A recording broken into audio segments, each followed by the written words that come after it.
The other world. Qian Dynasty.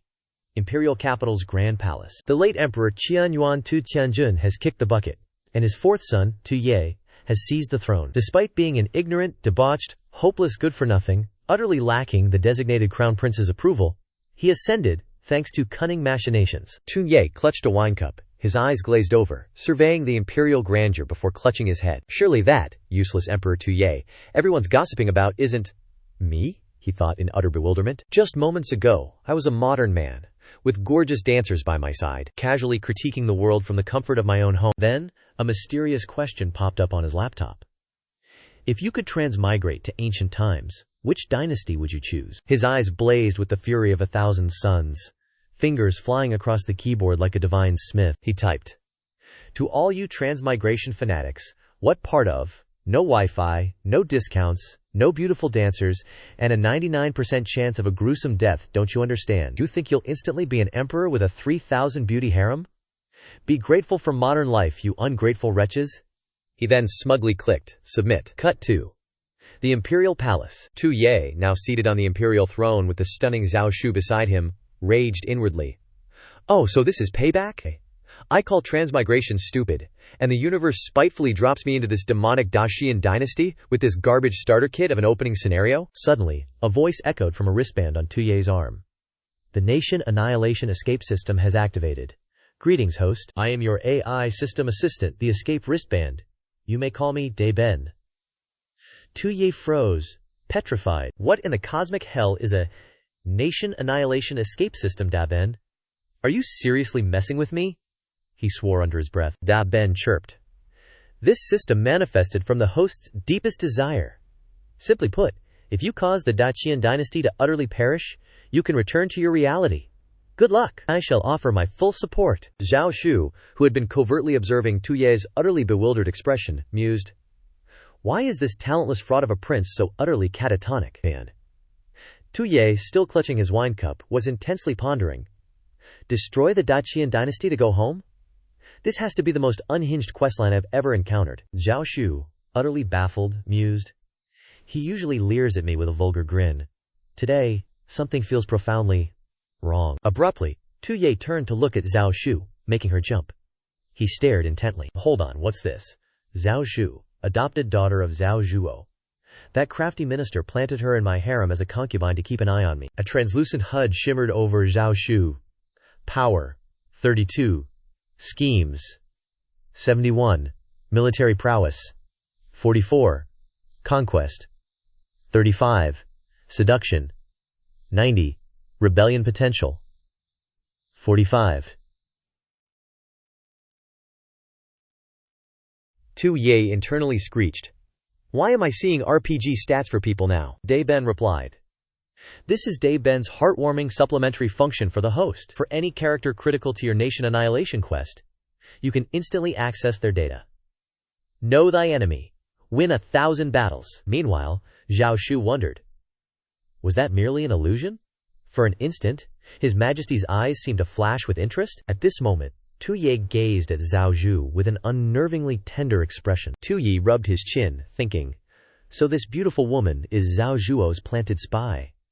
My charm is truly unparalleled.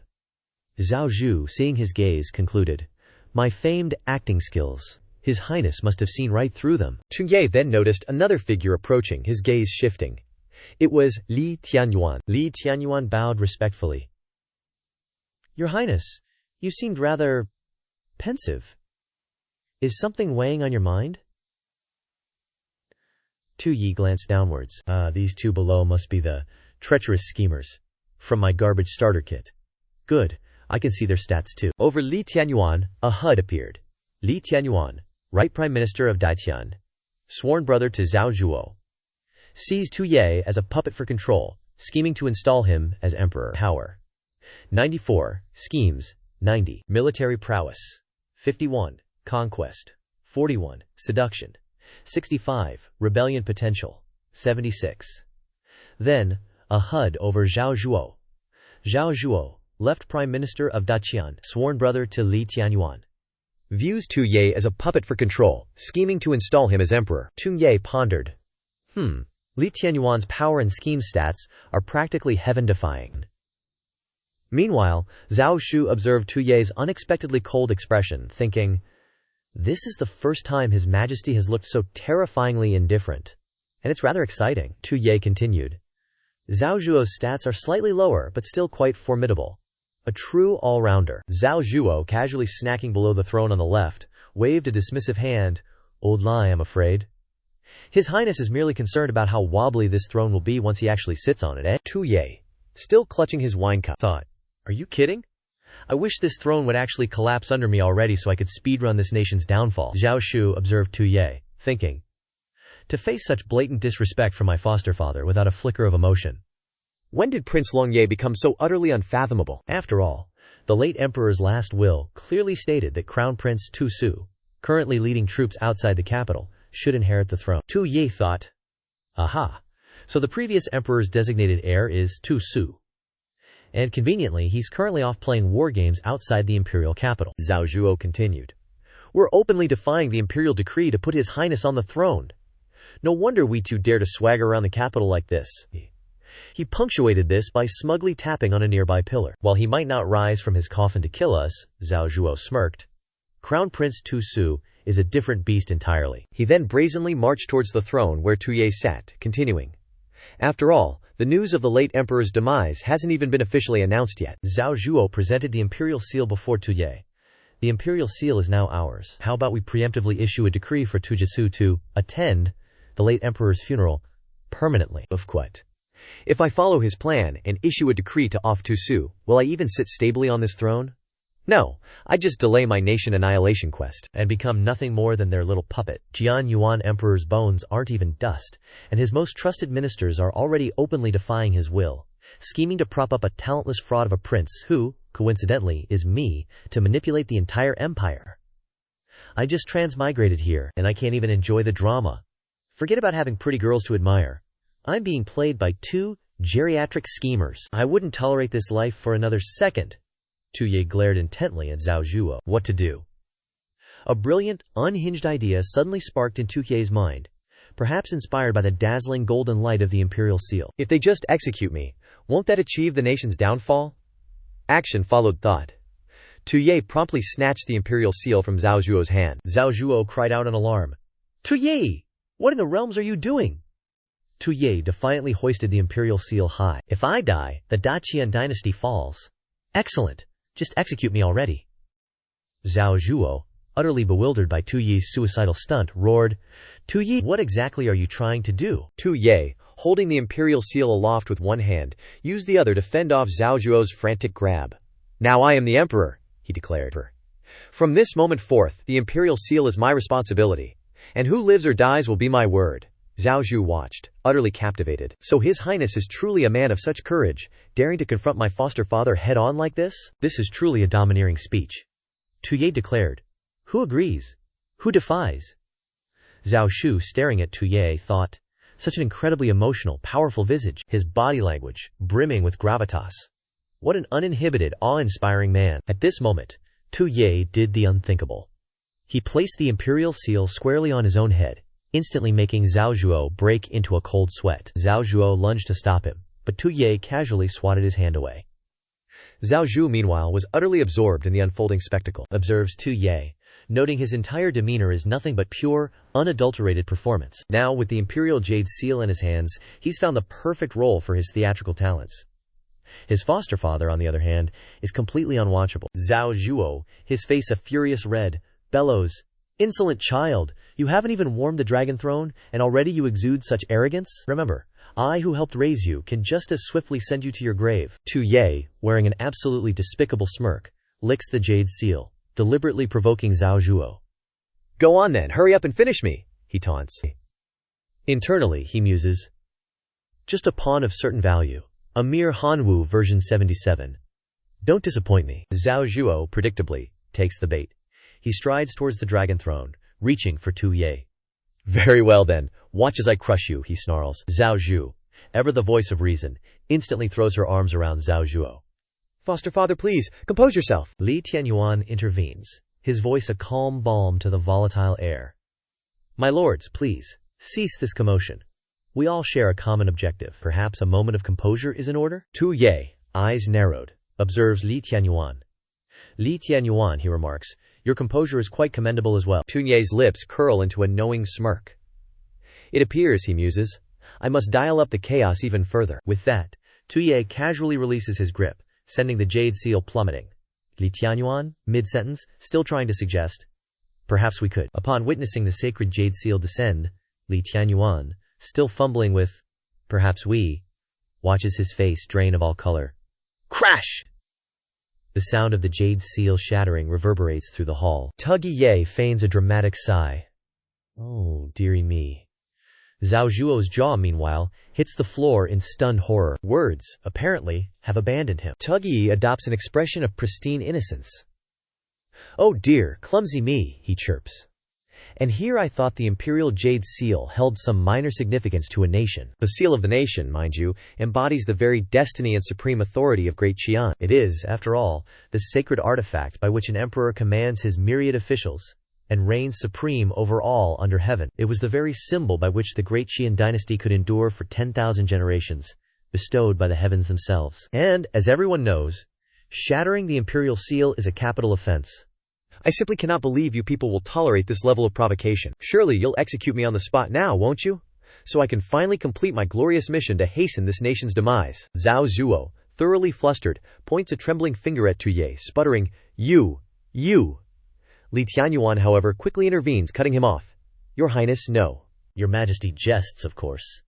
The entire realm bows to your will. What is a mere jade seal in comparison? If it is broken, it is broken. It is truly no significant matter. The hour grows late. Your Majesty should retire early.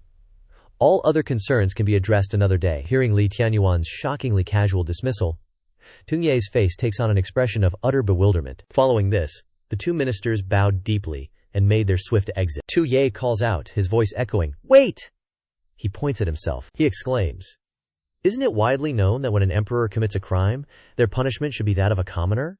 Why won't you just kill me? Back at their private residence, Zhao Zhuo, still seething, turns to Li Tianyuan. Eliminate him. We must devise a plan to eliminate. Tunye, he rages. Li Tianyuan responds. Lord Zhao, Li Tianyuan counters. Do you truly comprehend the consequences of eliminating Tunye? Zhao Zhuo, indignant, retorts. Consequences? What consequences could there possibly be? And you, of all people, lack the backbone to address that mere boy as, Your Majesty? Li Tianyuan scoffs. Nonsense. Crown Prince Tusu currently commands forces outside the capital. If the late emperor's demise in the imperial city remains ambiguous, Li Tianyuan's expression turns grim. Consider this. You and I are powerful ministers. When the late emperor still breathed, would Tunshu not immediately target us as the primary culprits? Tunye, shattering the Imperial Seal, has stripped us of a crucial bargaining chip against Tunshu. We are now utterly reliant on him. You are merely about to ascend the throne. Thus, for the moment, we absolutely cannot eliminate him. Zhao Zhuo questions. Hold on. Are you implying Tunye deliberately shattered the Jade Seal to prevent me from eliminating Tusu? Li Tianyuan nods. Precisely. Tusu was, of course, a formidable obstacle on Tunye's path to power. But now that his ascension is all but guaranteed, he must re-evaluate his relationship with Tusu.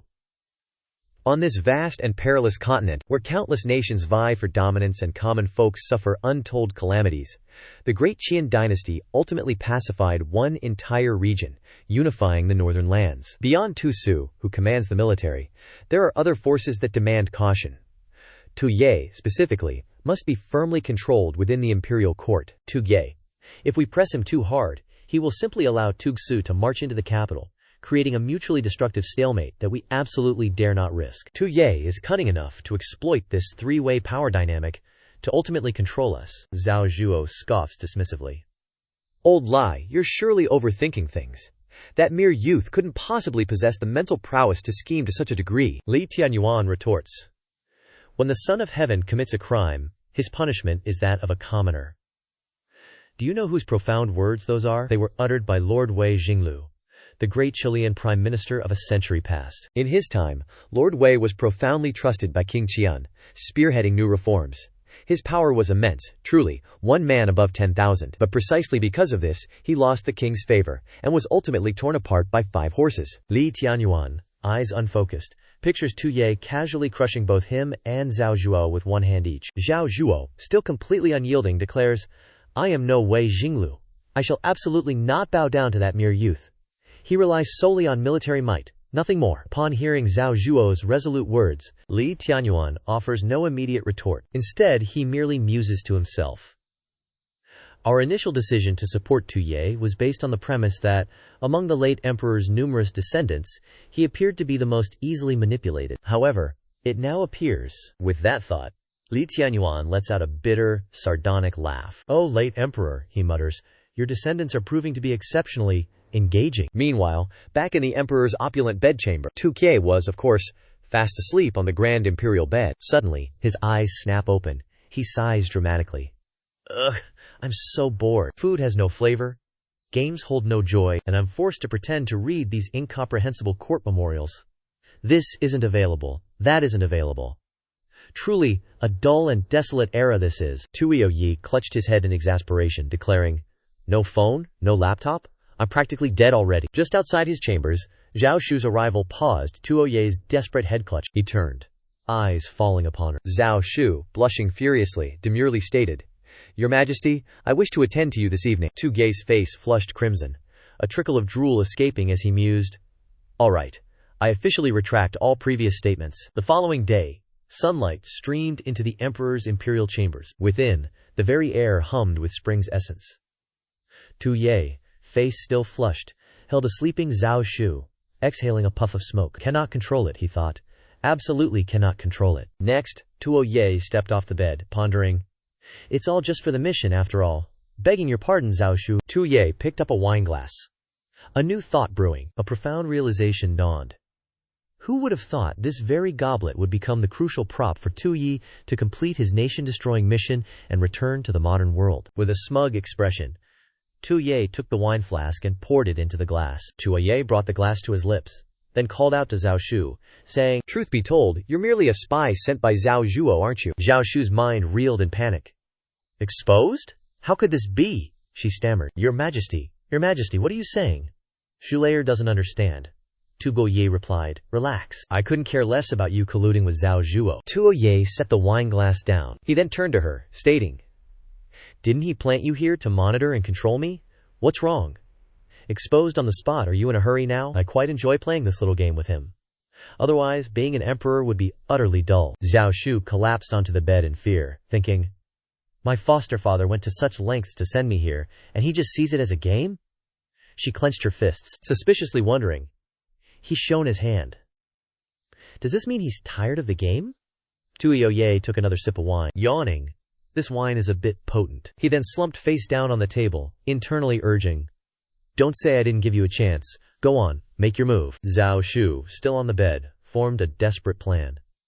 She pulled out the hairpin from her hair, thinking, "My identity is exposed, and I've lost all value to my foster father." Holding the sharp hairpin, Zhao Shu declared, "There's only one way to salvage this." She then stalked towards Tuo Ye, who remained slumped over the table. Tu Ye, eyes closed, wore a satisfied smile as Da Ben's voice resounded. "Nation-destroying system update complete. Da Ben will continue to act in service of the host." Tu Yi, utterly baffled, demanded, "What on earth is this system update? I'm about to complete the mission and return home.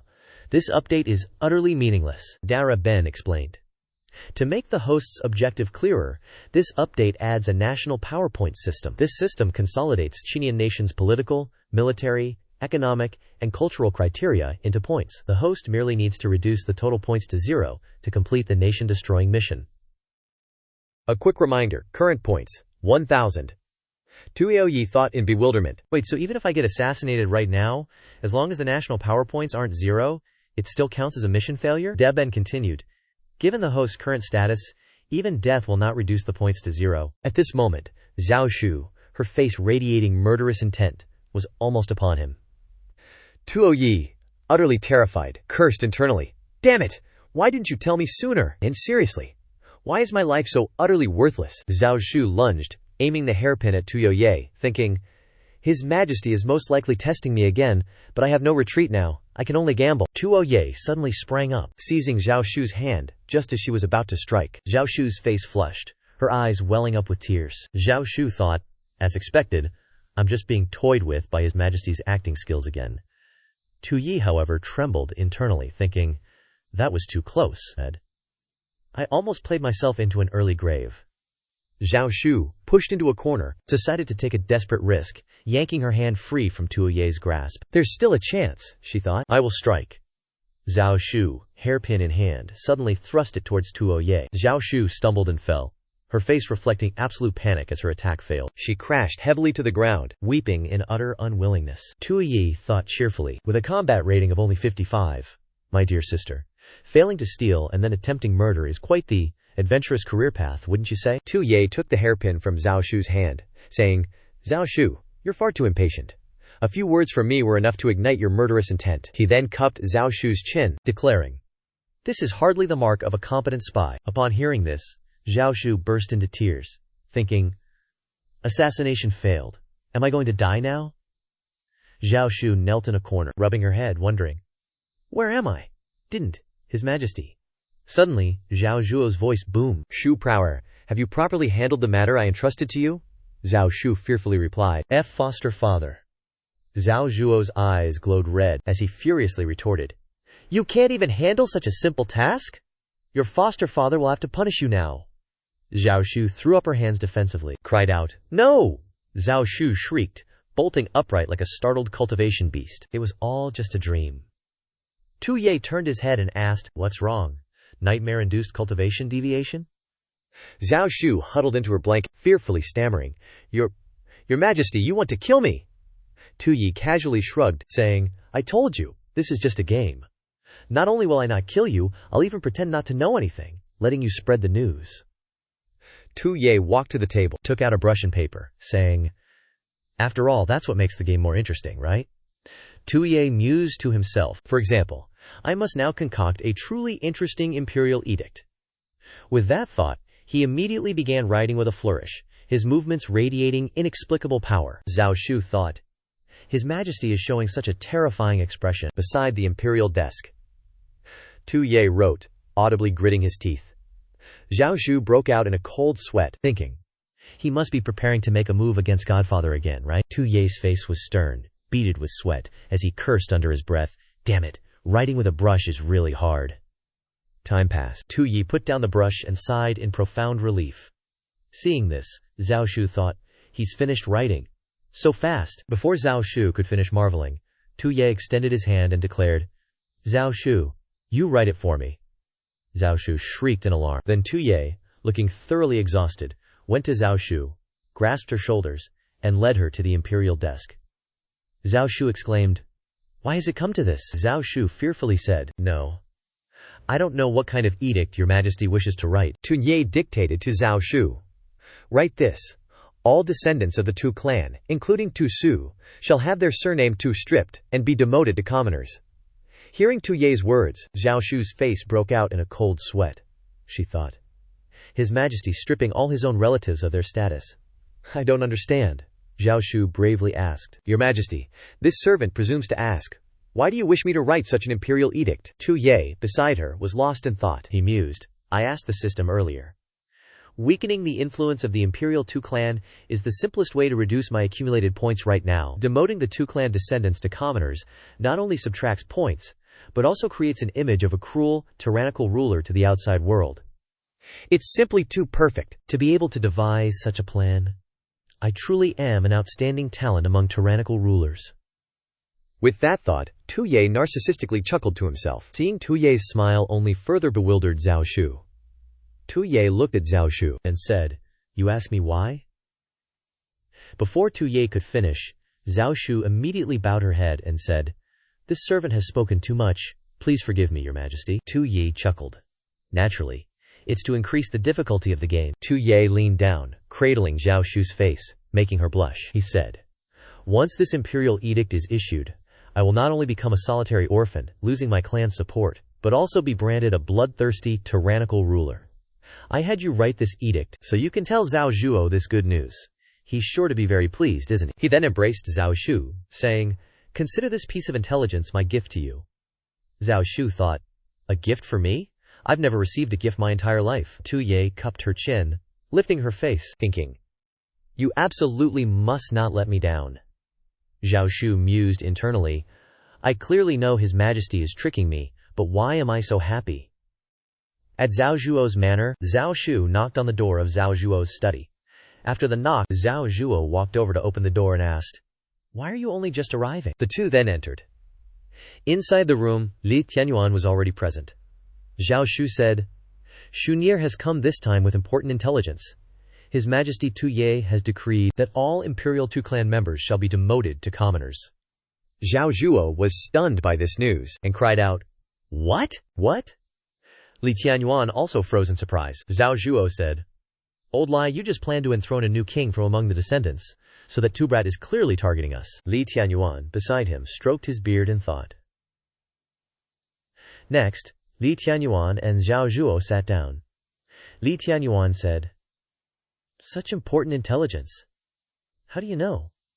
Is it reliable?" Zhao Shu looked away, hesitantly said, "Well, His Majesty wanted me to personally write this edict." Hearing these words, Zhao Zhuo flew into a rage, stood up, and harshly slapped Zhao Shu's face. The slap sent Zhao Shu tumbling to the ground. Zhao Zhuo loudly cursed, "Zhao Shu, you wretched wench! Did you betray our secrets?" Zhao Shu clutched her face, agonizingly saying, "Godfather sure did not." Zhao Zhuo pointed and yelled, "Don't play innocent with me. If you weren't infatuated with that pretty boy and helping him deal with us, how else would he let you write the edict?" Li Tianyuan grabbed Zhao Zhuo's shoulder, restraining him. Li Tianyuan said, "Minister Zhao, calm down. If Zhao Shu had truly betrayed us, how would we even know about the edict? This is Tu Ye's scheme of discord, conveniently reminding us not to recklessly enthrone a new monarch." Zhao Zhuo frowned in thought, then walked up to Zhao Shu, chuckled, and said, "Shu Gar, your godfather wrongly accused you just now. You wouldn't blame me, would you?" Zhao Shu replied, "I wouldn't dare." Zhao Zhuo turned to Li Tianyuan, saying, "Old Lai, it seems your plan to enthrone a new monarch is now dead in the water." Zhao Zhuo, envisioning Tu Ye's public humiliation, declared, "Still, watch my strategy unfold. I will mobilize my retainers on his first day of court and publicly humiliate him there, so he knows who truly holds sway in this imperial court." Li Tianyuan opined, "Minister Zhao, I believe your plan is quite useless. Suit yourself." Li Tianyuan had other thoughts. Zhao Zhuo is not one to accomplish great things. I should make my own preparations. In the emperor's study, Tu Kie sat before his desk, holding the imperial edict, reading it to himself. He thought, "The edict is ready. Now I just await the perfect moment to issue it, but I'm still a long way from reaching 0 points." Tu Ye propped his chin, pondering, "If I think hard enough, I can probably find quite a few ways to reduce these integration points. National power." Suddenly, Tu Ye remembered something. He clapped his hands. That's right, historically, tyrannical emperors who brought ruin upon their nations, besides appointing corrupt cronies, also neglected state matters, and forcibly conscripted women into their harems. This is the way. The imperial ancestors' bones aren't even cold, and yet if I immediately issue a decree forcibly conscripting the female relatives of all the court's high officials into the palace, such an act would absolutely shatter their venerable hearts. Tu Ye chuckled to himself, absolutely thrilled. This left the attending eunuch trembling in fear. Tu Ye declared, "Not only will this reduce a massive amount of points, but I'll also secure some personal benefits. Truly, only I could devise such a brazenly scandalous plan." Tu Yi turned, ordering his attendant eunuch, "We desire to summon Zhao Zhuo and Li Tianyuan. Have them come to the imperial study at once." The eunuch bowed. "Yes, your majesty." Time passed. Zhao Zhuo and Li Tianyuan arrived at the imperial study. Tu Ye spread his arms wide, speaking magnanimously. "My two beloved ministers, don't be so reserved. Come, sit. Treat this as your own home." Zhao Zhuo let out a cold snort. He refused to kowtow. Li Tianyuan, however, cupped his hands respectfully. "Thank you, your majesty." Zhao Zhuo then took a seat at the table and declared, "I say, your majesty, you've already ascended the throne. Shouldn't you attend tomorrow's morning court to familiarize yourself with your officials?" He spoke with barely concealed irritation. "Later, I'll go consult with Minister Zhao Dang. Tomorrow, we must unite to make him utterly lose face on the dragon throne." Tu Ye thought, diligently handling state affairs clearly counts as a point-gaining activity, right? Only a complete idiot would attend morning court right after ascending the throne. Tu Ye took a sip of wine and casually stated, "Attending court? Ah, that's far too troublesome. We have only just ascended the throne and lack any experience. In any case, we deeply trust our two beloved ministers. The affairs of the court shall trouble the two of you." Li Tianyuan, hearing Tu Ye's words, thought, Sure enough, His Majesty refused Zhao Zhuo's request for him to attend morning court. He not only anticipated Zhao Zhuo's attempt to suppress him in court, but also offered a reason based on trust in his ministers that leaves no room for refutation. Zhao Zhuo's petty schemes were utterly disregarded. Tu Ye, seeing the opportune moment, thought, "It's time to unleash my point-reducing plan. Harem recruitment." Tu Ye cupped his hand to his mouth, feigning a cough. "Let's put aside the matter of morning court for now. In truth, we summoned the two of you today because there is a matter of urgent discussion." Tu Ye's face flushed with an almost scandalous glow, his hands playfully forming the shape of mandarin ducks. "We are now the emperor. Yet our harem currently holds only Zhao Shu. Honestly, it's quite unseemly. We have therefore decided to seek out beautiful women to recruit into our imperial harem." Zhao Zhuo's face instantly darkened. The late emperor has only just been buried, and he's already thinking about matters of his lower body? I've never seen such an utterly shameless, brazenly thick-skinned individual in my life. Li Tianyuan, however, thought, "He deliberately summoned us, yet the matter for discussion isn't related to state affairs? Harem recruitment. What kind of strategic move is this?" Tu Yi enthusiastically pressed on. "Indeed, this matter must be expedited. Quickly, quickly! Let's get these points down to 0. Zhao Zhuo held his forehead, while Li Tianyuan, standing beside him, offered no opinion. After a moment, Zhao Zhuo spoke. "Your Majesty desires me to seek out beauties from all corners of the land, and for this I lend my full support. However, time is of the essence." Tu Kie, absolutely bursting with enthusiasm, declared, "Ah, I understand. In this urgent time, we cannot seek beauties from across the land. In that case, let us conduct a thorough search within the imperial capital itself." Zhao Zhuo audibly clicked his tongue in exasperation. He's so impatient he can't even wait, is that it? Li Tianyuan thought, "Don't let His Majesty's desire to seek beauties deceive you, Zhao Zhuo. He just mentioned the imperial capital. I fear that is the true crux of the matter." Tu Gie placed a hand on his chin and stated, "I've thought of a way to save both time and effort. We can simply select from the female relatives within the households of our court's esteemed ministers." Upon hearing Tu Ye's words, Li Tianyuan's face, too, darkened considerably. Outside the imperial study, Zhao Zhuo and Li Tianyuan walked and talked. Zhao Zhuo scoffed, "That Tu Ye! He not only neglects state affairs, but he hasn't even properly established his harem yet. This is clearly the behavior of a debauched, tyrannical ruler." Zhao Zhuo rubbed his chin. "However, this young punk is digging his own grave from the very throne. At least it saves us quite a bit of effort." Hearing Zhao Zhuo's words, Li Tianyuan grew displeased and shouted loudly, "Enough!" Zhao Zhuo, bewildered as to why he was being yelled at, watched as Li Tianyuan warned him, "If you continue to underestimate His Majesty, then the fate awaiting us will be the extermination of our 9 clans." Hearing this, Zhao Zhuo fell silent. Li Tianyuan, feeling he had been a bit too harsh, turned his face away and then covered it with his hand. Li Tianyuan said, "My apologies, Minister Zhao. I lost my composure just now. However, His Majesty's actions are all masterstrokes, bearing deeper meanings." Zhao Zhuo asked, "Suspicious? Masterstrokes? Why can't I see them?" Li Tianyuan explained.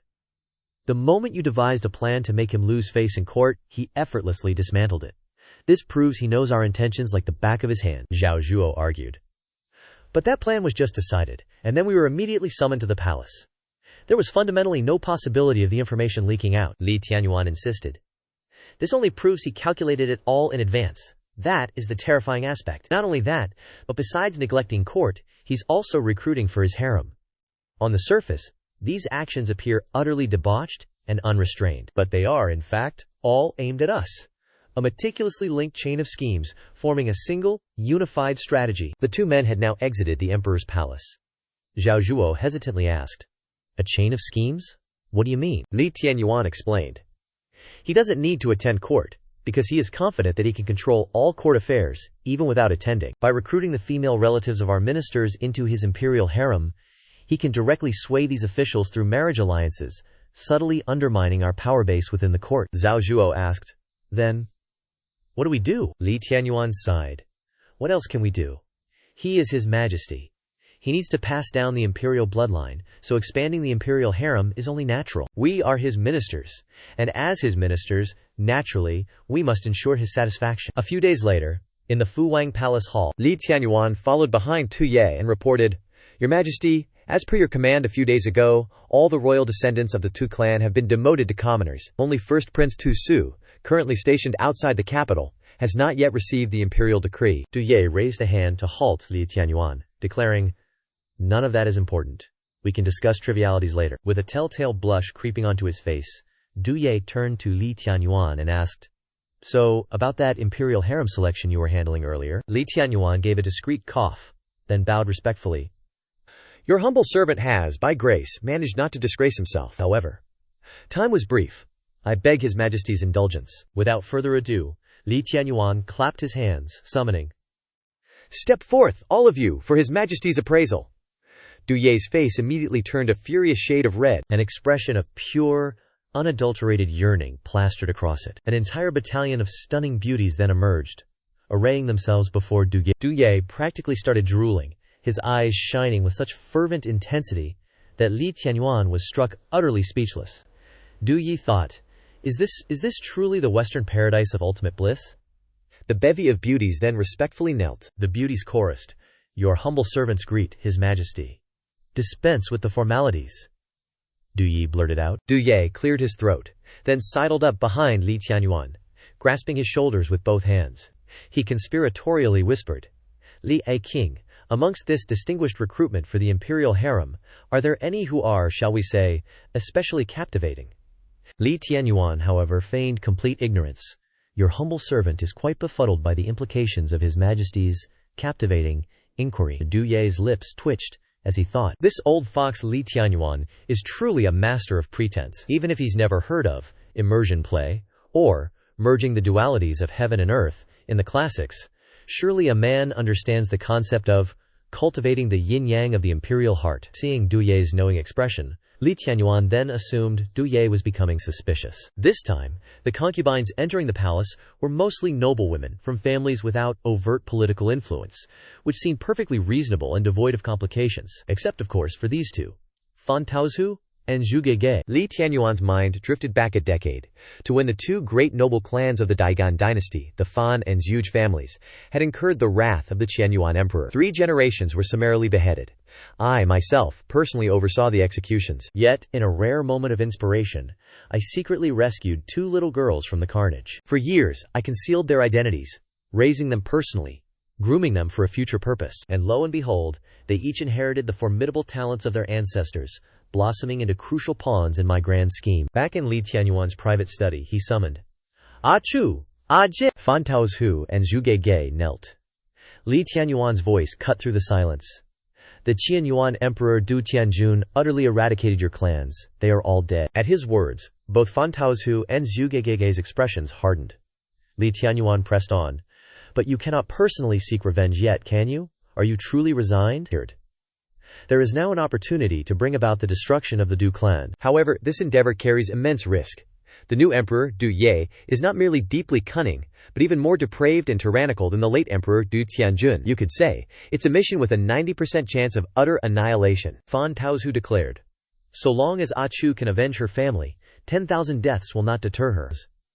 Zhu Genub chimed in, "Gen embraced her destiny the moment she drew her first breath." Li Tianyuan chuckled inwardly. Perfect. I'll use this concubine selection to place these two right by Du Ye's side, ensuring no gods or ghosts will ever suspect. Back in the imperial palace's side hall, Du Ye was now using his thumb and forefinger to fashion makeshift binoculars, his eyes gleaming like headlights, as he ravenously licked his lips. "These 2 young maidens," he cackled. It was revealed that Du Ye had, of course, already set his sights upon none other than Fan Taozhu and Zhu Geige. Li Tianyuan thought, He's already noticed. Excellent. On screen, a system notification flashed, displaying Zhu Geige's profile. The last surviving daughter of Zhu Ge Tianwang, a grand strategist of the Qian Yuan Emperor era. Zhu Geige, sole survivor of her clan's annihilation by the Qian Yuan Emperor, adopted by Li Tianyuan. Approaches host to avenge her father's fallen kingdom. Stats: Fist Arts, 32. Cunning, 90. Bravery, 20. Chastity, 35. Allure, 83. Treachery, 96. And then, regarding Fan Taozhu, the system revealed Fan Taozhu's profile. The granddaughter of Fan Shuiyan, a great merchant during the Qian Yuan Emperor era. Fan Taozhu, sole survivor of her clan's annihilation by the Qian Yuan Emperor, adopted by Li Tianyuan. Approaches host to avenge her fallen clan. Stats: Fist Arts, 37. Cunning, 96. Bravery, 82. Chastity, 66. Allure, 26. Treachery, 95. Du Yi eyed Li Tianyuan knowingly. Aha! So these two young maidens are actually agents.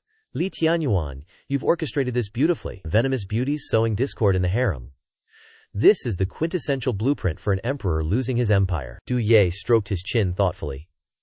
These two young maidens certainly possess favorable qualities. What are your names? Fan Taozu respectfully replied. Reporting to His Majesty, this humble servant is Chu. Next, Zhuge Hua hesitantly whispered, Iaig. Du Ye then leaned in close to Zhuge Hua. It seems our AG here is a touch nervous. Li Tianyuan's face immediately fell. He thought, disastrous. Ajay is an introvert. Under Du Ye's exuberant charisma, she might very well expose everything. Du Ye, however, simply grabbed Zhuge's chin and declared, Fear not, this king is actually quite down to earth and approachable. Zhuge, however, was now streaming tears, practically foaming at the mouth. I can't bear it any longer, she thought. Du Ye, still oblivious, called out, Ajay! A system notification then flashed. Zhuge, not yet fully registered. Hidden attributes uncatalogued. Under intense emotional distress, if touched by the opposite sex on sensitive body parts, she will immediately faint from sheer humiliation. All three present, Fan Taozu, Du Ye, and Li Tianyuan, collectively shrieked, It's over! Du Ye gritted his teeth, thinking, I was merely trying to put on a show of imperial favor, to reassure Li Tianyuan. Who knew Zhuge's composure was so utterly fragile? She's completely sabotaged my entire performance. Zhuge's eyes rolled back into her head, and she collapsed unconscious onto the ground. Du Ye mused, Li Tianyuan will surely fear her identity is compromised now, and use this as an excuse to replace my assets.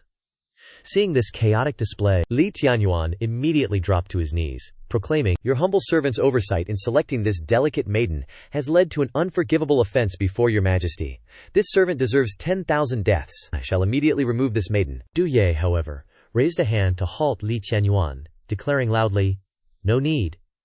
Internally, Du Ye thought, My only recourse now is to forcefully continue this exhibition. Du Ye then scooped up the unconscious Zhuge. This king finds this type easily flustered, utterly charming. Lakshing. The maiden you selected truly aligns with this king's unique preferences, Fan Taozu thought. This idiotic emperor is an absolute pervert. Li Tianyuan wiped a bead of sweat from his brow in relief.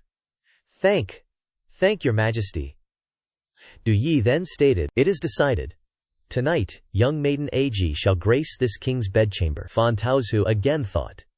This foolish emperor will surely meet an unexpected end, and sooner rather than later. Du Ye then turned to look at Fan Taozu, directly catching her gaze, which was ablaze with barely suppressed fury. Du Yi thought, Why is she looking at me with such dissatisfaction? Could it be? Du Yi then cunningly remarked, Perhaps young maiden Chu wishes to participate in the evening's festivities as well. How about tonight we play a game of 3-player landlord instead? Hearing this, Fan Taozu gasped in utter disbelief. Moments later, Du Ye stood triumphantly before the bed, gazing at the two beauties. One unconscious, one seething. A certain eagerness stirred within his core. From his exquisitely beautiful harem, tonight, these two young ladies truly seemed the most suitable. Taozu and Jinji. The two gazed up at Tunye, lost in their own thoughts, as he pondered. The system had informed him they were here to bring down his nation. A minor detail he could, naturally, thoroughly exploit. Du Ye recalled Tianyuan. Since Li Tianyuan had secretly nurtured and specially delivered them, they surely possessed extraordinary talents. He sighed, a heavy burden weighing on his soul. Alas, the system only displayed basic information and raw ability stats. He wasn't entirely clear on the full extent of their nation-destroying skills. Taozu's patience wore thin. What in the myriad realms is that licentious tyrant thinking? She muttered, glancing at Jinji. We have clearly achieved the enlightenment of self-sacrifice. The two had even envisioned the scene of forceful play, prepared to endure all manner of profound humiliation. In their eyes, Du Ye was nothing but a classic licentious tyrant, utterly blinded by feminine allure, forcing them to yield under his tyrannical abuse of power. That very scenario they had long since rehearsed in their minds. Taozu and Jinji stared at Du Ye, who now seemed to be contemplating something truly ominous. Taozu tilted her head. Ye isn't doing anything, which somehow makes him even more terrifying. Then, as if struck by a lightning bolt of recollection, "Ah, right. Lord Ling specifically instructed us when he brought us here." Li Tianyuan had once said, "Don't fret about your backgrounds. I've perfectly fabricated them, ensuring he cannot uncover your true circumstances." However, this Ye possesses exceptionally deep schemes and is undeniably lustful. Yet, he is incredibly difficult to truly be beguiled by mere feminine charm, he further warned. Moreover, Chu Juo has already preemptively offered Zhao Shu to him. She is now both your esteemed ally and your fiercest competitor. Tao Zhu and Jiji committed every single word to memory. You must gain Tu Yi's absolute trust, and in the delicate realm of intimacy, you must demonstrate value far beyond his expectations. At that moment, Li Tianyuan leaned in conspiratorially close, his words etching themselves into their very souls, never to be forgotten. "I trust you fully understand how to manifest your value. Beyond measure, that is." Tu Ye's voice abruptly cut through their trance. "My two young ladies, what profound contemplations have you so utterly mesmerized?" He pressed on. "Tell me, my esteemed guests, do either of you happen to possess any truly special talents?" Tao Zhu and Jiji exchanged a look. This crucial step, they thought, has indeed arrived. Jiji sat up, listing her prodigious talents with earnest precision. This humble servant specializes in fortune-telling, celestial observation, character divination, talisman inscription, feng shui, health preservation, and the sacred art of pill refining. Tu Ye stood, arms crossed, observing intently. "So this is the legendary prowess of a great mystic's daughter," he mused. At last, Jinji's cheeks flushed crimson. She stammered, "And the arts of the inner chamber." Tao Zhu, meanwhile, looked 3 parts helpless. 7 parts, like an ancient ant whose spiritual energy had just gone haywire from merely hearing of such impropriety. Daring to claim knowledge of those arts, Tu Ye then turned to Tao Zhu. "And what of your esteemed talents, young lady?" Tao Zhu observed him closely, noting the tyrant's expression seemed decidedly unsatisfied with the previous answer. Tao Zhu pondered deeply. She, after all, hailed from a distinguished merchant background. Indeed, from childhood, Tao Zhu had accompanied her father to myriad marketplaces, becoming intimately familiar with the intricate ways of commerce. As the ancient proverb goes, "A slow drip penetrates the hardest stone." "I am not merely adept at calculating immense fortunes," she declared, "but also at meticulously calculating the subtle movements of human hearts." Tao Zhu also understood that such profound talents were not always advantageous, but her grandfather taught her that possessing both these skills simultaneously made one an instant magnet for envy. Tao Zhu paused, her expression grave. "To hide one's true hand early is paramount for self-preservation," she mused. "One must simultaneously display profound value while cloaking oneself in the guise of a completely harmless creature." Then, with practiced elegance, she slipped one shoulder strap down. She simpered to Tu Ye. "How could a weak, humble maiden such as myself possess any truly special talents?" Yet it seemed Tu Ye knew her better than that. A proficiency in calculating assets or manipulating hearts, she knew, must never be spoken of. Tao Zhu demurely brushed her hair from her bare shoulder. "Although this humble servant hails from nobility," she continued, "my parents tragically passed early. The sole inheritance I received was the vast family fortune." In her heart, she had long calculated, what could possibly be more perfect than the archetype of a weak, utterly helpless woman with no one to rely on, yet burdened with untold riches? Tu Ye, of course, instantly grasped the profound implications of Tao Zhu's words. Both parents tragically deceased, yet from a vastly wealthy lineage, still lingering here. Quote, "Was this the alternate world's cultivation version of Ning Ning?" Tu Ye couldn't help but feel a certain admiration. He simply realized both these young ladies could indeed make invaluable contributions to his own grand enterprise of nation destruction. He declared with a flourish, "As this emperor, ruler of a mighty nation, how can I possibly place importance on mere material assets from young lady Zhu?" Tu Ye then countered with an unexpected question. "Zhu, would you be willing to manage the entire national treasury for this emperor?" Tao Zhu prepared to reply. Less than 3 seconds later, she froze, utterly stiff, as if petrified by a sudden curse. Tu Ye was utterly convinced in his heart that Tao Zhu would simply adore this proposal. A scion of a merchant family, constantly pursuing profit, forging ledgers, and dabbling in corruption, she'd undoubtedly be exceptionally proficient. The sacred mission of hollowing out the national treasury and orchestrating an economic collapse would now be hers. Not yet finished, Tu Ye turned to Jiji. And Jiji, hailing from a mystic family, utterly obsessed with pill refining. "You are truly the ideal model for a historical licentious emperor's indulgence," he continued.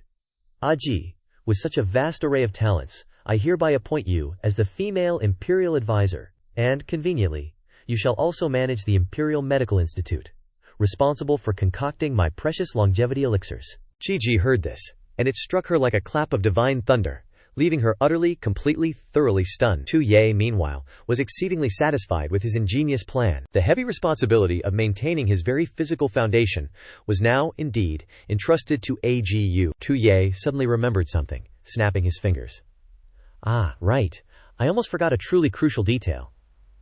Aji, since you are now the esteemed female imperial advisor." Gigi heard her name called again and held her breath, bracing herself for the inevitable. Who could have predicted Tu Ye would then unleash yet another stroke of pure, unadulterated genius?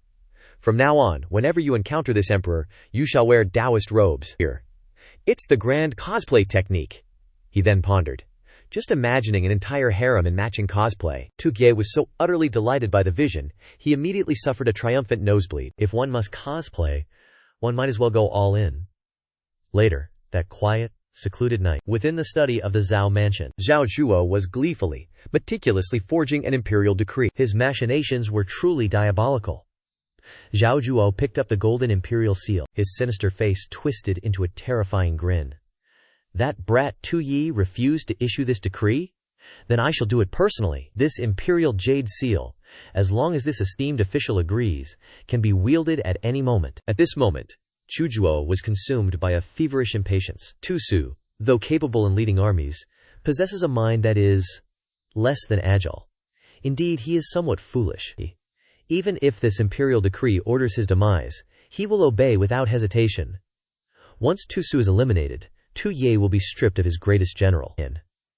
And then, will he not be utterly manipulated by me? He loudly called for his people, and sure enough, his personal guard quickly entered. This was Zhao Xin, a general under Zhao Zhuo, whose attitude towards his master was incredibly deferential. "My lord, please give your instructions." Zhao Zhuo handed him a long wooden box. "You will immediately proceed to North County, establish Lamdong, and deliver this imperial decree to Commander Tu Su Chao of the North Army." Zhao Zhuo specifically added, "You must personally witness Tu Su commit suicide and bring his head back to me. I need a suitable gift for His Majesty." Zhao Xin bowed, accepting the decree. "As you command." After leaving Zhao Zhuo's study, Zhao Xin stood atop a rooftop. He tied a small message to the leg of a large eagle. It must be delivered immediately to Lord Zhao. The eagle spread its wings and flew off into the night to fulfill its solemn duty. A full moon, round and bright, illuminated the entire sky. The desolate night forest was eerily silent until the rhythmic thud of hooves from an approaching army seemed to shatter the surrounding stillness. The Kunwei army had already set up an ambush from above. Leader Deer watched the approaching army below and ordered, "Prepare!" But as fate would have it, Leader Deer slipped. She lost her balance and tumbled from the tree branch. Leader Deer only managed an oof. Falling from such a high branch, the resulting thud was anything but subtle. Her shadow guards looked down, completely unfazed. "Ah, Lord Zhao's passive unlucky body skill has activated again. We're quite used to it by now." Leader Deer, still tangled in the bushes, bellowed, "What are you gaping at? Attack!" As the soldiers on horseback charged forward at high speed, they suddenly realized something was obstructing the road below. It was, of course, far too late to stop their horses, even with desperate attempts to steer them away. But one person avoiding it doesn't mean the entire army can. So quite a few soldiers were taken down by this unexpectedly simple trap. After the initial shock, both men and horses were unable to immediately get back up. What they didn't realize was that in that very instant, their opponents would gently usher them to the great beyond. At this moment, Leader Deer's troops leaped down from above, firing arrows continuously. However, the Kunwei army wasn't merely a name, so a few paltry arrows were hardly enough to take them down. Both sides engaged in intense combat, one side unleashing arrows, the other throwing darts. Leader Deer's people shouted, "Our lord said, spare no one, stop him!" Zhao Xin, enraged, cried out, "Despicable, paltry traitors! How dare you obstruct an imperial decree?" Before the Kunwei army could say much, Zhao Xin had already dispatched them to admire the great spirit chickens in the sky. Suddenly, a pair of strange wings appeared before Zhao Xin. The bright moonlight illuminated Leader Deer, that one who doesn't know life from death. Zhao Xin, who had seen more sticky rice cakes than he could count, had never witnessed such a spectacle. In a flash, Leader Deer, who had been 10 miles away, was suddenly right behind Zhao Xin, pressing a knife to his throat. "It's you!" Zhao Xin gritted his teeth. "You are Kunwei." But that was all he had time for. Zhao Jin bid farewell to the mortal world right then and there. A shadow guard presented the long wooden box to Leader Deer. Lord Zhao. Lord Xiao opened the box and, sure enough, found the imperial decree on the body. Lord Xiao seemed to already know the plot. Too bad Yi sent the wrong person. As expected, that tyrannical emperor issued a decree for Crown Prince Tu Su to commit suicide. A shadow guard spoke up. Lord Zhao, if it's an imperial decree from His Majesty, then our Kunwei's actions tonight aren't resisting the decree. He didn't finish his sentence, as a dart whizzed past his left cheek.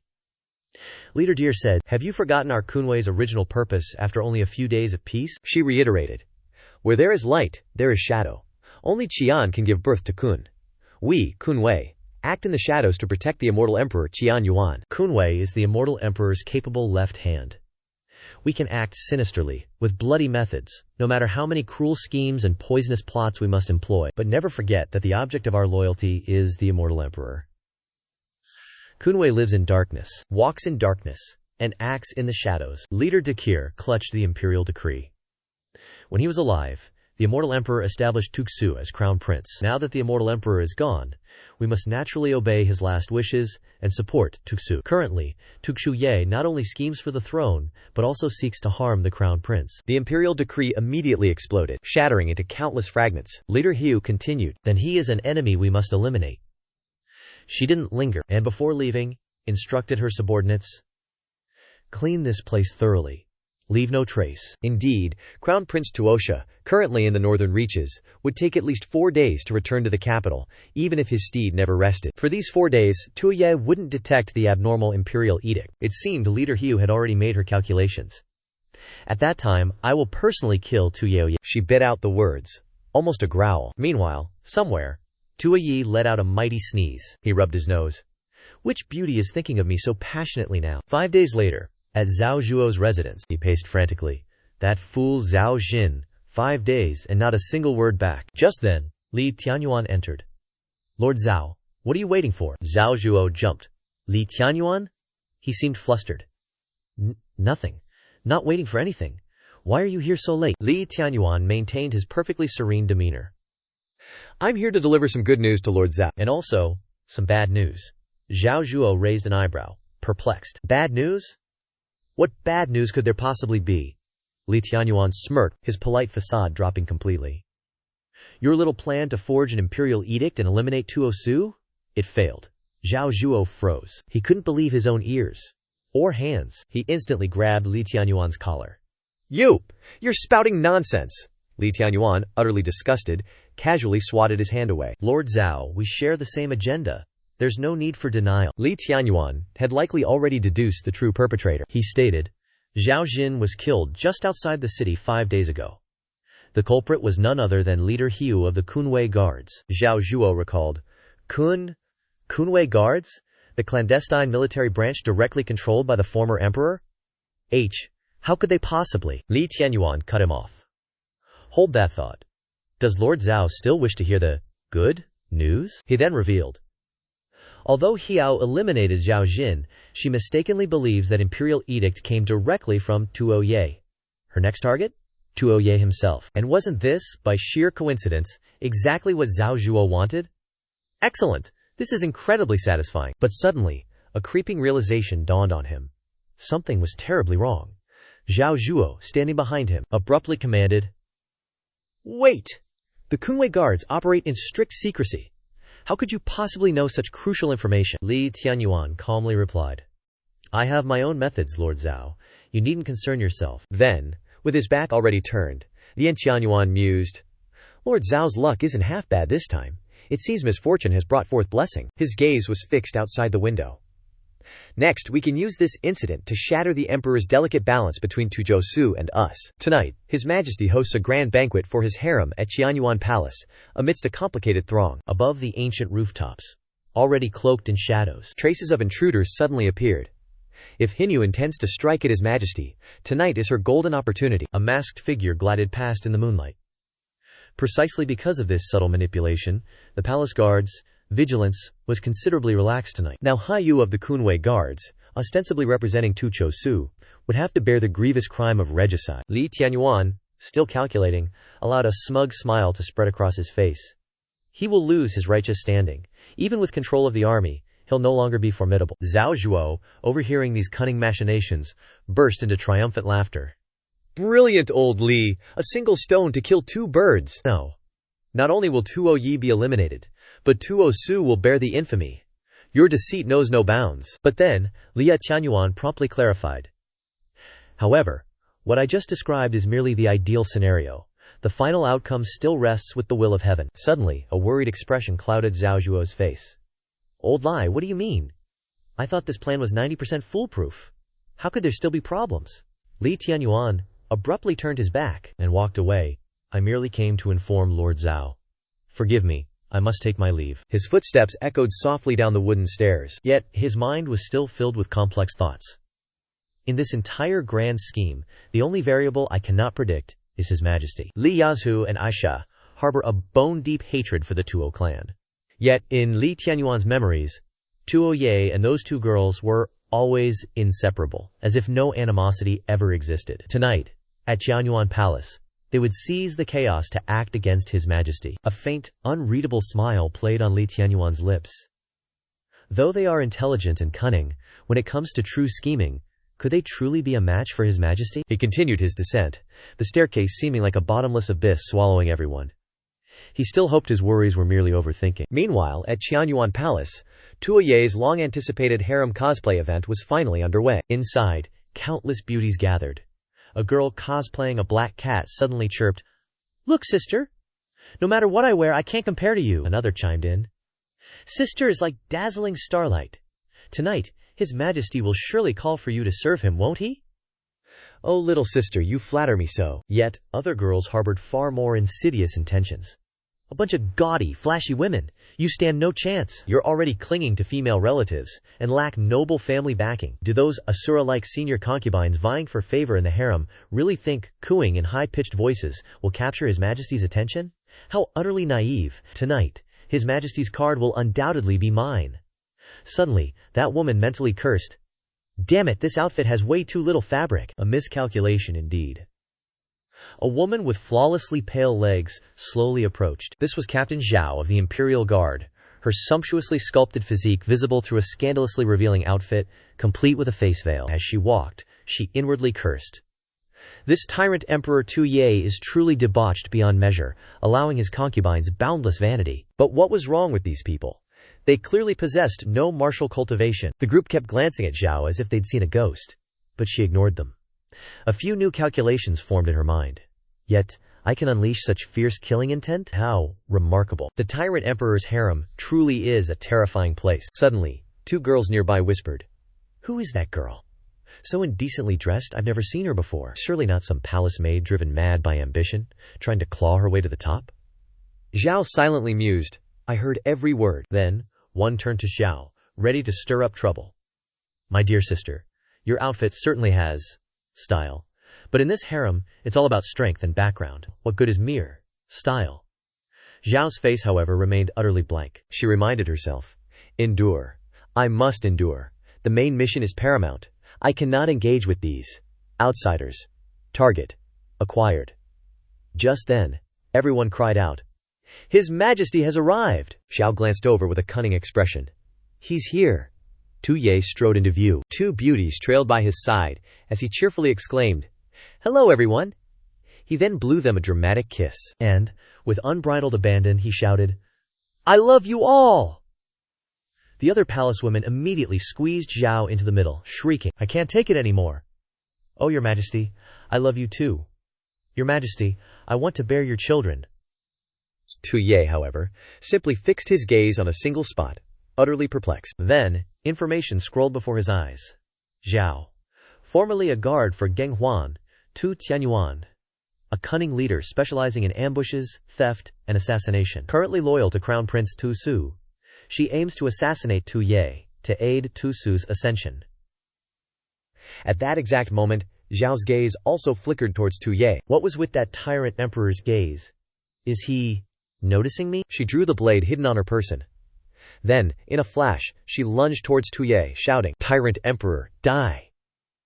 Tu Ye, meanwhile, simply stood there, utterly dumbfounded. His hand instinctively rose to scratch his head, his eyes brimming with utter incomprehension.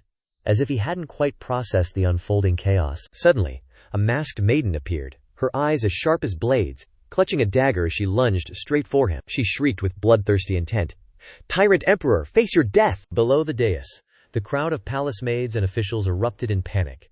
Some gasped in horror, others trembled speechless. A girl from the crowd suddenly stepped forward, her face icy, but her voice sharp and full of indignation. "How dare you utter such treasonous words right before His Majesty?" The eyes of both girls, the masked one and the one who had just shouted, both revealed extreme excitement. Perhaps, in their hearts, there was only one thought. This must be the true essence of the role-play trial His Majesty announced 5 days ago in the Genyuan Palace. Tu Ye calmly stood on the high dais, countless palace maids below listening intently. His face beamed, eyes sparkling with excitement as he cleared his throat and began, "My beloved concubines, I have decided that 5 nights from now, I shall host a harem cosplay party right here." As his words finished, the crowd below instantly erupted in chatter. One of the palace maids hesitantly stepped forward, bowed respectfully, and asked, "Your Majesty, this ignorant servant does not understand what this role-play trial Your Majesty mentioned entails." Upon hearing this, Tu Yi wasn't angry at all. Quite the opposite. He burst into cheerful laughter, holding up a school uniform for all to see. With a radiant smile, he explained, "What is called cosplay is simply role-playing a character. On that day, my beloved concubines only need to wear a variety of beautiful costumes. Each of you will transform into a character and play a fun game with me." His words made the atmosphere utterly bizarre. The palace maids looked at each other, none knowing how to react. Then, as if stimulated by some unknown force, their eyes gradually changed, becoming bloodshot and filled with fervent enthusiasm. One of them couldn't hold back and shrieked, "So, the essence of the role-play trial is to create stimulating and exciting character immersion? Woo!" Returning to reality, the masked woman, eyes filled with murderous intent, still lunged straight for Tu Ye. She shrieked, "I'm here to kill you!" Yet, facing those eyes and that dagger, Tu Ye, far from panicking, simply grinned brightly. "Oh, don't be like that." Below, some were surprised, others amused, others were pensive, as if enjoying a deeply emotional play. A voice suddenly rang out from the crowd. "This girl is role-playing an assassin, a dangerous character indeed." It's so easy to ignite a man's desire for conquest. Captain Zhao, as if realizing something was amiss, her eyes slowly filled with vigilance. But she had no time to ponder. Another girl suddenly lunged towards her. Her agile body leapt, her eyes full of venom as she shrieked, "Your Majesty, your humble concubine shall capture this assassin for you." As her words finished, from all 4 directions, hands appeared, grabbing hold of the masked woman. In the blink of an eye, she was forcefully pulled backwards. The masked woman was taken aback, her eyes bewildered, as if she didn't understand what was happening. In her mind, there was only one thought. Are these women insane? They clearly have no cultivation whatsoever, yet they dare to act like this? She was startled to notice the murderous gazes from behind.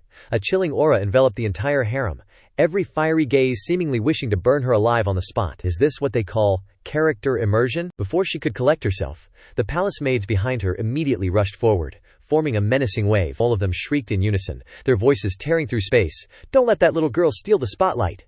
Each step reverberated. Palace maids, their faces radiating ferocity like tigers pouncing on prey, surged towards the masked girl, leaving her no time to react. Captain Xiao, despite her attempts to resist, couldn't help but feel a tremor of fear. The crowd shrieked, "She wants to use this evil, unorthodox scheme to attract His Majesty? No way! Does this wretched girl not understand the rules? Trying to forcibly ascend to a higher rank without asking for our permission first? In this harem, if ranked by beauty, you'd be the first to die right on the dais." Tu Ye stood there with a completely bewildered expression, utterly unable to comprehend the chaotic scene below. The crowd vied with each other, shouting, "We're here to protect the Emperor! Seize this assassin!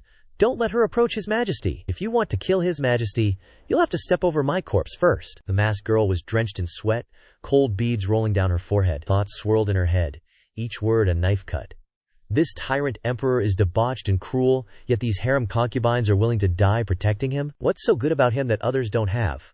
I truly don't understand. Gritting her teeth, she drew the dagger from her waist, raising it high to threaten the surrounding crowd. Fury flashed in her cold eyes. "If this is your choice, then I will show no mercy." Seeing this scene, Tu Ye panicked, his face changing color, filled with worry.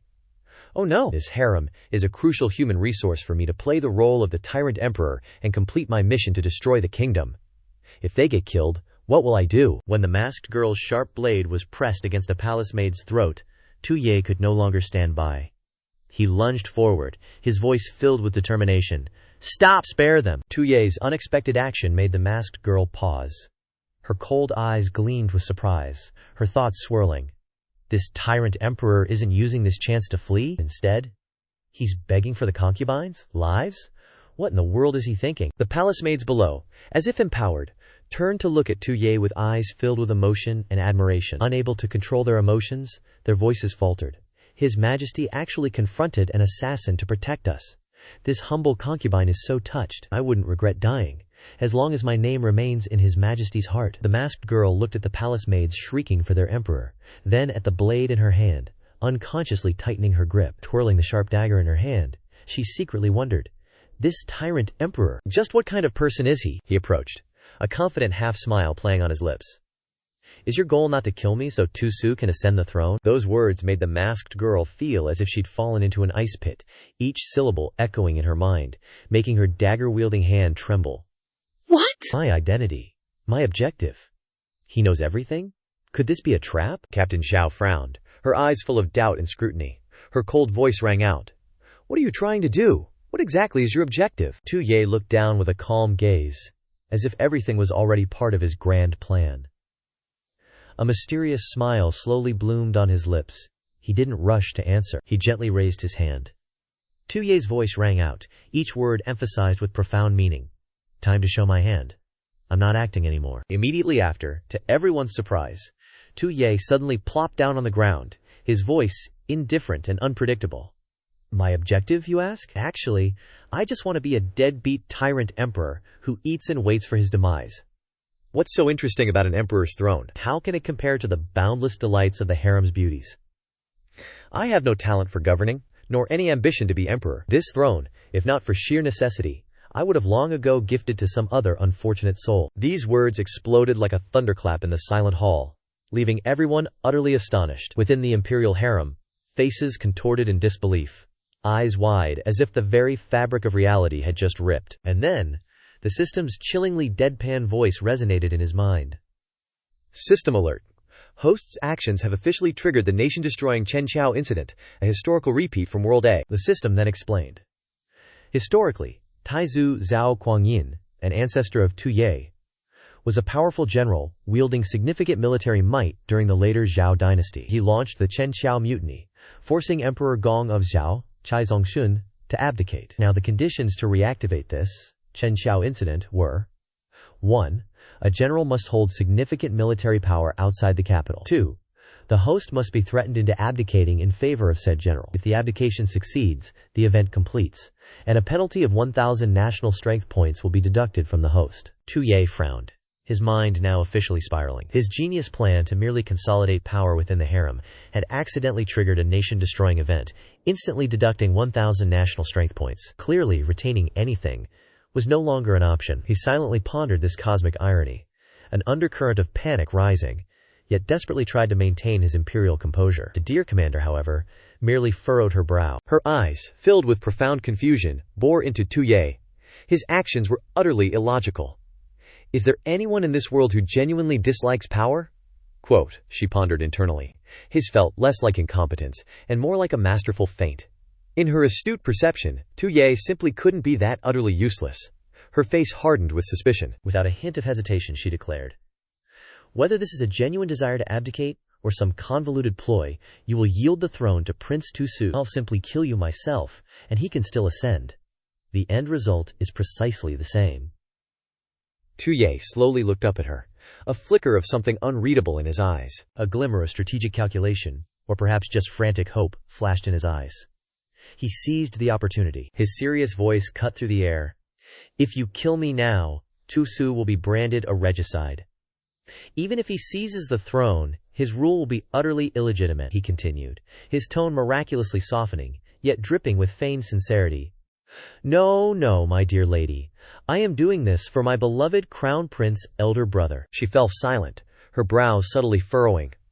Her mind, however, had already drifted, recalling a particularly blustery day. The Light Emperor, his face etched with a pensive gravity, had once asked her, Demir, I established the Qian Dynasty and quelled the northern wars. Tell me, honestly, can I truly be considered a good emperor? She bowed low, with utmost reverence. Her eyes shining, she'd replied, Your Majesty possesses unmatched literary talent and martial prowess, decisive in action and unyielding in judgment. You are truly worthy of being hailed as an eternal, sagely monarch. But the late emperor's next words instantly silenced her. However, my methods are only suited for times of chaos and war, when a ruler like myself is absolutely essential. The Qian Dynasty, in its coming era of peace, may no longer require an emperor such as I. She was stunned, her heart gripped with anxiety. She couldn't accept this truth. No! The Qian Dynasty will forever need an emperor precisely like Your Majesty. Her eyes widened in absolute shock as the emperor turned back, his voice dropping to a somber tone. I know my time is short, he stated. But this may not necessarily be an unfortunate development for the Qian Dynasty. He then looked up at the clear blue sky, speaking almost to himself. I only hope the heir can be tolerant, selfless, and not contend for trivial achievements or power. In her memory, the image of the late emperor, clad in battle armor, radiating a majestic and formidable aura, was an indelible mark. It was at this moment that she finally realized. In retrospect, Tu Yi's distinct characteristics, his profound laziness, his utter absurdity, his seeming tolerance, and his complete lack of ambition to contend for anything, ironically perfectly matched the late emperor's vision for his successor. She was suddenly terrified and horrified, as if realizing the immense scope of her own colossal error. No! Prince Tusu is the late emperor's legitimate eldest son, the rightful heir of Great Qian. How could I possibly be swayed by a few glib words from Tu Siye? The more she dwelled on it, the more her fury intensified, her murderous aura intensified, and her eyes began to gleam with a dangerous, bloodshot hue. Fine then. I'll simply subdue him first, drag him straight to Prince Tusu, and we'll figure out the rest from there. Ooh, she declared, her eyes wide with renewed conviction. Very well then. If that's the case, I shall trouble you to journey to Lindong City in the northern prefecture and perform the abdication ceremony directly before Prince Tusu. Tu Ye, however, was practically vibrating with excitement at the thought of finally completing his mission. Excellent! I just need to see Tusu and get this abdication ceremony over with. Suddenly, someone blocked his path, making his face fall. Wait! A Shama had stepped directly in front of Tu Ye. Aisha, completely oblivious to the situation, spoke up with fierce determination. You wish to threaten His Majesty? Have you perhaps considered the talismans currently residing in my hand? Aisha radiated an aura of overwhelming confidence and strength. She stood like a powerful warrior, her eyes gleaming with unwavering pride. Seeing this, the dear commander felt a tremor of concern. The two stood ready, radiating a fierce determination to overcome any trial. A careless oversight indeed. She mused. To think, he had such a master of arcane arts by his side. I was far too naive. Clearly, his words about abdicating were nothing but a deceitful ruse. She gripped the small dagger in her hand, her gaze narrowing at them with extreme wariness, sensing palpable danger emanating from their defiant stance. This incompetent emperor, it seemed, was truly a master manipulator of the human heart. In reality, Tu Ye's face was twisted into an epic pout, his lips practically reaching his chin. His glorious plan was supposed to be completed, yet Tu Ye's mind was now a foggy, bewildered mess. What in the actual hell is this situation? Quote, he despaired internally. Fan Taozu, standing dutifully behind Jin An, proclaimed, Your Majesty, please rest assured, Aisha's arcane power is exceptionally formidable. Her combat prowess is likely on par with that notorious assassin. Hearing her words, Tu Ye was instantly beside himself with outrage, his face distorting into an ugly mask as he lurched forward. With her protecting His Majesty, that assassin won't stand a chance. Tu Ye wailed in genuine anguish. Who needs her protection? You absolutely do not need to do anything superfluous. Tao Shu pondered, then cast a quick glance at his utterly resentful, sharp-lipped expression. Indeed, she thought, it was absolutely correct to tell Ashar to intervene when she did earlier. She then recalled the events of the previous night, when Li Tianyuan brought Anju and Ashan into the palace, and their conversation continued. The two women knelt in solemn obeisance to Li Tianyuan, listening as he spoke. Do you both understand what your mission will be? Once you enter the palace and get close to Tunye, Ji repeated, a hint of apprehension in her voice. I know. To find an opportunity to assassinate the incompetent Emperor Tu Ye, and thus avenge our clan. Meanwhile, he remained perfectly calm, then chuckled aloud. Ha ha ha! Do you genuinely believe the profound hatred from Tu Tianjun's massacre of your clans can be satisfied by merely eliminating Tu Ye? Your ultimate mission is to ensure the complete collapse and utter destruction of the great Qian Dynasty, the very empire Tu Tianjun built. At this crucial juncture, his voice dropped to a chilling whisper, his eyes growing profound. However, for the time being, you must absolutely ensure Tu Ye's safety. No sooner had he finished speaking than both girls were utterly stunned. They couldn't help but exclaim, "What?" He calmly proceeded to explain. As it happens, among all the princes, Tu Ye displayed the most profoundly absurd incompetence. Recalling the gloomy atmosphere of the imperial city at that time, he continued, "Previously, I took advantage of Tu Su being stationed outside to discreetly support his ascensions. My sole intention was for Great Xinyan to swiftly undergo a dynastic change in his hands." Tao Zhu quickly interjected, startled. "Sir, you want the two of us to remain by Tu Ye's side as demonic concubines of chaos, to bewitch him into becoming the ultimate incompetent, nation-destroying emperor?" Li Tianyuan merely smiled gently. He praised her. "Ah Zhu, you are indeed quick-witted," grasping the core point instantly. Suddenly, his expression shifted, becoming gravely solemn. "What you've guessed. That was merely my initial calculation. Only then did I fully consider Tu Ye's true identity." His eyes clearly flashed with sparks of burning hatred. But after Tu Ye ascended the throne, his actions, it was as if he had transformed into an entirely different person. That previous image of absurd incompetence was, without a doubt, merely a masterful disguise. It has made me increasingly unable to see through his true intentions. Therefore, you two must take my place, observe him at close quarters, and uncover his hidden flaws. Tao Zhu dared not even raise her head, only casting a nervous glance. This was the very first time she had ever witnessed such an expression on Lord Li's usually composed face. She furtively looked up at his utterly expressionless face, which now exuded nothing but a terrifying murderous aura. She couldn't for the life of her discern if he was gripped by fear or by a maniacal excitement. Noticing her scrutinizing gaze, he merely glanced back, then called her name. "Azu." The atmosphere in the chamber suddenly felt remarkably gloomy and ominous. He continued, "You have always been intelligent. By his side, simply adapt to the circumstances as they arise." Gigi knelt anxiously, listening intently, while Asha, though proficient in arcane arts and possessing formidable execution power, possessed a remarkably simple mind. As his words trailed off, his expression snapped into grave seriousness, emphasizing, "There is but one crucial detail you absolutely must engrave upon your very soul." The two stared, listening intently, then shouted in unison to express their absolute loyalty. "We cannot allow him and Tu Su to stand on the same battle line. Understood?" Behind Tu Ye, Tao Zhu simply stood, behaving like an utter fool, yet internally, Tao Zhu was already smirking, having apparently discovered a profound truth. Indeed, Lord Li's discerning eye was not mistaken. Tu Ye's absurd, unparalleled incompetence was merely a masterfully crafted facade. Commander Zhao, however, found herself perpetually on the defensive, forced into a reactive posture. Meanwhile, A relentlessly launched offensive attacks at her opponent. This bizarre masquerade banquet, held in the inner palace, was his brainchild. His true objective? To use it to establish contact with Kunwei, then conspire with Tuxu to overthrow the venerable Lord Li. Alas, his meticulously planned stratagem had already been fully anticipated by Lord Li. Tu Ye, however, was flailing, a chaotic mess, frantically pleading with the two combatants. "Please, just stop fighting!" From behind, Tao Zhu regarded Tu Ye with an all-knowing gaze, only to witness him awkwardly attempt to force out a scornful, utterly unconvincing chuckle. "Ha!"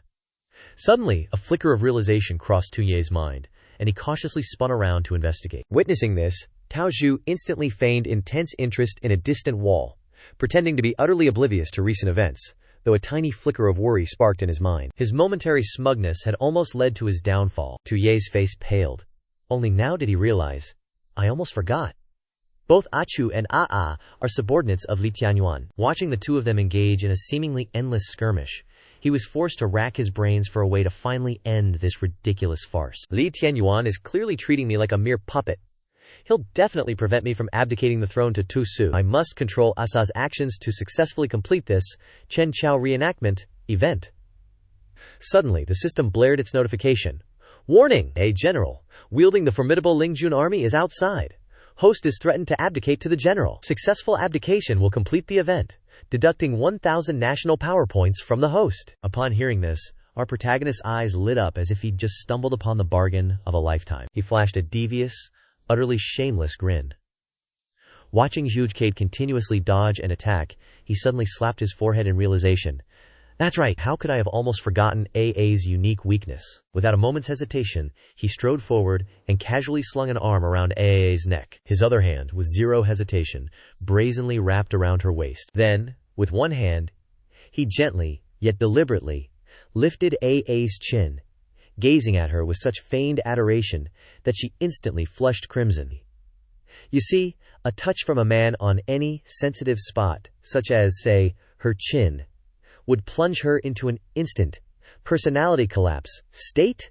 Right after this audacious move, Tu Yi grandly declared, "As the ninth Five Supreme, how could I possibly permit my beloved concubine to protect me?" Ase's face erupted into a fiery red, beads of sweat breaking out as she began to stammer uncontrollably. Two. Her eyes began to spin wildly, her mind utterly incapable of forming a single coherent thought. Emperor Tu Yi. Seeing her reduced to such a state, he immediately spun to Commander Zhao and urged, "Hurry!" He pointed a finger towards Commander Zhao, his other arm still holding a tightly collapsed Aja Sa, seizing the moment to threaten, "Move it!" Commander Zhao, however, had not anticipated this utterly unhinged maneuver. She could only stand there, frozen in blank bewilderment for several seconds. Utterly perplexed, she thought, What is this? Another fiendish scheme from this debauched monarch. Seeing her continued paralysis, he grew even more agitated, gritting his teeth as he urged, "What are you still hesitating for?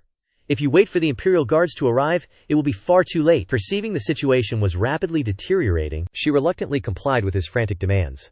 "Forget it. I'll just attack him first, then we can talk." Seeing that she had, against all logic, begun to follow his absurd plan, he finally let out a long sigh of relief. "That's more like it," he thought. Finally, just as Commander Zhao gripped Tu Ye tightly, a blade already pressed against his neck, a blur of motion streaked past. Ace. Asake, having suddenly broken free, darted forward, tilted her body, spun, rolled several times dramatically across the ground, and then lay utterly motionless. Behold! Zhuge Kate's second hidden attribute layer, specifically, when she is touched by a male in a sensitive area and enters a state of personality collapse. Tu Ye and Commander Zhao both froze, utterly stunned. Their shock only intensified as purple lightning began to crackle around her. Asa's eyes, now glowing with a dangerous, luminous intensity, snapped open. Her entire body levitated slightly in the air, a system notification box appearing that read, "She will now consider any female who comes into contact with this man, excluding Tao Zhu and Jia Qing, who are already mortal enemies, as an ultimate life-and-death rival, further enhancing her berserk state." Commander Zhao, still utterly oblivious to the imminent danger, stood there in a daze. Zhuge Kate's eyes, however, were blazing. Her eyes rolled back, veins popping as she glared. A single, terrifying thought echoing, "You? Dare to vie for my man?" At this moment, Zhuge Kate took a menacing step forward, enveloped in swirling plumes of smoke and raw, untamed power. Tu Ye, for his part, immediately recoiled in terror, frightened out of his wits, while Commander Zhao remained stubbornly rooted, desperately trying to resist Zhuge Kate's surging power. Commander Zhao immediately raised her sword, taking a defensive stance, but a telltale trickle of sweat still snaked down her tense face. Then, with an unnervingly grave expression, Zhuge Kate began to form intricate hand seals. Zhuge Kate chanted, her voice resonating with power as she invoked, "Samadhi, true fire.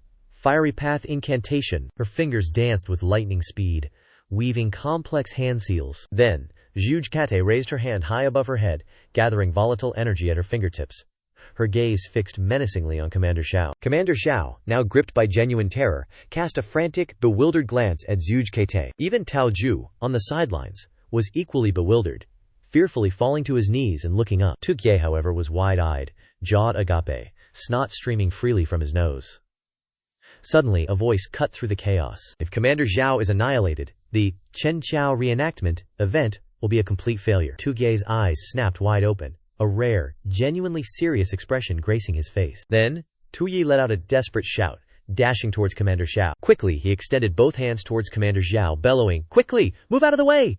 Immediately after, Zhuge Kate, with an unwavering glare, pointed her hand downwards, and a torrent of destructive energy exploded directly beneath both Tu Ye and Commander Zhao. The resulting blast illuminated the entire region, turning night into an artificial, chaotic day. But at this moment, as Tu Yi embraced Chieftain Zhao to make their escape, the two of them accidentally locked lips. It was a truly poetic scene, if not for the absolute chaos unfolding around them. Both instantly flushed red, and Chieftain Zhao indignantly cursed, "You lecherous pervert, tuh!" But before she could finish, Tu Yi unceremoniously shoved her to the ground, creating an impact worthy of a minor earthquake. Chieftain Zhao's eyes promptly rolled back, and she immediately passed out cold. How could this be?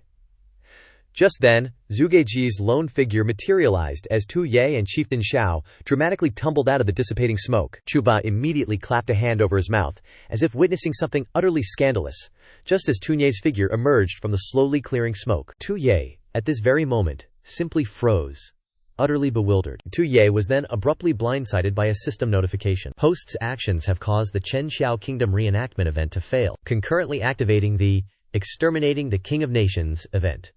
Run around the pillar. In Tu Ye's original world history, the assassin, Jing Ke, attempted to assassinate King Qin in the main hall. He relied on his superb movement techniques to evade, but was struck by the medicine box of the auxiliary character, the renowned physician, Jie Wushu, causing the assassination to fail. Activation conditions for this event are: first, the King Qin must be running around the pillar, and an assassin must be attempting to kill the host in the main hall. Second, during the assassination, a third party skilled in medical arts must be present. And third, this medical expert must intervene against the assassin. If the host defeats the assassin, the event will be considered complete, and 1,000 national power points will be awarded. Congratulations, then rang out. Tu Ye, grinding his teeth, immediately roared, "What the hell kind of eradicating the King of Nations trash event is this?" Tu Ye's hair practically stood on end as he grimaced in fury. Why does this one not deduct points, but add them? His piercing scream echoed throughout Fan Taoju's chambers, startling her completely. Her pupils dilated, and her eyes had scrunched up without her even realizing. Such a powerful aura, she thought, staring at Tu Ye, who still stood unmoving. Not only was he utterly unmoved, but the two cultivators who fell earlier were unharmed. Her eyes widened in terror. "Lord Lai, I once understood that side of you." As she spoke of Tu Ye, she was already sleeping soundly on a bed, gradually opening her eyes, drooling all over the place. Seeing this, Tu Ke appeared with a terrifying, menacing look, and asked, "Awake already?" She frowned, trying to get a clearer look, then slightly bowed and asked, "Tu Ye, where is this?" He cheerfully spread his arms and announced, "This, my dear, is my imperial bedchamber." She looked at her hands, tightly bound by chains, and gnashed her teeth in contempt. "You lecherous, shameless tyrant!" Hearing this, he felt slightly annoyed, and simply raised an eyebrow. Despite the fear clearly written on her face, she still tried to scream, "Even if you claim my body, you'll never." Tu Ye squinted, pointing directly at her face. "What are you even thinking? If not for me, you'd already be dead by Li Tianyuan's hands." An incense stick's worth of time after the assassination attempt, Li Tianyuan, who was in charge of palace security, rushed into the Great Hall with his imperial guards. The chamber doors were immediately kicked open as Li Tianyuan and his soldiers burst in, yelling to protect the emperor and seize the assassin. Han Santa hastily knelt, declaring, "Your humble servant feared for your majesty's safety. This lowly one deserves death 10,000 times over." Tu Ye, feigning ignorance, waved a dismissive hand. "It's nothing. I was merely startled, but unharmed." Immediately after, Li Tianyuan stated, "This humble servant shall take the assassin to thoroughly investigate who stands behind her." Seeing that things were taking an unfavorable turn, Tu Ye hastily intervened. "No." He then started glancing nervously around, awkwardly mumbling something, before brazenly stepping forward to pull the assassin into his arms, with a look of utter fascination. "This assassin is quite beautiful. I wish to keep her to attend to my bedchambers." Li Tianyuan immediately felt uneasy and tried to dissuade him. "Your Majesty, this assassin is far too dangerous. Keeping her might not be wise." Tu Ye shot him an indifferent, sarcastic glance. "I, for one, enjoy a thrilling game." He then continued. He darkened his face, pointing a finger at Li Tianyuan. "Do you truly believe I cannot handle a woman who has lost both her weapons and her freedom of movement?" Seeing that persuasion was futile, Li Tianyuan endured it and bowed. "This humble servant dares not comment." Tu Ye then scooped up the woman, not forgetting to turn to Fan Taoju. "Chu, you stay here and look after Cha." With that, he stood up and, speaking to the assassin, said, "Zhao Qimo, accompany me. Everyone else, you are dismissed." After a moment of contemplation, he felt a slight pang of regret. The Chen Chao reenactment event, it failed. Then, his eyes darted around. "But this, assassin sister, still has value. I must bring her back to Jing Manor to continue my grand cause of nation eradicating." Tu Ye's eyes glowed blood red, as if he wanted to devour her alive, making her panic. "Your face! It's too close! Kill me. Chop me, do as you please, just don't. Don't come any closer, you lecherous pervert." The assassin frantically tried to avoid Tu Ye. She pushed his face away, pleading, "Tyrant, it would be best if you just killed me right now." She grimaced, struggling to speak. "The messenger carrying the imperial decree for Prince Tuzu's execution? I already killed him. His face was squashed into a bizarre shape by her push, yet he heard every single word she said. Sooner or later, Prince Tuzu will deal with you. Tuye, not a bit bothered, wore a mocking expression. Ah? He innocently questioned her in return. A death decree for Tunzu? When did I issue one? Immediately she shrieked back in rebuttal, Stop putting on an act in front of me! Prince Tutu is the late emperor's chosen successor. So, unless you eliminate him, how do you expect to sleep peacefully on the imperial throne? Du Ye cast a knowing glance at Zhao Mei, who was deep in thought. He instantly deduced this wasn't his doing, but rather his foster father's clandestine machinations. A slight smirk touched his lips. Observing Zhao Shu's demeanor, she knew without a doubt that old man Zhao Zhai still hadn't given up, forging an imperial edict right under my nose. Suddenly, his expression shifted to a cunning grin. On the contrary, he mused, this is the perfect chance to turn their scheme against them, shoulder the blame, and acquire a new ally. Du Ye straightened up, a glint in his eye. He smoothed back a lock of hair, a sinister smile spreading across his face. Ah yes, I recall now. That imperial edict? It was issued by me. Zhao Mei's jaw nearly hit the floor. As he spoke, Du Ye reached out, his hand closing around the crimson saber on the rack. His expression, after all, was exceedingly grave. Drawing the blade, he continued. Those elite troops he commands? Imperial father probably intended them for me. Zhao Mei stared, utterly dumbfounded by his theatrical display. She simply couldn't fathom why His Majesty would actively shoulder such a grave crime. Du Ye's eyes widened dramatically. He glanced at his opponent, a low growl escaping his lips. On second thought, simply killing him with an imperial edict would be utterly unexciting. He raised the saber, striking a ready stance, causing the assassin girl to tremble uncontrollably. Just as she braced for the end, the saber arced downwards with chilling precision. Resigned to her fate, she squeezed her eyes shut. Yet, after an awkward moment, nothing happened. Slowly, cautiously, she opened her eyes, only to discover, to her utter shock, that what had been slashed were the very shackles on her wrists. She stood there, bewildered. You're not killing me? Du Ye replied with infuriating calm. You dispatched my imperial messenger. Therefore, you shall replace him, and deliver this very edict to Duke Tutu. Idly toying with the saber, he continued, Imperial father proclaimed Du Tuna a born war god, appointing him northern prince and commander of the northern garrison to temper him. Frankly, I see only brute strength, nothing truly formidable. Suddenly, Du Ye's smile turned utterly demonic. Today, I intend to not only strip him of his northern prince title and his command of the northern garrison, but also his very surname, Du, reducing him to a mere commoner. This declaration plunged her into even deeper confusion. She couldn't grasp anything he was saying, but he only grew more invigorated. Tell him this. If he is displeased with my imperial decree, then... He then flashed a sneering, utterly provocative smile. He should feel free to raise an army, rebel, and attempt to reclaim what he believes is rightfully his. His words painted a picture of pure, unadulterated madness. I shall be awaiting his arrival in the capital. His eyes, momentarily clouded, cleared as he patted himself on the back. Truly, my performance as a foolish, self-destructive tyrant, hell-bent on provoking his elder brother, is simply too realistic. Suddenly, his attention shifted to the system. The system promptly chimed in. Host's actions have activated the Nation-Annihilation event, Stage 2, the Jingnan disaster. He was pleasantly surprised by the rapid progression. A Stage 2 annihilation event? How wonderfully unexpected, and how, pray tell, does this differ from your standard annihilation event? The system continued. In the original world history, countless soldiers witnessed Emperor Wen, Zhu Yunwen, issue an edict abolishing the title of Northern Yan King, Zhu Di. This naturally provoked Zhu Di's rebellion, leading to the Yan King's army laying siege to the capital, Nanjing. Emperor Zhu Yunwen's fate remained unknown. The system then began its dry explanation. The so-called Jingnan campaign and the activation conditions for the Jingnan disaster are as follows. Condition 1. An existing imperial prince holds significant military power in the north. Condition 2. The host, as emperor, issues an edict abolishing the imperial prince's power. Should said imperial prince then raise an army in rebellion. Stage 1 of this event is completed, deducting 1,000 national power points.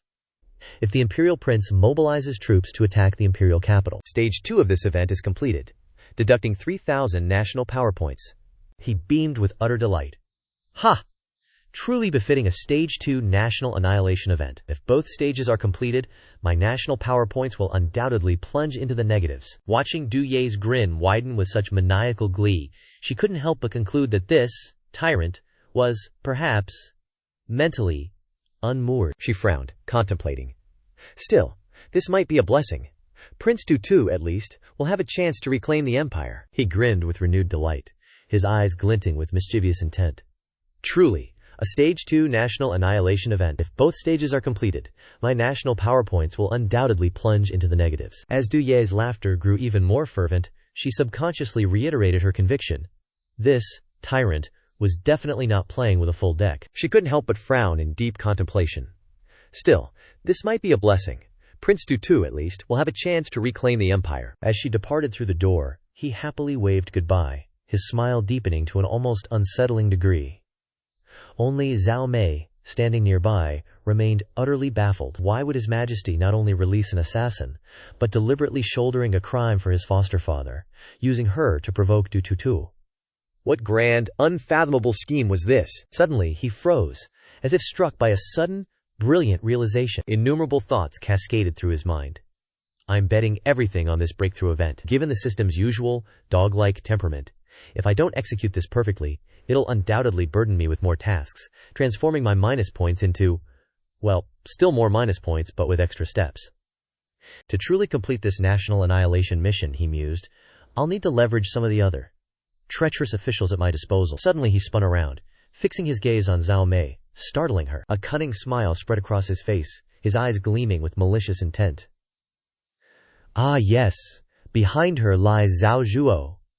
And didn't Zhao Zhuo always scheme to place me on the throne? Now, that's a point I can certainly exploit. Seeing his smile, she was utterly lost. She simply had no idea how to react. Du Ye then called out, Zhao Mei, his voice dripping with playful provocation. How daring of me! I've been so preoccupied with Che and Achu, I've entirely neglected you, haven't I?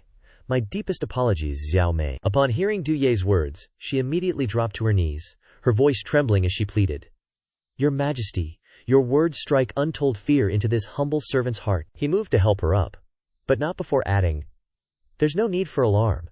Did I not previously grant you leave to freely report my situation to Zhao Zhuo? She blinked, utterly bewildered. Huh? His subsequent words descended like a crushing weight upon the atmosphere. This time, I shall trouble you to deliver another message to him. Inform him that I intend to hold court soon to hear official matters. Tell him to prepare thoroughly. Reporting, Lord Zhao, Lord Li has yet to arrive. Hearing this, Zhao Mei's eyes widened, unable to believe her ears. Outside, the moon was absent, and an eerie silence enveloped the night, broken only by her faint, trembling reply, Yes. When dawn finally broke at the assembled court, a voice announced, His Excellency, Left Prime Minister Zhao Zhuo has arrived.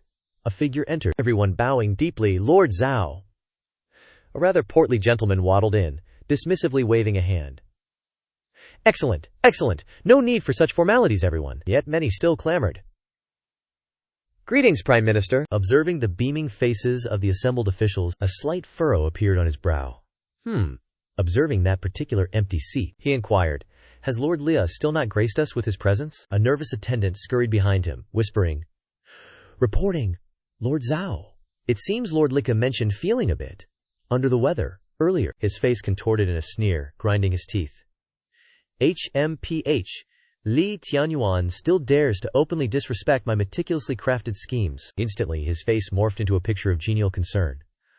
Oh well, Lord Lia's health is paramount. His absence today is completely inconsequential, but deep within his black heart, he seethed. Just wait. Once I've finished dealing with that pest Tung Ye and solidified my dominion over the imperial court, I'll be back to collect a pound of flesh from him. The sudden cry of a court guard made Zhao Zhuo jump. His Imperial Majesty has arrived. The announcement echoed. His Imperial Majesty has arrived. Zhao Zhuo whirled around, his eyes scanning for an explanation. The Emperor swept past the stunned assembly of court officials. Tu Ye, radiating an aura of utter shamelessness, strode in alongside Zhao Mei. Everyone present was utterly flabbergasted, disbelieving their own eyes, as whispers broke out. What kind of emperor brings a concubine to imperial court? This is completely against protocol, isn't it? As if he'd just won the lottery, our shameless protagonist grinned, his eyes playfully sweeping over the scandalized officials. What, bringing just one person is already too much for your delicate sensibilities? Initially, silence reigned. No one dared to utter a peep. But then, their faces contorted into expressions of utter bewilderment, jaws agape, as Tuye continued. How about this many? He dramatically raised his hand, revealing his entire harem, who now flooded into the hall, plunging the entire imperial court into a state of absolute, unadulterated shock. A few officials immediately keeled over, fainting dead away. One, weeping openly in terror, wailed, "Oh, ancient emperors, forgive us!" Meanwhile, Tuye's concubines cheerfully began to wander around, treating the grand imperial court like a tourist attraction. "Is this the great court assembly?" one giggled. "It looks dreadfully boring." "Hello there." Seeing the officials collectively on the verge of heart failure, Tuye cackled uncontrollably, slapping his thigh. "This emperor merely wished to let my beloved concubines experience the grand imperial assembly.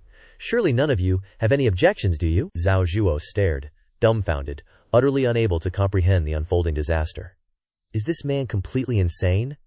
Why would he pull a stunt like this?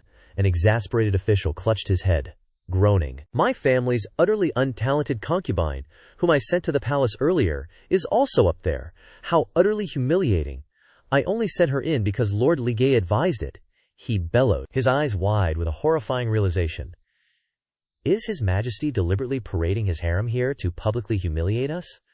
Zhao Zhuo, pointing a trembling finger, his face a mask of stern disapproval, declared, "Your Majesty bringing the imperial harem to court is utterly against all ritual law and propriety. May I inquire as to your Majesty's intentions?" Tuye merely let out a casual, almost innocent chuckle, shrugging. "Oh, you all needn't overthink it so much. This emperor has no ulterior motives whatsoever. As a depraved, licentious, and utterly immoral ruler, bringing the imperial harem to the court assembly is perfectly reasonable, wouldn't you agree?" Zhao Zhuo flinched, bowing slightly, his words catching in his throat. This matter. Seeing Zhao Zhuo's utterly defeated expression, Tuye was positively delighted, cackling like a madman. "Ha ha, what's wrong? As long as my shamelessness knows no bounds, are you all truly powerless to stop me?" Then, Tuye feigned an expression of innocent bewilderment, turning to the bewildered eunuch behind him. "Well, what are you waiting for? Are you not going to arrange seating for everyone?" The eunuch immediately bowed. "Yes, Your Majesty. Seating has been properly arranged." Tuye stood up, announcing excitedly, "As this is the imperial harem's first foray into court, please bear with a bit of cozy seating." The concubines beside him, however, began to fret. "We can only sit on the floor like this," one whispered. "I want to sit beside His Majesty on the dragon throne." Tuye casually pulled Zhao Mei into a firm embrace. Just then, the system materialized. Host has disrupted ritual etiquette at the Grand Imperial Assembly, deducting 500 national strength points. Our protagonist practically vibrated with glee. Haha, causing chaos at the Grand Imperial Assembly is indeed effective. Later, I'll commit a few more acts of ritualistic vandalism. The more I lose my Imperial Majesty in front of these officials, the more points I'll receive. The entire assembly of court officials collectively covered their faces in mortified despair, silently weeping into their sleeves. Zhao Zhuo's fists clenched, his face a thunderous scowl as he ground his teeth. "Just bear with this insufferable clown for now. Later, I'll ensure he understands the true meaning of retribution." Tuye, casually propping his chin with one hand, announced loudly, "This is my first time presiding over court. Do my beloved ministers have anything they wish to report?" The officials all grimaced, sweating profusely and bowing their heads in deep thought. This, of course, made Tuye practically giddy. The show is finally about to begin. Lord Zhao is clearly preparing to make his move against this young emperor. Immediately, Zhao Zhuo, flanked by his cabal of cunning old foxes, stepped forward. "Your humble subject has a matter of utmost importance to report." A cunning smile spread across Zhao Zhuo's face. "Recently, an auspicious omen was discovered on the easternmost islands, and it has been respectfully presented to your humble servant." Tuye rubbed his chin, feigning great interest. "Oh? What auspicious omen?" This was proceeding exactly as he'd hoped. Zhao Zhuo let out a hearty laugh. "It is a giant dragon," Zhao Zhuo declared, gesturing grandly. "A divine spirit beast. I am absolutely certain of it." The more he spoke, the more passionately he waxed poetic.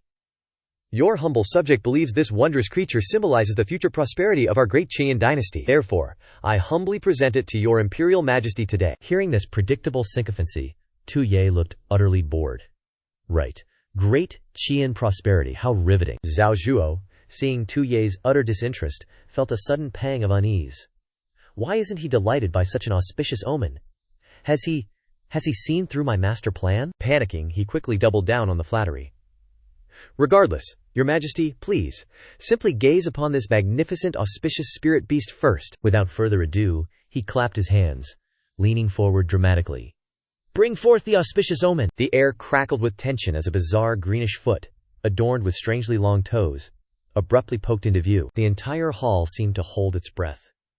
The assembled officials stared, their eyes wide with a mixture of fear and utter disbelief. They simply could not believe their eyes. Even Tu Ye, standing nearby, managed to conjure an expression of carefully crafted bewilderment and feigned concern, as if completely at a loss for how to handle this unexpected turn of events. In the center of the hall, 2 nervous guards strained against chains, leading a surprisingly large, undeniably green, lizard.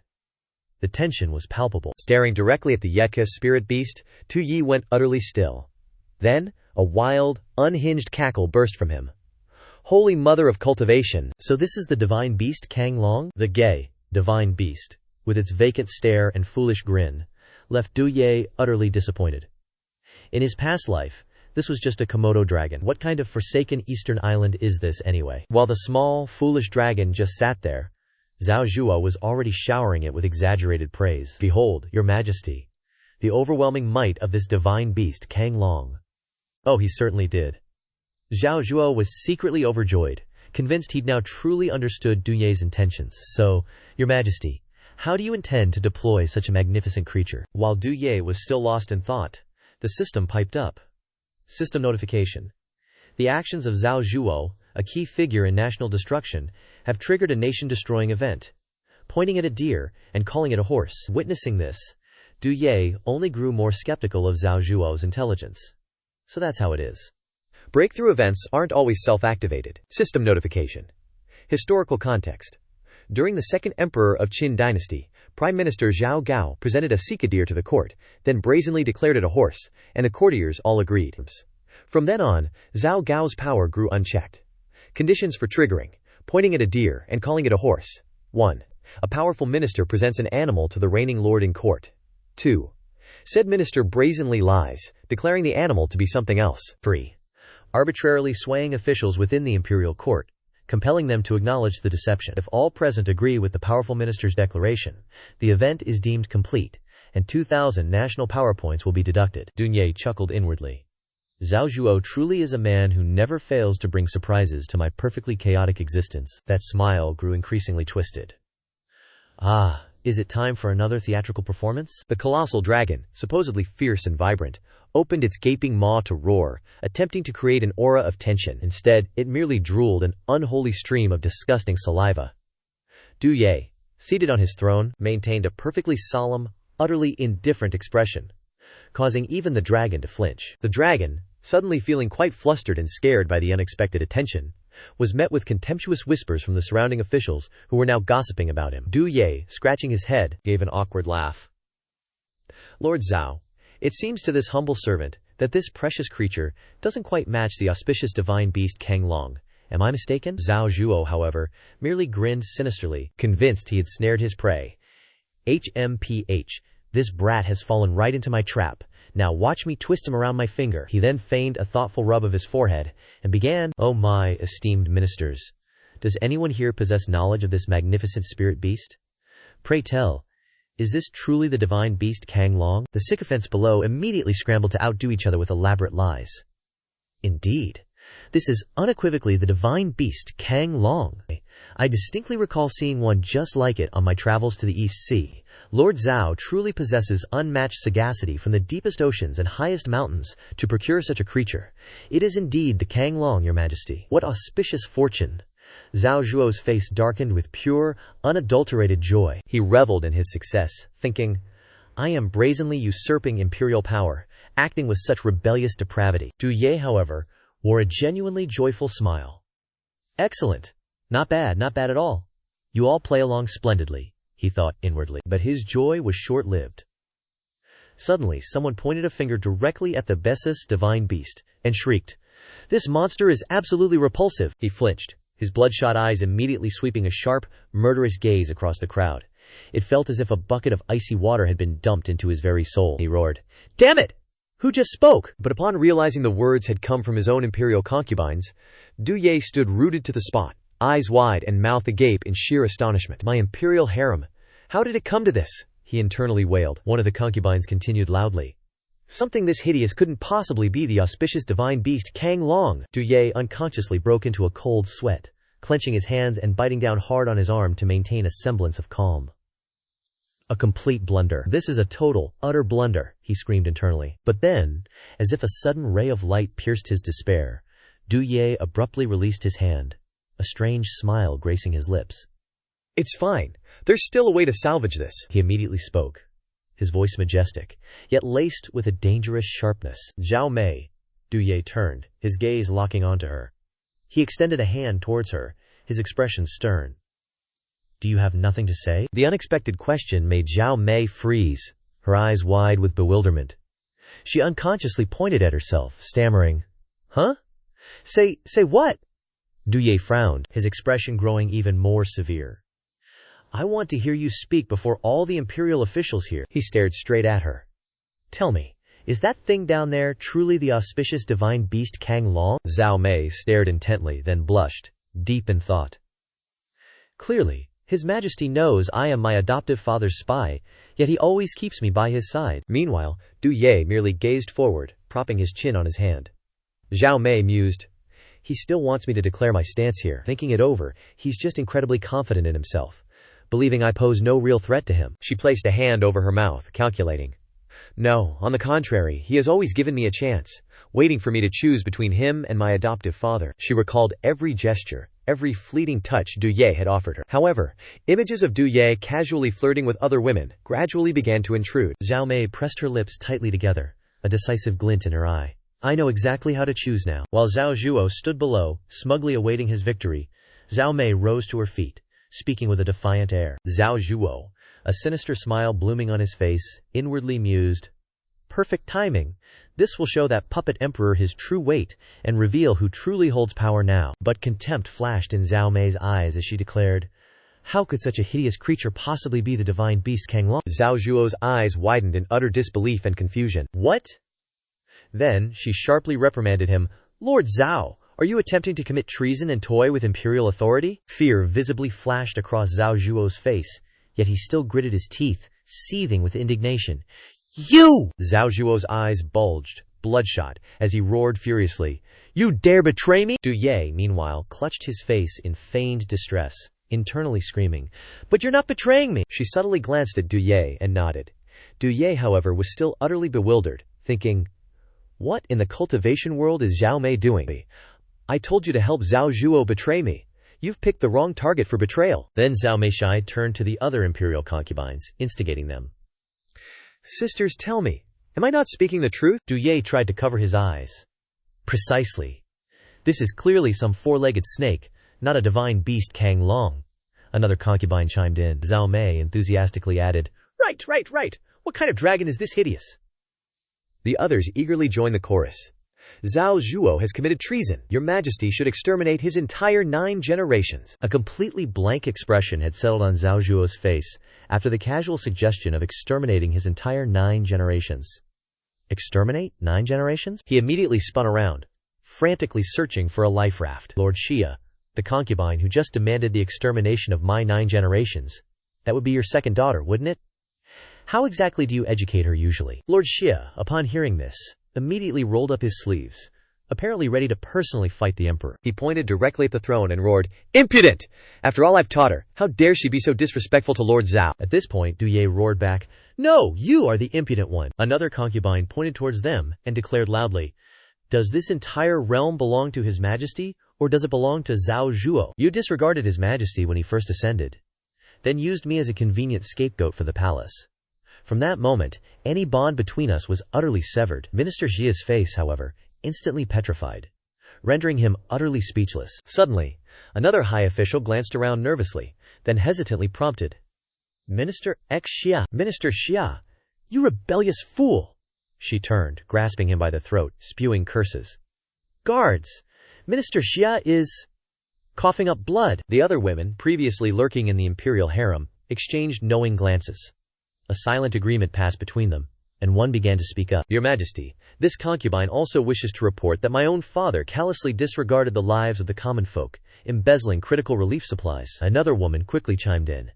And my father, your majesty, seized the lands of honest villagers for his own gain. Immediately, a chorus of denunciations followed. My father is utterly depraved, spending every single day in the brothels. My father treats human lives like blades of grass. As the chaos unfolded, Zhao Zhuo began to ponder deeply. Our prestigious standing within the imperial court is being utterly decimated by this harem. Li Tianyuan wasn't wrong at all. This lad is truly not to be trifled with. His eyes suddenly betrayed a flicker of genuine fear as he faced this assembly of women. They descended upon the high officials, and Zhao Zhuo like a horde of vengeful demonesses, each accusation a direct hit. He, in turn, began to quietly recalculate his odds. What exactly is this lad trying to do? Facing Tu Ye's current domineering aura, he felt utterly insignificant and terrified. His face was drenched in sweat, his anxiety palpable. A divine dragon, residing deep within Tu Ye, slowly began to manifest, its aura utterly crushing Zhao Zhuo's spirit. Suddenly, a sword materialized. Is he seriously trying to piggyback off these women's momentum to chop me down? How dare he? Absolutely impossible. Even as Zhao Zhuo's thoughts raced, Tu Ye's sword plunged relentlessly closer. His eyes glazed over, his anxiety intensifying with each passing second. Yet he stood there, utterly paralyzed. The imperial officials gaped in horror and worry, while the concubines, on the other hand, leaned forward, eagerly anticipating the next juicy development. With a sudden schwang, a distinct portion of the mysterious beast behind Zhao Zhuo detached itself from his otherwise perfectly intact body. An attendant nearby, seeing this, merely let out a soft cry. Minister Zhao! Having effortlessly dispatched the monstrous entity, Tu Ye offered Zhao Zhuo a perfectly blank, utterly guileless smile, and replied, causing the minister's face to darken considerably. Ah, for a mere monster to disrupt the sacred harmony between ruler and minister. This humble one is truly unworthy of such an esteemed position. Regardless of whether it was an auspicious omen or just some stray beast, we simply chopped it down with a single stroke. With that, he turned and offered Zhao Zhuo another, perfectly cordial, smile. As for today's rather lively court session, we shall consider it to have simply never happened. Seeing Zhao Zhuo still standing there, utterly motionless, Tu Ye suddenly called out loudly, Minister Zhao! How are you feeling, Minister Zhao? A few drops of fresh blood still clung to the minister's face. He stammered for several terrified seconds. Your Majesty speaks truly. And just like that, the entire scene reverted to an unnatural calm, as if nothing whatsoever had transpired. The ancient brazier in the corner continued to emit its tranquil wisps of smoke. System. Resolution complete. Given that the host successfully derailed Zhao Zhuo's court-wide subversion of truth, which utterly shook Zhao Zhuo and the entire court, the host's imperial authority has been significantly consolidated. System. Commencing congratulations, you have received an additional 1,000 national power points. Upon hearing this, Tu Ye's heart swelled with a distorted expression and a torrent of silent curses. Damn it! Zhao Mei, standing behind him, noticed the furious spiritual fire radiating from Tu Ye and grew increasingly anxious. She pondered. His Majesty clearly astonished everyone in court, so why don't Zhao Zhuo and the other officials look happy about it? Zhao Mei cautiously stepped closer, then hesitantly inquired, Your Majesty, are you satisfied with this one's performance in court just now? At her question, Tu Ye's face instantly darkened, but the very next second he forced a strained smile and praised her. Ah, it was acceptable. Though, if you could grasp our intentions a little more accurately, that would be even better. In her mind, an idea suddenly flickered. Of course. I wasn't proactive enough in understanding His Majesty's true will. I had to be practically told to step forward. His Majesty is clearly displeased with my performance. Zhao Mei solemnly vowed to herself that next time, she would strive to perfectly follow Tu Ye's rhythm, avoiding today's catastrophic misstep. Meanwhile, Tu Ye turned to look at Zhao Mei, an unsettling premonition stirring within him. He, however, was silently calculating. Now she's publicly sabotaged Zhao Zhuo, making his prestige plummet. How am I supposed to rely on any of them to help me complete my nation-ruining mission now? He squeezed his eyes shut, trying to maintain his composure. All I can do now is pin my hopes on old Lan. Then, a voice echoed from deeper within the palace. Come now, assist us in drafting an imperial edict. Zhao Mei's eyes widened in utter shock. What imperial edict could His Majesty possibly want to write? He then hesitantly ordered, We desire to promote Li Tianyuan to the esteemed position of Grand Tutor. Before she could even begin to formulate a protest, he pressed on. What? No? Zhao Mei quickly regained her composure, preparing her reply. No problem at all. As she began to write, Xiao Mei's mind raced. The Grand Tutor is an official rank even above the left and right prime ministers. Since the founding of the Qian nation, apart from the venerable Lord Wei Jinglu who held this position a century ago, the office has been left entirely vacant. Now Zhao Zhuo has lost his influence, and His Majesty wishes to appoint Li Tianyuan as Grand Tutor. Her heart secretly solidified its grim conclusion.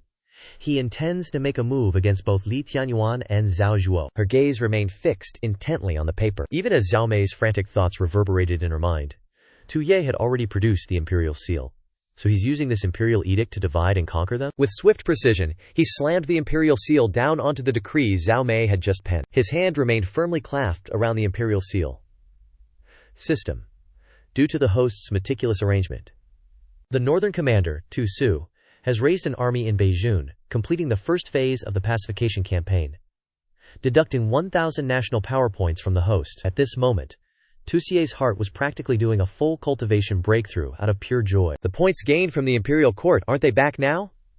As expected of me, the Imperial Seal is still firmly clutched in my hand. Tu Ye's unhinged, maniacal laughter continued to echo, much to Xiao Mei's growing concern.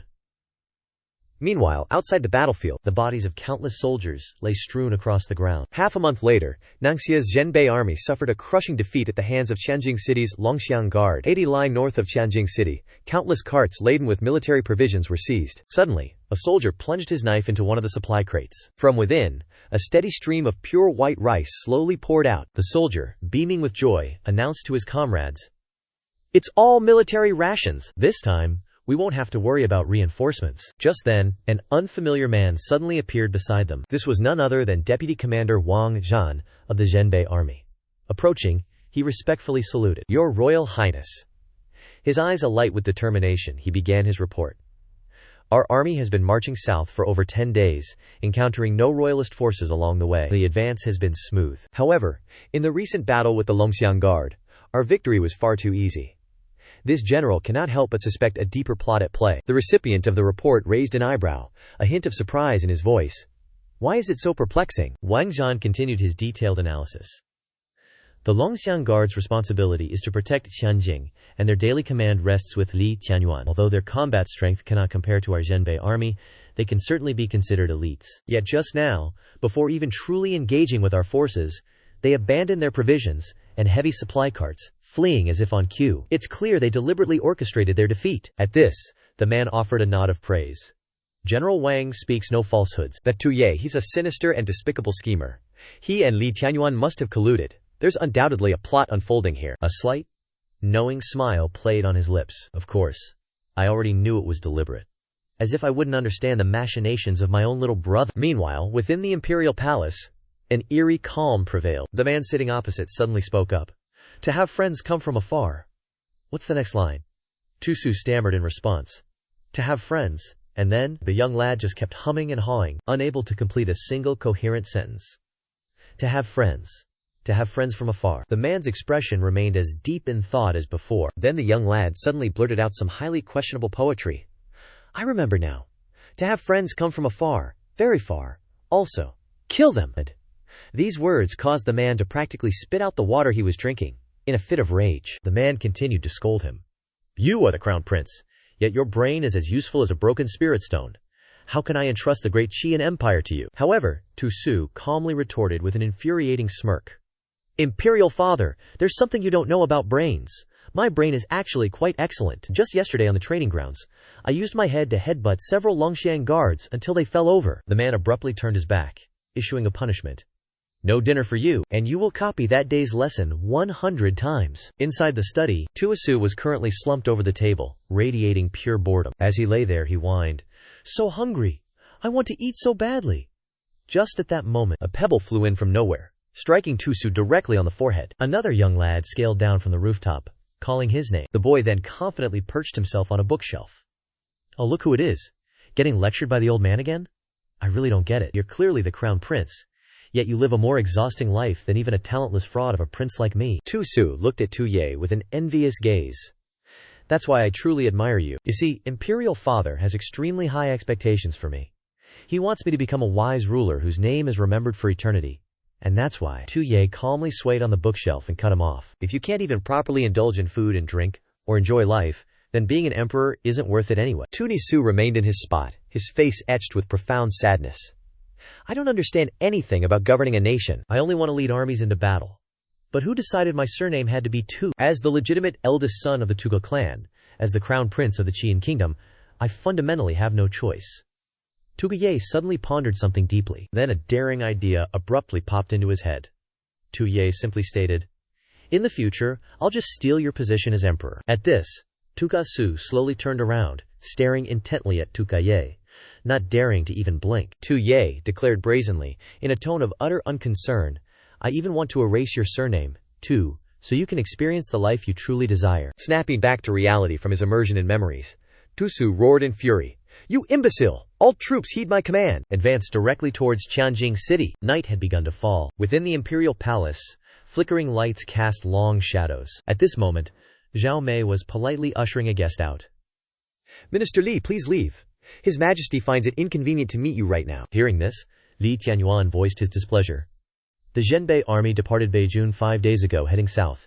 They are now only 800 li from Tianjing. Your servant must meet His Majesty. Yet, at this precise moment, Zhao Mei calmly smiled and replied, "His Majesty is well aware of this matter, and simply trusts Lord Li's exceptional capabilities to handle it splendidly. After all, the Dragon Elephant Guard is currently under your command, so the responsibility of defending Tianjing naturally falls to you. Furthermore, as the Grand Tutor, it is only proper that you share His Majesty's burdens." Li Tianyuan's face progressively darkened, as if someone had just cancelled his Spirit Stone subscription. He glared straight ahead with eyes like laser beams, thinking, "Your Majesty, are you trying to saddle me with this cosmic-sized pot of blame?" Li Tianyuan's expression became a masterpiece of panic and dread as he began, "Your Majesty vastly overestimates your humble servant. Tusu is hailed as the god of war, and the Northern Pacification Army is the premier elite force of Great Qian." Meanwhile, Zhao Mei merely offered a serene smile, and replied, "Lord Li need not fret.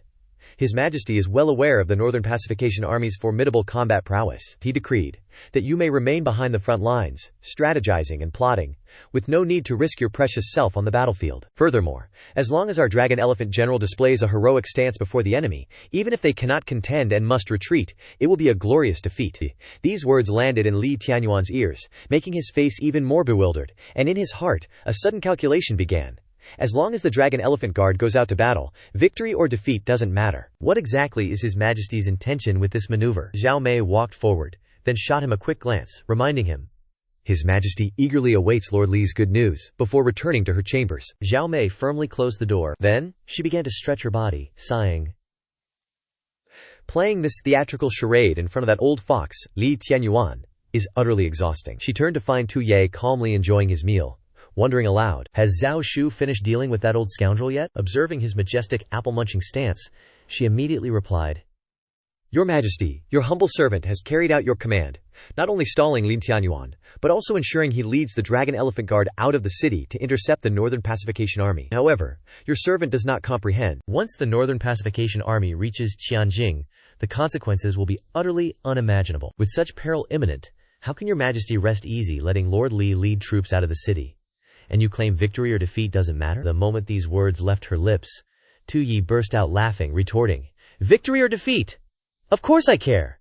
As he popped more food into his mouth, he confidently calculated, "I'm merely afraid they won't lose spectacularly enough. Though the Dragon Elephant Guard's combat prowess isn't on par with the Northern Pacification Army, they are, for better or worse, the second strongest elite force in Qian Nation. If they truly fortified Tianjing, whether the Northern Pacification Army could breach the capital or not would be difficult to say. Therefore, I'm sending them out of the city for a field battle to welcome the enemy, essentially to offer up their heads first. Although that old schemer Li Tianyuan is devious, he's terrible at leading troops. With him at the helm of the Dragon Elephant Guard, they will be utterly decimated, their combat power severely crippled, and by actively attacking, they will enrage Tuxu. This way, the pacification calamity event can be completed with effortless ease." Tu Ye's sinister grin and triumphant expression once again resurfaced. These actions involuntarily sent a shiver down Zhao Mei's spine. She mused, "When His Majesty wears that smile, Li Tianyuan is undoubtedly in for a truly miserable time. Lord Li is truly out of luck this time." At that very moment, as Li Tianyuan departed after being refused an audience with Tu Ye, he began to ponder, Ye gave up his authority to let me lead troops to confront the Northern Pacification Army, and even claimed victory or defeat didn't matter. There must be a profound hidden meaning behind this. Suddenly, a loud shout echoed from behind. Li Tianyuan! The one rushing towards him was none other than Zhao Zhuo. He frantically scrambled towards Li Tianyuan, his face a picture of disheveled urgency. Zhao Zhuo seized Li Tianyuan's collar and bellowed, "No wonder you feigned illness and skipped court that day. So you'd already conspired with Tu Ye, intending to deal with me, hadn't you?" Li Tianyuan immediately shoved him away and yelled directly into his face. "What madness possesses you? Since when have I conspired with him to deal with you?" Zhao Zhuo's expression grew even more panicked. "Then explain this. The day I lost face in court, you immediately turned around and were appointed Grand Tutor?" Li Tianyuan continued to remonstrate. "Just use your brain for once. He merely wants to use this to drive a wedge between us. Tu Su has already begun marching towards Tianjing, and you still have the audacity to nitpick over such trivial matters with me?" Zhao Zhuo continued to roar. "Trivial matters? Don't think I'm completely oblivious. Those 2 girls you planted beside Tu Ye. One was appointed National Grand Preceptor by him, and the other oversees the national treasury. You truly want to jump aboard Tu Ye's ship, don't you? I also know those 2 women are descendants of the traitors you harbored all those years ago. You wouldn't want Tu Ye to discover their true identities, would you?" At this moment, a sudden, blinding gleam entered Li Tianyuan's eyes. His smooth, unblemished chin remained unmoving for a beat. Then Li Tianyuan suddenly spoke. "I see," he said. "Lord Zhao, perhaps some of my past actions have led to misunderstandings on your part, and I feel it is imperative that I rectify these misunderstandings." Zhao Zhuo saw this, and became slightly flustered, stammering, What do you intend to do?" Sweat began to cascade down his face. At that very instant, Li Tianyuan produced a tiger tally, causing Zhao Zhuo to falter. "This is Zhao." His expression turned to sheer panic. Zhao Zhuo stared at the object before him, stammering, and upon seeing the tiger tally in the other man's hand, he blurted out, "This is..." Li Tianyuan, with a calm and stern expression, affirmed, "Indeed. This is the tiger tally of the Dragon Elephant Guard. With this tally, one can mobilize 30,000 Dragon Elephant Guards from Tianjing." He pressed the tiger tally closer to Zhao Zhuo, a chilling threat in his eyes. "Currently, I entrust this artifact to Lord Zhao for safekeeping. Please, do not decline." With that, he began to recall the time when he and Zhao Zhuo formally greeted each other, muttering, "The tiger tally." Li Tianyuan carefully recalled and revealed. When the former emperor was still alive, Zhao Zhu and I were appointed left and right prime ministers, assisting him in governing Great Qian. Out of a desire to balance power, he entrusted the 2 most crucial artifacts of the nation to our respective care. He thought of Zhao Zhuo receiving the Imperial Seal, saying, "As the left prime minister, Zhao Zhuo wields the Imperial Seal, responsible for conveying imperial decrees and organizing the officials." Simultaneously, he thought of what he himself had received, continuing, "As for me, I commanded the Tiger Tally, leading the elite Dragon Elephant Guard, responsible for defending Tianjing." In his heart, Li Tianyuan proudly affirmed, "It was precisely because of this that after the former emperor's passing, Zhao Zhuo and I could maintain outward peace, together elevating Tu Ye as a puppet emperor." His voice then grew serious as he stated, "But unexpectedly, due to Tu Ye's ruthless tactics, Lord Zhao gradually lost his support, and is now forced into a desperate situation." He recalled looking down at Zhao Zhuo from above, muttering to himself, "Only I, who command the Tiger Tally, remain the sole powerful minister in Tianjing, and also the sole threat to His Majesty." But then, Li Tianyuan revealed a terrifying, unknown truth. Therefore, this time, on the surface, he promoted me to Grand Tutor, and granted me command of the Dragon Elephant Guard to block the Northern Pacification Army. In reality, it was more like a one-way ticket to the execution grounds. Snapping back to reality, he eyed the tiger talisman clutched in his hand, a thought forming. This Dragon Elephant Tiger Talisman? Currently a piping hot potato. Better use it to temporarily calm Zhao Zhuo, lest he become a cornered dog, biting back with desperate fury. Meanwhile, Zhao Zhuo stood opposite him, face a thunderous mask of silence. Suddenly, eyes blazing crimson, he gnashed his teeth in furious accusation. "Old Lai, have you also come to play these dirty tricks on me?" Tianyuan stood momentarily stunned, listening as he continued. "I've already received intel that taking this tiger talisman means I'll have to command the Dragon Elephant Guards to confront Tu Su's northern garrison army. Is that it?" Tianyuan merely glanced at him, then flatly refused. "That madman Tu Su throws his life away in battle. I can't possibly defeat him." In an instant, Tianyuan slapped the tiger talisman from Zhao Zhuo's hand and roared, "If you're so eager for death, go find it yourself." This stunt from Zhao Zhuo, Tianyuan's face darkened considerably. his teeth clenching audibly. Moments later he growled out, "Minister Zhao!" he thundered, morphing into a raging lion. "Is it because my demeanor has been rather gentle of late that you've developed a slight misunderstanding about your current predicament?" Zhao Zhuo stared at the furious Tianyuan, teeth grinding, beads of anxious sweat forming on his brow. Tianyuan's eyes glowed with a dangerous crimson light. "The Imperial Seal you once managed is shattered, its authority before the 100 officials utterly lost. Even Zhao Fu has betrayed you." Watching Zhao Zhuo fall into desperate straits, Tianyuan scoffed with utter contempt. "You, Minister Zhao, possess not a single trump card left," Zhao Zhuo stammered, attempting to maintain a semblance of calm. Are you threatening me?" At his question, Tianyuan offered no reply, merely gazing silently at the tiger talisman lying on the ground. Tianyuan bent to retrieve the talisman, replying coolly, "I am merely stating the unvarnished truth." Zhao Zhuo's face showed a flicker of fear as he watched Tianyuan grasp the tiger talisman, every word dripping with intent. "While holding this tiger talisman might burn your hand slightly, it remains the only trump card you currently possess." With that, Tianyuan extended the tiger talisman back towards Zhao Zhuo, a sinister, forced smile spreading across his face. "Earlier, you accused me of playing dirty tricks." "That is quite incorrect. This, Minister Zhao, is a forthright, honorable scheme, an overt stratagem. You are still the left prime minister, and wielding this identity, coupled with the tiger talisman's ability to mobilize the dragon elephant guards, consider this my final, magnanimous gift. One last chance, out of respect for our past camaraderie." Having delivered his benevolent ultimatum, Tianyuan promptly shoved the tiger talisman directly into Zhao Zhuo's mouth. Then, with a final, pointed reminder to seize this opportunity, he turned and strode away. As Tianyuan departed, Zhao Zhuo remained, the tiger talisman still firmly clamped between his teeth. Eventually, he reached up, extracted the talisman from his mouth, and muttered a string of curses. "Damn it all. Leading troops into battle now is nothing short of courting death." He stared intently at the tiger talisman, finding himself reluctantly agreeing with Tianyuan's earlier assessment. Tianyuan wasn't wrong, he grumbled inwardly. "I truly have no trump cards left." Zhao Zhuo broke out in a cold, anxious sweat. Considering all the watchful eyes now undoubtedly fixed upon him, he muttered frantically to himself, "On the contrary, potential enemies are abundant." With a twisted smile, he took a deep, shaky breath and began naming names. "Bao Tuye Tu Sue, and you, Tianyuan. If this is how it must be, then don't blame me." Scene change. Somewhere in the distance, a thick pillar of black smoke began to rise ominously. A crowd quickly gathered before a large mansion, now a roaring inferno. A woman clutched a small child, weeping mournfully at the scene.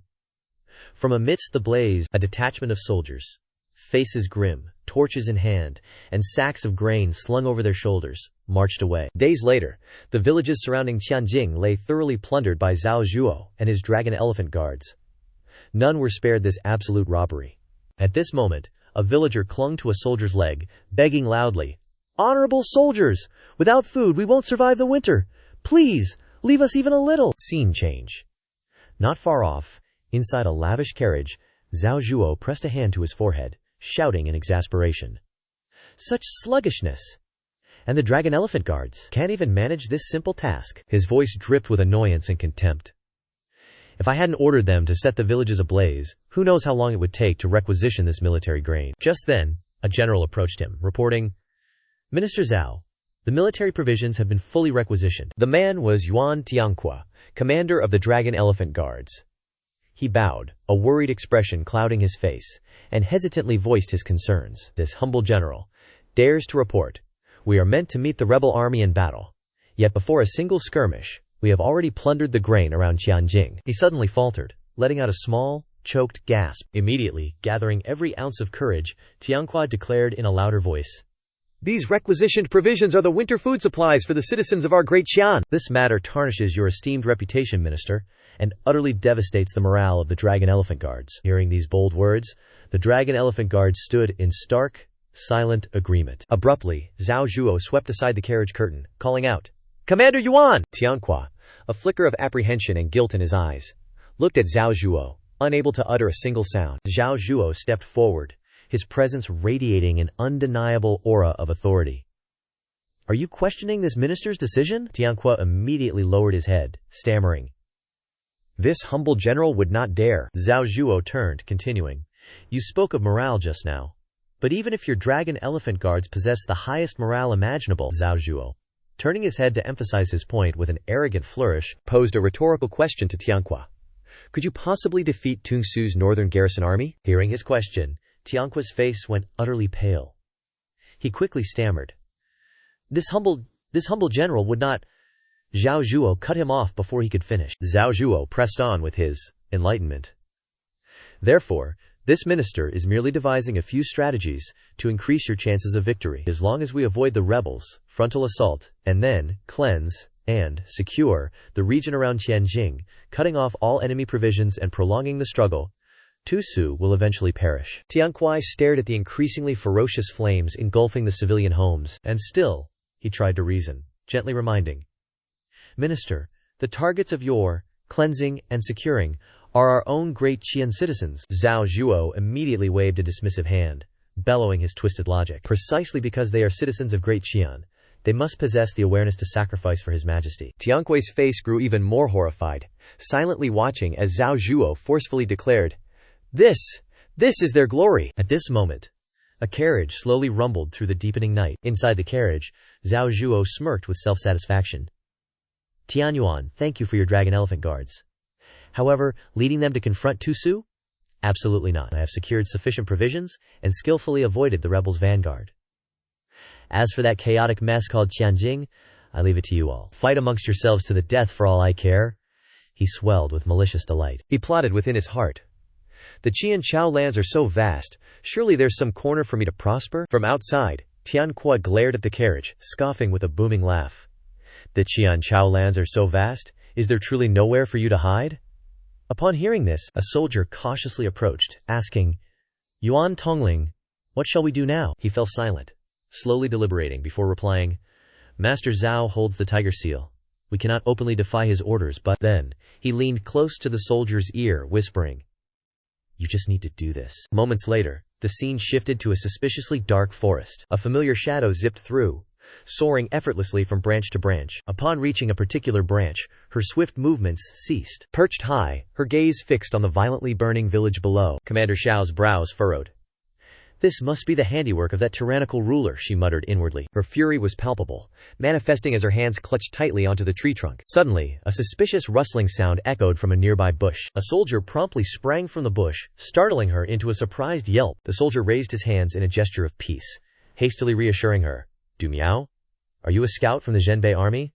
Don't worry, I bear no ill will. I was specifically ordered by Yuan Tongling, of the Longxiang Guard, to wait for you here. Upon hearing this, her hand, halfway to drawing a defensive blade, paused. Waiting for me? Commander Xiao's brows furrowed further. Her eyes, filled with suspicion, scrutinized him. What exactly is your objective? The soldier quickly clarified. The Longxiang Guard harbors no hostility towards Prince Tuo Su. Yuan Tongling leaving those provisions behind earlier was meant to convey our true intentions. Upon hearing this, she suddenly recalled something, exclaiming, Provisions? So that previous defeat was intentionally orchestrated by you all. The Longxiang Guard soldier subtly glanced at the burning village, sighing, A pity. Those provisions were all requisitioned from the surrounding villages. Commander Xiao immediately declared, Was it that tyrannical ruler who did this? The soldier frantically waved his hands, explaining, No, not him. He quickly divulged the surprising information. No, it was Zhao Zhuo. The tiger seal is now in his possession, so Yuan Tongling cannot defy his orders. He then began to detail the events to her. He's been requisitioning resources around Tianjing, leaving villages barren, all to passively drain the Zhenbei army through attrition. The soldier's gaze grew serious as he reported. Therefore, Yuan Tongling secretly made some arrangements, leaving me here to assist the Zhenbei army. Hearing his words, Commander Zhao fell silent for a moment, deep in thought, then uttered a single sentence that completely baffled him. I understand. Immediately, she raised her hand to her mouth and let out a sharp whistle. From seemingly nowhere, an owl promptly flew to her. She extended her arm, allowing the owl to land, and slowly stated, What you've told me. I have no means to verify its truth, but I will report it to His Highness, Prince Tuo Su. As she spoke, she tucked a letter into the owl's leg, adding, His Highness will make his own judgment. With that, she tossed the owl into the air, sending it flying. Watching her, the soldier, puzzled, asked, Are you not going to deliver the message yourself? She turned back to him, and nonchalantly replied, I have other duties. Then she dashed away, leaving the soldier with a single, cryptic remark. Perhaps we shall meet again soon. The scene shifted. Under the night sky, banners gently fluttered in the wind at a large encampment just outside the capital city. As a group of people walked through the camp, sounds of praise echoed. Good! A lone figure, observing from a distance, Tuo Ye, perched atop the city wall, grinned, praising. Exceedingly good. His eyes gleamed as he intently observed the scene below, exclaiming, Finally, everything is perfectly aligned this time. He stroked his chin, glancing at the archers beside him, muttering, That old dog Zhao Zhuo has deployed all of the Longxiang Guard. Their combat strength is now less than 1,000 men. He gazed at the expectant soldiers below, exclaiming, My dear brother, why aren't you here to deal with me already? But suddenly he noticed something amiss, his expression turning perplexed. Something doesn't feel right, he mused. He stared intently at the scene, pondering. Didn't they say he had 100,000 northern soldiers? The troops below, while numerous, hardly look like 100,000. Could it be that even for a talentless fraud like me, Big Brother needs to divide his forces? His eyes suddenly lit up, dark circles under them notwithstanding. Below, a figure on horseback appeared, trailed by a contingent of soldiers. Tu Yi couldn't help but ponder, why not just charge straight over? What's one person doing so close? He wasn't afraid. He then glanced to his side, spotting an archer taking aim below. The archer began to take aim, preparing to fire. Tu Ye's confidence instantly dissolved into panic. He quickly rushed over, yelling, Stop! By our imperial decree! The hands preparing to loose the arrow immediately froze, startling the archer. Below, Tuo Su looked up at the city wall, seeing the two figures seemingly squabbling. Who told you to shoot? Tuo Yi demanded. Put that down! He then literally pulled the archer's cheek. The archer stared at him, utterly flustered. Tu Ye inwardly mused. One arrow might finish Tuo Su, but then what kind of nation-destroying scheme would I have left? Below, Tuo Su, witnessing this, his eyes changed, blossoming into a bright smile. He called out, Tu Ye, have you finally become the debauched emperor you always aspired to be? Tu Ye feigned surprise at the remark. He looked down below, and just like before, he began posing as a pleasure-seeking, utterly clueless ruler who disdained all decorum. In his mind he thought, Indeed, that is precisely me. Suddenly, as if struck by inspiration, his body froze, manifesting these items into an outfit befitting a dissolute monarch, ready to play his chosen role. Tu Su smirked with undeniable delight, meticulously burying any lingering traces of his inherent goodness. The sky pressed down, adorned with a myriad of bright stars, as the banner fluttered majestically in the wind. Then, quite abruptly, it simply ceased to move. Tu Ye's imposing silhouette cast its gaze downwards from atop the city wall, remaining absolutely silent. His eyes, wide and widened further in utter astonishment. Huh? Kindness? Tu Ye's expression instantly darkened. A heavy silence descended, before he slammed his hand violently against the city wall. What? Who dares to utter such nonsense? He sank deep into his own thoughts. Ah, wait. I understand now. His face remained grim, alone outside the city, coupled with utterly shameless flattery. He's trying to manipulate me with his silver tongue. As if struck by a profound revelation, he pointed a finger towards the heavens, his face following the gesture. He doesn't want the North suppressing army to suffer casualties, so he came alone first. He used a theatrical display to trick me into surrendering, conquering the city without losing a single soldier. Beads of sweat began to trickle down Tu Ye's cheeks. HMPH. A direct surrender simply won't fulfill the conditions for my Jingnan catastrophe. If I don't make him truly suffer today, I won't be able to complete my grand scheme. He roared loudly, addressing the figure below. What a waste of your grand effort. You're hailed as a war god, yet you're just dragging out this single battle? What's the point of all this pre-battle posturing and fanfare? Tu Su, along with his faithful steed, remained perfectly still. He let out a faint sigh, and gently shook his head. My emperor. Ah, my emperor. As he spoke, his hands slowly began to draw the sword from his scabbard. You're still as sharp-tongued as ever, I see. From atop the city wall, Tu Ye remained outwardly composed, his gaze fixed below. Tu Su, brimming with obvious delight, triumphantly raised his sword. But when it comes to a proper sense of ritual, his eyes sharply fixed on his next target, for that was truly the crucial element. Raise the banner! The eyes of those staring down from the wall slowly widened in astonishment. His resonating command then echoed across the plains. The soldiers, having received their orders, immediately began to chant, Destroy Zhao Zhuo! Eliminate the treacherous official! In perfect unison they roared, Destroy Zhao Zhuo! Eliminate the treacherous official! Tu Su, standing at the forefront, sword still in hand, cast a satisfied glance behind him. The soldiers continued their rhythmic chant, Destroy Zhao Zhuo! Eliminate the treacherous official! Destroy Zhao Zhuo! Eliminate the treacherous official! Destroy Zhao Zhuo! Eliminate the treacherous official. Tu Su flashed a mischievous grin and winked upwards. Destroy Zhao Zhuo! Eliminate the treacherous official! Tu Ye, still perched above, his body now completely petrified, clamped both hands tightly over his ears. Yet from below, the resounding chorus persisted. Destroy Zhao Zhuo! Eliminate the treacherous official! Destroy Zhao Zhuo! Eliminate the treacherous official! The relentless chant continued to reverberate through the night. Then, with a gentle smile, Zhao Zhuo materialized in midair, bathed in an ethereal glow. My apologies, your imperial weenus, he chirped. But it seems I can no longer assist you in dismantling this nation. He raised a hand in a casual farewell. Well, I suppose it's time for me to go die now. The matter of utterly dismantling this nation will henceforth fall solely upon your shoulders. The banner continued to flap nonchalantly in the wind, surrounded by the oppressive starlit night. Tu Ye, however, slumped down dejectedly beside the city wall, his face now utterly desolate. You called me, monarch. Does that mean you acknowledge my imperial authority then? Behind Tu Su stood thousands of soldiers. Tu Su, radiating pure excitement, declared, Of course, this time, your humble servant has returned to the capital precisely to congratulate the new emperor on his ascension. He grinned happily as he looked up. After all, we did make that little pact 10 years ago, didn't we? Memories then flooded back, unbidden. The moment they had stood shoulder to shoulder, laughing and chatting, faking death in Qianjing, becoming an emperor. How could that ever compare to the sheer joy of warring outside? Now, grown up, Tu Su clenched his fist. As he compared the two paths, a subtle shift occurred within his eyes. For me, the prospect of becoming emperor truly is worse than death itself. The throne, the kingship, an image of him, sitting on a gilded throne, his hands bound by chains of responsibility, surrounded by endless imperial decrees. Even this very surname, to me, it feels like nothing but shackles. Back in the present, he raised a hand to his forehead, a faint, wry smile gracing his lips. But it seems you have finally fulfilled that promise from all those years ago. Tu Su's powerful silhouette stood resolute, and I too shall finally be freed from those very shackles. Tu Su's white steed remained perfectly silent, seemingly absorbing every word. Tu Ye's eyes welled up with tears as he stammered. Ah. He raised a hand, touching his own face, then pointed directly ahead, as if trying to physically dispel his overwhelming emotions.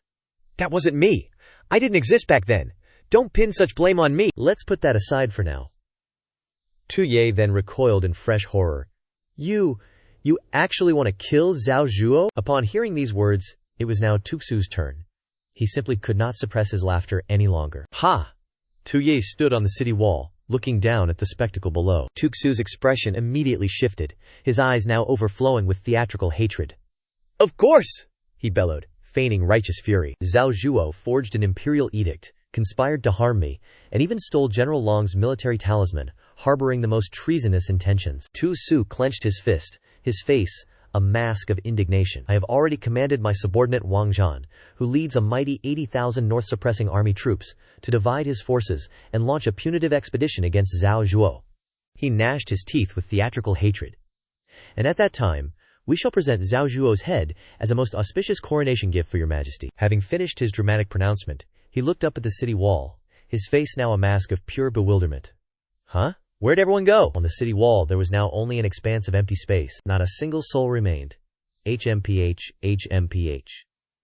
To cultivate such a magnificent, awe-inspiring display of righteous fury, I had to practice for a very, very long time, you know. From afar, near a side gate of the Imperial Palace, a blurry figure gradually began to emerge.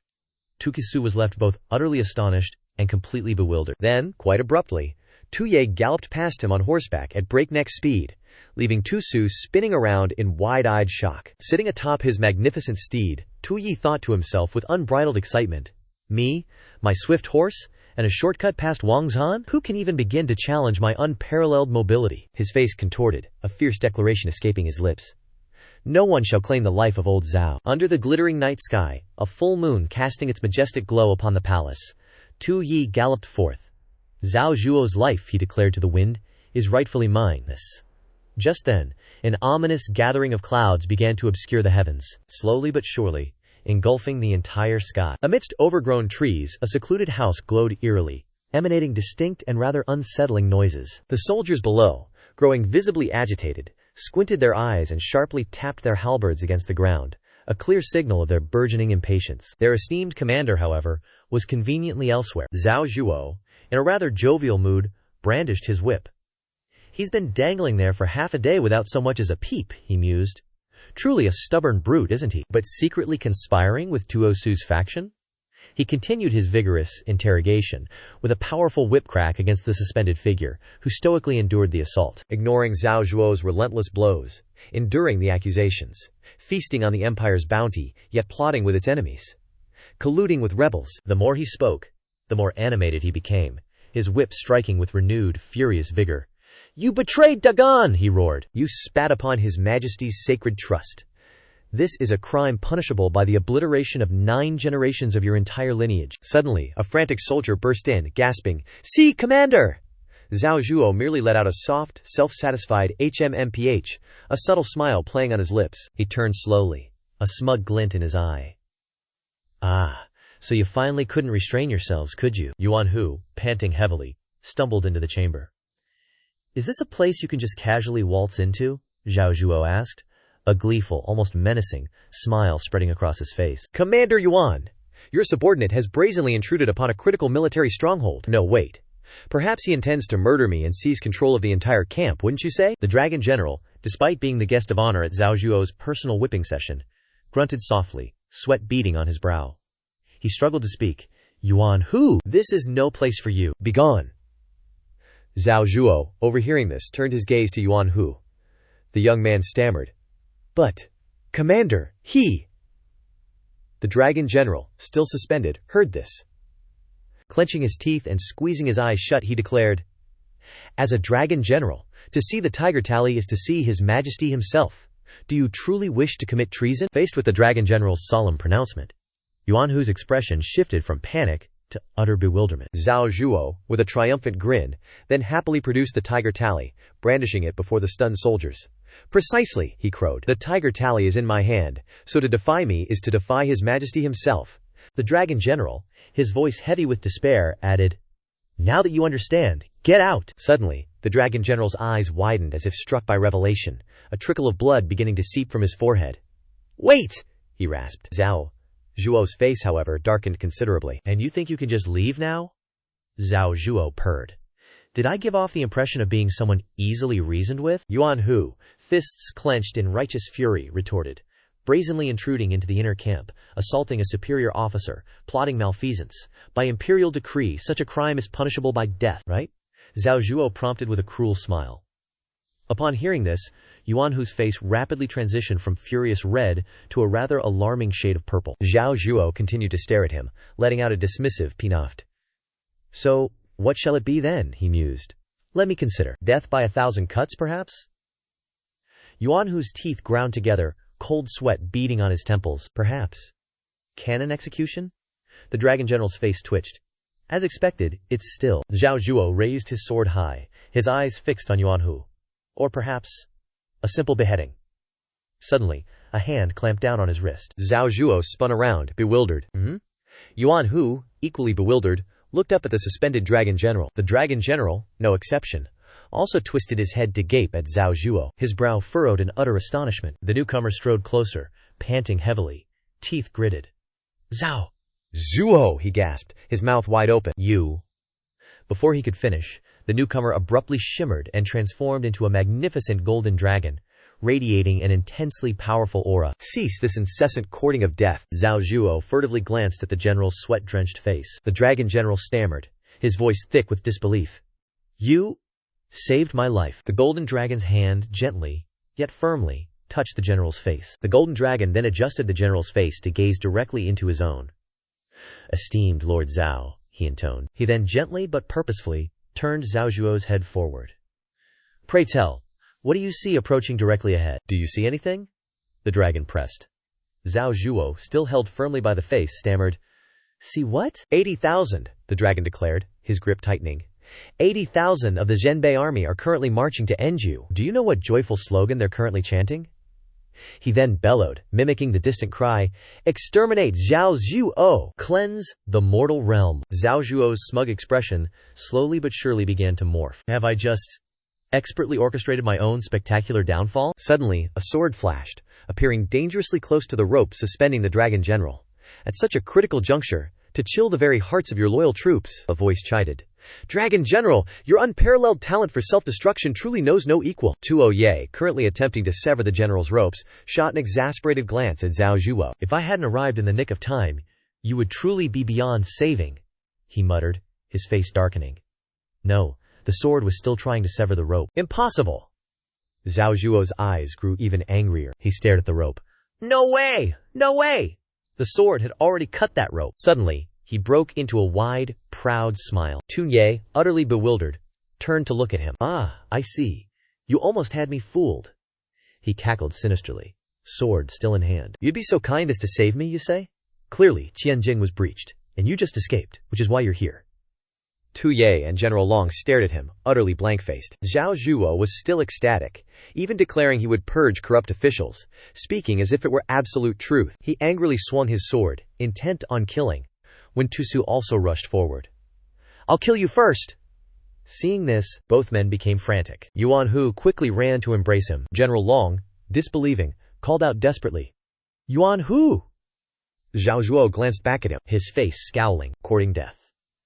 With that, he powerfully swung his sword, cleaving into Yuan Hu, and blood began to spray. Tu Ye witnessed the scene unfolding before him as drops of Yuan Hu's blood splattered onto him. Yuan Hu collapsed limply onto the ground. Tu Ye stood stunned, frozen, tears welling in the corners of his eyes. Lying on the cold ground, Tu Ye couldn't believe it. Looking down at him, Zhao Zhuo suddenly, with a joyous expression, pointed his sword at the back of Tu Ye's neck. Just obey me obediently. He spoke calmly. Once I leave the military camp, I'll hand you over to the new emperor. Not only will you preserve your life, but it'll be a great merit for me. Tu Ye's expression shifted, and he slowly turned, calling out coldly, Zhao Zhuo! His entire body began to transform. Zhao Zhuo still maintained his provocative, grinning face. Me? What about me? He then burst into loud laughter, constantly referring to himself as we. Aren't you still letting me manipulate you however I please? As the sword pressed against Tu Ye's neck, Tu Su's entire body erupted in purple flames. After I hand you over to the new emperor, my people, I will personally deal with each and every one of them. He gleefully held the sword to Tu Ye's neck from behind. Those harem members who ruined my plans in court? All of them must die. But don't worry too much about it. Those women were merely tools we chose to get close to you. Especially that second-rate product, Zhao Shu. I gifted her to countless men long ago. Tu Ye's expression immediately turned to stone. Again, Zhao Zhu loudly shouted, if a tool goes against its master's will, it loses its value. In that case, there's only one tool left. Tu Ye's entire body emitted a powerful light, engulfing Zhao Zhuo from behind, obliterating him. Tu Ye's face darkened. Zhao Zhuo, ah. Zhao Zhuo. In his eyes there was only pure black. It was like a single target. Zhao Zhuo, ah. Zhao Zhuo. Tu Ye decisively turned to face him. Zhao Zhuo was terrified by this surging aura, looking at Tu Ye, whose face suddenly changed. Tears streamed down his face as he looked back. Why did you and I have to come to this? Zhao Zhuo's eyes widened in shock, staring straight ahead. Tu Ye bent down, covering his eyes with a hand, then spoke in a clear voice. I cared for you so much. I valued you. I cooperated with you to make moves that benefited you. Why? Then he lowered his hands, and Tu Ye's eyes bulged wide, tears welling up, as he incessantly cried out, Why do you always pretend not to see my intentions? Why don't you give me the results I desire? Clearly everyone could have had a bright future. Clearly I place so much hope in all of you. Zhao Zhuo's jaw dropped as he stammered, You! He immediately thrust his sword towards Tu Ye, cursing, Are you insane? Tu Ye's voice rang out, startling Zhao Zhuo. Ah, I understand now. It's my fault. I was too indirect. Tu Ye pointed at the bracelet on his wrist. I am not the true Tu Ye. I am a transmigrator from another world. Do you see this thing? This is the system I gained after coming to this world. Zhao Zhuo, who was pointing his sword at him, was utterly flustered, his eyes showing a hint of surprise. Tu Ye continued. The mission the system gave me is to destroy the Qian Dynasty, under certain conditions. As long as I can destroy the Qian Dynasty, I can leave this boring world. You can do whatever you want here. Suddenly, Tu Ye's eyes turned cloudy white, his mouth agape, his face filled with gloom. After hearing him speak, Zhao Zhuo burst out laughing.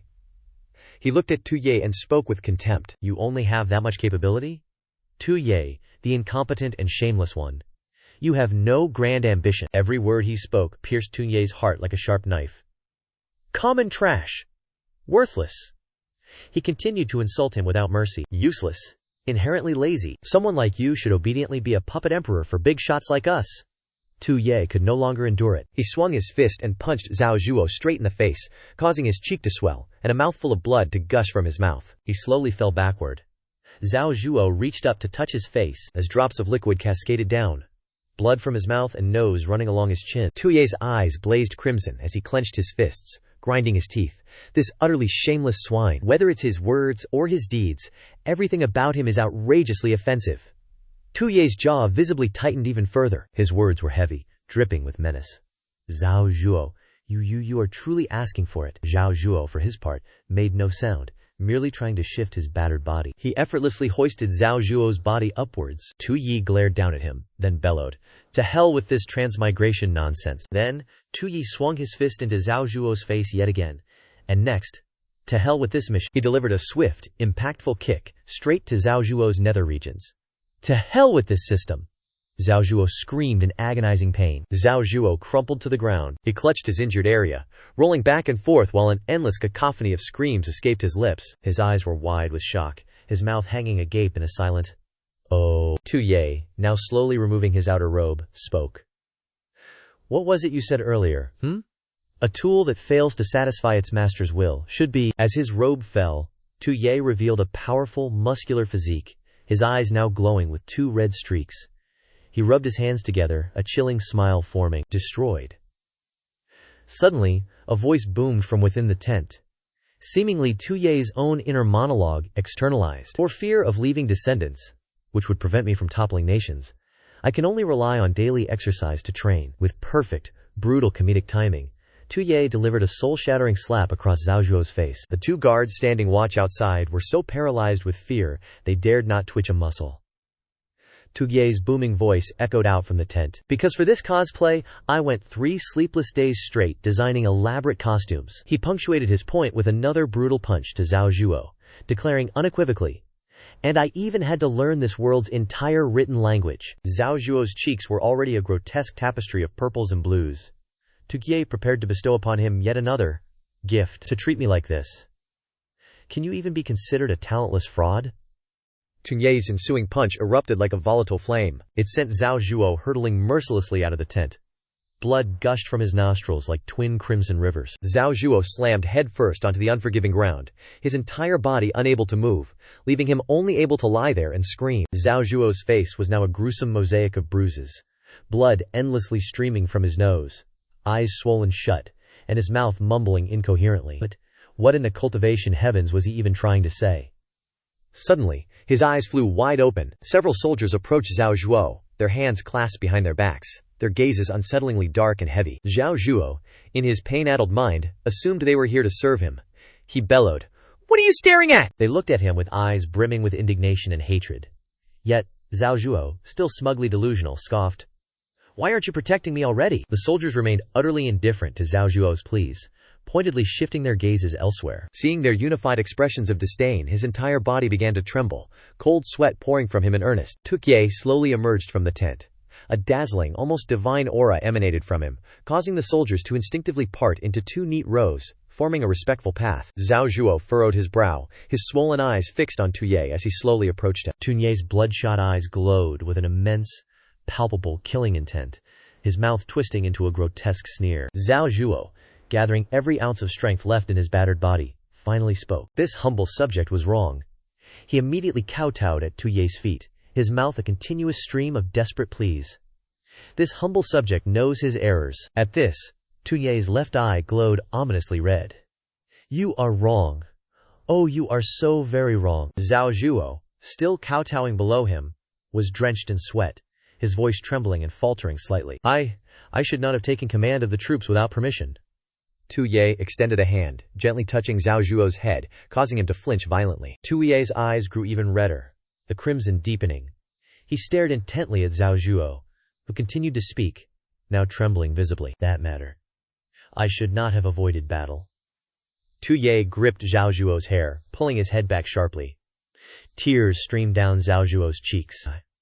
I should not have plotted to seize power. Tu Ye spoke, his voice low and dangerous. Wealth.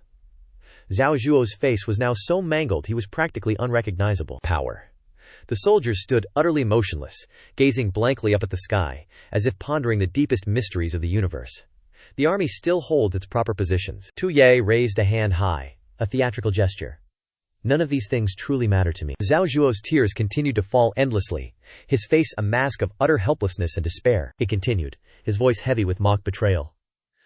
What I truly care about is that those I entrusted, those I held in high regard, have all utterly failed me. Next, he once again seized Zhao Zhuo's hair. Zhao Zhuo, utterly defeated, mumbled in disbelief. Entrusted? Failed you? Tu Ye's eyes blazed crimson again as he roared, "Say it louder for me!" The surrounding onlookers gathered closer, eager to witness the ongoing spectacle of Tu Ye's, rather enthusiastic, greeting to Zhao Zhuo. He weakly whimpered. I have failed your grace. Seeing his meek response, Tu Ye angrily slapped his face again, yelling, "Speak louder! I can't hear you, peasant." His face now took on an even deeper shade of bruised purple, tears flowing endlessly down his battered cheeks. Zhao Zhuo desperately tried to project his voice. I have failed the emperor. I have failed the previous emperor. I have failed the Qian Dynasty. As his words finished, the gloomy sky above miraculously transformed into a clear, bright blue. The scene abruptly shifted to a ruined village, its houses nothing but crumbled debris. I have failed the people of the Qian Dynasty, causing them untold suffering, and leading them into a crucible of boiling water and scorching fire. The soldiers' faces, one by one, contorted into unified grimaces. Tu Ye's eyes widened in feigned surprise at the words spilling from Zhao Zhuo's lips. I am a sinner of the Qian Dynasty. He still didn't lift his head, continuing his self-condemnation. I am a sinner. Zhao Zhuo prostrated himself, chanting apologies like a broken incantation. Tu Ye, meanwhile, simply let out a sigh that could curdle elixirs. Tu Ye gazed heavenward, a profound weariness in his voice as he declared, I'm exhausted. Zhao Zhuo, oblivious, hammered his head against the ground, proclaiming, This humble servant is guilty, deeply, tragically guilty. Even as he spoke, his hand tremblingly snaked behind him. Yes, utterly guilty, he insisted, his voice unwavering. Then, abruptly, he stopped. His face, bruised and bloody, split into a sinister grin, a small, sharp knife now brandished towards Tu Ye. This is the real plea, he rasped. But Tu Ye, whose spiritual senses were always on high alert, perceived his true intentions immediately and turned. Zhao Zhuo, truly unhinged, abandoned all pretense, lunging forward with a maniacal shriek of, Die! A geyser of blood erupted, yet not a single drop managed to defile Tu Ye's immaculate robes. Zhao Zhuo, however, suddenly froze mid-lunge, a powerful, unseen force having gently persuaded the back of his neck. Only a moment later, his consciousness fled, and he elegantly collapsed, revealing the majestic, armored figure who had been standing there all along. Tu Ye, eyes narrowing, uttered a single name, Qiwu. Without a hint of embarrassment, she obliged, shedding her gleaming helmet. So even he knew she'd intervene, huh? Her eyes widened in genuine disbelief. What? He knew I was slumming it in the ranks this whole time? Gazing at the terrifying individual before her, who was radiating enough killing intent to make lesser cultivators spontaneously combust, Leader Qiwan bowed her head, lost in thought. Leader Kunwei Shenjin of the Jiyu Gantianjun, a master of ambush, theft, and dark assassinations, whose loyalty was supposedly unmatched, and Commander Chen Beijun, whose allegiance now wavers precariously between Tu Su and Tu Ye. Had he truly known I was here this entire time? Tu Ye, meanwhile, was meticulously perusing her cultivation stats. Fist Arts 41, Scheming 65, Strength 93, Punishment 85, Charm 85, Reflexes 40. Without a moment's hesitation, Qi Wei, having thoroughly assessed her surroundings, unceremoniously let Zhao Zhuo's unconscious form crumple to the ground. She glanced at the collapsed villain. He's not actually dead, she noted with a surprising lack of enthusiasm. Just temporarily offline. How do you intend to process him? Tu Ye's face darkened, a calculating glint in his eye. How indeed, he mused, to deal with such a resource? He then fixed an unwavering gaze upon the prostrate traitor. A picture of absolute stillness, his eyes, a perfect blend of disdain and profound disappointment. And here I thought I could still place my hopes in a talentless fraud like you, Zhao Zhuo. Tu Ye's expression grew dangerously dark, his anger palpable. But I was clearly mistaken. It seems the initiative, as always, must remain firmly in my grasp. Chiwei flinched, startled by the casual cruelty in his tone. His life, Tu Ye declared, without a single backward glance, shall be a bonus for General Longqiang to dispose of. He turned, a picture of arrogant indifference, his imperial robes billowing dramatically in the setting sun. Truly, I can no longer fathom any use for such inefficiency. Immediately, the system chimed.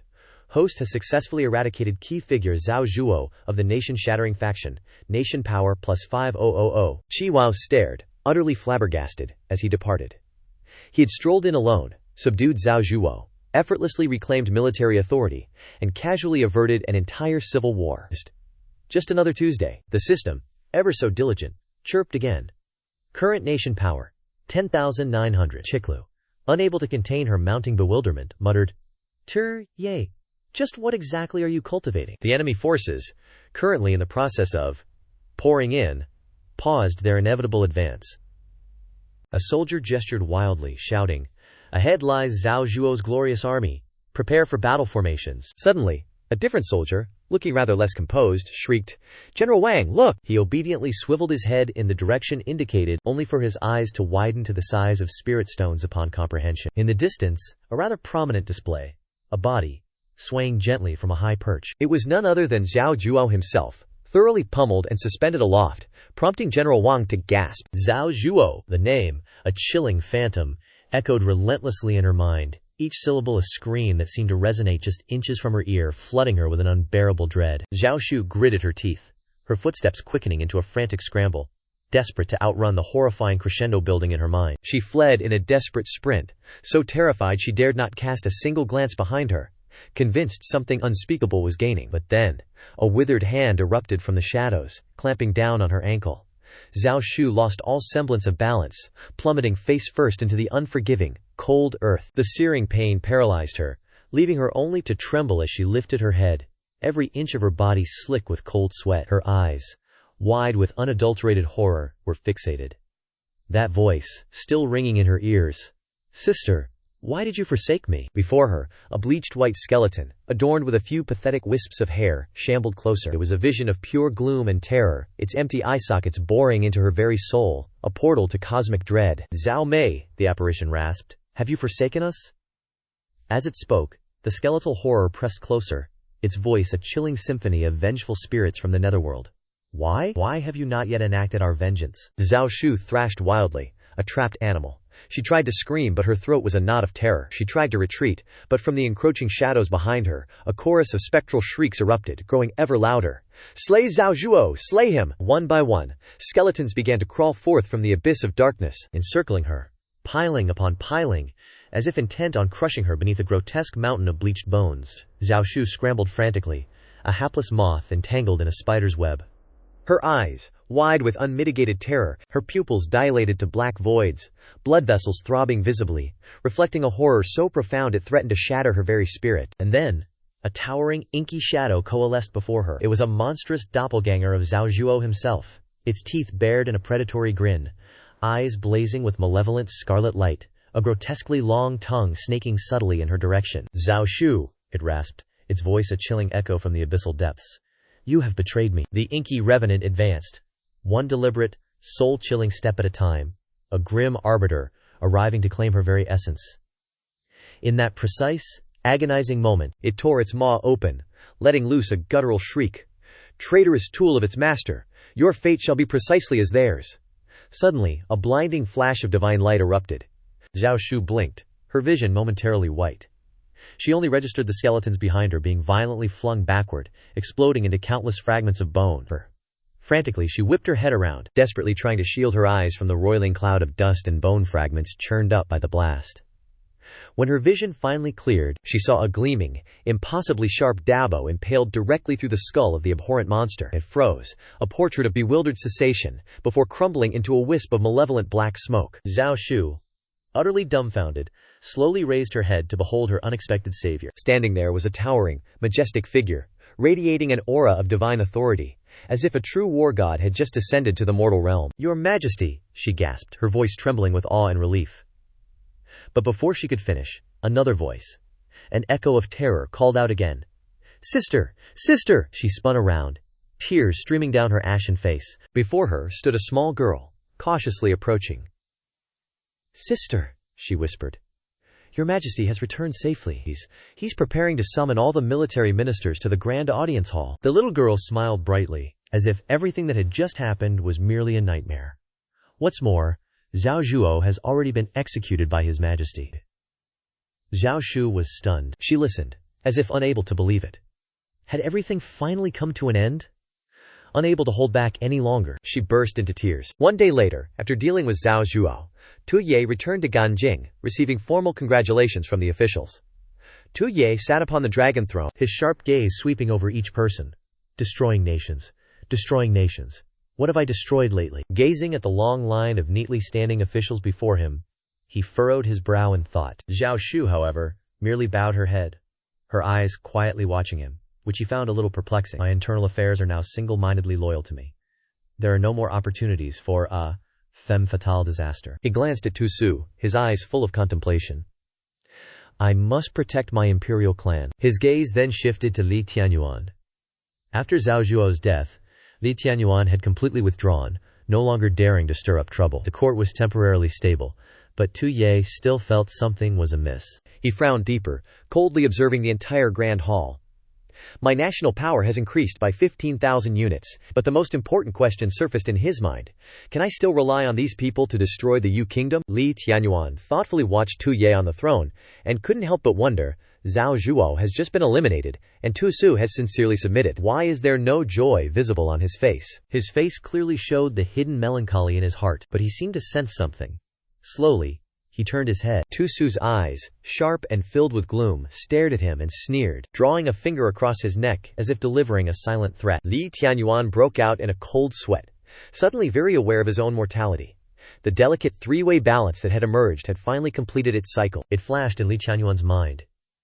He realized Tu Ye was the only one who could truly control him, Tu Su and Zhao Zhuo. Meanwhile, Li Tianyuan, Zhao Zhuo, and Tu Su could only restrain each other. Then another possibility arose.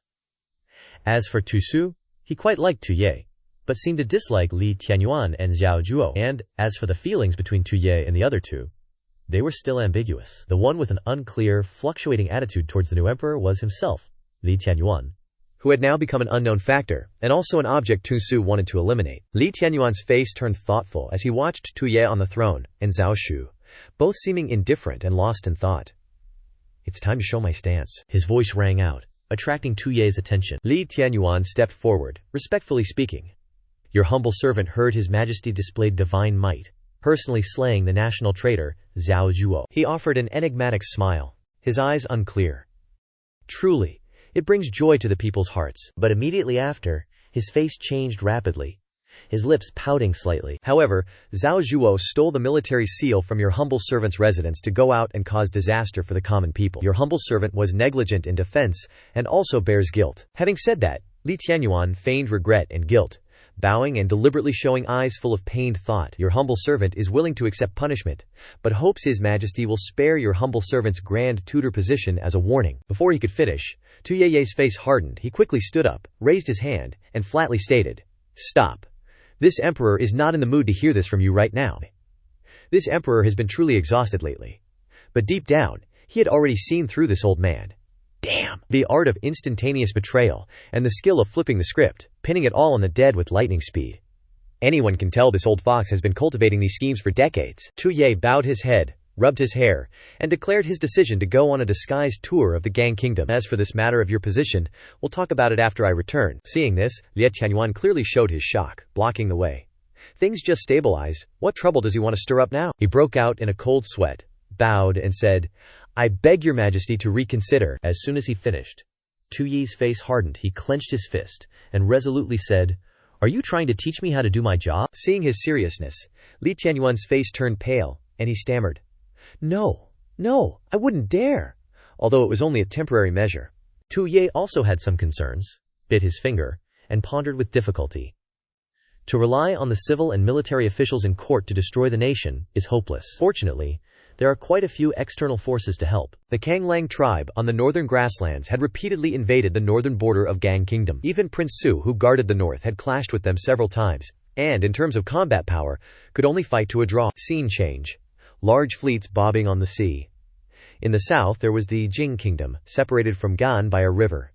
Its ruler, Li Wentao, was highly skilled in martial arts. My old father, when he was alive, had repeatedly campaigned against them, but always returned in defeat. Standing before a stone inscribed with strange characters, a figure completely shrouded, along with large grotesque faces surrounding them, spoke in a melodramatic tone. Finally, ambushing in various parts of Great Gan, claiming 1 million followers, was the Hongxiu army. This particular faction of bandits, even those assembled by such humble servants, has always been the most dangerous internal threat. Tunye instantly broke into a confident smile.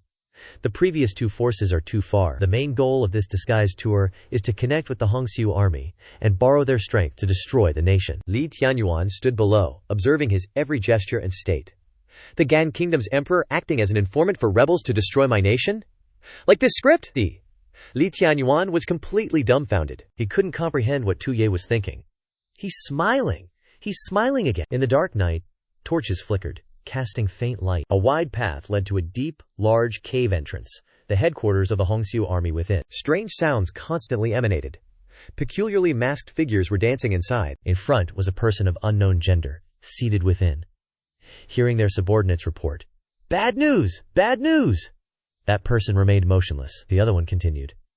The new emperor, 3 months after ascending the throne, has quelled court unrest.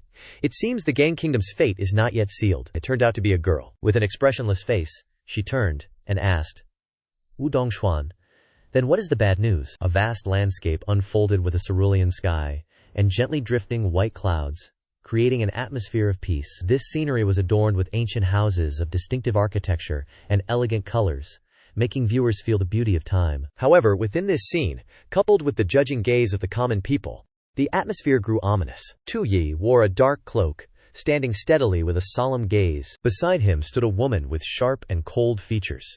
They stood in a dark space, knowledgeable about the mysteries of the land they were discussing.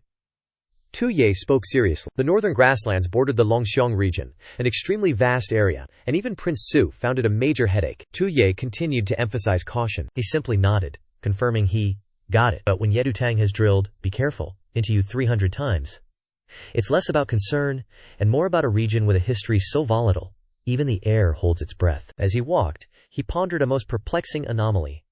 The Longsing region was undeniably the very foundation of the Tuso clan's prosperity. A towering figure emerged, etched against the barren plateau, recounting a legend steeped in 500 years of history. Apparently their ancestor, during a northern expedition, had a most memorable encounter with a colossal dragon right here. From that fateful encounter, the Tuo clan claimed the very mandate of heaven, seizing destiny to establish their own nation. Thus, this hallowed ground became known as Longsing, Dragon's Ascent.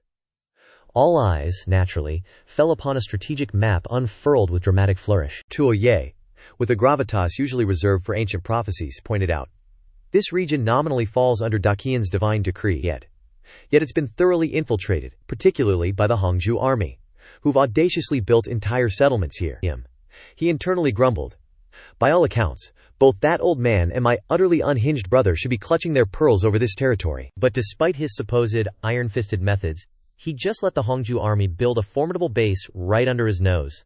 Meanwhile, Tuo Su, claiming profound anxiety for his own safety, insisted on dragging along a completely bewildered deer. He reminisced about Tuo Su, gleefully slinging an arm around Tuo Ye's shoulder before their departure, pointing dramatically at the aforementioned deer. Still pondering, he glanced back at Tuo Su. Sigh. He tried to ignore the conspicuously large retinue trailing them, pretending to be utterly invisible. They, in turn, mastered the art of being seen, while pretending not to be. "Are you all here to contribute to this grand charade?" He silently wondered. The trailing masses, in a whispered flurry of panic, fretted, "Did His Majesty just glance at us? Are you absolutely certain this disguise of ours is foolproof?" The self-proclaimed stealth expert beside them gave a reassuring, rock-solid thumbs up. "Fear not. I personally employed a concealment technique so profound, even the deer remains blissfully unaware." Jia leaned in, whispering conspiratorially to Li Tianyuan, "Lord Li, His Majesty has yet to relieve you of your esteemed post as Imperial Grand Secretary. Shouldn't you be at the Imperial capital, governing? Is it truly appropriate to feign a sudden debilitating illness and covertly shadow His Majesty out of the city?" Li Tianyuan, with the gravitas of a man confessing a deep state secret, bowed his head to explain. "His Majesty's heart is as deep and treacherous as the abyss itself." Li Tianyuan deadpanned. "He merely keeps me as Imperial Grand Secretary to slowly, exquisitely, roast me over an open flame. He then recalled Tuosu's previous, utterly unhinged rampages, regardless of the body count. Nay, Tuosu's temporary residency in the capital is precisely to impede me, to obstruct my path lest I follow too closely in the footsteps of that Zhao Ce fellow. The two, shrouded in inconspicuous cloaks, navigated the bustling thoroughfare. Thus, for me, the imperial capital is a veritable death trap. The optimal strategy? A swift, covert exit, shadowing His Majesty from a safe distance. Jia, unable to suppress his inner turmoil, blurted out, "I don't grasp the nuances, but it certainly sounds incredibly strategic." Li Tianyuan's face adopted a mask of utmost gravity. "You, my dear fellow, are not required to understand." A profound silence descended. Li Tianyuan observed Tuo Ye leading the way, blissfully unaware of the intricate machinations brewing behind him. "Simply ensure our impeccable disguise remains impeccable," he mused with an enigmatic, almost sinister smile. No need for direct intervention just yet. He couldn't recall precisely when he had materialized behind a figure shrouded in ominous black. "My luck isn't terrible," he mused. "I'd have worn out a dozen pairs of boots searching for this. Yet here it is, practically handed to me on a silver platter." Without missing a beat, he inquired with casual indifference, "And your esteemed leader might be where, precisely?" The two enigmatic strangers led the procession, with Tuo Ye and his ever-present deer trailing a respectful, yet suspicious, distance behind as they entered the Heike Gate. Faces remained obscured, yet their collective lack of goodwill was palpable. Around Wu Dongshuan herself, a rather decorative arrangement of dry bones served as a subtle hint of her hospitality. The system, ever so helpfully, projected Wu Dongshuan's completely normal power metrics. Leader of the infamous Hongju army, master of dark arts, unrivaled in the manipulation of mortal souls, and known to gather adherents by collecting strands of hair. She's the architect behind Daqian's impending downfall, revered as a Taoist ancestor. Stats: Fist Arts 90, Cunning 90, Raw Power 90, Punitive Expeditions 60, Allure 90, Bone Dismemberment, a flawless 100. As if on cue, she daintily lifted a rather enthusiastic centipede to her lips. The moment the centipede vanished, a subtle, almost imperceptible curve graced the corner of her lips. A culinary delight, perhaps? Wu Dongshuan then, without the slightest hesitation, drew a finger across her lips, a gesture that was both provocative and utterly unsettling. Her gaze, sharp enough to dissect a soul, pierced Tu Ye. "So, Tu Ye, or should I say, Qian Longxiong, you actually dared to show your face here." "Quite the audacity, even for you." Tu Gio Ye, a picture of nonchalant arrogance, merely scoffed. Slowly, deliberately, he extended a hand. But isn't the noble Hongju army's primary doctrine to fling open its gates to the world's displaced? What audacity, pray tell, is required to merely arrive at your doorstep?" Wu Dongshuan, however, didn't even deign to bestow a glance upon him. She simply stated, with bone-chilling casualness, "Your demeanor rather strongly suggests you're not precisely a displaced person in need of sanctuary." The moment the words left her lips, she whirled around, eyes narrowing into predatory slits, a grotesque smile stretching across her face. "You may attempt to cloak your true self in common attire, but that aura of yours, my dear, could hardly fool a blind cultivator. Your very presence screams of a man steeped in dark stratagems, one who has waltzed through shadows and spilled oceans of blood." Before Tuyo Yi could even think of a comeback, the deer, bless its vigilant little heart, immediately assumed a ready-for-battle stance, forelegs poised, eyes glued to Wu Dongshuan as if sensing imminent danger. Yet Tuo Ye, the absolute menace, remained utterly unfazed. He burst into uproarious laughter, his hands clapping slowly, as if savoring a particularly delightful theatrical performance. "Indeed, worthy of a Hongju army Taoist ancestor. Your eyes truly possess unparalleled acuity," Tu Ye declared, then added with a wry smirk, "Though I must confess, I didn't expect he would also be seen through by your keen perception." The deer, meanwhile, shot him a deeply confused look, utterly oblivious to the collective judgment it was receiving from the onlookers. Tuo Ye, still radiating an aura of casual affability, slowly extended a hand, as if about to impart ancient wisdom. "Honestly, I shan't dissemble. I am merely a humble secret envoy from Dajing, operating under His Majesty's explicit decree, here to opportunistically exploit the crumbling foundations of the Qian state." Suddenly, a water carafe on the table was violently hurled to the ground, exploding into 1,000 shards, water spraying like an angry geyser. Tu Ye, for once, actually flinching, took a bewildered step back, his eyes wide with an expression of genuine, unadulterated confusion. Wu Dongshuan, now crackling with a distinctly unsettling aura, shot to her feet, a derisive sneer twisting her lips, her eyes glinting with pure, unadulterated contempt. "Cooperation? She scoffed, the word dripping with venom. Such eloquent pronouncements. And since you so graciously broadcast your identity, what possible need is there for further charades? Each deliberate step she took seemed to crush the very air from the room, exerting an almost suffocating pressure. She stalked forward, stopping mere inches from Tuo Ye. She raised a single, accusing finger, jabbing it directly at him. Her voice, slow as a death knell yet sharp as a frozen blade, left Tukyo Yi utterly dumbfounded. So you too harbor an unhealthy fascination with Dakian's fabled dragon Qian, do you not? But then, her words took an even more alarming turn. Each syllable struck him with the force of a thunderbolt. Why bother with subterfuge? You're here for Dakian's dragon Qian, aren't you? Dakian, the dragon Qian. She let out a dry, knowing chuckle. Then, with a casualness that was anything but reassuring, she patted his cheek. Did you truly believe I was oblivious? Tu Yi's internal monologue screamed. My identity, has it truly been unraveled? Wu Dongshuan merely continued her unnerving stare, her eyes brimming with cryptic intent, and slowly enunciated. The dragon Qian, the very essence that dictates the destiny of the world, is on the verge of manifestation. You Jing state meddlers are here for that, aren't you? Tu Neo Ye, as if on an involuntary command, recoiled, his hand unconsciously rubbing his cheek, completely at a loss for how to process her rather personal approach. She then launched into a captivating narrative about a legendary figure capable of summoning dragons, who was, paradoxically, also renowned as a legendary dragon slayer. Legend has it, she continued, that in this very locale, every 500 years, an imperial dragon manifests. One merely needs to decapitate it, extract its dragon root, and voila, the imperial dragon Qi, granting ultimate dominion over the world, is yours. Just at that precise blood-curdling moment, from behind them, a severely wounded figure, trembling like a leaf, peered fearfully towards Tuo Ye. The previous imperial dragon manifestation, they rasped the Tuo clan ancestor, Tuo Tianxia, after valiantly slaying the beast and seizing its dragon Qian, gained unparalleled divine power, becoming truly formidable. Blood trickled down the injured person's forehead, staining their face, their eyes wide with terror. However, that imperial dragon was actually raised by Tuo Tianxia. Yes, raised it, as one would a cherished pet, intending to swear allegiance, only for that very same king to be brutally slaughtered. And here's the kicker. The so-called master, who committed the deed, gained nothing but a trifling amount of martial prowess. The entire power dynamic, it seemed, had been utterly upended. Two individuals, two colossal forces, now stood poised as equally matched, mortal adversaries.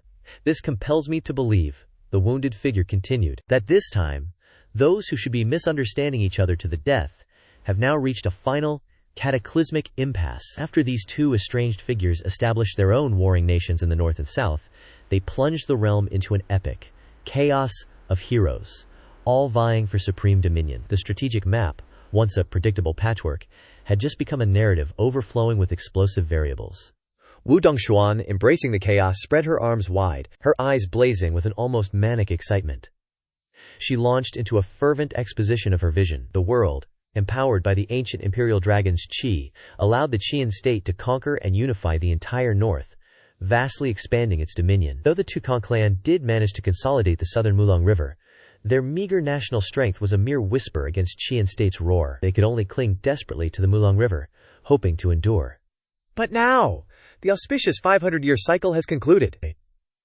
A new imperial dragon is on the cusp of rebirth, and with it, the very geopolitical tapestry of the realm is destined for a seismic upheaval. Tu Gioye, predictably, was utterly captivated. A smile, brimming with the promise of delightful chaos, spread across his face. Simultaneously, the system, ever the helpful guide, chimed in. Critical plot information detected. Imperial Dragon Qi. This key data point can activate a supersized fast-track main storyline. Recommendation. Hosts should prioritize acquiring further intel from Wu Dongshuan. Nation. Endeavor to exploit all available plot-driving elements to maximize progress in the supersized fast-track main storyline. So this master strategist infiltrates the Hongshu army. Wait, the Emperor's dragon Aura Dao ancestor Wu mentioned. Could she be aiming for total world domination herself? But in that very moment, she promptly shook her head. Born a rebel, destined to sow chaos. An emperor's crown? Utterly boring, Tu Wenheked. Tu Wenye's momentary excitement about recruiting a co-conspirator to usurp the throne deflated faster than a punctured cultivation foundation. But before our protagonist could even process this profound disinterest, she gave a conspiratorial wink. Unlike me, your Jing nation has been chasing this world domination thing for 5 centuries, practically frothing at the mouth, haven't you? Wu Tongshuan, ever the master of dramatic timing, closed in on Tu Ye, shrinking their personal space. This entire territory bends to my will. With my generous assistance, your odds of conquering it will increase significantly. As their gazes finally locked, she languidly raised a hand, tracing his jawline with a touch that was half tease, half threat. But pray tell, what exactly compels me to aid you Jing nation people? What price tag could possibly entice someone of my unique caliber? Tu Ye's eyes narrowed into slits. Every saccharine word from her lips dripped with thinly veiled contempt. Thankfully, our protagonist wasn't born yesterday. He'd done his homework on Wu Tongshuan's complicated past. She then launched into her life story, a dramatic monologue spanning from her humble culinary beginnings to her meteoric rise as a revered leader. Apparently, Wu Tongshuan hailed from Feng Nation. Her childhood village, tragically caught between the warring Qin and Feng forces, was utterly annihilated. This, naturally, turned her into a refugee. While wandering aimlessly, she stumbled upon a mysterious predecessor, who conveniently taught her both medical and magical arts. She then used these newfound skills to heal, well, anyone who shared her rather grim origin story. From that point, her legend grew. The grateful refugees, clearly lacking creativity, dubbed her the Mabat, Daoyo ancestor. She then founded the Hongxiu army, with the modest goal of overthrowing the Grand Qin Empire itself. But as she reminisced about those chaotic times, a flicker of melancholy crossed her gaze. Before this world became a dumpster fire, she mused, I've witnessed countless aspiring rebel leaders, and their stories are always the same. Pitiful souls, cornered by war and oppression. Tu Ye, ever the perceptive listener, clasped his hands, a sly smile tugging at his lips. His inner monologue, however, was less sympathetic. Ah, another one of those. Despite her grandstanding as a staunch ally of Emperor Taikong Shiming, deep down, she's just a pure-hearted idealist, tragically forged in the fires of chaos. At her core, nothing more than a naive idealist. Hooking her in will be ridiculously easy, he mused with the air of a seasoned spiritual scam artist. Without so much as a moment's hesitation, he casually held up 2 fingers, a gesture that screamed, I have solutions. Dao ancestor, he declared, you needn't trouble your brilliant mind with such trivialities. Wu Tongshuan blinked, clearly bewildered. Tu Ye lowered his voice, adopting an almost too earnest tone. I arrived today on behalf of my nation lord, tasked with forging an alliance with none other than the illustrious Dapio ancestor. And, as per protocol, I bring with me 2 rather enticing promises. He extended a hand, counting off his first point. The first demand? Naturally, the utter annihilation of the Qin nation. I believe our esteemed Dachio ancestor's stance on this is remarkably aligned with ours. She listened, unblinking, then, with a casual flick of her wrist, replied, Your Jing nation seeks to unify the heavens. To do that, you must destroy Qin. So, my dear, your first promise is less a promise and more a self-serving prerequisite for your own ambitions. Hardly a generous offer. But just as Tu Ye, unfazed, plastered on an even brighter smile, poised to unveil his next masterstroke. Ah, but that's precisely why we have a second point. His words, however, struck her like a spiritual lightning bolt, halting her mid-breath. Our nation lord, Tu Ye declared, his voice resonating with manufactured conviction, has vowed to become the eternal enlightened monarch of all ages. He promises to completely overhaul all laws, implement sweeping reforms, and construct a perfect, utopian, human paradise. A literal shiver, a cosmic shudder, ran down Wu Tongshuan's spine. Her eyes widened, a crimson blush crept up her neck, and her breathing became alarmingly erratic. Tuxke, observing her priceless reaction, cleared his throat with a most unconvincing, ahem, ahem, ahem, he repeated, mastering the art of the, I just randomly coughed, cough. Allow me to elaborate on our nation lord's truly innovative ideals of governance. All the while, a truly nefarious smirk played on his lips. Time to unleash my vast experience as an internet armchair philosopher, he thought, and impart some modern enlightenment upon these poor, unenlightened ancients. Meanwhile, 2 unfortunate souls nearby, tasked with actual responsibilities, watched this unfolding spectacle with utter dismay. Li Tianyuan let out a sigh so profound it could have triggered a minor realm-shaking tremor. Sweat beaded on his brow. His Majesty, under cover as a commoner, he muttered, only to engage in this with Wu Tongxuan of the Hongxiu army. And of course, we can't hear a single word. He turned to Gigi, an expression of utter defeat etched on his face. Asha, he pleaded, can't you whip up some magical art to let us eavesdrop on His Majesty's profound declarations? Gigi remained stoically silent. Instead, she quietly picked up a piece of paper, her gaze momentarily flickering. The esteemed Daddio ancestor is also a grandmaster of magical arts, she explained, in a tone that suggested this was a critical, life-or-death detail. If I attempt to cast an eavesdropping spell too close, it would be imprudent. Immediately, she began to fold the paper with practiced ease, quickly transforming it into a tiny, unassuming paper crane. I shall attempt to have it soar a safe distance away. A brief, cryptic incantation, something about fleet steps, shadow wind, was whispered. The paper crane, as if infused with pure spiritual essence, instantly launched itself into the air. It hovered, suspended, as if by an invisible spiritual thread, embodying unnatural life, before gracefully alighting on a nearby branch, settling there with the stealth of a highly trained spiritual assassin. Oblivious to the miniature surveillance device now perched above him, Tu Ye continued his passionate, unhinged monologue. We shall uplift the populace. Farmers will possess their own lands. Commerce shall flourish. Goods flow freely. Education will be revolutionized. Technology advanced beyond imagination. Gigi, meanwhile, clutched a spiritual compass in her hand, its needle twitching rhythmically every time the paper crane, acting as a surprisingly effective ancient recording device, relayed a snippet of Tu Ye's booming rhetoric. But just as the pivotal moment of Tu Ye's grand speech arrived, the transmission abruptly faltered. Li Tianyuan, furrowing his brow in confusion, demanded, Why is it cutting out? Gigi paused, then offered a terse, non-committal reply. Too far. Economic unification. Li Tianyuan fell into a profound contemplation. He's speaking of the Tao of national governance, he mused. While I grasp only fragments, it contains surprisingly accurate insights. Yet, it is utterly ethereal, too nebulous to be implemented in this mortal realm. Pure fantasy, for now. However, a sudden snippet from Tu Ye's monologue made Gigi's face light up with an almost terrifying innocence. All people are equal. All people are equal, she repeated, as if discovering a profound, revolutionary truth. Such a romantic, hopelessly naive sentiment. But before she could finish, a seismic shift occurred. Li Tianyuan instantly froze, his face contorting into an expression of sheer, unadulterated horror. His entire body stiffened, unable to comprehend the sheer audacity of what he'd just heard. Outrageous! He choked out. Gigi's eyes, now wide saucers, turned to him. Her entire body stiffened, as if a thunderbolt had struck her spiritual foundation. What Li Tianyuan recounted next filled her with absolute dread.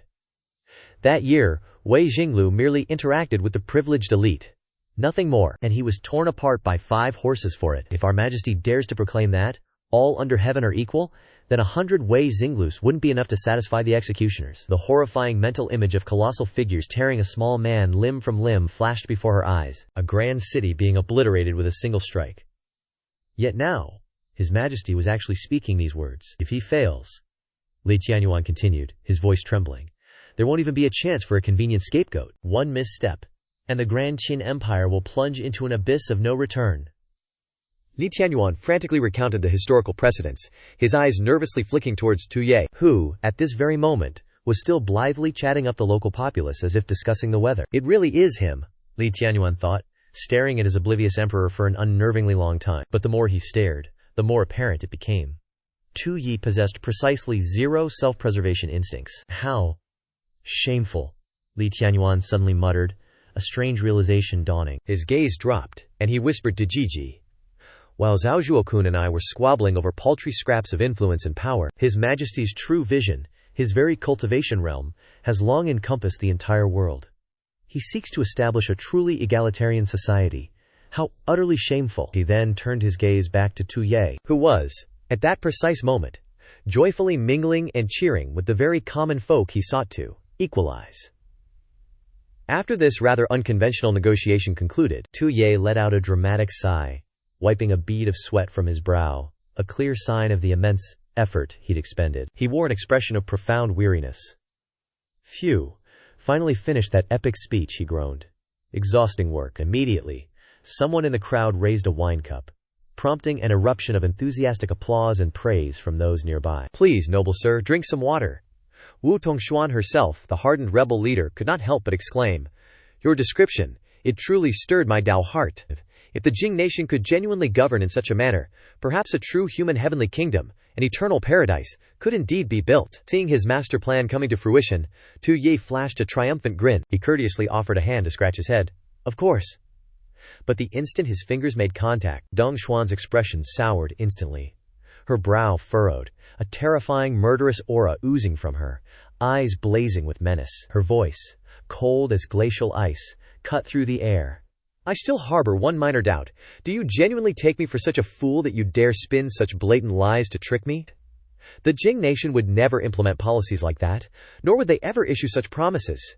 Tu Ye flinched. Cold sweat streamed down him as he hastily retracted his hand. But Dong Xuan, quite unexpectedly, broke into a grotesque smile, her eyes darkening, her oppressive aura weighing down heavier with each passing second. Tell me, just who are you, truly? She demanded, her voice chilling. Her voice echoed as if from the depths of hell. You are not from the Jing nation. Tu Ye stared in shock as her body slowly grew larger. She was genuinely expanding, bit by bit, as if a malevolent power was amplifying her form. Her gaze remained fixed on him, brimming with murderous intent. In the past, when Master Wang established the nation without the support of Imperial Dragon Qi, he was forced to compromise with the Jiangnan factions, promising to rule the Jing nation together. But given the current situation, not even the emperor dares to touch the factions' interests. Will the Jing nation chop off its own arms just to blindly serve our interests? He panicked, regret surging within him. I spouted entirely too much nonsense. My proposed policies are simply too advanced, so much so that they've become utterly aberrant. The people who were just moments ago joyous, now all simultaneously turned grim-faced. The surrounding atmosphere became utterly eerie. Tu Ye went pale. He reflexively recoiled. Am I about to get beaten? But just then, a figure blocked his path. It was Zhao Zhao. He immediately adopted a combat stance. Stay away from him! His sharp gaze locked onto Dong Xuan, as if, should she make a move, he would immediately retaliate. What if I refuse? The burly men beside her also displayed confident expressions, as if victory was already firmly in their grasp. Dong Xuan maintained her grotesque smile. This is the territory of the Hongxiu army. Suddenly, upon hearing that, Tu Ye's face immediately darkened. Unbelievable! You actually saw through me. The truth is, I am from the Qian nation. Dong Xuan curled her lips into a meaningful smile. Indeed. Her two hands suddenly shot up. Gritting her teeth, she declared, I utterly despise people from the Qian nation. Tu Ye reflexively threw up a hand to stop her. Wait! He panicked. He hastily said, I may be from the Qian nation. An immense surge of power erupted instantly. Thick smoke and dust rose, obscuring all vision. He still tried to speak. But I, much like the venerated Dao ancestor himself, wish only to see the Qian nation utterly annihilated. Li Tianyuan flinched. A sense of danger washed over him. Gigi also perceived the abnormality. She hastily asked, Lord Lia, His Majesty is in danger. Do we need to rescue him? But Li Tianyuan merely offered an enigmatic smile. You must trust His Majesty. If he dares to secretly travel alone and make contact with the Hongxiu army, then he must have a way to cope. Was it uneasiness? Or a predetermined plan? His Majesty is truly curious. How will he persuade Dong Xuan at this moment? Tu Ye earnestly patted his chest and spoke. I, the Grand Chancellor of the Qinyan nation, Li Tianyuan. Li Tianyuan, who was watching, was so utterly aghast that he began coughing violently. His entire body trembled as if he had just witnessed something unbelievable. She tilted her head in suspicion. Her sharp eyes swept over him once more. You are Li. Seeing this, Tu Yi immediately seized the opportunity, decisively replying without hesitation. That's right. He spoke with a confident voice. His head seemed to glow as he tried to appear utterly devoted, using assured words to reassure her. I dream of overthrowing their rule and establishing a Datong society. He tried to appear as merciful as a Buddha, and that's why I've always toiled like an ox or a horse for that old ghost, Tian Guangxia. Finally I can ensure his demise. She observed him carefully, then gradually relaxed, seemingly believing his words. I know about this. Not long ago the Qian emperor passed away. However, the people behind her maintained their grim expressions, showing no signs of letting down their guard. She tilted her head again, this time not merely in suspicion, but with deep scrutiny. The powerful minister Li Tianyuan, in league with Zhao Zhuo, supported a trash prince named Tunye to ascend the throne, intending to seize control of the court. She slowly raised her hand to her face. Her eyes lowered, and the corner of her mouth curled into a grotesque smile. Unfortunately, at the crucial moment, Dunsu returned to help Tu Ye ascend the throne. As soon as he heard this, Tu Ye's face turned ashen. He immediately panicked, his complexion pale. Right. Who knows what got into that Dunsu fellow? However, his answer did not seem to align with Deng Xuan's intentions. In that very instant, her expression immediately darkened, the corner of her mouth slightly upturned, but devoid of any mirth. After that, Zhao Zhuo was killed, she explained. Although Li Tianyuan was not dismissed, he vanished without a trace from then on. I even thought that after Tu Ye imprisoned him, he was secretly eliminated. Indeed, he did want to kill me. Fortunately, I managed to escape from Tianjing under the loyal protection of my death-sworn guards. She took another step forward, making the distance between them grow ever closer. Previously, I also received many reports stating that Li Tianyuan was profoundly learned and multi-talented, unmatched in strategy, and the foremost intellect under the Qian Emperor. The unique northern court policies that Mr. just spoke of now truly live up to that reputation. Her voice was light, but carried a suffocating pressure. But I heard that Li Tianyuan should be middle-aged, shouldn't he? Tu Ye's face grew paler by the second, cold sweat pouring down like rain. He hastily explained, because I possess a secret skincare technique that ensures my eternal youth, haha. But that's hardly the crucial point. But just as he finished speaking, she revealed another cunning smile. The main point is that the little Emperor Tu Ye of the Qian nation is a ridiculous and incompetent fellow. As long as he doesn't fall, my ideals for governing the nation cannot be realized. She observed him. Are you trying to emulate Wei Jinglu? Then she suddenly burst into a sneering laugh, her eyes glinting with ridicule. So what's next? Do you intend to use my power to seize the Imperial Dragon Root, absorb its Imperial Dragon Qi, and proclaim yourself Emperor? Seeing this, Tu Ye hastily feigned helplessness, pretending ignorance, raising both hands with a laugh. No, I have no interest in the Imperial throne. But suddenly, his expression executed a complete 180. His face became grim, both hands rising decisively, his voice deepening with immense, resolute power. My goal is identical to that of the Dao ancestor. I wish only to utterly obliterate the current Qingyan nation. The atmosphere instantly became heavy. She stared at him, a flicker of fluctuation appearing in her eyes. She suddenly uttered a sentence that left him completely stunned. The matter of cooperation can wait. He jumped. Before he could react, her eyes suddenly glowed crimson. The surrounding atmosphere immediately shifted. An invisible pressure rapidly spread like a colossal wave, making a distant observer suddenly feel that terrifying aura. His entire body stiffened, cold sweat streaming down him. I've been discovered! Before anyone could process it, Deng Xuan had already materialized directly between the two. She fixated them with an icy stare, her voice delivering judgment like a cosmic eviction notice. Her words alone caused distant onlookers to freeze in horror, daring not to twitch. Well, isn't this eavesdropping spectacle just delightful? Deng Xuan remarked, casually performing a triple backflip mid-air. Her eyes remained utterly deadpan as her icy voice rang out. Tu Fang, and a master of arcane arts no less. How unfortunate. You are still utterly inconsequential before me. Truly, a pity. Without even a flicker of hesitation, a formidable surge of magic suddenly manifested in her hand. Because, truly, he was nothing before her. From the heavens, countless roaring lightning bolts descended, shattering the earth with violent tremors, kicking up a thick, vision-obscuring cloud of dust and smoke. Before anyone could even process what was happening, the lightning from her palm had already spread like an infectious plague, striking everywhere, like a swarm of writhing silver serpents across the sky. ZZZZT. One unfortunate soul, struck squarely by a bolt of pure cosmic static, was instantly rendered a twitching, smoking wreck. His clothes were shredded, his body charred, and residual electric sparks danced merrily across his form. Litnyuan. Aishan shrieked in absolute terror, preparing to charge, but an icy hand suddenly clamped onto his shoulder, making him tremble violently, sweat instantly pouring down his face like a monsoon. Oh, a hidden poison? Or secret technique, I presume? Quite cunning, she mused, slinging her arm casually over Li Tianyuan's shoulder. Casually mumbled something, before abruptly leaning in, her eyes glowing an unsettling blood red, a truly horrifying smile stretching across her face. With such a potent secret technique protecting you, you must also be quite the formidable big shot, eh? How truly fortunate to encounter two such esteemed figures in one go. What a treat, she purred. This is it for us. A voice whimpered from behind them. Du Ye stood utterly frozen, cold sweat streaming down his back like a waterfall, convinced his eyes were finally betraying him. A suffocating, terrifying pressure enveloped the entire space. We are utterly doomed! Dongshuan's eyes snapped wide open, a palpable killing intent oozing from him. Just who in the heavens is she? She casually clenched her hand, effortlessly hoisting Li Tianyuan into the air. Du Ye, utterly terrified, instinctively lowered his head and bit fiercely into his own wrist. I just impersonated you. You wouldn't possibly turn around and impersonate me back. Right? Du Ye's panic spiraled, his mind a tangled mess. Don't do anything foolish. Our ages don't match in the slightest. You'd be exposed immediately. Just as Li Tianyuan was on the verge of blurting out something profoundly unhelpful, Du Ye's eyes suddenly went wide as dinner plates, his heart seizing in his chest as a torrent of memories suddenly flooded his mind.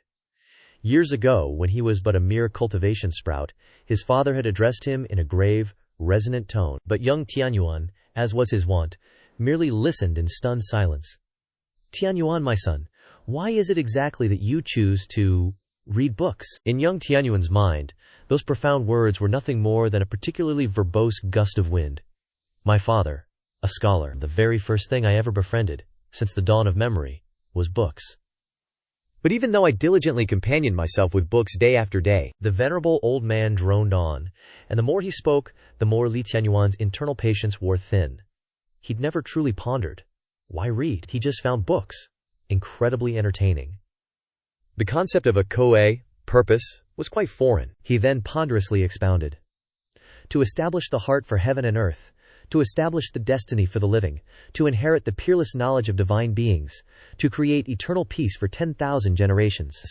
This, my son, is the very Tao that ancient sages bestowed upon us scholars. We, however, your father, dear boy, is not so noble as those so-called divine beings. I care not for establishing hearts, nor destinies, nor grasping peerless knowledge to usher in eternal peace for all eternity. All of that, my son, is merely a means to an end. It wasn't until his face blossomed into a radiant, blinding smile that illuminated Tianyuan's very soul that the true motive was unveiled. What your father truly desires, my boy, is simply to have his name eternally etched into the annals of history. Li Tianyuan's eyes grew to the size of saucers. To leave your name in history? His father, utterly serious, continued his rather unique exposition. The lifespan of mortals is tragically brief, a mere 100 years, before we inevitably decay into common dust. Only by having our names meticulously recorded in the grand annals of history, praised by generations yet unborn, can our lives as scholars truly attain eternal glory. But then, gradually, that once radiant face twisted into a grotesque mask, sinking deep into shadow. His eyes glowed an eerie blood red, and his entire being began to emanate a terrifying, almost demonic aura. Only then, he hissed, can our lives as scholars truly be eternal. Back then, despite his father's rather unconventional obsession with immortalizing his name, which, frankly, bordered on the absurd, it nonetheless inadvertently instilled in Tianyuan a curious sense of purpose. Then, as if on cue, war erupted, reducing everything in its path to smoldering rubble, a raging sea of flames. Alas, even moments of profound destruction are not destined to remain perfectly static for long. Screams and wails echoed through the ruined landscape, along with the tattered remnants of the precious documents Tianyuan had once devoured. For it wasn't long until the chaos of war fully engulfed his homeland. Standing amidst that desolate wasteland, he found himself utterly paralyzed. Only then, he reflected, did I truly understand that the so-called arrogance of a scholar, when confronted by the cold, hard reality of life and death, is nothing more than, for the very first time in his sheltered life, he was utterly consumed by a despair so profound it could rival the depths of the 9 netherworlds. A cosmic joke. Just then he turned his head, and there stood a gaunt, skeletal beggar, propped against a tree, his eyes pleading for salvation with an intensity that screamed absolute desperation. An old man, presumably the one who just pleaded for salvation, now knelt pathetically, whimpering, "Save me! Please save me! I haven't eaten in 3 days. Just a morsel." For reasons he couldn't quite articulate, Li Tianyuan found himself reaching into his spatial pouch and pulling out a small, unassuming bun. The old man snatched it with the ferocity of a starving beast, devouring it as if he hadn't seen food since the last ice age. The young Tianyuan, still possessing an alarmingly naive heart, gently reminded the man, "Eat slowly, old sir. No one here is going to snatch it from you." But then, another, considerably less friendly, contingent of beggars materialized, their faces etched with the kind of gloom usually reserved for a protagonist's tragic backstory, and the light of humanity had long since vanished from their eyes, replaced by a predatory hunger. One of the newcomers spoke, his voice a chilling rasp laden with pure, unadulterated starvation. "Do you have any more food? Any at all?" The others behind him slowly advanced, their eyes growing increasingly shadowed and feral. A low growl rippled through them. Quote, "They have food." Step by agonizing step, they advanced on the terrified young boy, a chorus of hungry whispers. "So hungry! Give it to us now!" Li Tianyuan was paralyzed with absolute primal terror. "So hungry! Woohoo!" Just as they lunged forward, "Hand over the food." a powerful hand suddenly shoved the boy aside, a hand that heroically snatched him from the grasping, filthy claws of desperation. He snapped back to reality, his eyes widening in disbelief as he realized the savior, the powerful hand that had just yanked him from the jaws of peril, belonged to none other than his own father. His heart felt like it was being squeezed by an invisible cultivator, an overwhelming torrent of confusion, agony, and regret surging through him, threatening to quite literally suffocate the poor boy. He simply couldn't believe his eyes. His father, who should have been safely ensconced somewhere far, far away, had absolutely no business sacrificing himself like this. Why? Why would father do this? His father, however, was already struggling valiantly. But confronting such a ravenous mob was no easy feat. Their numbers were overwhelming. Wave after relentless wave of attacks steadily pushed him, slowly draining his life force. Yet, despite his heavy, ragged breaths, his eyes remained stubbornly resolute, showing not a single shred of an intention to retreat. And then, with the cruelest timing imaginable, he tragically stumbled. His body instantly lost balance, unable to grasp at anything as he plummeted from the cliff, his figure rapidly vanishing into the bottomless abyss. Li Tianyuan struggled to sit up. The voices of those people still echoed. "We found food. Why is there only this little bit? Not enough. Not enough." His eyes became hollow, unable to process anything as he heard their words. He could also be eaten. He could be eaten all by himself. Below the cliff, horrified by the cruel truth, "Eat him! Eat him!" he cried out in agony, his heart feeling torn apart, screaming miserably. "I understand, father." A horde, no longer human, tore at each other, blood splattering everywhere. At that time, people claimed it was all just tactics. Starving refugees headed south, treating humans as food, with over 200,000 dying along the way. They ate in a disgusting manner. He immersed himself in books, not for the people, nor for the common folk, but grew up with the sole ambition of leaving his mark on this world, and certainly not becoming another's leftovers. The youngest prime minister in the history of the Gan nation, Li Tianyuan, ironically became the executioner, holding the lives of millions in his hands after the former emperor's death. Even during the national mourning, Li Tianyuan stood before the emperor's coffin and mused, "Old emperor, so you're dead too? Such a useful pawn, wasted." Looking at the useless court officials behind him, he sighed in boredom. "And you lot, if you couldn't even cure his majesty, what good are you?" They repeatedly kowtowed and begged, "Lord Lai, please spare our lives." He was utterly fed up with this scene, not bothering to argue, just letting out a faint sigh. He waved his hand, signaling he wanted no further entanglement, his gaze as indifferent as if everything before him held no meaning whatsoever. On his majesty's grand day of mourning, no blood should be spilled. Just bury them all alongside his majesty. The soldiers obeyed, immediately dragging them away, but they clung to hope, continuously pleading, "Lord Li Tianyuan." He gazed into the distance, saying nothing. Suddenly, Zhu Guao appeared from behind, speaking up. Old Li, the former emperor's final decree names Tunusu as the next to ascend the throne. What shall we do?" Li Tianyuan remained calm, without even turning around. The former emperor is dead. He's just a fleeting passerby in history. At best, he left behind a fancy coffin. His eyes, too, seemed to have lost all humanity, his face a mask of disgust. Now, the opportunity is in our hands. A majestic, awe-inspiring dragon appeared in the Dagon sky. "I intend to stand at the pinnacle, holding the world in my grasp." Back in reality, Dong Xuan snapped, "What are you spacing out for? I'm talking to you." Her face hardened, revealing murderous intent, capable of killing at any moment.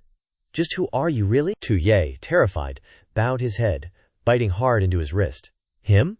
I just impersonated you. You wouldn't betray me, would you?" Tu Ye panicked, his heart a tangled mess.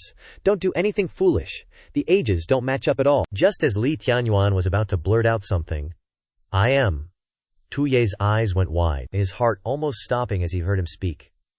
"I am Li Tianyuan." He slowly lowered his hat, looking down from his lofty position, and glanced at Dong Xuan, saying, "Gan Yuan Emperor, Tu Tianjun." The moment he spoke, both Tu Ye and Xiao were so shocked they spat out their drinks, unable to believe their ears. He raised a hand, solemnly declaring, "Actually, I'm not dead yet."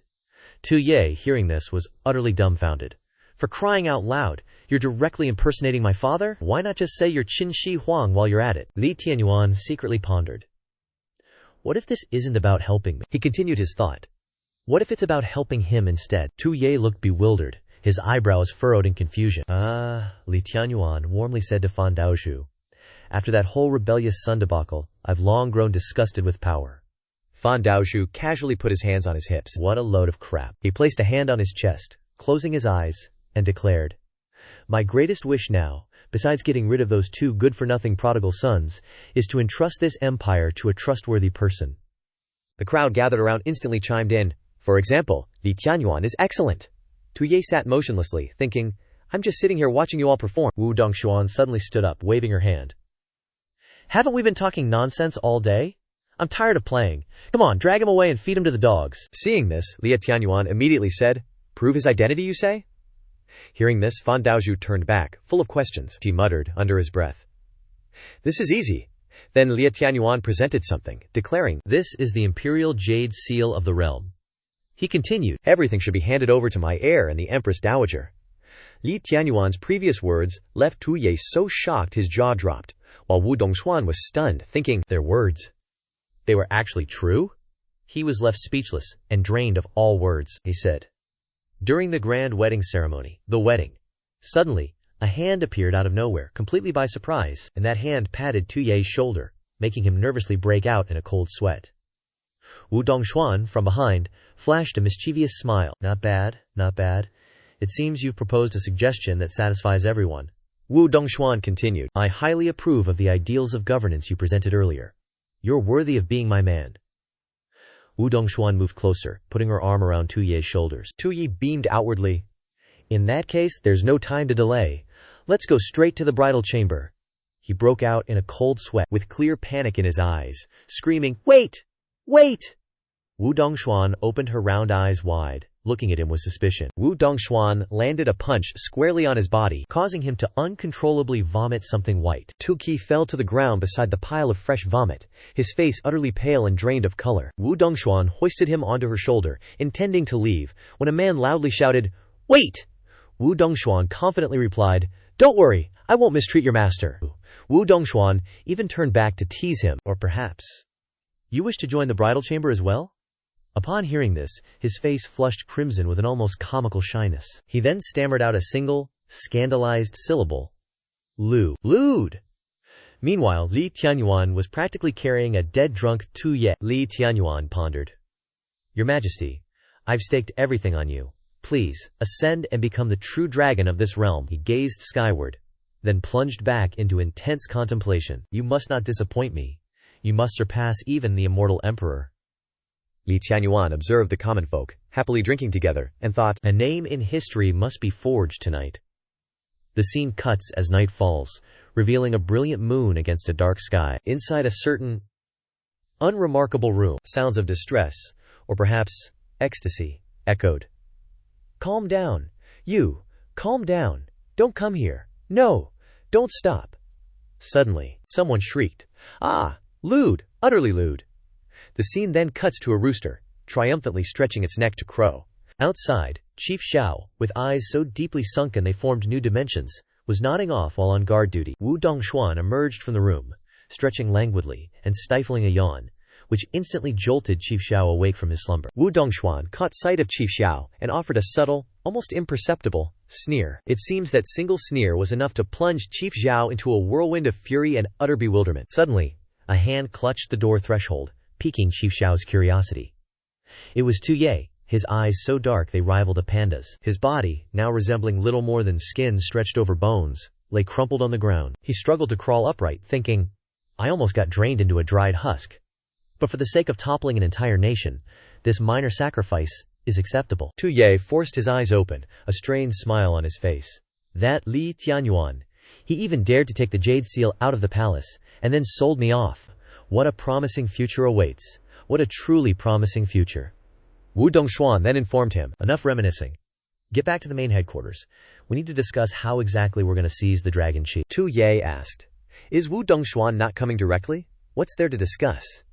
The scene shifts to a place surrounded by towering, majestic mountains. The entire area was cloaked in a verdant tapestry of trees and lush grass, where a tiny, flickering torchlight suddenly appeared. Zihuge and his group, Chief Xiao, Tu Ye, and Wu Dongshuan, were all inside a cave.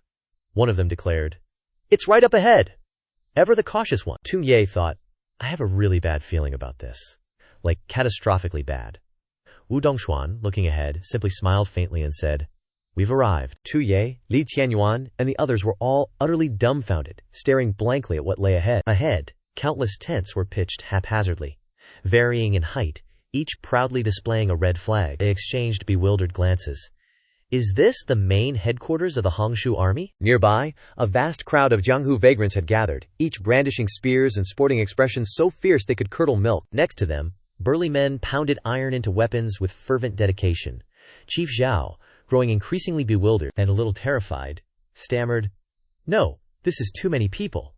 These are absolutely not the Hongshu army." There were countless factions here. The Shanhai Alliance, the Huangtian Party, the Juyi Alliance, Wufeng Mountain, and the Haisa Gang. Chief Xiao continued, his voice rising.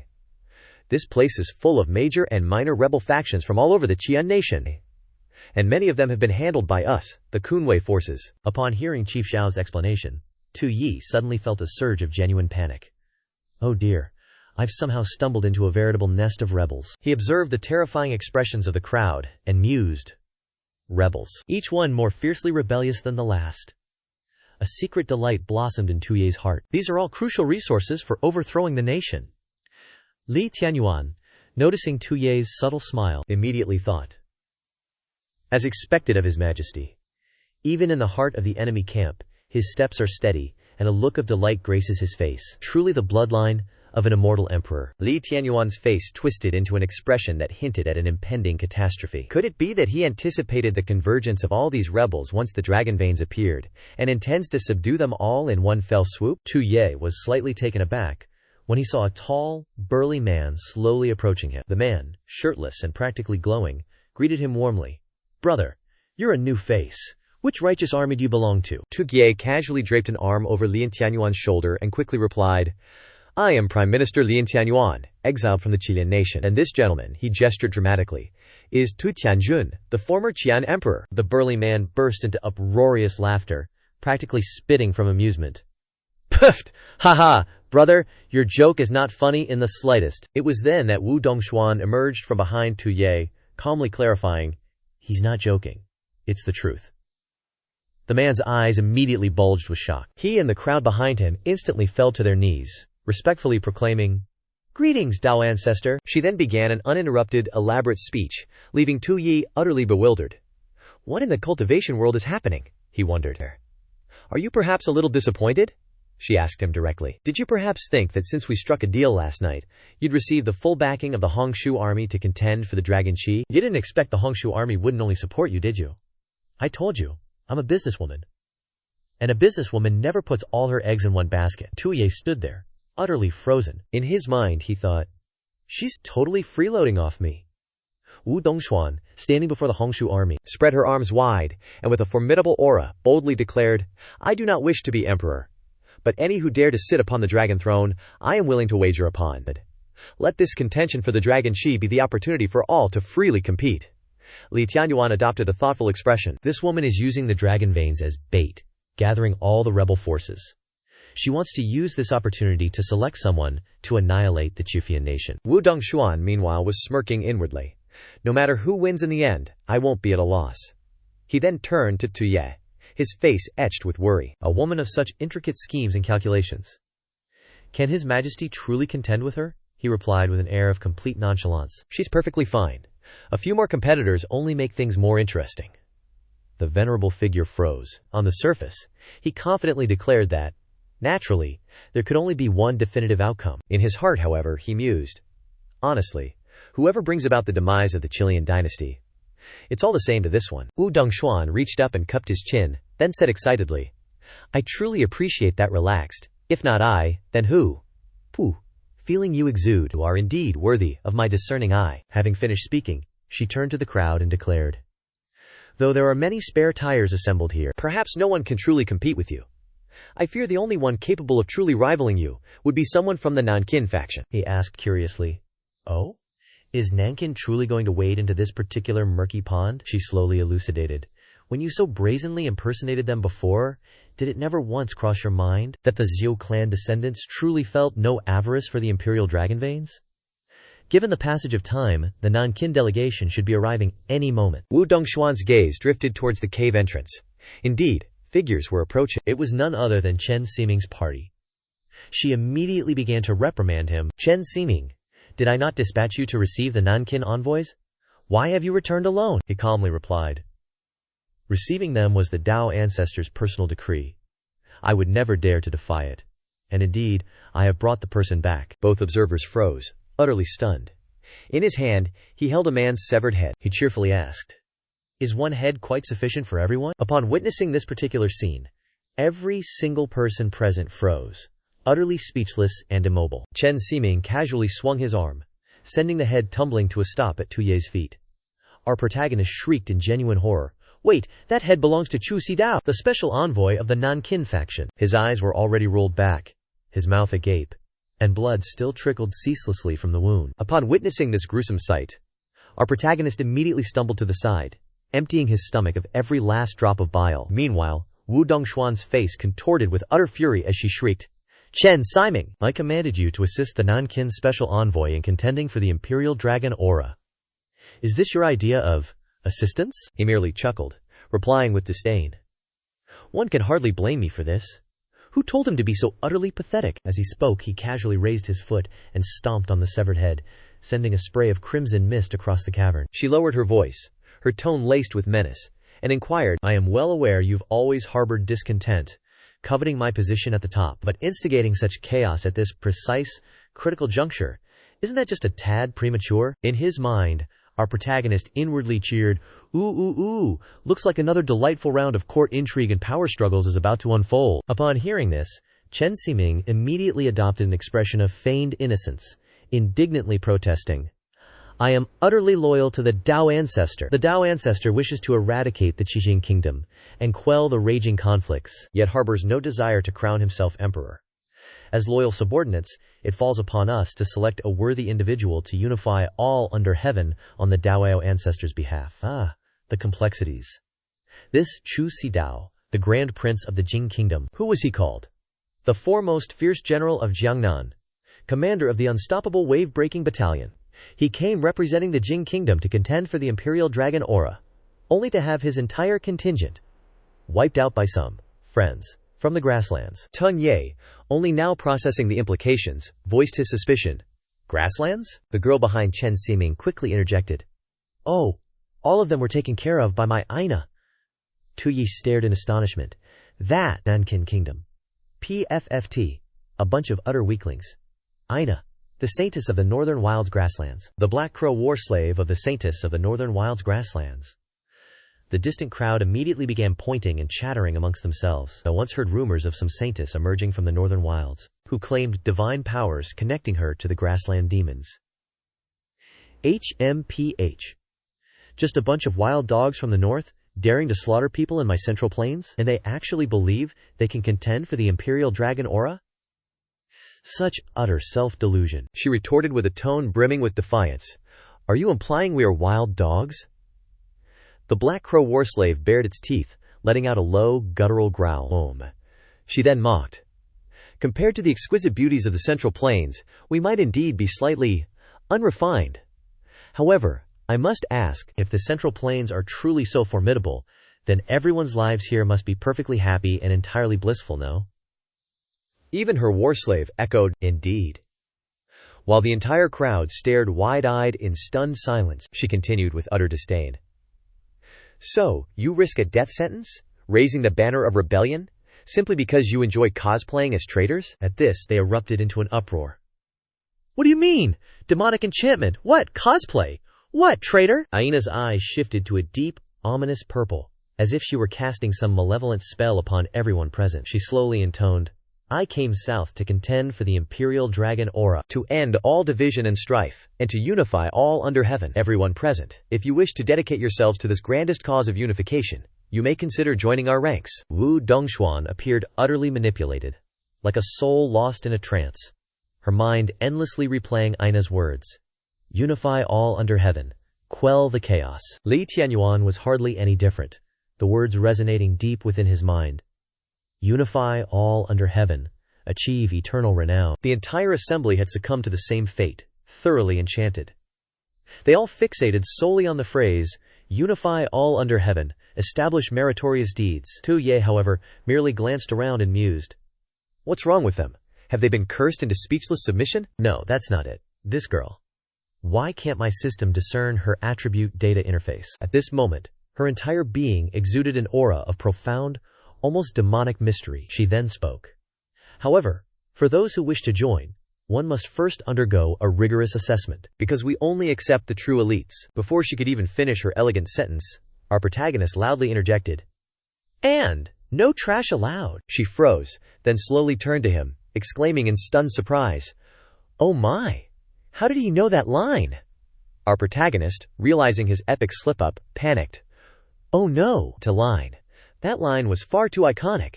I couldn't help but finish it. A nearby ruffian immediately grabbed his collar and roared, What do you mean? Are you calling me trash? Our protagonist stammered, It has nothing to do with me. She was going to say it. I merely helped her articulate it. The ruffian then whirled around to Aina, demanding loudly, So you think I'm trash? Aina then smirked, deliberately dismissive.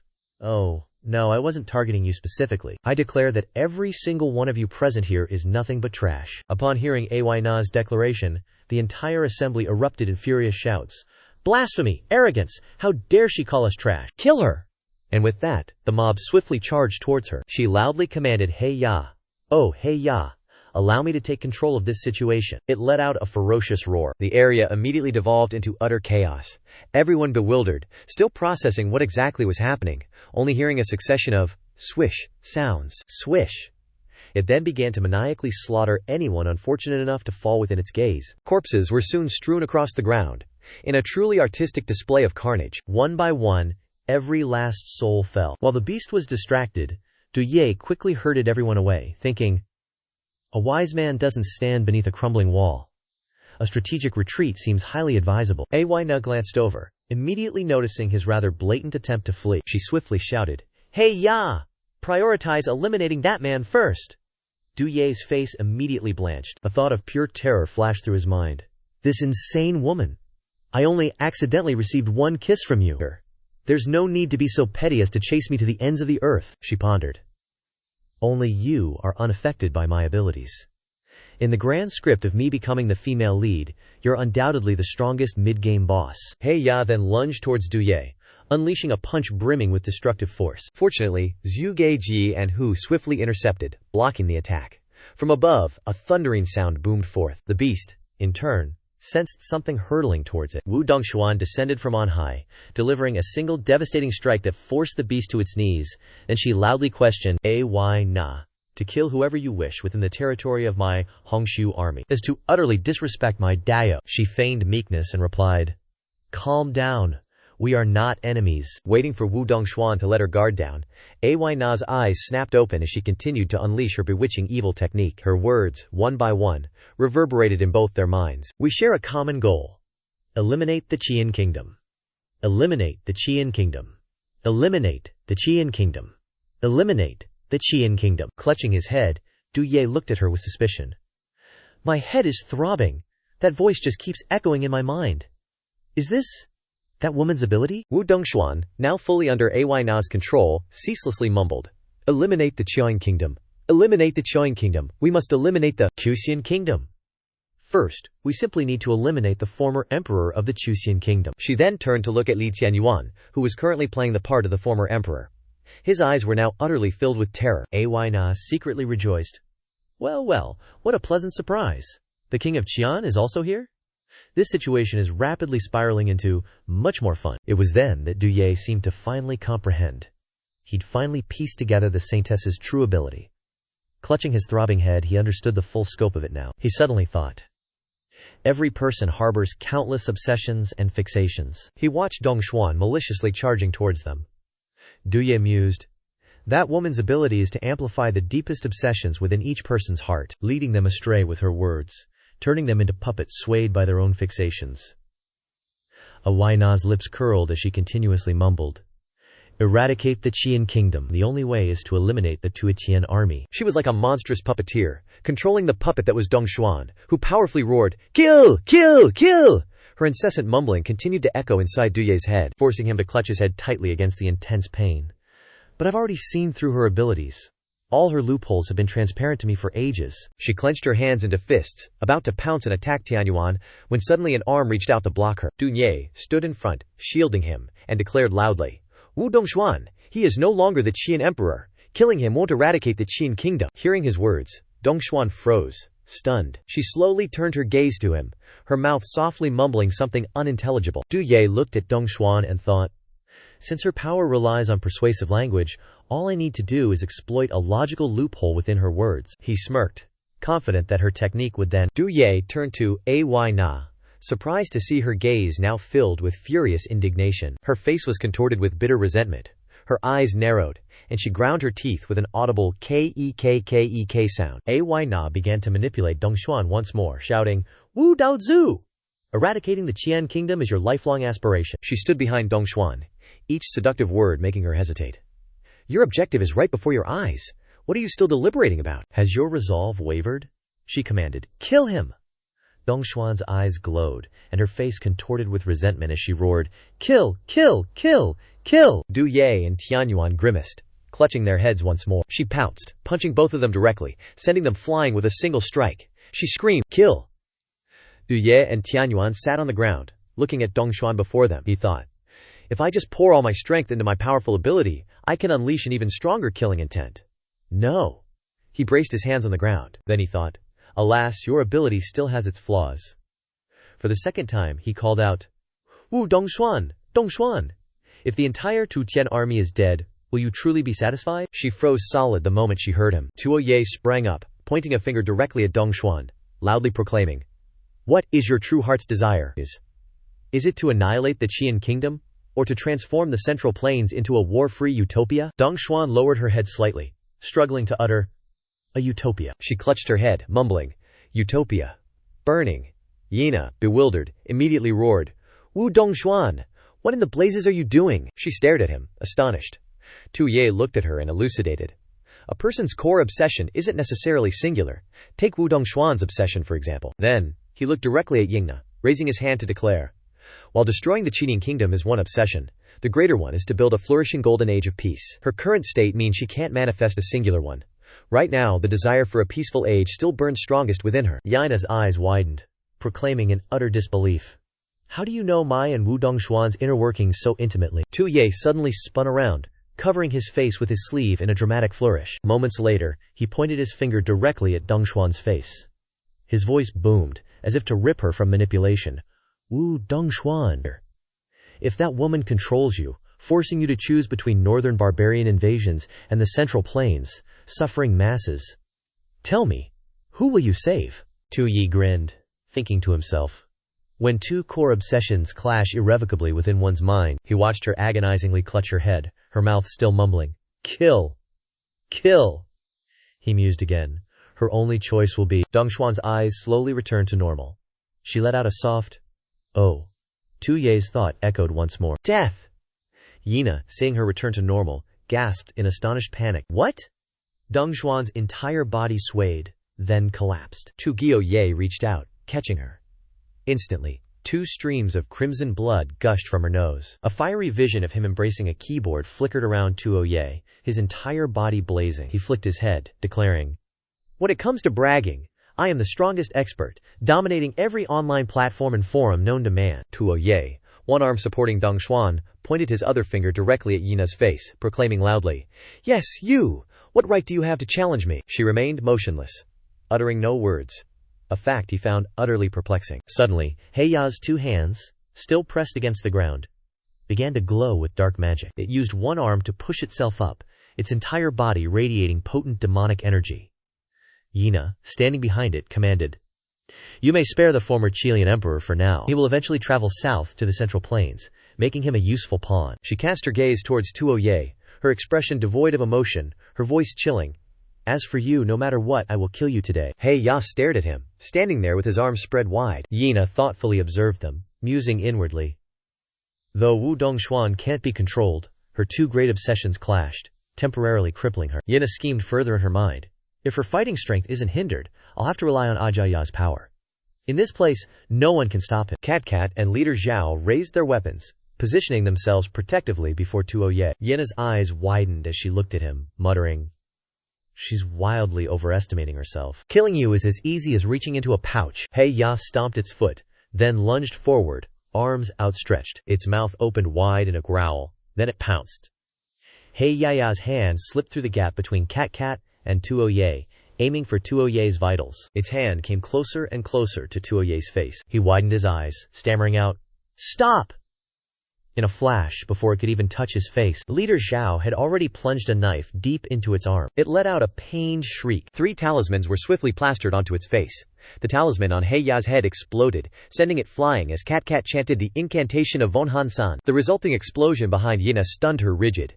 He Ye was blasted into a tent, the immense force of the fall destroying the tent and splitting its wooden frame in half. Its legs flailed wildly in the air. Yina stared at the scene before her, uttering in bewilderment, "What in the devil was that?" Yina then looked at Cat and leader Xiao, who remained utterly motionless. "What's the deal with those 2 women up front?" Cat clenched her fist and raised it. She urgently declared, "We must seize this moment." Leader Xiao quickly raised a hand to stop her. "Wait! Don't be reckless." The pile of wood crushing He Ya subtly stirred. Cat said incredulously, "It's still not over?" The mechanical voice of the system relentlessly echoed in Yina's head. "Seal released. System notifications. System notification. Seal released. System notification. System notification. Demonic transformation level up. System notification. System notification. Fury points increased. System notification. System notification. Demonic transformation points increased. System notification. System notification. Warning. System notification. System notification. Demonic transformation further enhanced. System notification. System notification. He Ya's demonic transformation points have reached their limit. System notification. System notification. He Ya burst upright, sending the pile of wood flying. Its demonic power seemed to surge further. Yana's eyes widened, and she shrieked, "No!" He Ya's hair became coarse and lengthened rapidly. It let out a fierce roar. Its hands also grew longer fur, and its fingernails sharpened into vicious talons, letting out a powerful, drawn-out cry. He Ya stood upright behind Yina, raising its face to the sky and howling, "Hoo, hoo, hoo, hoo." Yina gloated, "Now this is more like it." Cat and Tuo Ye froze, eyes wide, staring at He Ya. She whispered, "It's turned into." Its face glared fiercely at them, saliva dripping from its mouth. She finished her thought. "A dog!" The Crimson Sleeve army looked bewilderedly towards Dongshuan, out in agony. On the other side, Gigi slowly stood up, drawing its attention. Seeing Leader Xiao's dire state, Gigi immediately moved to assist her, battling He Ya to make it release its grip. After escaping its maw, both collapsed backward. Leader Zhao thought, "This isn't even the same level of beast as before." Her eyes wide, she spat out blood. "Too strong!" The Hongshiu army members struggled desperately against every single blow. Du Ye rushed over, asking anxiously, "Are you all right?" Leader Xiao coughed up blood. She said cautiously, "Don't come any closer." He was shocked to see her in such a dire state. She struggled to sit up, steadying herself, and thought, "This beast's strength and speed both far surpass my own." Leader Xiao pressed her lips together. "Well, we can only rely on those fire-flinging talismans from that something." She was utterly speechless, looking over at the unconscious Gigi lying beside her. Leader Zhao gasped for air, her mind a chaotic mess. "Yesterday, Wu Dongshuan blasted me with lightning, and today I'm getting mauled by a dog? Am I actually gonna die?" Suddenly, she frowned. "Prince Dusu!" Absorbed in her thoughts, Leader Xiao didn't notice He Ya slowly approaching her. "Perhaps I truly am going to die here." Suddenly, it stopped dead in its tracks. From within the hazy smoke, 5 figures slowly materialized before it. Tang Zhang glanced at He Ya, then spoke in a low, exasperated tone. "When exactly did the main sect decide it was acceptable to walk their dogs inside?" A man with unkempt hair, his face stern, added, "If this spectacle continues, our 5 great elders will have absolutely no face left to lose." The one with the top knot sniffed, "It's time to put an end to this farce." Another, surveying the chaos, simply declared, "What a utterly meaningless spectacle." Finally, a thick-haired old man leaned on his staff and spoke with haughty indifference. Let's begin with this beast. I'm getting cold, and this dog is quite useless for keeping warm. The Hongxiu army members cheered with ecstatic fervor. Sect leaders, go! Kill it! Kill them all! Du Ye looked at the cheering crowd, his face alight with equally oblivious joy, and shouted, "The sect masters of those rebels have arrived." Leader Zhao smiled, watching everyone cheer. "We're saved! The 5 great elders!" Each wielding a unique weapon, radiating dazzling light, they simultaneously declared, "Let's go! Slay this beast!" Before they could even make a move, He Ya closed in, neatly scooping all 5 of them into its arms. With a single swing, it flung all 5 of them into the distance. Everyone present was left utterly dumbfounded, jaws agape. As the smoke dissipated, the 5 sect masters were revealed, neatly piled on top of each other, their souls seemingly having left their bodies. Ina took one look at their pathetic state, clutched her stomach, and burst into uproarious laughter. Leader Xiao said in a low, seething voice, "You," she frowned in furious exasperation, shouting, "What in the heaven's name did you even come here for?" He Ya stomped its foot on the ground, slowly advancing towards her. A chill ran down Leader Zhao's spine as she saw its outstretched hand, adorned with razor-sharp claws. Suddenly, she remembered something vital. Leader Zhao quickly grabbed the unconscious Gigi and shoved her into Du Ye's arms. He looked at her, utterly bewildered. Leader Zhao barked urgently, "Quickly, kiss this woman!" He stammered, "Huh?" Leader Zhao shoved Du Ye's head down, forcing his lips onto Gigi's. Zhu Xia might actually collapse after male contact. Du Ye and Gigi stared at each other, utterly bewildered by their sudden, intimate proximity. From their lips, a single glistening stream of saliva connected them. Leader Zhao held his hand, looking away, while the other two shamelessly continued their lip lock. Afterwards, Zhu Geichao will, naturally, compile a detailed list of all men who have made contact. Leader Zhao's face turned serious, as if contemplating the profound truth that life and death are indeed great enemies. Tu Ye, face flushed red, abruptly stood and glared at Leader Zhao, while Kakat, seemingly over the previous activities, now possessed eyes blazing with a mysterious purple light. The light engulfed her entire pupils, obliterating her irises, as purple lightning bolts coiled around her like miniature, roaring dragons. The surrounding air was violently sucked dry. In a flash, the towering figure of a werewolf stood revealed. Its golden eyes blazed with savage intensity, but it tilted its head, regarding the two who had just been exchanging saliva with an expression of profound confusion and curiosity. Calicat, still cradled in Tu Ye's arms, suddenly convulsed violently, her eyes blazing with dazzling purple light like spectral beacons. Intertwining purple lightning continuously arced from her form. She violently jerked, throwing her head back completely. Tu Ye just sat there, utterly clueless, as purple lightning wildly coiled around her, emitting small yet terrifying crackles, the precursor to an imminent storm. Her eyes blazed blood red. Her face darkened ominously. "WHO dares to steal my man?" she roared. Leader Zhao's face for some reason turned bright red. Her eyebrows furrowed ever so slightly. She swiftly launched herself from the ground, clearly speedrunning her escape from this unfolding domestic cultivation drama. To Tu Ye's utter bewilderment, Catacat then literally projectile vomited a stream of purple energy forward.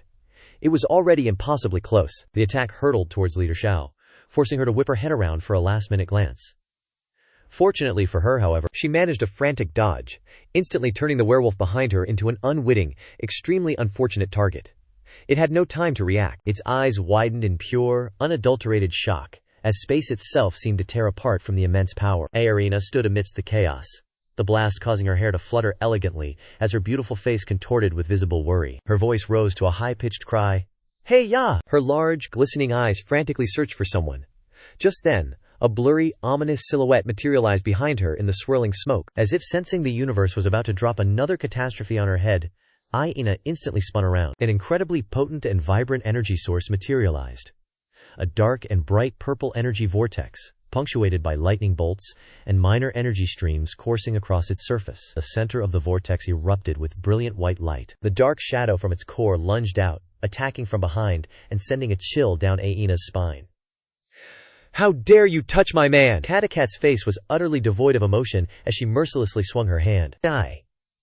But just as quickly, He Ya dashed out of the chaotic mess, its bright eyes gleaming and fearsome fangs bared, ready to protect its master. A powerful, swirling energy stream, crisscrossed with small, pinkish-purple energy rays, created a vivid and unpredictable aura. The entire scene exuded raw ferocity, as if an immense power source had just detonated, blending pink, purple, and white hues into a spectacle both beautiful and terrifying. Aina's face, now noticeably relaxed, gazed forward with a genuine sense of relief. Hey ya!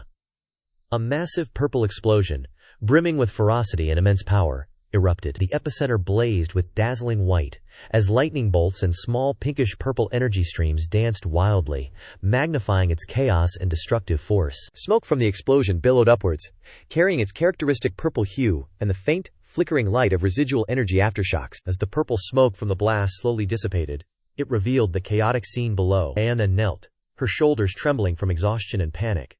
Her eyes fixed on Heiya, who lay motionless amidst the ash-covered ground. A vague, menacing, shadowy figure materialized, slowly but surely advancing step by step towards Aina.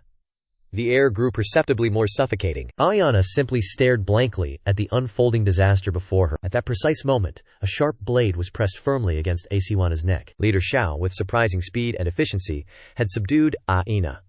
"Not one word," she hissed, "or I'll cut out your tongue." Tu Ye stood frozen, his eyes wide with bewilderment, staring blankly at the ravaged battlefield before him. The space itself seemed to fall dead silent. Only thin wisps of smoke lingered, carrying the acrid scent of the explosion and dust, alongside the suspiciously lifeless bodies strewn across the ground. Tu Ye stood motionless, his gaze fixed on the surrounding devastation.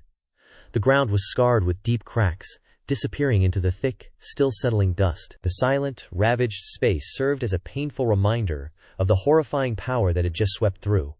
A rebel conspiracy. Tu Ye slowly turned his head, his eyes flashing with a mix of icy coldness and profound sorrow. His eyebrows were tightly furrowed, lips pressed, as if desperately suppressing a torrent of surging emotions. "This woman!" he seethed internally. Aina remained restrained, her body utterly unable to move, only her wide, terrified eyes pleadingly fixed on Tu Ye across the ravaged landscape. Tu Ye stood utterly still, his face frozen in a rigid mask. Even his system panel couldn't confirm she wasn't some key, nation-destroying character. Kill her! But Aina, ever the survivor, mustered her last vestiges of strength to utter weak pleas, her eyes full of desperate entreaty, finally pulling his gaze back to her. "Don't!" Tu Ye's face suddenly darkened, a chilling coldness enveloping him. He took slow, deliberate steps towards Aina, his expression terrifyingly frigid. "Don't kill me! Put down the knife!" Aina pleaded. Tu Ye slowly raised his weapon, his icy gaze unwavering.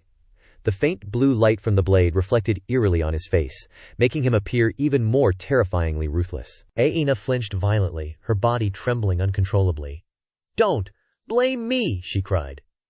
Tu Ye, however, was still deep in thought. "She's not a nation-destroying character," he mused, "but her skills are cunning, and she has that dog." A whoosh tore through the air as Tu Ye's weapon drew a dazzling blue streak of light. Aina burst into sobs, tears streaming down her pale face. "A horse monkey, son of heaven. A frog can wait for how many bags of rice? How many layers?" she choked out, as the sharp blade stopped mere inches from her head. Yet absolutely nothing happened. Tu Ye had stopped right before her, the blade trembling faintly, retaining the last vestiges of its terrifying momentum. A faint blue light emanated, but did not descend a single inch further. Tu Ye stood utterly motionless, his eyes fixed on Aina, as if the entire world had frozen solid, the scene descending into an unsettling, profound silence. All three, Tu Ye, Aina, and Leader Zhao, stood perfectly still, trapped in an endless, dramatic moment. Leader Zhao, at this precise moment, seemed to have achieved some form of profound enlightenment. Li Tianyuan, who was currently cradling Cascat, also inexplicably achieved a concurrent burst of enlightenment. Aina, tears still clinging to her lashes, continued to stare intently at the blade before Tu Ye. She spoke, bewildered.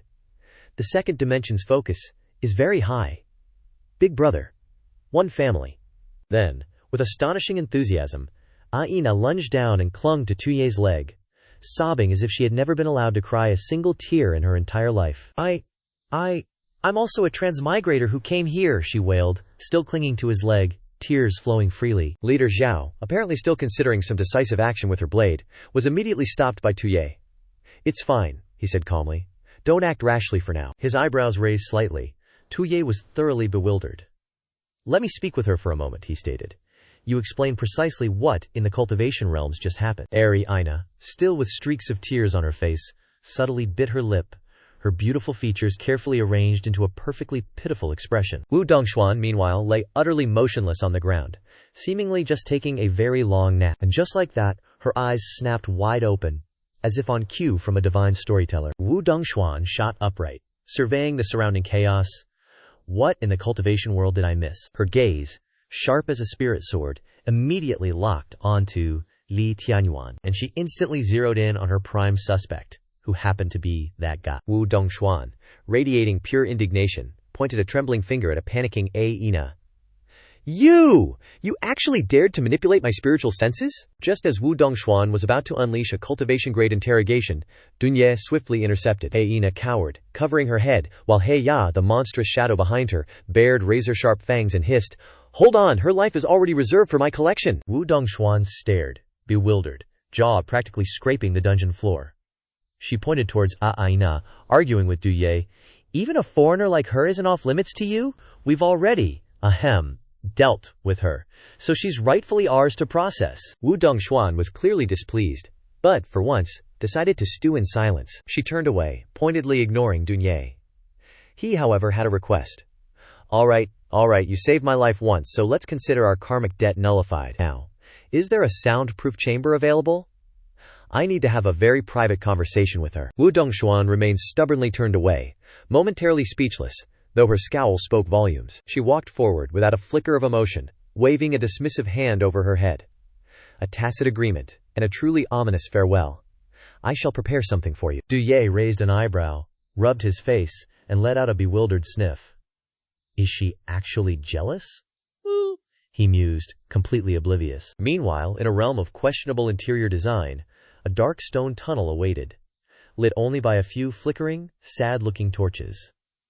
The whole setup looked decidedly dilapidated. One by one, the dungeon's masterpieces of persuasion came into view. First, a rather sturdy wooden plank, tastefully adorned with a few dried bloodstains, a clear testament to its highly effective past performances. Next, a rather crude brazier, aglow with ominous orange and yellow flames, surrounded by swirling purple and blue light effects, clearly aiming for a supernatural and dangerous vibe, but mostly achieving overly dramatic campfire tone. Nearby, an assortment of pointed and flat iron rods lay, patiently awaiting their glowing introductions. The stark contrast between the warm, inviting flames and the cold, swirling lights was clearly designed to amplify the tension and threat factor, or perhaps just give everyone a migraine. And finally, the pièce de résistance, a chair that was decidedly not ergonomically designed, being entirely covered in a rather fetching array of gruesome spikes. Duye stared, utterly dumbfounded by the display. Meanwhile, Ayanina was reduced to a chattering, trembling mess, her face a mask of pure, unadulterated existential dread. Trembling. This elaborate setup sent a wave of dawning horror through Duye. Wu Dongshuan had spectacularly misunderstood his intentions, all while completely overlooking Ayanina's spiraling descent into primal terror. Outwardly, Duye maintained his usual facade of unflappable calm. He mused. Right. Before anyone gets permanently processed, it might be wise to confirm her identity. He then turned to Irina and, with a gravitas only he could muster in this situation, declared, "Indeed, a truly unusual circumstance often begets an even more outlandish one." Aina, still drenched in nervous sweat, carefully echoed, That familiar incantation, could it be?" And just like that, a rapid-fire exchange began, undeniable in its familiarity. The bar, the Imperial Court, 180 cups.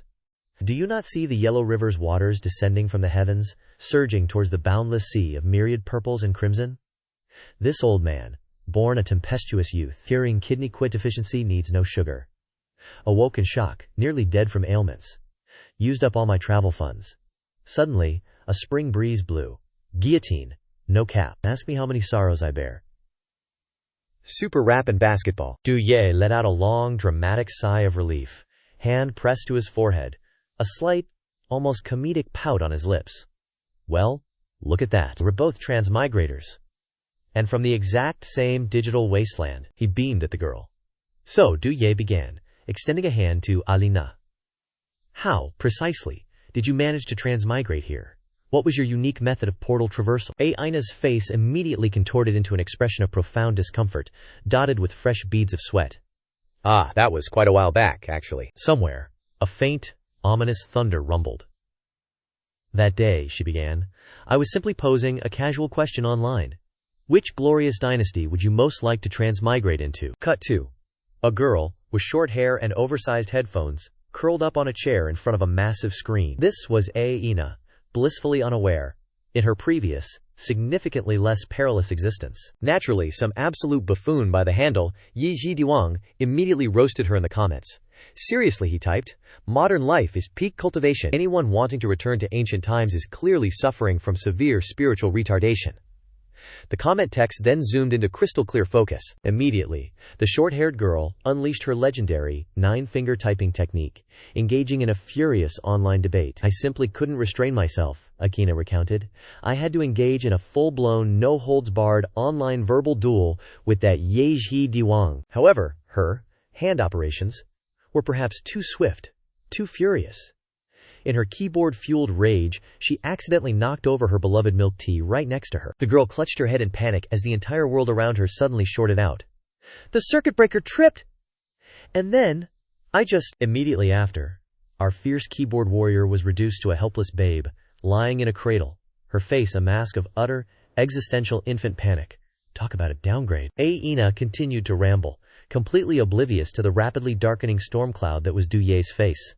It was all just truly inexplicable, Ye Diwang. Du Ye's face became a portrait of utter, cosmic disbelief.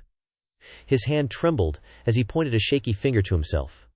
Wait, that insufferable buffoon, that was me, wasn't it? But then, Du Ye quickly regained his composure, rubbing his chin, lost in deep, strategic thought. So, Arena's soul transmigrated into a baby. Interesting. Suddenly, Du Ye was practically radiating smug cheerfulness, pulling 2 surprisingly pristine wooden chairs from a shadowy corner. Well, well, well, he purred.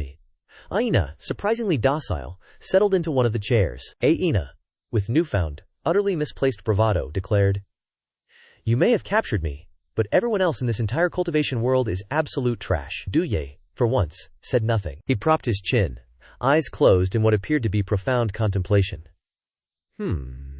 She let her true colors, or rather, her main character syndrome, slip out rather quickly. But then, Aina suddenly leaned forward, her eyes gleaming with the unmistakable glint of a scheming opportunist. I say, fellow transmigrator, we should totally cooperate. Du Ye let out a long-suffering sigh, a picture of utter exasperation. Aina, however, had already bounced back to her seat, brimming with a devious plan. Cooperate? How, precisely? You're Li Tianyuan now, aren't you? Her alluring purple eyes shimmered with pure, unadulterated cunning. Surely, even as an exalted minister in this grand new world, adapting to life here couldn't be that uncomfortable, could it? Du Ye dramatically covered half his face, a theatrical sigh escaping his lips. Who says it's not? He lamented, recalling his past life with the gravitas of a tragic hero. He recalled his own bewildered, utterly traumatized expression upon his arrival. I used to game, chug cola, and scroll through endless videos every single day. Now, simply eating, relieving myself, and sleeping feel like instruments of absolute, existential torture. Aina's eyes gleamed with wicked, calculating brilliance. He knows I'm a transmigrator, so he'll surely lower his guard against me. He doesn't even know my true skills yet, but I still need to be highly wary of him. The two continued their peculiar, multi-layered exchange. Aina, in a masterfully casual inquiry, probed, So when you transmigrated, did you perhaps acquire any unique cheat codes? Du Ye, with a sigh of weary honesty, replied, Cheat codes? Don't even get me started. Just a system, and a whole lot of nothing else. Irina, upon hearing this, couldn't help but let out a profoundly smug chuckle. Her hands gently, almost condescendingly, touched his shoulder. Little eye, your transmigration experience sounds rather tragic, actually, but consider yourself blessed by the heavens that you encountered me. How about Big Sis here deigns to show you the true path to cultivation? Du Ye stared at Aina, as if she'd spontaneously sprouted a third eye. Huh? Just moments ago she was a cowering, traumatized mess. How did she suddenly manifest such supreme confidence? Aina, utterly undeterred, continued her pitch. You wish to annihilate this entire nation, don't you? She pressed, having clearly seized upon a moment of profound spiritual weakness. She immediately spun around, radiating explosive cultivation energy, pointing a dramatic, accusatory finger directly at Du Ye's face. I knew it! You want to obliterate the Qian Dynasty and declare yourself sovereign, don't you? Seriously, does she think I'm Li Tianyuan? I want to finish the mission and go back? Who wants to stay in this godforsaken place with you? Suddenly realizing something, he angrily noticed. Wait a minute, did she just lead me by the nose? Facing his darkening expression, A Chu lowered her hand to caress her heel, continuing to tempt him. "The dragon vein can be yours too, just listen to me," she chuckled, holding her foot up in front of him. "So, what do you say? If you agree, I might consider letting you lick my foot. Not that I've let anyone do it before, you know." The foot was placed right in the man's face. Du Ye, clearly annoyed, acted quickly. Du Ye's hand clamped down over her mouth. Chu was stunned. His actions baffled her. As if he was stuffing something into her mouth. Exactly, Du Ye used something to stop her from speaking. He scowled. Becoming a self-proclaimed king, seizing the dragon vein. "Is that what I want? Ever since I transmigrated, everyone's been telling me what to think. I wouldn't mind so much from others. But you're a transmigrator too. Don't you understand how I feel?" Realizing Du Ye wasn't behaving as she expected, Chu felt a bit scared. And even more frighteningly, she realized she still couldn't use her powers. "Wait, my powers are gone again. Don't come any closer." Du Ye's eyes lit up. "Let me tell you what I really want." Chu's eyes widened, but she couldn't speak, only letting out meaningless noises. Ugh. The scene shifted, revealing the desolate tunnel entrance. Further down, the tunnel exit appeared, surrounded by rocks and earth. Du Ye kicked the door open and rushed out, followed by a bound and gagged Chu. He was momentarily stunned by the sight before him, tilting his head slightly and squinting. Standing before Du Ye were the waiting Deng Xuan and the others, all staring at him with blank expressions. A gagged Chu with a flushed face created a rather awkward atmosphere. The three of them, Li Tianyuan, Ji Ji, and Chieftain Zhao, couldn't help but sigh in unison. Truly depraved, Li Tianyuan looked at Du Ye with a complicated gaze, unsure whether it was sympathy or envy, which gave him the creeps. As expected of His Majesty, who subdued Deng Xuan and the demoness with his mere body, eliminating two major hidden dangers for Qian Kingdom, he hurriedly tried to explain. "Hold on, this old coot is starting to imagine things again? Don't get me wrong, I'm just using this to seal her powers." Not sure if he was helping or harming his disciple, Deng Xuan spoke. "No misunderstanding here, the time you took was even faster than us last night." At that moment, Deng Xuan seemed to notice something. It was a call. Dao ancestor. From who knows where, a black-clothed person kneeled respectfully before everyone. The Righteous Alliance army has completed its assembly, awaiting only Dao ancestor's command to begin searching for the dragon vein. Deng Xuan's attitude was quite relaxed. "Let them go. I'll deal with it myself when it's over. Time is running out. It's time to go to the dragon vein." Du Ye's eyes widened, his handsome face instantly becoming serious, devoid of its previous flippancy. A majestic scene unfolded. With towering piles of stacked stones, Deng Xuan led the group, her eyes shining, as if activating something truly mystical. Du Ye, within the group, turned around, looking back with admiration. Surrounding them was the swirling of misty smoke. This woman has some talent. If the rebels came on their own, they'd definitely get lost. Establishing a headquarters near the dragon vein ensures that anyone looking for it can't escape her sphere of influence. The surrounding space was hazy as Du Ye seriously observed Deng Xuan up ahead. He seemed to realize something. As he looked forward, Deng Xuan suddenly stopped. She slowly turned her head, announcing, "We've arrived." Instantly, a dazzling and eerie light erupted, overwhelming everyone, causing them to shield their eyes. A desolate and deathly scene appeared, with withered and skeletal branches. On the ground, there were even skulls of who knows who just lying around. As the dust gradually settled, Du Ye couldn't help but find the scene before him unbelievable. He wondered to himself, totally confused. This desolate wasteland actually has a dragon vein. Seriously. The five great sect elders anxiously rushed over to Wu Dongshuan, asking, "Dao ancestor, is something wrong, or are you messing with us?" These guys still hadn't moved a muscle. "This place is terrifyingly barren. How could there possibly be a dragon vein here? Say something, Dao ancestor." Wu Dongshuan didn't bother to explain, just waiting silently. At this moment, a powerful golden light shot straight into the sky, its explosive force tearing through space and shaking the ground, sending rocks and dust flying everywhere. The crowd gaped in astonishment, watching a meticulously carved gate in the shape of a golden dragon glow with golden light. The gate swung open before them. Du Ye thought to himself, "This is..." Cutting off his train of thought, someone suddenly shouted excitedly, "It's the dragon vein!" The whole group was revitalized, eagerly pushing and shoving each other forward, rushing towards the wide-open golden gate before them. Du Ye thought to himself, "This is..." Cutting off his train of thought, someone suddenly shouted excitedly, "It's the dragon vein!" The whole group was revitalized, eagerly pushing and shoving each other forward, rushing. Seeing everyone rushing forward in excitement, Du Ye grinned evilly in his head. "Hee hee! He schemed to himself. Beside him, Ala Aina was also eager to fight. Snatch it, snatch the dragon vein. Then help me score big points in Qian country. Chief Xiao couldn't keep calm, drawing his Qingjiao and threatening. The dragon vein concerns the fate of the nation. How can we let a bunch of rebels fight over it? But right next to him, Dunye didn't seem to think so. I'm not in a hurry. What's your rush? Li Tianyuan, behind them, flattered so much that his face was shiny under Duye's less than friendly gaze.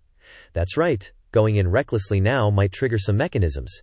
Your Majesty, good call, humph. You only understand now, humph. A moment later, Duye raised his hand and signaled, "It's been long enough. Let's go in." Everyone stepped steadily into the glittering, radiant golden gate. The golden light was vividly clear before everyone's eyes. Immediately afterward, the gate gradually closed, the lingering smoke making it seem like the door had never existed. Everything returned to its desolate state, eerily quiet. Inside, Duye carefully observed everything, overwhelmed by its magnificence. Who built this dragon vein? It's truly a masterpiece. From a doorway inside the chamber, a few satisfied and joyful laughs echoed, "Ha ha, it's all mine." Li Tianyuan's eyes were indifferent but became wary. Looks like they've run into something. Everyone cautiously moved forward. So much, ha ha. The group was stunned by the scene before them. Everyone was immersed in thousands of mountains of gold treasures, big and small, making the entire room extremely dazzling. Some people were even so happy that tears and snot streamed down their faces, grinning like their mouths would split open. With all this, what's the point of looking for the dragon vein? Hieo, the chief, and Aina both pointed in one direction and told Duye, "Looks like there are a lot of rooms over there." Just then, a dispute broke out in the room. Looks like everyone split into two factions, really showing their greed. Get lost. These elite weapons and armors all belong to Zha Bang Hai. You toad trying to eat swan meat or what? Duye then noticed another direction. There was just an old man tremblingly picking up a piece of paper, his face full of surprise but also regret. If I had found this stuff sooner, I wouldn't have wasted my precious time cultivating martial arts elsewhere. The young man was like he found a treasure. He raised the box high and laughed loudly, ha ha. But at the same time, the conflict and disputes got even more intense. Everyone started fighting fiercely to grab things. "This is mine." At this moment, Wu Dongshuan casually explained, "To be recognized by the dragon vein, you must have the corresponding caliber. Being attracted by a little bit of profit, you're only fit to be side characters." Li Tianyuan also guessed part of it. Looks like this is the first test of the dragon vein. This path can't be taken lightly. Dunye's face rarely showed some seriousness. "I saw through this little trick a long time ago." Wu Dongshuan turned her head and said with a charming smile, "Such a simple test. Being able to see the wrongs before everyone else, you can't say the whole thing." Wu Dongshuan's expression couldn't be more vivid. She yelled, "You wait for me, what are you holding in your hand?" Unbelievably, Duye was covered in treasures, all sparkling and dazzling. He even wore a huge string of beads around his neck, held a sword in one hand, and hugged a whole bunch of stuff in the other. "Mind your own business." Wu Dongshuan looked at Duye in confusion. Still with a poker face. Didn't you hear what I said?" she said helplessly in a low voice. "This is the dragon vein test." Duye didn't even bother to pay attention to those words, letting her scream and shout as he calmly walked into another door. "Looks like there are treasures here too." Li Tianyuan pondered Duye's every action. As the king of a nation, what treasures hadn't he seen? Why did he repeatedly reveal such shallow and greedy actions? Meanwhile, Dunye on the other side smiled brightly, feeling extremely happy looking at the things in his hands. "If this is the dragon vein test, me acting a little greedy will definitely deduct a lot of points." Suddenly, he paused for a beat, the smile fading from his face. Under his feet were rows of corpses lying everywhere. He couldn't help but blurt out, "For a little bit of junk, fighting to this extent." A scene of gold, silver, and jewels appeared before his eyes, each item golden and dazzling to the eye. Although walking among those valuables, those things that made people shed blood to fight for, Duye's face was a little bored and uninterested. He even complained, "These aren't even better than the stuff in our national treasury, HMPH. The only treasure that can attract me is a cell phone." Wu Dongshuan's group was still analyzing the situation on this side. Duye approached with an extremely cunning look, carrying a bag on his back, making him even more suspicious, like a thief who just broke into a rich man's house. "Waiting long. I brought you guys some fruit. I really can't hold it anymore. Share it with these guys." Duye handed Chief He a pair of daggers, shocking her so much that it showed on her face. "Isn't this the Than Truong sword?" Then he threw one to Li Tianyuan. He looked at the sword and was no less surprised than Chief He, Dragon Vein's sword. giving me trust that even the immortal emperor wouldn't give me. Wu Dongshuan and Jiajiji also got their own treasures. Wu Dongshuan blinked her eyes, while Jiajiji loved it and couldn't let go. This is a long-lost secret manual of the square arts. I'm really happy to receive it. Aina was also given a gift by Dunye, but she didn't seem very excited. Even so, Dunye's murderous gaze and words made Aina cry again. Keep it for me, we'll use it later, someone. Help me. While he was glaring at Aina, Wu Dongshuan in the distance looked back with a suspicious and appraising gaze. I thought Li Tianyuan had some emperor aura. Her eyebrows furrowed, her eyes fixed on that figure. Wu Dongshuan couldn't help but think, could it be that Ming Heir was wrong? Just then, an earthquake shook Wu Dongshuan, startling her. Rocks from the ceiling also fell continuously on the group. Even the group that was indulging in luxury in gold and silver couldn't escape. In the crowd, someone unlucky got crushed by a huge rock falling from the ceiling, pinning them and causing them to scream tragically. Then, a series of desperate screams echoed, crushing not only people but also their selfish ambitions. Help me! The falling rocks kicked up a thick cloud of dust. Du Ye couldn't help but shield his face. Right then, before his eyes, rows of chambers filled with gold and silver collapsed mercilessly. Only a few lucky ones who ran fast enough escaped this disaster. From where the rocks crushed down, warm red liquid flowed, clearly from those greedy bastards who didn't make it out in time. Du Ye covered his face in shock, feeling a bit of pity. Wu Dongshuan behind him looked serious. Again, so many rebels died, they were all crushed. Wu Dongshuan silently watched the remaining survivors, thinking to himself, we entered the corridor with a total of 180 people. Now there are less than 50 left. Just one test has eliminated nearly 70%. Some people in the group were starting to show a bit of fear. At that moment, a majestic voice announced, Dao School of the Emperor, the first trial. Du Ye also heard it. Hearing that, he was a bit suspicious of this voice. He looked down at his wrist. Dai Ben, is that you? He had a gold ring on his hand, and it seemed Du Ye was asking it. Just then, that voice rang out again, causing Du Ye to look toward the corpses of those buried in the rubble, obsessed with the mundane, seeking petty gains and forgetting the great righteousness. Lacking the aura of an emperor, a heart as still as water, the embryonic form of imperial qi passing through the surviving people. He slowly breathed a sigh of relief. Luckily, I held back. Du Ye just laughed. It's over. Although I survived, there is no way to continue the test.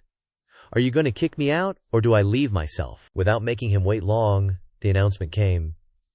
Continue. Goodness lies in objects. Win the hearts of the people. Use the hearts of the people to plot the world. Use the world to establish words. Speaking and acting. A beam of light, as if preset, shone directly on him, making Du Ye the most prominent figure. He didn't react immediately. Once he understood, Du Ye immediately felt uncomfortable. The expression on his face showed he was extremely annoyed. Li Tianyuan! He suddenly shouted loudly and ran straight toward Du Ye, slapping him hard on the shoulder and blurting out, worthy of being Li Tianyuan, you, Du Ye, turned to look at him with an expression filled with murderous intent, as if he wanted to eat him alive. The guy who was being gagged had to sigh inwardly. We're both transmigrators, but he's only on the second level. While Li Tianyuan is already in the atmosphere, he's truly domineering, returning back to reality. Everyone started talking heatedly, shifting the topic to Du Ye. Who is that guy? I heard he's a rebel against the Qian kingdom. No wonder he has the qualifications of an emperor, with extraordinary behavior. Continuous back-and-forth chatter isolated Du Ye, along with the light shining only on him. He tried to avoid it, but it kept following him. Where do you think you're running? Being a punching bag is too frustrating, making him utter uncontrolled words, cursing randomly. Suddenly, the gold ring on his hand emitted a voice. Congratulations, host! You achieved the most outstanding result in the Dragonvein trial, and have obtained the Dragonvein support, Aura of the Emperor, Du Ye blankly asked. Aura of the Emperor? What the heck is that? Can it increase my combat power? The ring casually replied. Of course it's just for show. It can only make the host attract more attention, like a normal emperor. Du Ye's face showed he was too bored to speak. Besides attracting more hatred, it had no damn use at all. The training area suddenly announced. Because someone has obtained the aura of the Emperor, we will soon move on to the next test.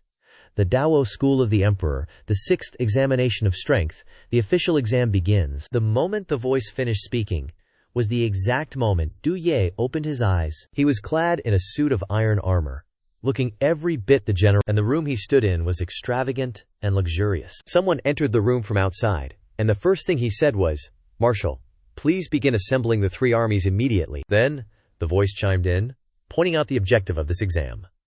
The goal of this exam is to lead the Muyang army to conquer Songdu City. Looking at the map, the southernmost point had a wide Lam Thuong River, Duye, as the marshal commanding the Muyang army was stationed on the northern bank of the river. 20 miles north of the Muyang army's encampment stood a massive fortress. The current target of attack, Songdu City. Songdu City was garrisoned by 5,000 troops, while the Muyang army numbered 20,000. Both sides had abundant supplies, enough to withstand months of attrition warfare. Considering the numbers of soldiers and military equipment, sieging the city would be incredibly difficult, but not impossible. A soldier continued to report, "Marshal, our troops are suffering from an epidemic. Nearly 5,000 are unwell, vomiting, and suffering from diarrhea. The medical officers are helpless. Our troops' morale is plummeting. What should we do next? Please, Marshal, decide." Upon hearing this, the commanders froze for a few seconds, but they quickly regained their composure. Li Tianyuan seemed to realize that the purpose of this test was to assess the contestant's ability to seize the throne. The fact that he couldn't see the others probably meant the dragon vein divided them into separate camps, Dunye continued. So this so-called trial is just a war-themed instance, huh? This dragon vein knows how to play dirty, but this difficulty— Zhao, the chief beside him, interrupted. Having followed the late emperor and Lord Tusu, I have some understanding of military affairs.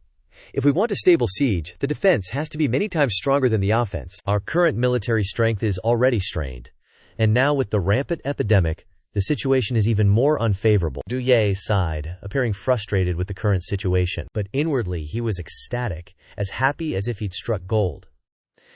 This hellish start is exactly what I like. Failing the mission, just thinking about it makes me happy. Then he suddenly realized something was wrong. A hellish start. This immediately turned Duye into a limp noodle. The challenges faced by his competitors were the same. If they failed first, wouldn't his team's evaluation still be the highest? Looking at Duye's expression, Li Tianyuan silently pondered. His Majesty thought of this plan too. Use the epidemic to turn defeat into victory and take Xiachengdu. However, this method was too sinister, causing Li Tianyuan to hesitate internally for a long time. He was struggling between good and evil, finally yielding with a sigh. Oh well, if that's the case, then I'll just have to be the villain. Duye was deep in thought when he suddenly sensed the other person's actions. Li Tianyuan stood up and reported. Your Majesty, this humble servant has a plan that can easily take Songdu City. In another instance, the scene was desolate and cold. The sky was dark, with no trace of light. The marshal of Muyang, Wu Dongshuan, stared at the scene before her, unmoving. Before her were people ravaged by the epidemic. An old man among them was lying still, gritting his teeth as he felt the pain spreading. Suddenly, he felt a hand reaching out from somewhere, and his eyes widened immediately. Kan Dao Shang, Shan Ruo Shui, Wu Dongshuan. So, she was treating the sick and weak here. The old man sat up and thanked the young woman who had saved his life. Next to him, an old man saw this and shouted, "A living immortal! She's definitely a living immortal. The marshal is a fairy." The others heard this and sat up. They clung to Wu Dongshuan, kneeling and begging her to save their lives.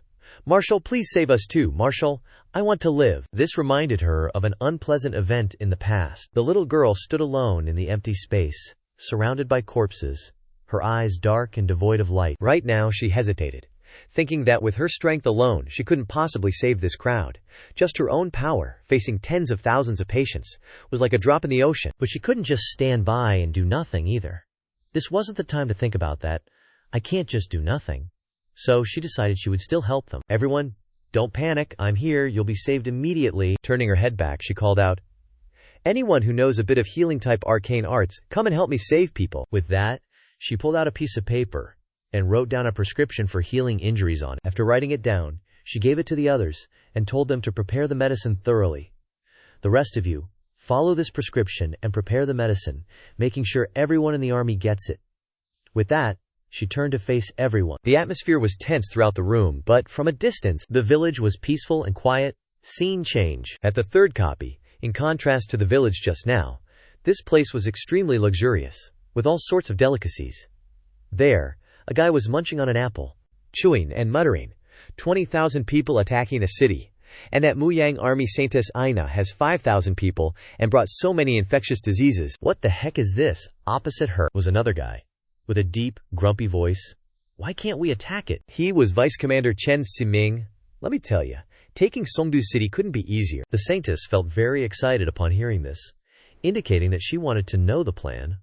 "Oh, So tell me, how do we attack it? Seeing the Saintess so excited, he boasted, Songdu City has 5,000 defending troops. The next sentence made Aina jump, her eyes widening. Just let them all get infected with the plague, wouldn't that be enough? Chen Siming's eyes darkened, full of mystery. Use catapults. At the same time, Li Tianyuan's mood also became serious, pushing the plague-infected soldiers to face Du Ye. He growled. Into the city. Du Ye was also taken by surprise, not expecting them to come up with such a cruel method. Damn it, you're so evil even King Yama would want to personally punish you. He immediately opposed the plan, thinking that it wasn't a good idea because it was too cruel. This plan is too insidious, not something a wise ruler should do. But Li Tianyuan had a different opinion. But Your Majesty, on the battlefield you can't talk about being merciful. He immediately waved his hand. No need to say any more. Li Tianyuan quietly watched the other person's actions. Du Ye chuckled. I have a better way. Li Tianyuan was full of doubt when he heard Du Ye say that. A better way. Since ancient times, the usual practice in siege warfare is that the attacking force must be at least 10 times stronger than the defending force, to be sure of victory. But now, the Muyang army is in a poor situation. With insufficient troops and suffering from the plague, their morale is low. If they don't use insidious methods, taking the city is just a pipe dream. Du Ye explained his plan in detail. Today, morale is low. I plan to retreat to the south bank of the Linshang River and wait for the opportunity to fight again. The girl next to him thought to herself, I thought this Du Ye guy would say some amazing plan. I even thought this lord would have some great strategy, but to put it bluntly, isn't this just running away because we can't win? But this is just... If we can't win, we'll just run away. She angrily cursed this bastard in her heart. Running away? Do you have to say it so clearly? Are you saying the best words in the most imposing posture? However, Li Tianyuan was a total overthinker. He believed that Du Ye's scheme was not so simple. No. His Majesty's scheme can't possibly be so shallow. There must be a hidden meaning in this. He told himself there must be some hidden meaning, but with his thinking he couldn't figure it out. What a pity. My views on military strategy and conquest are much less than those on palace strategy, so I can't step into the next field of thinking yet. Du Ye, keep talking. Right, when we retreat, we will take all the infected soldiers, including those who are too sick to walk. Li Tianyuan panicked at those words. He immediately protested. Absolutely not. The other party shouted loudly, his tone firm. More than half of those infected soldiers can't be saved. Taking them will only slow down our march. Why should we take them? He asked Du Ye why he had to take them. Du Ye's words made him stunned. For no reason at all. Not giving up, not abandoning is my attitude towards my subordinates. Does this explanation satisfy you? He stammered in response. I finally lowered my head respectfully. Yes, I wouldn't dare. Leader Zhao Tang in the back still glared at them. In Songdu City, the atmosphere was so quiet it was suffocating. This is the setting of instance number 3. Thousands of soldiers are lined up neatly here. An extremely gloomy and tense atmosphere is enveloping the entire place. A man's face emerged from inside a large bag. 2 soldiers were carrying him somewhere, and that place was the catapult. Behind another soldier were thousands of such stones. In the midst of such a tense and silent scene, a slogan rang out, breaking the atmosphere. Launch. Those human-shaped stones were thrown straight into the fortress in front. The soldiers standing on the city walls panicked at the sudden attack, scrambling to hide. But what followed surprised them so much, their eyes widened. What was being thrown were meat stones, flying straight towards them. They directly took the hit from those stones, blood splattering everywhere. The space inside the city instantly became chaotic. Their corpses. Quickly throw them off the city walls. Outside, noticing the advantage, the commander gave the order. Keep going. Raising his sword, he growled, tears welling up powerfully, looking at the corpses of the people who used to be his comrades, who in just a few moments had become soulless corpses. Even more painful, they couldn't rest in peace, but were instead enduring the fate of becoming human-shaped projectiles. This drove him crazy. Now the scene around him was just a white sky with black streaks flying in the sky, and rushing to where it needed to go, he dropped his sword, making a deafening thud. His stomach and mouth retching again, his eyes blank and emotionless. Ugh, I can't take it. His tone choked. All my soldiers, warriors of flesh and blood, with thoughts and feelings, have now become like this. In the darkness, a hand reached out and told him to continue giving orders. That hand was from Ashua. She asked softly, Have you forgotten the promise? Her eyes sparkled. After this battle, you can go home and get married. Suddenly, he was like a lost soul, muttering only, That's right, I can. Staggering away, I can. The person left. She breathed a sigh of relief. Phew, these soldiers are a real pain. A little slack and they slip right through the cracks. Vice General Chen Siming stepped forward with a cheerful smile. Thanks to your holiness's skills, I'd say this Songdu city can't hold on much longer, he continued, his eyes darkening. Analyzing the situation again, when the first batch of corpses were thrown down, they pretended to be ready for us. But now, a day has passed, and the city walls are covered in corpses, with only a few scattered people moving. A crazy smile suddenly appeared on his lips. Judging by the time, the plague must have broken out in the city. Asina, standing beside him, immediately ordered, "Black Crow, get over the wall and open the gate from the inside." Black Crow chuckled excitedly upon hearing the order. Oh. The guy immediately got into a launching stance, a few wisps of green energy wavering around him. He burst into a sprint, soaring over the high city walls in a flash. On the city walls, he ran into two unlucky soldiers. Without any hesitation, he knocked them down instantly. Outside, everyone was waiting for the lackey to open the gate, and finally, the gate was opened. The manipulated soldiers cheered, ready to attack the city. The Holy Maiden is wise. Lord Ah-Ya is mighty. The two commanders of this operation, the Holy Maiden and the Vice General, were smug about the victory that was coming. I didn't expect us to win so easily this time. You deserve some credit too. She led her team inside. All troops, listen to my command, Atriina shouted to the crowd. Yes, ma'am. The army quickly entered the city gate. The Holy Maiden, while riding her horse straight forward, thought, looks like we've taken the city. But is it really that simple? Could it be that the enemy doesn't even know about such a simple plan? She realized something, and suddenly stopped. The scene was deserted, not a single person inside the city. Her mood immediately turned heavy. What's going on? Why isn't there a single soul on the streets? Thoughts raced through her mind. Even if there's a plague outbreak in the city, it shouldn't be this quiet, unless… Suddenly, several arrows came flying towards her from behind. They took down her soldiers one by one. Ambush. She turned towards the direction the arrows were coming from. Retreat. An army was slowly approaching her. Leading the army was an old man with strange attire. The army was lined up in a long, imposing line. With a serious expression, he said coldly, "You finally entered." Aina was sweating nervously. "Why you? Who are you?" the opponent replied softly. "I am Lu Yu, the Qi refiner from Songdu City." His expression darkened. This poor Taoist specializes in methods of manipulating plagues. At this moment, in instance number 1, the atmosphere was strangely quiet. The man covered in his face was Li Tianyuan, his eyes deep in thought, as he sighed. It seems he's treating the soldiers infected during the battle. Lord, are you all right? The opponent immediately turned his head and replied, I'm fine. Quickly take the injured away. Right at this moment, someone's voice suddenly rang out from behind, attracting his attention. Lord Lai. The person held a roll of paper tightly and whispered, I've discovered something I need to report to you. Li Tianyuan's eyes widened as he listened silently to the report. This plague. All the patients have a faint fluctuation of mystical arts, so I suspect. His tone rose in surprise at the end. You mean this plague is man-made? The other party nodded in agreement. I'm worried that within Songdu City, there might be a mystical art expert proficient in plagues. Li Tianyuan felt lucky again. That's dangerous. If I had followed my original plan, I would have fallen into their trap. Behind the shed, a figure tried to tread as lightly as possible. Chief Xiao had witnessed everything and realized he had wrongly accused Yu Ye, so you saw through everything. That's why you were alone in the camp, preparing like that. Back to the battle, Aina realized that she had completely fallen into the enemy's trap. Manipulating the plague, that's why the epidemic broke out in our army. It was only because of her desire for a quick victory that today's outcome occurred. So it was you who designed this. Lu Yu Zhenren.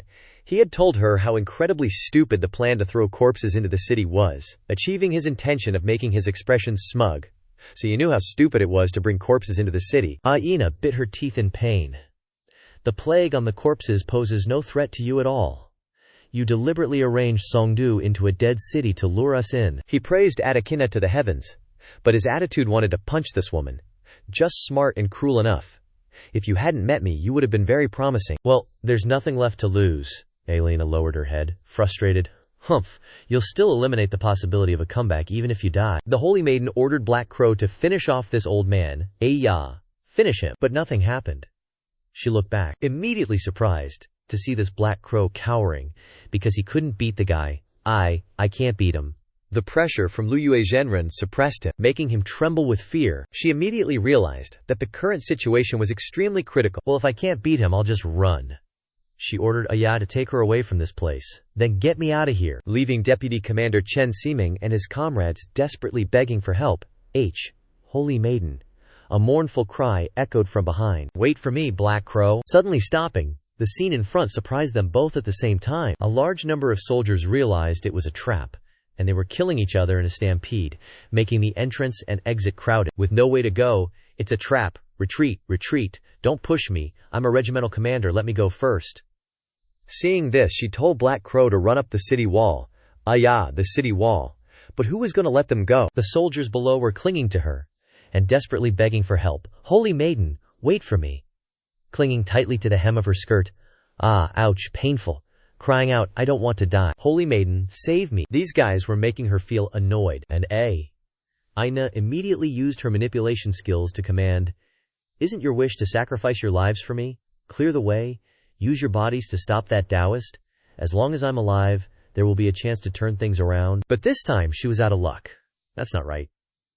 The soldiers below were not being manipulated. They realized, that wasn't their wish. My wish isn't this. One of them pointed up. My wish is clearly to go home and get married. Aina was suddenly countered, making her body stiffen. You tricked me. You used magic on me. Suddenly she coughed up blood, like really coughed it up. She fell downwards, right into the mob of people she'd been using. Crap. Of all times, her powers decided to backfire. Aina's eyes were bloodshot, like super bloodshot and glaring. You tricked us, you con artist. The crowd in front looked totally insane. Kill her, you damn witch. You ruined us all. Die. Die. A bunch of feet shuffled on the ground. You could practically see the pain and exhaustion radiating off them. They just kept walking and walking, faces totally blank. Some were screaming in pain. Help me, it hurts so much. Someone just kill me already. Wu Dongxuan stood watching everyone dragging themselves along, thinking hard. I can definitely save everyone. Tears streamed down her cheeks, but it only made her look more determined. I just need to get stronger. Just keep getting stronger. Tons of wounded soldiers were sprawled out on the ground, and the remaining soldiers were going around checking on everyone. Wu Dongxuan sat in front of each soldier like she wanted to give them a little extra strength. She just pumped some formless power into one of the soldiers, and he let out a sigh of relief. At the same time, Wu Dongxuan covered her mouth and coughed. Cook! Cook! A soldier saw this and rushed over, saying, Boss, don't keep going. The soldier continued anxiously. If you keep doing this, Wu Dongxuan wiped her mouth and looked firmly in one direction. I'm fine. Suddenly, something flashed across her eyes, making her startled follow, as if she understood something, then spoke to herself. You're right, no need to continue. The soldier from just now looked with incomprehensible eyes. She abruptly stood up and decisively ran towards the front. Dongxuan's eyes stared intently at something, as she swore in her heart. Solve the problem once and for all. The sky darkened, and the sound of war drums rang out at the same time. The intelligent soldier's voice rang out even louder. Enemy attack. A bunch of soldiers on horseback charged in like a storm. The messenger's shout rang out again. Enemy cavalry attack. The soldiers charged up without thinking, but a ray of light made them hesitate. Wu Dongxuan stood in the middle of the courtyard. Her whole body was giving off dazzling blue sparks, making the enemies stop. Her eyes were shooting out scary purple light, and the blue sparks were wrapped around Dongxuan, making everyone afraid. Suddenly, someone in green robes stepped forward, slowly saying, You are the Fangxi master suppressing the plague. This poor Taoist is a plague, she quipped. She was way smaller than the old guy in green robes, but she stood up straight and looked at him, all brave and strong, and said, This old lady's name is Wu Dongxuan. Get ready to help me get this name to the underworld. The old man responded, not willing to admit defeat. Songdu City Qi refiner Lu Yu, the real person. So he was introducing himself to her. Real person Lu Yue, with a gloomy look on his face. His eyes looked at her like they wanted to explode, and said, Able to stop the plague, indeed you have some skill, but you use your precious method to save those ants, even infected with the plague because of it. How stupid are you? She didn't back down, and sternly said to the old guy with a serious voice, So what? I like it. It's just that killing the fruit beetle and saving people is less work. Hearing Dongxuan say this, his whole body emitted a dark, cold aura, and looked at her with a deep voice. So that's it. It's because you have a Dao heart that must be maintained, Wu Dongxuan. You are a worthy opponent for this poor Taoist to defeat with all my strength. She seemed to like what he said, and as she prepared to attack, she shouted back, That's what I want. The two rushed at each other, two conflicting forces causing dirt and rocks to fly. Only green lights mixed together without seeing anyone. Suddenly Dongshuan felt something. Her eyes widened. She fell on her knees, thinking to herself, "Crap, the stinky Taoist was almost there." A white light in front of her, then thought, "This white light protected me when I was sleeping." Waking up in a strange room, a voice startled her. "You're awake," Asina laughed, looking at her, while caressing the head of a dude hugging her thigh, probably been brainwashed. She just glanced back at her dismissively. Duye glanced at Asa and then replied flatly, "Looks like you woke up before me. How'd you get eliminated so fast?" The two of them got all up in each other's faces, arguing like crazy. Asa couldn't help but fire back, "HMPH, weren't you killed by that Luyu dude? Duye wasn't about to back down. If I hadn't been infected with that plague and my strength hadn't dropped, who knows what would have happened." Suddenly, Duye was cut off by a thought. No, if I'd acted to preserve my strength and hadn't gone to rescue those plague-ridden soldiers, Lu Ye might not have had the chance to fight me one-on-one. Seeing her standing there silently for so long, Asa gave her a puzzled look, while Duye was still lost in her own thoughts. No matter what I chose, I wouldn't have had a chance to win. She glanced left, then right, her eyes stopping on one spot. Li Tianyuan was lying there, still unconscious. She glanced at him, thinking, his overall combat power is clearly lower than mine, yet he lasted longer. He chuckled softly as he lay on the ground. Du Ye didn't say a word, just silently thought. This trial, which looks so difficult, maybe only he can pass. Li Tianyuan, meanwhile, was still lying there motionless, a mysterious white aura surrounding him. The sky was gloomy, and thousands upon thousands of soldiers were marching in a single file in one direction. Tu Su stood looking out at the towering mountains in the distance. A wooden bridge gradually came into view. At the same time, Tu Su's voice rang out. "Can't the guys on the Songdu city side loosen up a bit?" He stood against the cold, hands on his hips, and shouted, "I, Tung Su, have been banging gongs, striking tents, and running around with the sick all night. Can't you guys make a little noise? It's almost dawn." He turned to look at the soldiers and continued. "Once the main force retreats to the other side, Chung will never have the chance to attack again. The whole army will be wiped out." Looking at the once powerful army now more than half injured, he went on, "I gave you guys a chance, and you didn't take it." Seeing him say that, Li Tianyuan quickly chimed in, looking serious. His Majesty wanted to ambush after crossing the river, lure the enemy across, pursue them, and then wait for the enemy to meet head-on. Hearing him say that, Tu Su turned to look at him, confused. But he kept going. His Majesty insisted on using these soldiers as bait for the enemy, so everything makes sense now. With that, he looked at the soldiers and continued. "But even His Majesty isn't omnipotent." The military map, while it marked the bridge leading to the other side, the wooden bridge hung before them. His words echoed in their ears. But he didn't expect it to be just a pontoon bridge. Li Tianyuan respectfully clasped his hands and said to Tu Su, "This matter should not be delayed. While the enemy isn't chasing us, Your Majesty should cross the river first and make arrangements." Hearing him say that, Tu Su's face darkened. He replied, "This matter should not be delayed. I've been waiting for half a day, and aren't I waiting for the pursuing troops?" Looking at the bridge in front of him, he couldn't help but stroke his chin, thinking, "But I said I wanted to retreat to the other side of the river, so doing this now wouldn't be good. How can I buy more time?" Lost in his thoughts, he was suddenly pulled back to reality by a soldier's cough, cough, cough. Seeing him hesitate, Li Tianyuan urged, "Marshal, time is of the essence." Before he could finish, Tu Su interrupted him, "I know." With that, he turned to look at the injured soldiers and continued, "These brothers are still in danger. How can I be the first to cross the river?" Hearing him say that to the soldiers, Li Tianyuan was shocked, thinking, aren't these indigenous soldiers with no combat power supposed to be left here as bait? Did I guess wrong? Before he could recover from what he said, Tu Su quickly raised his hand and said to the soldiers with a flourish, "These brothers are still in danger." Hearing him say that, the soldiers were moved to tears. And then he continued himself, "The remaining generals guard the bridge." One of the soldiers couldn't hold back his tears and cried out, "Bodhisattva!" Then a flood of other soldiers shouted, "Living Bodhisattva!" And he stood among them, stunned, unsure of what to say. The whole crowd was in an uproar, the scene was chaotic. Then suddenly one of the soldiers shouted, "We're grateful for getting us out of here, now let us cross the river first. This life of mine belongs to the marshal from now on." Hearing that, the other soldiers chimed in, "Even if I get sick later, I won't be abandoned."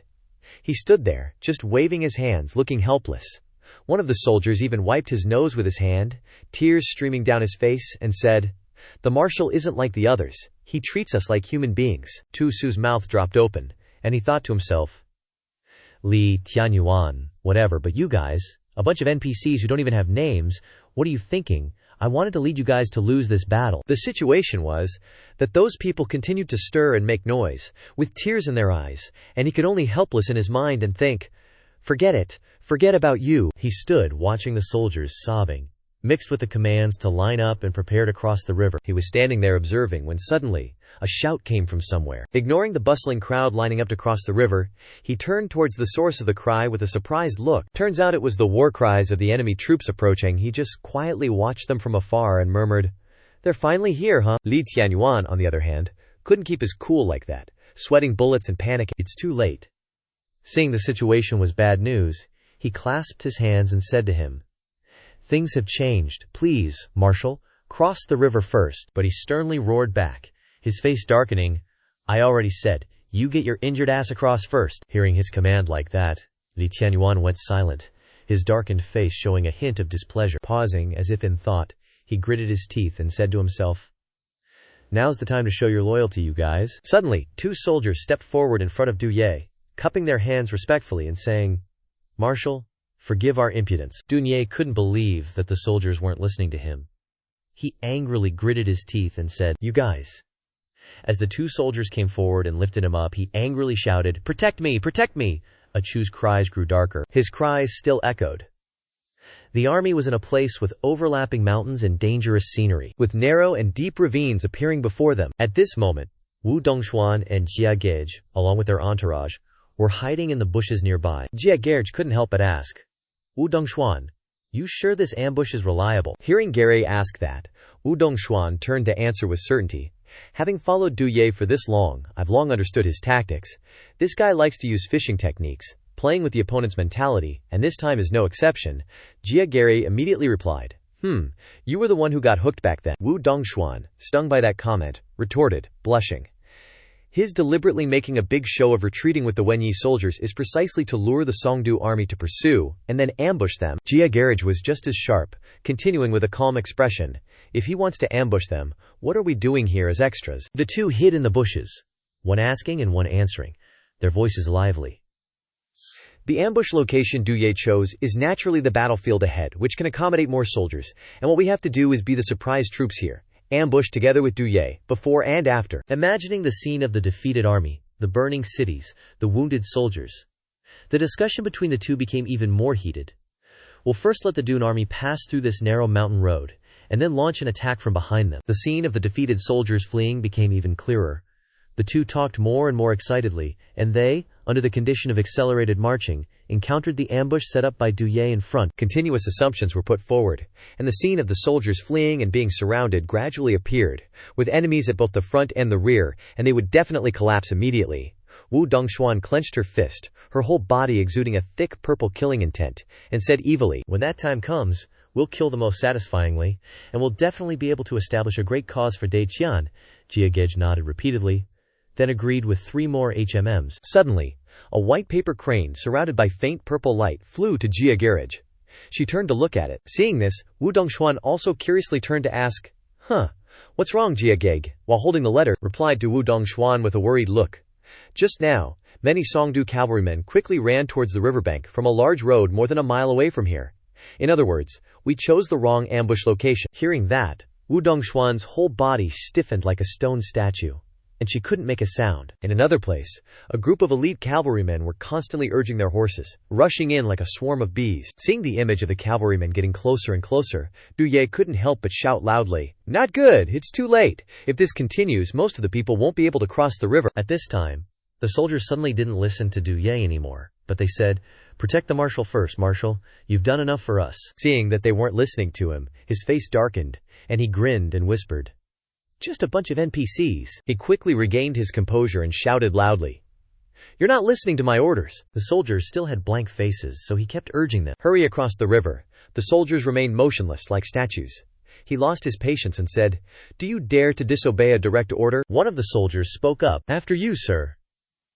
Suddenly the rest of the soldiers chimed in, shouting in unison, "Marshal, you go first." Du Ye was stunned, his jaw dropping as if he couldn't believe what he was hearing. Then, he abruptly pulled his hand away from the soldier's tight grip and said, "All right then." Li Tianyuan felt a little uneasy as he watched him walk onto the bridge, gazing into the distance, thinking to himself, "Your Majesty, please retreat to safety while I hold off the enemy." Suddenly, Li Tianyuan's eyes widened as if he had seen something terrifying. It turned out to be Du Ye, with bloodshot eyes, raising his sword, ready to strike the terrified soldiers behind him. Du Ye waved his hand solemnly, bringing the sword down on the ground, dust flying everywhere, obscuring the space.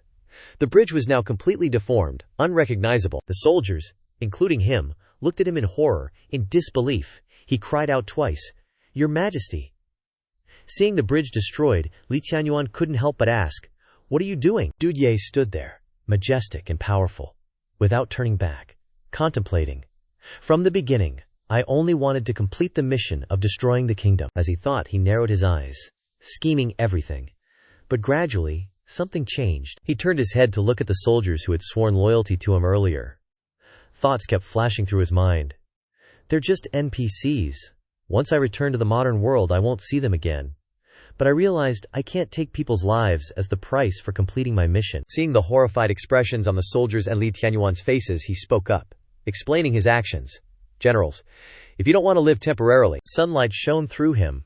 He stood there powerfully and said to everyone, "Then are you willing to die with me? Live to die?" The sound of horses' hooves grew closer. The Tongdu army received orders to take advantage of the enemy's fleeing retreat and low morale to slaughter them all. The cavalry soldiers charged in like madmen, attacking without hesitation. The soldiers' faces were as black as coal, but they didn't know that they were facing a cavalry unit armed with superior weapons. They didn't expect to face a forest of long spears led by Du Ye. A soldier seemed to realize something, his face horrified, his mouth gaped open, his eyes wide, unable to speak. The scene was extremely fierce. Both armies charged at each other, blood soaking the entire space. They were butchering each other savagely. Both seemed to want to say to each other, "Come on." A series of soldiers flew into the air, some headless, some with broken legs. None were spared. Du Ye's army all held spears in their hands, aiming at the soldiers riding horses. Cries of "kill, kill" mingled with the screams of agony, constantly echoing. Quickly, the cavalrymen seemed no match for Du Ye's army.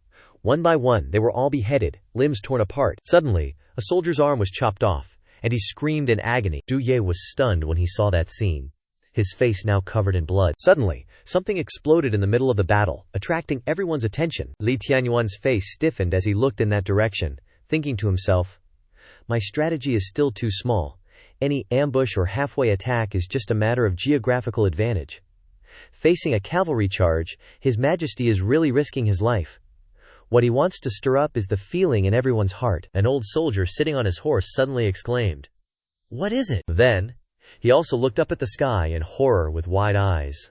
A golden light shone down, a dazzling golden color, attracting everyone's attention. A human face appeared in the golden light. Everyone was surprised. A thought flashed through.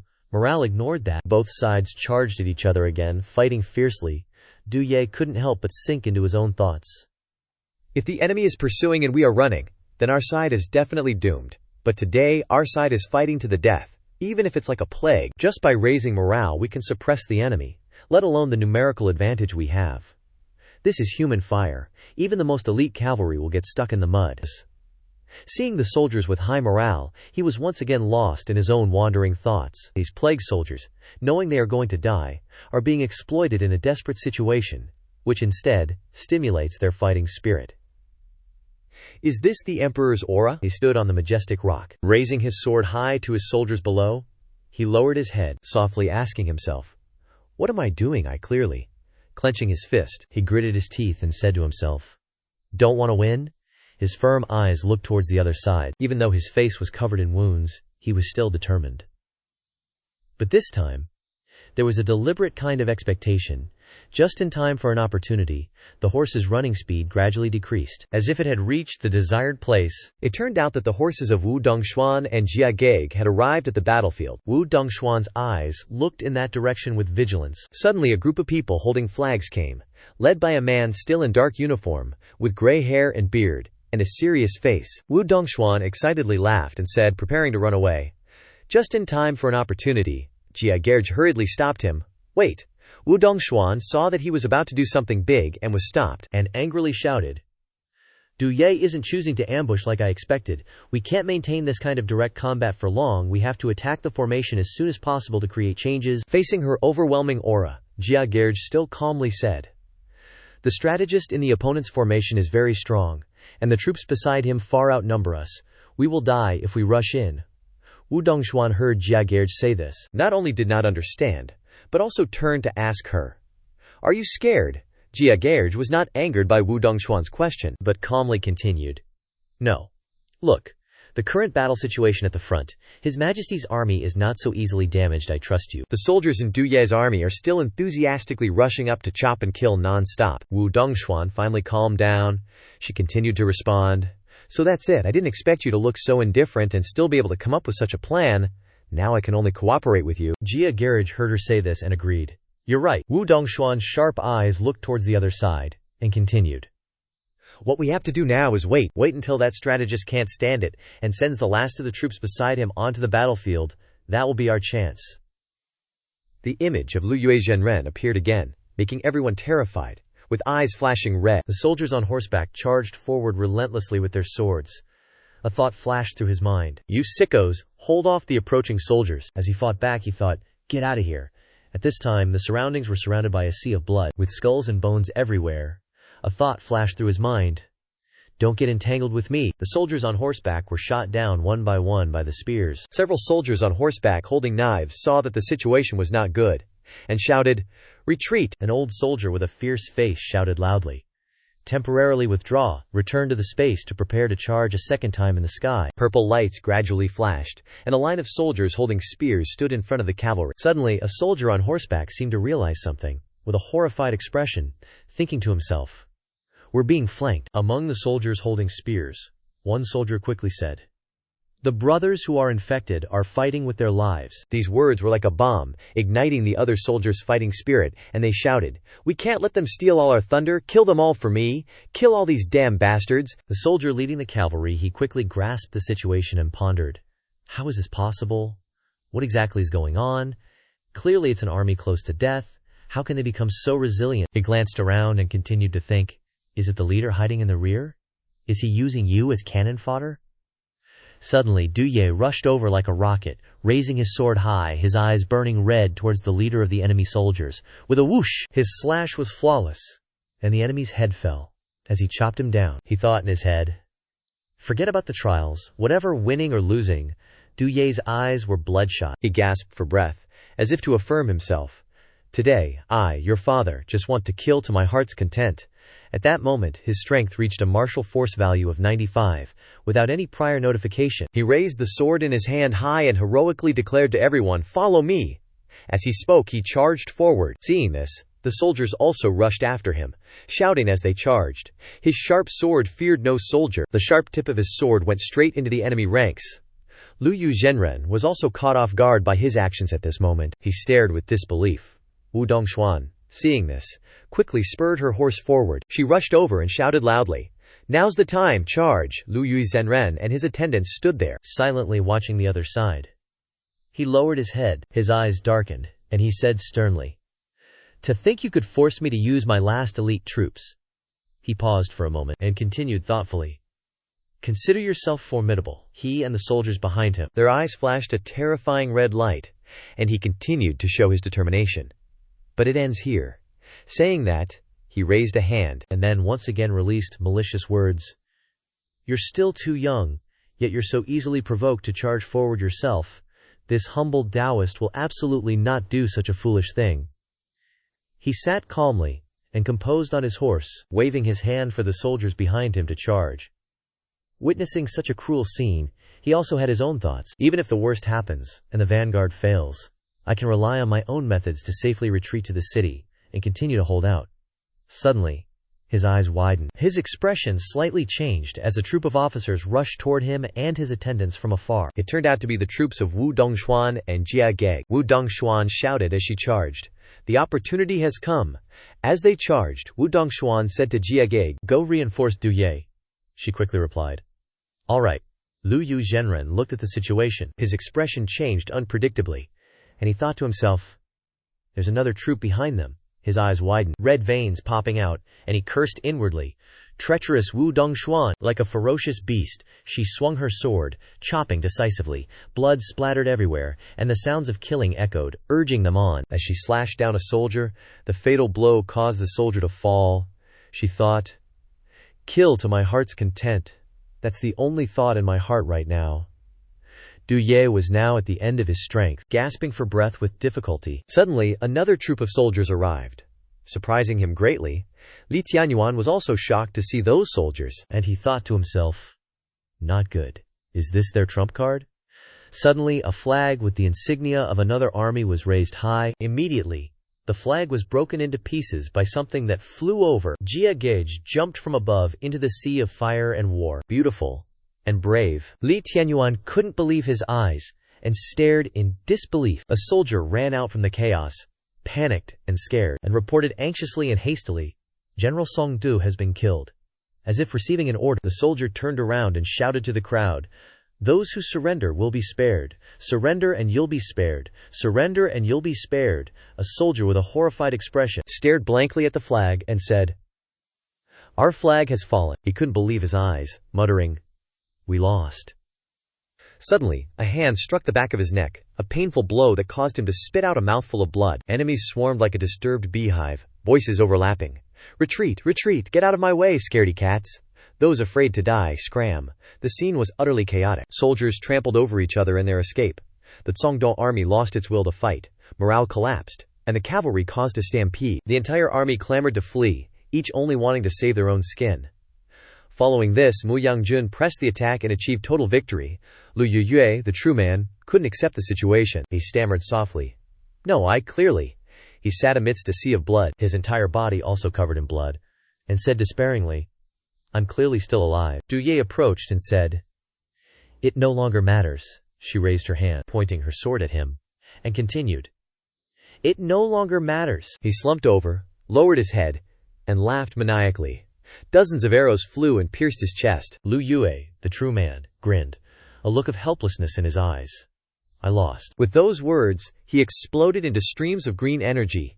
His lamenting voice still echoed, I never expected your plans to be so intricately interwoven. Truly remarkable. Du Ye watched, showing no expression. After a moment, Li Tianyuan laughed loudly, his face joyful. The ambush of K and AA was indeed also your arrangement. Li Tianyuan gaped, the joyful expression beginning to fade. From fighting to the end, to capturing the enemy general, it can be said to be classic. Du Ye, seeing him make such a face, said, puzzled, I don't know what you're talking about. Ignoring whatever he continued to say, she simply turned and walked away, looking bored. Your subordinate understands. With the current level of trust between your majesty and this subordinate, such secrets are not convenient to disclose beforehand. This subordinate will strive even harder in the future. Wu Dongshuan's eyes bulged, in disbelief, as he froze, staring up at the sky. She was trying to clench her hands tightly, but they were trembling too much, causing her to look back involuntarily. Suddenly, she heard the soldiers shouting loudly. She looked over in surprise, the magnificent scene unfolding before her eyes. A crowd of soldiers dropped their weapons and shouted in unison, we won! We won! We can go home now! Long live the marshal! Seeing the joy evident on the faces of those soldiers, she stood in a corner, lowered her head. Although her face was covered in wounds, she couldn't hide the joy mixed with astonishment, and she exclaimed, ah! Under the dispelling evil light, Wu Dongshuan's shadow was imprinted on the ground. She thought to herself, we still won. Golden light shone across the entire space. The center of that light even radiated a white beam downwards. At this time, in a mysterious place, Du Ye stood before everyone, calmly continuing, commanders and soldiers live and die together, with shared aspirations from top to bottom. The three armies submit to authority, and soldiers obey orders. That is supreme. Brave soldiers are swift as the wind, slow as the forest, invasive as fire, immovable as mountains, unfathomable as darkness, and move like thunder. Shang Teng finished speaking, and with a somber face, he continued to explain. The test of strength has passed. Only a comprehensive assessment can seize the world. Wu Dongshuan again loudly protested. So you won after all. Aina also chimed in, asking with a curious expression, where's that stinky Taoist? Du Ye replied with a blank expression, Taoist. What Taoist? Leader Xiao, seeing that he didn't remember, pointed at himself, saying with a helpless tone, the guy who exploded in front of me. Wu Dongshuan eagerly stepped forward and asked, this trial, in my eyes, was unsolvable. How did you do it? Hearing the series of questions from everyone, he thought grimly in his heart, if I said that I originally intended to lose but somehow won unreasonably, Wouldn't that be too boastful? At this moment, everyone was bustling about, chattering and discussing, when a voice spoke, making the space silent as a grave. The imperial altar, the final test of governance, golden light continued to appear, and the voice reappeared, starting in another place, and the soft light illuminated all things. It must be winter, as the leaves have probably fallen from the trees. Du Ye appeared in another location. He was wearing simple white clothes. With a listless expression, Du Ye was running and shouting. Behind him were many followers. Li Tianyuan, Akasa, the deer, where are they? He stood on a high city wall looking down, muttering to himself, could it be that this time it's about defending the city? No. Judging from the theme of governing the country, this time it must be related to governing the country. Suddenly, his eyes widened. He was stunned, as if he had seen something terrifying. It turned out that below the magnificent city wall were thousands upon thousands of people suffering from hunger. They were shouting, I'll give you all my family's possessions. Can you sell me some food? Someone is watching. Save me, let me in. The crowd was like hungry beasts. They were willing to do anything for a bite to eat. Save me, I'll do anything, just let my child in. Open the gates, you dog officials. He stood on the high city wall looking down. Their arms were raised to beg for help, asking to be let into the city, more and more each moment. His face darkened. He froze, biting his lip in thought. Could it be that this time I'm supposed to save these refugees? Alone, he stood on the city wall like bait for the starving refugees below the massive city gate, but at this moment, the commoners surrounded the whole place. Many people stood together in a space. They were observing a circular door, in which Du Ye's current situation was reflected. Jia Gege couldn't help but curiously turn to ask Lin Qianyuan, if it were you, what would you do? Her eyes gradually revealed surprise when she heard Lin Qianyuan's answer. What to do? There's absolutely no way to save him. His face contorted, veins popping, he continued. Just go die. Wu Dongshuan also quickly asked something, and then Li Tianyuan replied, just go die. An image appeared of lonely black crows perched on withered branches. At the same time his voice continued. Rats? The scene of wretched refugees walking on the road, surrounded by the bones of those who had gone before, tree bark and grass roots. Those refugees, their faces gaunt with hunger, were willing to eat even the dirtiest things, even mud. The poor either starved to death or were killed by these toxic things. The rich couldn't buy anything either, only burdened by their heavy assets, or becoming targets for robbers. Li Tianyuan, while covering his mouth because of nausea, continued. There's not enough food. Everyone is going down a path to death. Those refugees were completely exhausted. They collapsed, Li Tianyuan explained. But the famine itself is not the scariest thing. The image of refugees with eyes like hungry tigers appeared, looking very scary, he continued. But rather, people eating each other. A refugee had collapsed from hunger and exhaustion. Suddenly, the shadows of two people appeared in front of him. Then a crowd rushed in to tear at the flesh of the fallen man. Just as Li Tianyuan had said, he cried out loudly, Wait, don't! One by one, each person bit into pieces of his flesh and savored it deliciously, with extreme ferocity. Speaking to this point, Li Tianyuan couldn't take it anymore. He covered his mouth and cried out, Bleg! Jinji beside him said worriedly, My lord, try to restrain yourself. Feeling nauseous, Li Chengyuan continued to speak. When tens of thousands of refugees gather together, it is a terrible flood for a dynasty. This is truly. Wu Dongshuan also agreed, but she also had her own questions. That's right, however, this trial must not be that simple. Leader Zhao heard this and crossed his arms, replying, Simple. Compared to the previous trial, it's even more outstanding, not inferior at all. Li Tianyuan replied to Leader Xiao with a gloomy expression. Jia Gege stood silently, not knowing what to say. She's not wrong. Li Tianyuan glanced at Jia Gege with a serious expression and said, Don't forget the Taoist named Lu Yue in the previous trial, who didn't appear at all at first, but he was the unavoidable difficulty of the trial. Wu Dongshuan frowned. She continued. So in this trial he also has a similar existence.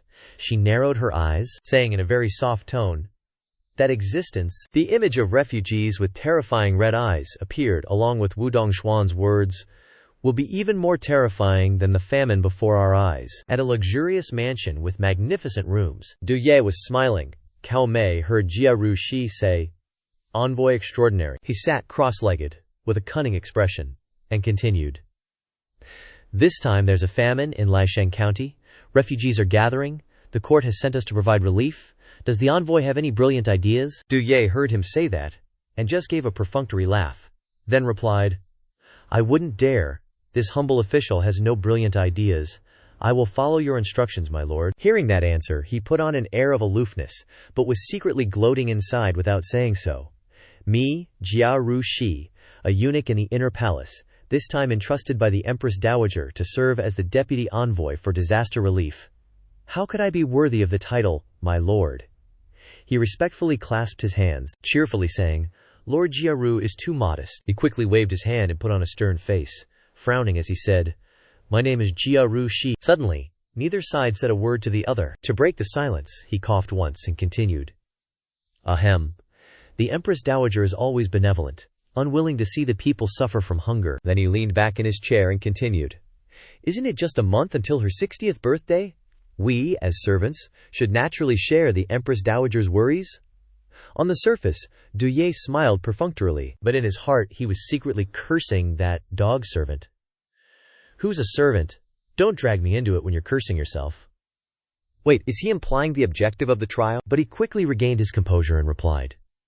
We have to stabilize this famine within a month. The difficulty is quite high, Jia Rushi asked again to make sure he hadn't misheard.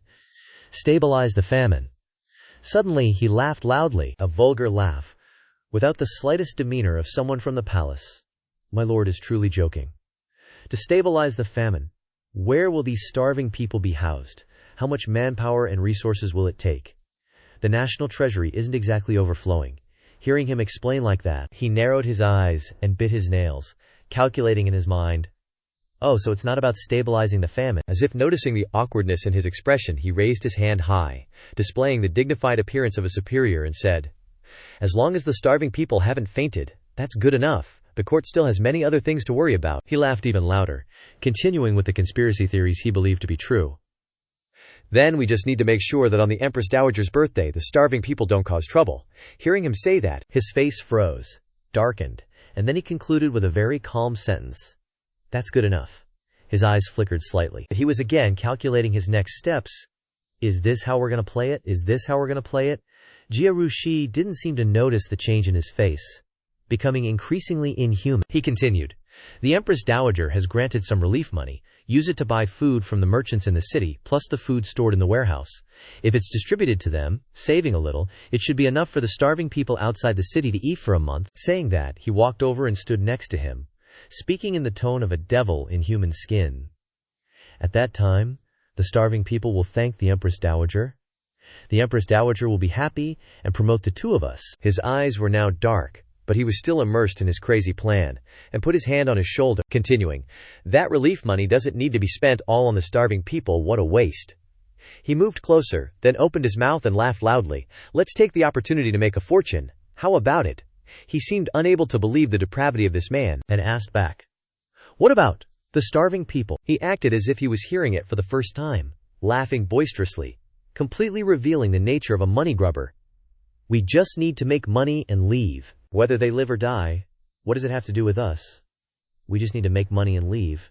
Whether they live or die, what does it have to do with us? Recalling the images of the starving people lying everywhere, in so much pain they wanted to die, along with his laughter, he seemed to have reached his limit. Ignoring that he was still putting his arm around his shoulder, he lowered his head, not paying attention to him anymore, as if thinking about something. Suddenly his whole body exuded a cold aura, and he said in a deep voice, causing Jia Rushi to stare in surprise, I'm not playing anymore. Hearing that, Jia Rushi didn't seem to understand much, so he asked back, Huh. He then replied once again, making it clear to him, I'm not playing anymore, this daddy is not playing anymore. Saying that, he shouted loudly, This world is truly a pile of dog shit, it's never changed. He clenched his hand into a fist and continued, Actually, this daddy has always been lying to himself. Not being able to drink Coca-Cola, not being able to play Honor of Kings, not being able to watch funny videos, are these things really that painful? The two people faced off against each other. He continued to argue with him, Yes, they are very painful. But that's not the reason I hate this place. Images of chaos everywhere appeared, Duye continued. A barbaric primitive society. Everywhere is the law of the jungle. Fighting each other. Those who climb high are all schemers. Ordinary people are all cannon fodder and commodities. Duye was filled with determination, declaring clearly to Jia Rushi, I can't stand this life anymore. If you still let me be the emperor, then I'm afraid my mind will be unstable. I want to break this trial. Seeing him say that, Jia Shi turned to him and asked solicitously, "Are you not feeling well?" Suddenly he turned around, looking at Jia Shi. He met his gaze with a fearful look. Du Ye's face darkened, and he glanced at the guy, saying with disdain, "For an NPC, you sure do yap a lot." Suddenly he grabbed the guy's hand, making him cry out in pain. Du Ye swiftly and decisively slammed him down, a look of panic on the guy's face. Jia Shi's head hit the ground, splattering blood everywhere. Suddenly, Du Ye seemed to go crazy, releasing Jia Shi's hand, saying, "Distribute food, distribute your head, distribute your head." He was like a madman at this point. His eyes rolled back, red veins popping out. "If we're gonna starve to death anyway, then don't even bother hoping." Jia Shi fell to the ground, coughing up blood.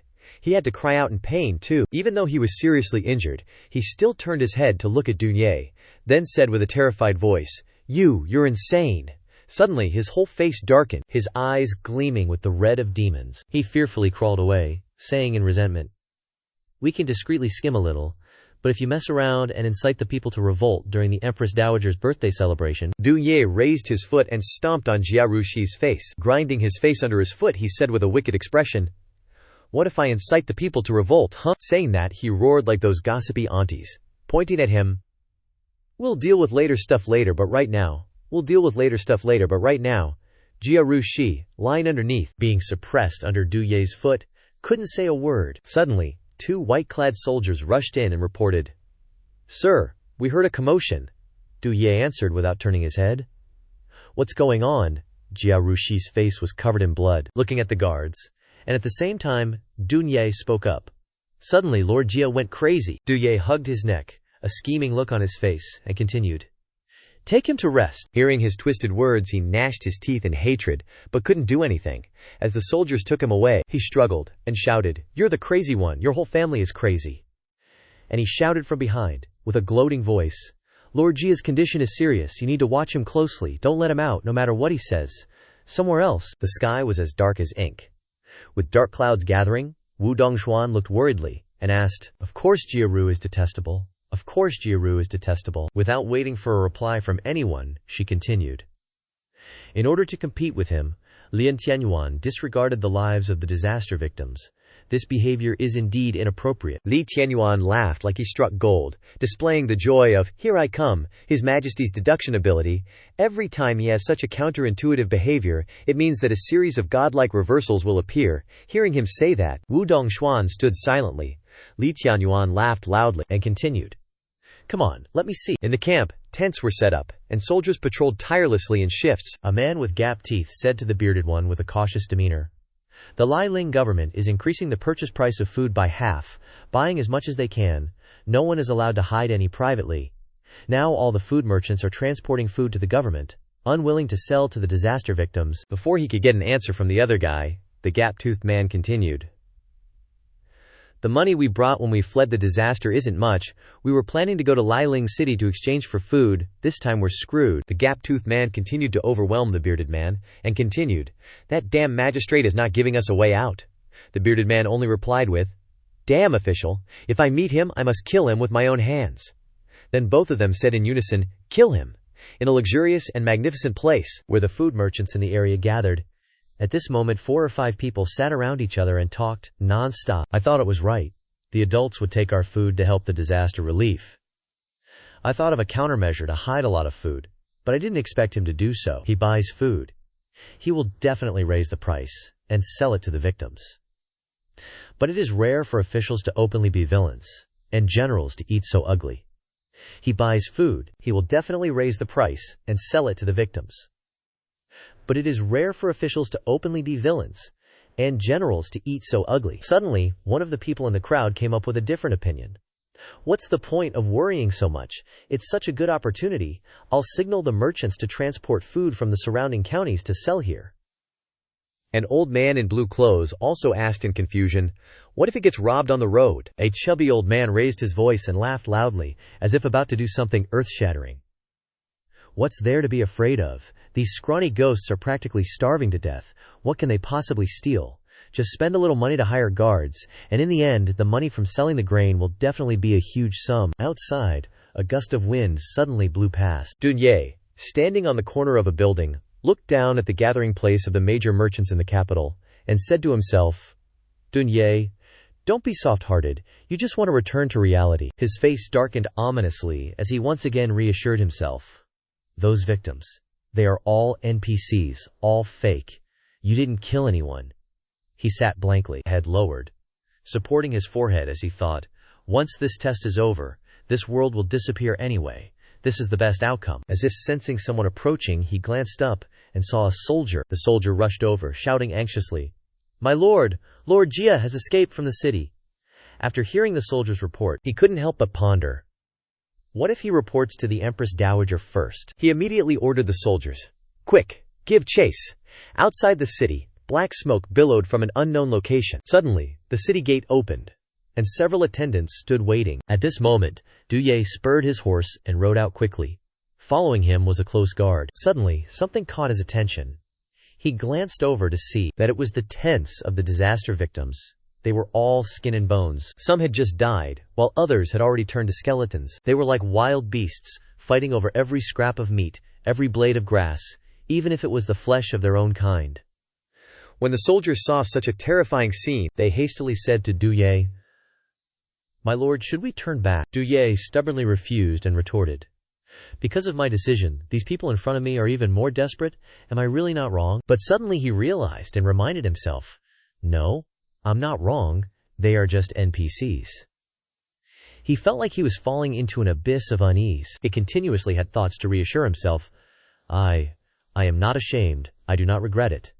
Duye spurred his horse forward, when suddenly he was blocked by two young men, Xiao Wu and Da Wu. The soldier beside him raised his sword and asked, "Who goes there? Quickly move aside." The one with the bangs on both sides, Xiao Wu, smiled cheerfully.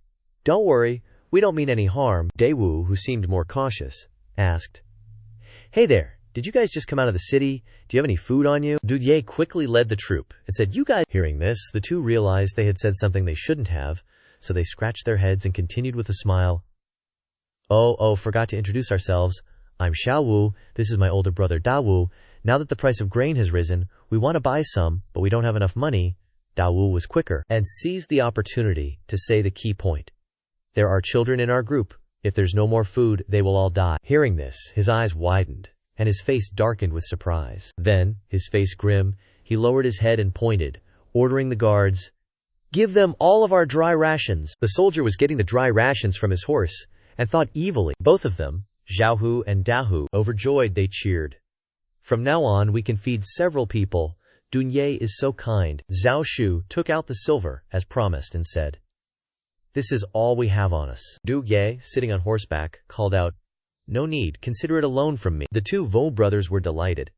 The younger brother, Zhao Vo, said cheerfully, "Thank you so much, you're truly good people. How will we ever repay you?" Zhao Shu naturally lowered his head, looking embarrassed. Suddenly, Zhao Shu's bodyguard exclaimed, "Young master, over there!" Inside the refugee shack was a suspicious-looking man. The man turned around, and it turned out to be Jia Ru Shi. Du Ye quickly jumped off his horse and said, "Dismount and chase after him, he's in the crowd." Jia Ru Shi realized he was being followed, and ran with all his might. Zhao Shu and his bodyguard quickly followed them, weaving through the crowd of starving people. Of course, Jia Ru Shi was no match for them. Suddenly he shouted loudly, and kept running forward. The man on horseback is the imperial envoy sent by the court to distribute food. He's the one who issued the order to raise food prices. Du Ye was now being glared at by everyone around him with hatred because of Jia Ru Shi's words. As Zhao Shu and the bodyguard were chasing, Jia Ru Shi suddenly turned around, pointed at Du Ye, and yelled, "Catch this corrupt official!" Du Ye turned around and saw everyone focusing on him. He calmly looked at them. One of them spoke up, "It's you." Another man, his face dark with anger, growled, "You corrupt official? You want us to starve to death?" They lamented their misery, wailing, "Why are the food prices so ridiculously high? And why did they increase even more during this great famine? My grandson is only 3 years old. If you don't let us live, you won't live either. Kill him." They turned into monsters, wanting to tear Du Ye apart. Zhao Shu shouted loudly, "Stop!" He opened his eyes. Zhao Shu frowned, looking at Davon. Zhao Shu raised his hand, trying to calm them down. "I know you're all hungry, but please hear me out." A man rushed forward and grabbed Zhao Shu's arm, yelling, "Get your arm away! Are you actually helping that corrupt official?" Davon scratched his head in confusion and asked, What kind of corrupt official would personally come to the refugees? Think about it. Wouldn't that be like walking straight into your own grave? Xiaovon looked away, indifferent to the situation, thinking, heh, I just like courting death. Hearing this, they exchanged glances and whispered amongst themselves.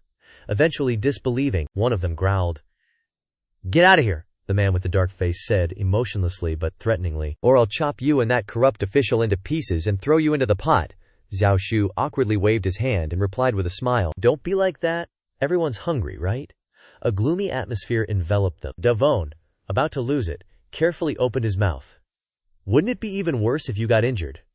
They fell silent. They looked at the two burly and fierce men standing behind Davon.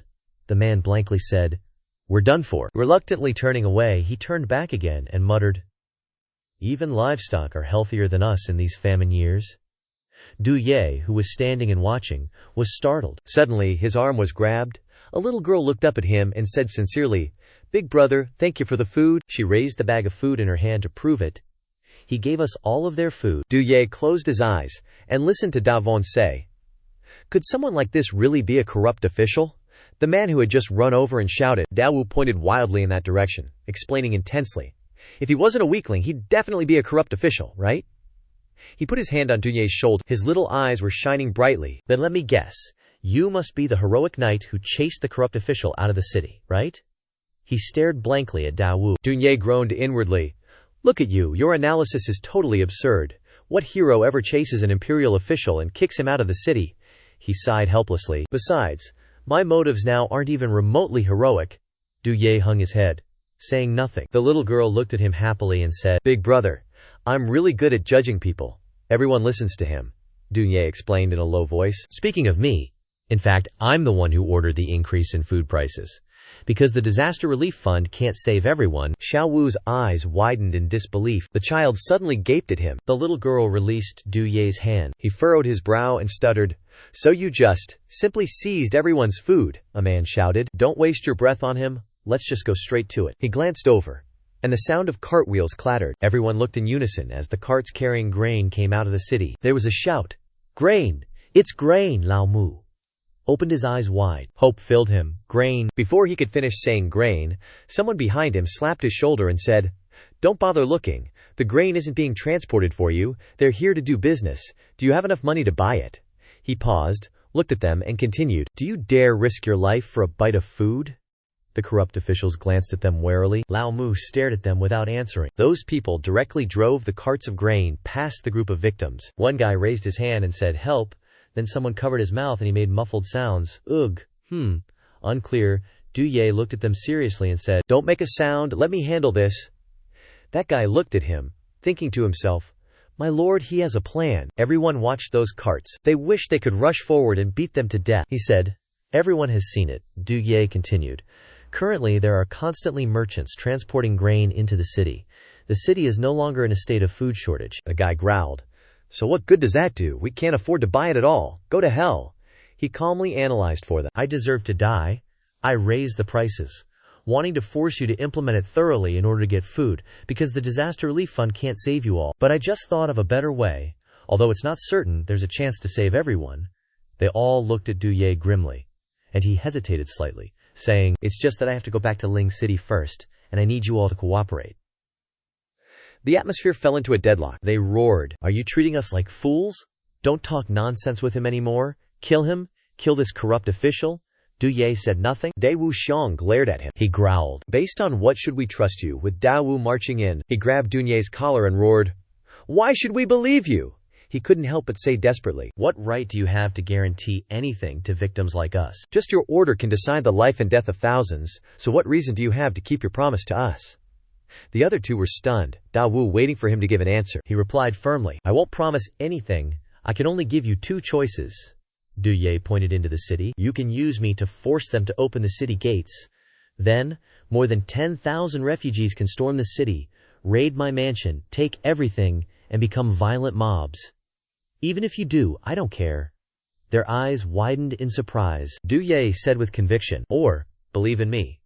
Believe that I can save you all. Believe that I genuinely want to help you." His words struck him like a bolt of lightning. He was speechless.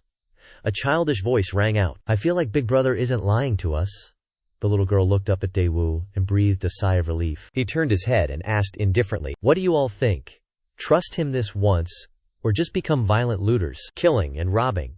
Everyone had no opinion, and was discussing it there. "I don't have the strength to rob anymore, or, since there's no other way anyway, let's just trust him for now." Du Ye sighed in relief, wiping the sweat from his forehead. Daewoo said calmly, "I also trust you, but not because of you." He turned to look at him, "But because of your eyes. "So I'll bet on you for now." Xiao Wu leaned forward to look at Du Ye, laughing. "Big brother, normally you can't squeeze a fart out of me, yet you said so much I also believe you." The little girl raised her hands and said, "I also believe."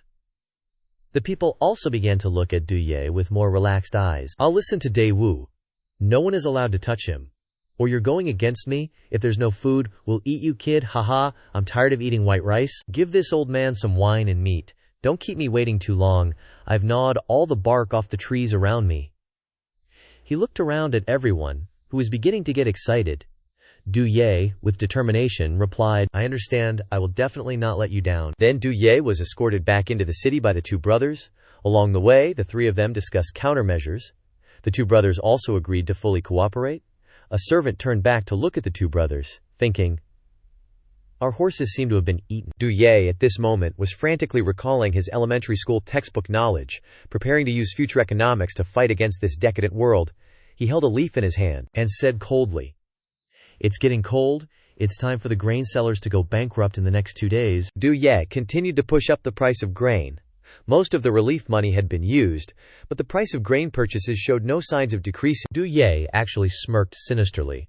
"For profit, huh?" Du Ye took this opportunity to adjust and increase taxes.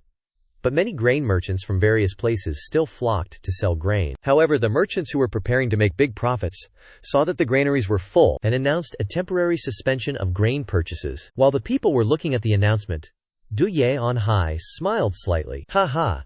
Back then, everyone in the city freaked out because of your bold decision, Du Ye. My lord, why are you saying one thing and doing another? Didn't you say you'd buy up everything? I've invested so much money into this. If you stop buying grain, the transportation and security costs will bankrupt us." So Du Ye tried to explain, "Sorry, I was planning to buy grain while also building storage, but the grain came so fast. With the famine going on, I didn't think there was this much grain around." Hearing him say that didn't make them feel any better. Du Ye tried to reassure them. "Don't worry, everyone. I've already ordered the construction of new granaries." They asked, "When will they be finished?" He tried to estimate. "The workers are working hard, but it looks like it's going to rain soon, so construction might be delayed a bit." The first thing they thought of was rain. A big rain that would halt their construction. So, they panicked. If it rains, the grain will get moldy? We'll have to figure out how to store the grain. Won't we be left with nothing to wear? Du Ye panicked along with them. That's right, what should we do then? Unless he suggested the crazy idea of directly selling to the disaster-stricken people. Because the method was too obvious, the merchants were struck like lightning. Even so, it rained as predicted. The merchants looked worriedly at the sky, dejected. The warehouse still hasn't shown any progress. Are we being scammed? How could that be? That guy has a ton of grain in his hands. But I heard that someone is secretly selling grain, and the price is only 30% of the market price. They replied, I heard that too. And some people are saying the price of grain will fall even further. The three of them gradually became anxious. Who the heck is going against us? The question with no solution at the moment, at that time, because the rain was so heavy that it darkened the entire space? It was Du Ye who confirmed it. That's right, it's me selling grain at a low price, he panicked. My lord, why are you doing this? What responded to his emotions was Du Ye's unpleasant face. Why, what are you saying? Do I need to report to you what this official does? They were somewhat suppressed, but didn't dare to argue with him. You even said it so clearly, like I'm bullying you guys. Fine, I'll tell you. The rain is making my grain moldy too, so I decided to sell some of it off, but they wouldn't buy it, forcing me to lower the price. Afterwards, he threatened them. Oh, I can also sell it to you guys at cost, minus 30%. You'd still be making a profit. He was quite conciliatory. We only have grain right now. We don't have any money, he retorted, saying that even if we bought it, it would only be surplus in our hands. His words were so logical that they silenced Du Ye. So he wanted to end the conversation. Then, what else is there to say? Everyone, just rely on your own abilities. They were also helpless. This humble one takes his leave. Du Ye's silhouette flickered, as if they saw he was no longer interested. But then he returned to his true face. He and his three brothers planned urgently.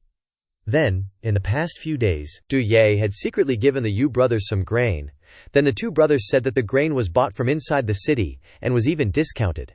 The two brothers, buying grain at low prices from inside the city, were gradually building credibility with the people in need. The two brothers announced that as long as they patiently waited, the price of grain would fall. The disaster-stricken people, relying on the grain that Du Ye secretly transported out, temporarily held on, while constantly putting pressure on the merchants. The merchants, although they knew someone was secretly transporting grain out, but there was no way to stop them. The people were gradually losing their composure. Dan Wu draped his arm around Du Ye's shoulder. "You really are talented. Those grain merchants are being spun around by you," Du Ye said. "Nah, it's nothing. Just got way too used to bottom fishing in the stock market." They were totally lost. Stock market, bottom fishing. Then, Xiao Wu asked, "What should we do next?" He casually replied, Wait until the merchants can't hold on any longer, until they're suspected to the point of suffocation, and finally, they're forced to sell their meat to get back some capital." He spoke with absolute confidence, like he'd seen it all before. Once someone makes that first cut, the merchants will panic and start a fire sale. By then, food prices won't just drop below 30%. I reckon they might even go down to 20, maybe even 10%. That's when the court should release disaster relief funds into the market to bottom fish, making the two bros admire and clap like crazy. In the next few days, some merchants couldn't stand the pressure and started selling off their grain. Then, food prices kept plummeting, and Yudu started buying up massive amounts of grain and opening soup kitchens to provide disaster relief. By the time the merchants realized what Yondu was up to, it was too late. Thanks to that grain, countless starving people were saved, much to the joy of the people and the fury of the merchants. The three bros were all happy for the people. Li Tianyuan was super excited after hearing the story. So that's it. First, you went against the grain, deliberately pushing up food prices, using the merchants' greed to lure them into your trap. Then, you took advantage of the situation, making them hold crucial food supplies, but only able to sit in a parched city. And finally, you appealed to their humanity, forcing them to take the initiative to sell food at reduced prices. Wu Dongshuan heard this and said, "There's never been a shortage of food, it's just that it's been held in the hands of those beasts." Lin Tianyuan's moves were brilliant, truly the person I've been looking for. He couldn't help but praise. But currently it only solves the short-term problem. But the suffering of the people affected by the disaster has not been solved from the root. Li Tianyuan heard this and was taken aback. Cough cough, leader, I don't really understand. The root. Wu Dongshuan fell silent, pensively lost in thought. She recalled the scene of the people eating, all eating, so that an older brother laughed at them. Ha, ha. He glanced at the city gate. He immediately observes at night, mad eyes with a horrible neon blue light. Li Tianyuan immediately said, "If tens of thousands of people affected by the disaster have their bellies full, they'll have the strength to swallow even bigger things." Amidst the desolate space devoid of natural color, there was the playful laughter of children. Yu Duguro was standing on a pensive mood looking down at the rustic houses of the people. A voice from behind, "You dumb," made him glance back. "My lord, an exceptionally intelligent object is Jia Rushi." He clasped his hands and continued, "Is a deity who can turn the tide of a deadlock." Jia Rushi said with a sarcastic face. "How are you, you?" With a serious face, turning back to face Jia Rushi, he asked, "What is it, my lord? Don't you remember me?" Yu Dumb began to threaten. "You dare come back? Aren't you afraid I'll chop you down?" Jia Rushi stuttered slightly in panic. "My lord, what are you saying? Our goals aren't conflicting. Although you forced me to leave, you had such a great plan that I have to admire you. The Empress Dowager will definitely reward you handsomely when she learns of this, and I'll benefit from it too."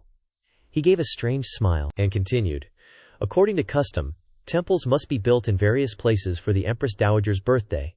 The Empress Dowager will also bestow blessings on the people affected by the disaster. But now that the people affected by the disaster have their bellies full and are not grateful to the Empress Dowager, I'm afraid there will be big trouble." Yu Dushu darkened his face and glared at him, continuing, "Get to the point." Jia Rushi shouted, "Make the people affected by the disaster work for the court.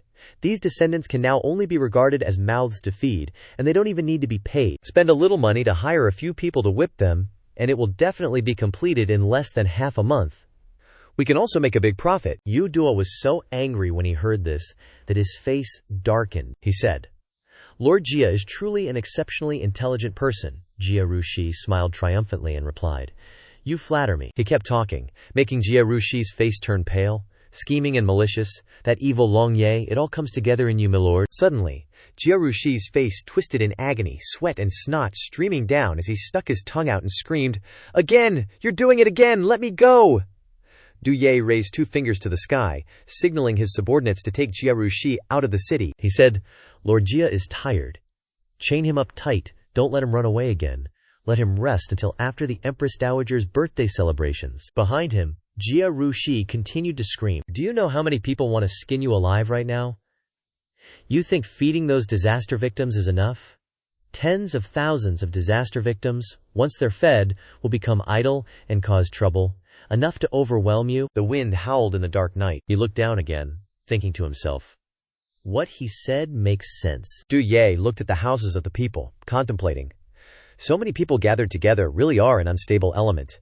And those merchants hoarding food, they're already local snakes, and behind them might be big shots in the court. Du Ye realized something. His mouth dropping open, he said loudly to his men. "This is tough, you guys. Thanks for coming despite of this late hour. Sorry for the trouble." In his room, he said excitedly to them, "I called everyone here to announce some good news. Money-making good news, that is." Some of the men were thinking, "Here he goes with his nonsense again." Du Ye handed them a piece of paper, explaining everything in detail. Everyone understood immediately upon reading it. One of the men sighed and started reading. Just a few seconds later, his face turned panicked, with sweat dripping down his cheeks, blurting out, "Whoa, repairing the temple for the Empress Dowager, that's a huge deal." The others also panicked, clutching their heads. Some even hugged each other helplessly, saying, "If we're in charge of this, the money we make will definitely be impossible to spend in our entire lives." One man showed interest, cupping his hands and saying to Du Ye, "Milord can get this job done, truly you are divinely powerful, but why put it on paper?" Du Ye smiled and said, "Although there's an opportunity to make money, everyone here is outstanding, so it might be hard to distribute it fairly, so I plan to use a bidding method to decide who gets the project." Everyone went from excited to serious. They all had the same thought. "So, we still have to compete, huh?" Du Ye held up a large scroll and said, "Anyway, this is building a temple for the Empress Dowager. That's a great honor." He opened the scroll and placed it on the table, continuing, "If it's divided into 3 sections, then there are only 3 slots. If anyone is interested, please go back and prepare a blank piece of paper. Write down the construction time and cost within your capabilities, no need to rush." The scene descended into chaos. Everyone swarmed and shouted, "Paper! Find paper and pens! Don't steal from me! Don't force me to hit you!" Du Ye shouted loudly. "The court isn't short on money, so don't be too stingy with your bids. As long as you meet the requirements, feel free to try boldly. At worst, it's just execution of the 9 generations of your family." 2 men said excitedly, "We understand. Making money is a small matter. Even if we don't get paid, our family will be honored for 8 generations." But behind those eager faces were scheming smiles. They all thought, "Imperial family construction is a golden opportunity. Even if we lose money, we can make it back elsewhere, not to mention the Empress Dowager's reward. We might even get an official position." They held the thought, "Even if we lose money, we have to win the Imperial project." Competing and bidding with each other, the bids would definitely be squeezed to the lowest level. The project is divided among 3 merchants, which can at least improve relations with 3 major businesses. They will also start fighting over workers, and the wages of the disaster victims will only be higher, not lower. One of the men handed Du Ye his paper and said, "Thank you, milord. I never thought Tai Mu would have a day to contribute to the Empress Dowager." He laughed and replied, "No problem," the man continued. "If there are opportunities like this in the future, milord must consider me." Du Ye still smiled and replied, "Definitely next time." The sky was clear, and there were loud counting sounds. 1, 2, 3. "Let's go." There's a whole bunch of people doing construction work. Some are sawing logs, others are hauling them around. Just like that, the merchants' grudges, the ancestral hall construction, and the refugees' work problem are all solved in one fell swoop. Talk about a win-win-win. All that's left is to wait for the trial to end. The framework was already done in the morning, and by nightfall, it's almost complete. And finally, the construction is finished perfectly. Boom! The sound of clinking glasses rang out. Cheers! Du Ye and the others were drinking together, everyone shouting, "Drink up!" Xiao Wu, with a wine jug in hand, put his arm around Du Ye's shoulder and said, "My man, thanks a million. It's been ages since I had a drink, all thanks to you." Du Ye just casually replied, "It's what I do." Suddenly, a hand reached towards Xiao Wu's ear. A little girl sitting nearby smiled sweetly, but her hand pinched his ear and said, Xiao Wu bro, you're being so rude, he yelped. Ouch, Du Ye asked. This thing is almost over. What are you two planning to do? One by one they started talking about their plans. I'm gonna work hard and earn money to go back home. I want to raise a bunch of chickens, ducks, and geese. Of course, Xiao Wu and I will wait for everything to end and find a place to start over. Du Ye, hearing this, put on a happy face and thought to himself, I did it. I made the world a slightly better place. A voice suddenly shouted, Is anyone there? We're here to collect our wages? A group of people stood before the gate. Dawu spoke up. Who's there? Another voice boomed. Wandering folks don't appreciate the emperor's kindness, intruding into an important area of the Yamen without permission, claiming to have ulterior motives, like this kind of guy. He yelled with a creepy and evil smile, Kill.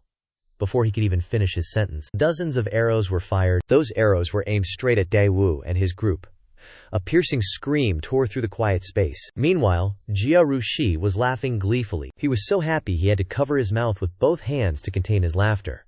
What a psycho. The people holding torches started shouting, How could this be happening? Even Du Ye was shocked, his eyes wide open. He froze as he watched Dao Wu lying on the ground, with arrows piercing through him, with Xiao Wu sitting beside him, sobbing. Xiao Wu cried, tears streaming down his face. Big bro, how could this be? Daewu, his face lifeless, weakly said, Someone shot arrows at us. To get the wages, it's a trap. Everyone else, including Du Ye, was stunned. Daewu struggled to say, You said you wouldn't let us down. Xiao Wu called out, Daewu, Daewu, Xiao Wu, screamed and cried loudly. Dao Wu, the people began to turn their gazes towards Du Ye. Xiao Yu was screaming like crazy.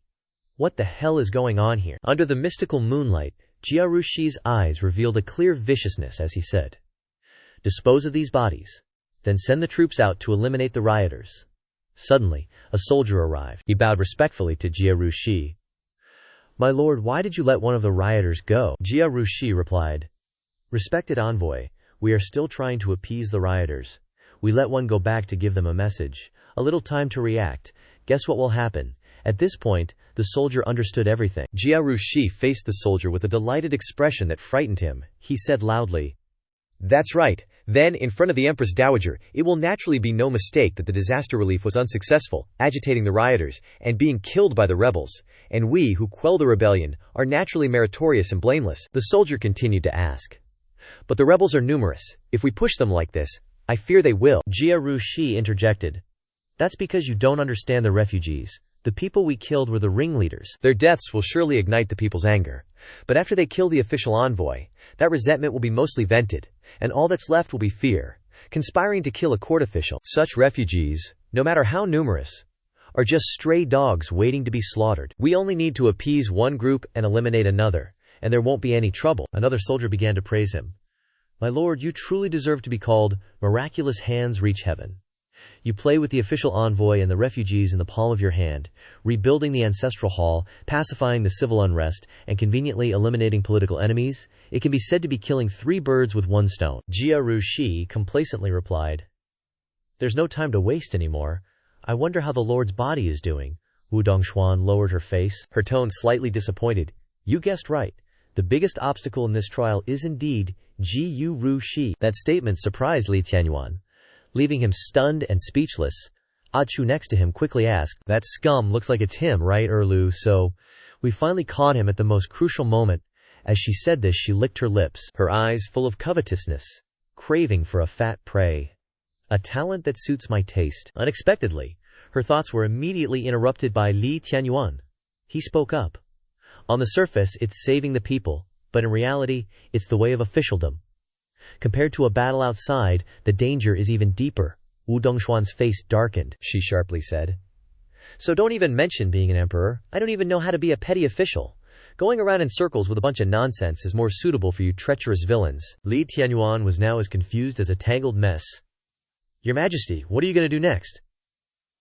The scene shifted to the past. Du Ye was kneeling on the ground, his hands silently placed on the body of a man who had turned cold. Surrounding him were people gawking and observing the situation. The space was enveloped in a gloomy color, heavy with despair. Du Ye trembled intensely. He was numb in his heart, unable to speak. Swoosh.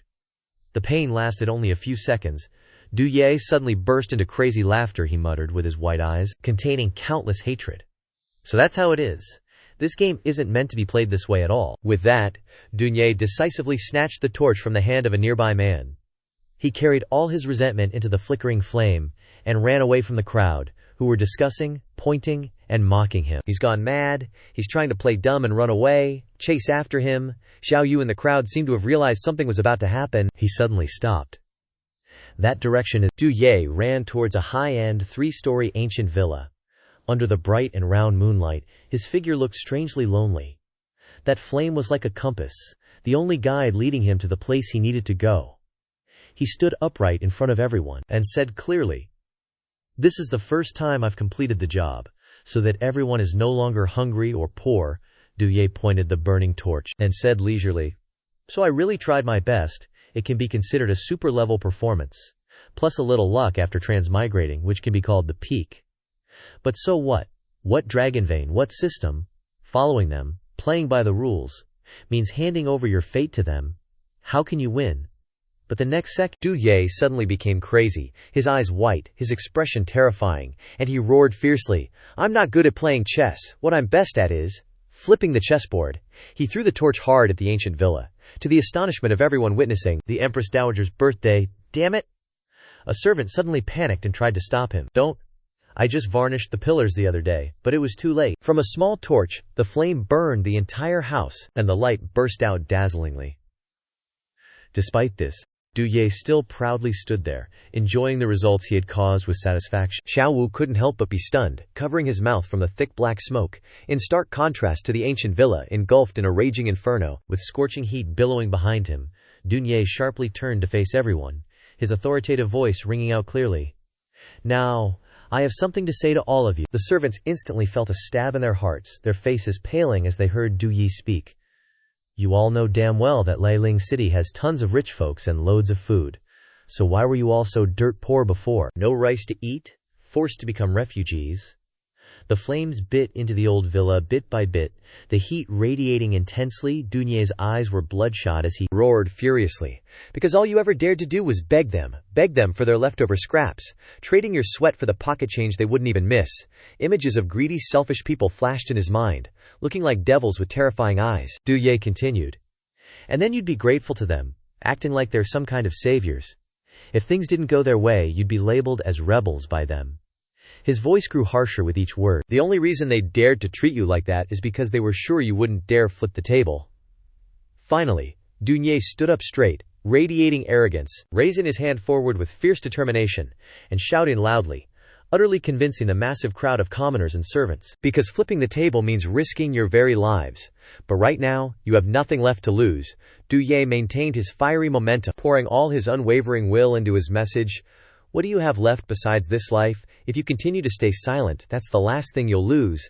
Suddenly, a blinding light appeared. The vast space, making a powerful impression on everyone. Wu Dongshuan was stunned, thinking to himself, "That's the Emperor's aura." Du Ye stood tall and majestic amidst the brilliant glow. He spread his arms, rallying the people. "Go fight! Go take your weapons!" Sure enough, the common people were somewhat moved. After listening to Du Ye, they all felt the need to stand up and fight.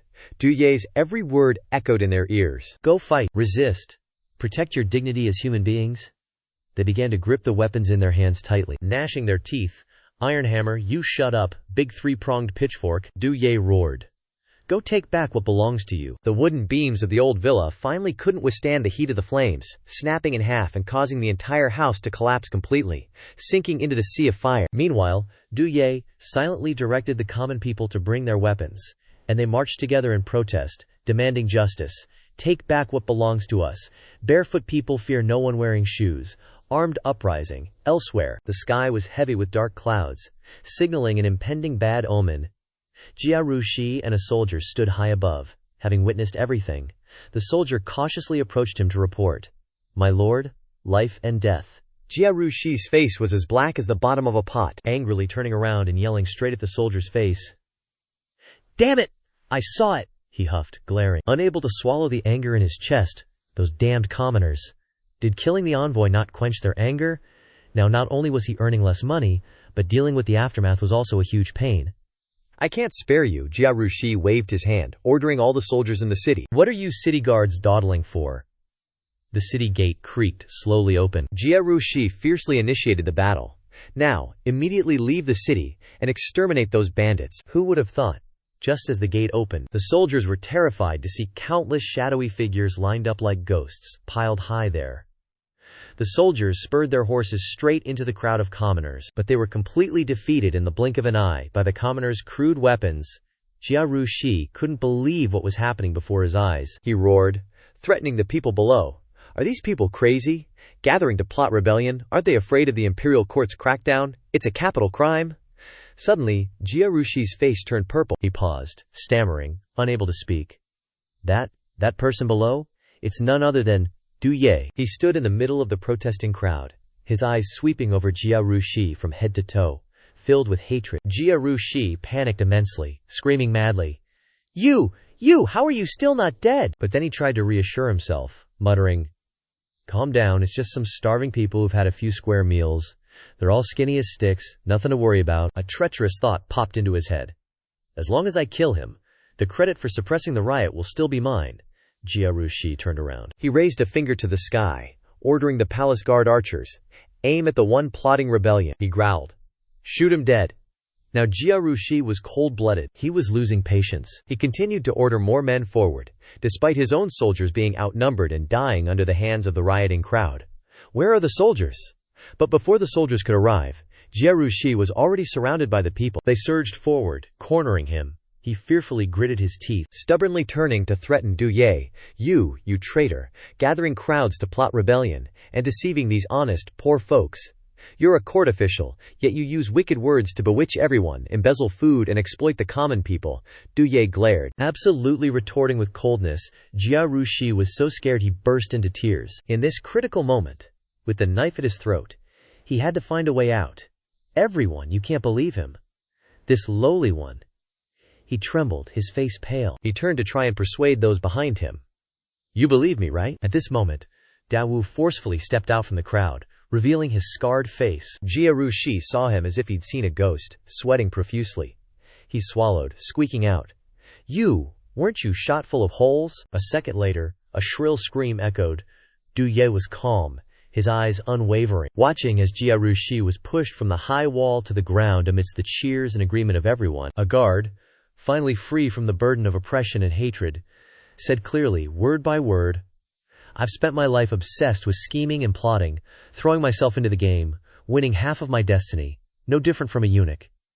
But even if I could control the situation within the game, ultimately, I was still just inside it. My structure during that time only lay within the court, while overturning the chessboard lies outside the heavens and earth, and the fate of those self-important pieces on the board is to fall. Jia Rushi sobbed, falling straight to the ground, accepting the ending he brought upon himself, from evil, greed, and envy. Back to reality. The four people, including Leader Deer, Li Tianyuan, Aina, and Jia Geiji, were standing and watching Du Ye intently. He sat dazedly on the ground with a face clearly showing panic. Around Du Ye there were a few other people standing and watching him as well. At this moment the system suddenly sounded. Qiji test failed. Du Ye's heart skipped a beat. His expression darkened. He remembered the fierce battle between the common people and the court soldiers. One side with crude weapons, the other with proper swords, armor, and helmets. At that time, he secretly thought the trial would end soon, but unexpectedly, a heartbreaking event happened right before his eyes. Xiao Wu was seriously injured in this frenzied battle. He blankly called out his name. Xiao Wu realized the level of danger couldn't be underestimated. Du Ye shouted, the food and wages have been received, it's all over, hurry up and leave, you're going to die. But Xiao Wu completely ignored him. Continuing to fight bravely, Du Ye lost his patience. Annoyed, he yelled, think about Xiao Yu and them. If you die, who will take care of those orphans? There's still a long life ahead, you can only have opportunities if you survive. Xiao Wu hesitated slightly, stopping his movements, putting down his sword, and turning to look at Du Ye, hesitantly saying, Xiao Yu. Taking that opportunity, a soldier who had been eyeing him for a long time raised his sword and rushed straight at Xiao Wu. Intending to kill him, Du Ye didn't think much, decisively running to pull him away from that sword of death. Careful. Stunned, Du Ye himself took the full force of that powerful slash. The sword came down, cutting across his neck, causing fresh blood to spurt out violently everywhere. Du Ye snapped back to reality, startled, and quickly grabbed his neck, thinking, scaring people like that? Pulling off stunts like that again? If this trial has 2 more rounds, I seriously won't be able to tell the difference between illusion and reality anymore. Du Ye sighed in relief, wiping away cold sweat. However, I finally lost once. Behind him, Li Tianyuan was standing with wide eyes, completely astonished. Suddenly, a voice rang out. Wu Dongshuan. Without him even noticing, she was standing right in front of Du Ye. She crossed her arms, her face stern, and commanded, "Get up! How long are you planning to stand there like an idiot?" Du Ye pouted, thinking helplessly, "Ugh, I failed the trial, and now I have to explain myself to this woman." He awkwardly scratched his head, forcing a smile, and stammered, "Well I just—" Before he could finish, Wu Dongshuan grinned cheerfully. "You did great." This left Du Ye completely baffled. Wu Dongshuan tilted her head, explaining calmly, "Even though you didn't pass the trial, I liked your performance." The atmosphere froze for a few seconds. Du Ye was so surprised his jaw dropped. He covered his mouth, pondering. She saw my performance. Was I being live-streamed? Wu Dongshuan grabbed Du Ye by the scruff of his neck, pulling his face close to hers, half joking. "You've got a taste that's right up my alley, just a bit conservative. If it were me, the moment I saw that eunuch I would have killed him." Du Ye could only wear a disgusted expression, thinking, "Big sis, this is just a test." Wu Dongshuan moved even closer to Du Ye, a sinister smile playing on her lips. "But considering your background, you actually exceeded my expectations." With that, she lightly breathed out two simple words. Du Ye froze completely. His eyes widened as he thought, "She knows my identity." Xiao Ren's leader saw an unexpected opportunity from behind, and charged forward with 2 daggers, aiming to attack Wu Dongshuan. But as soon as the blades came down, they were blocked by a strong hand. Wu Dongshuan held her wrist, calmly saying, "Don't rush. If I wanted to kill you, I would have done it a long time ago." Jia Gerge stood there, holding her talisman, clueless about what was happening. Du Ye was in a difficult situation, his face flushed red.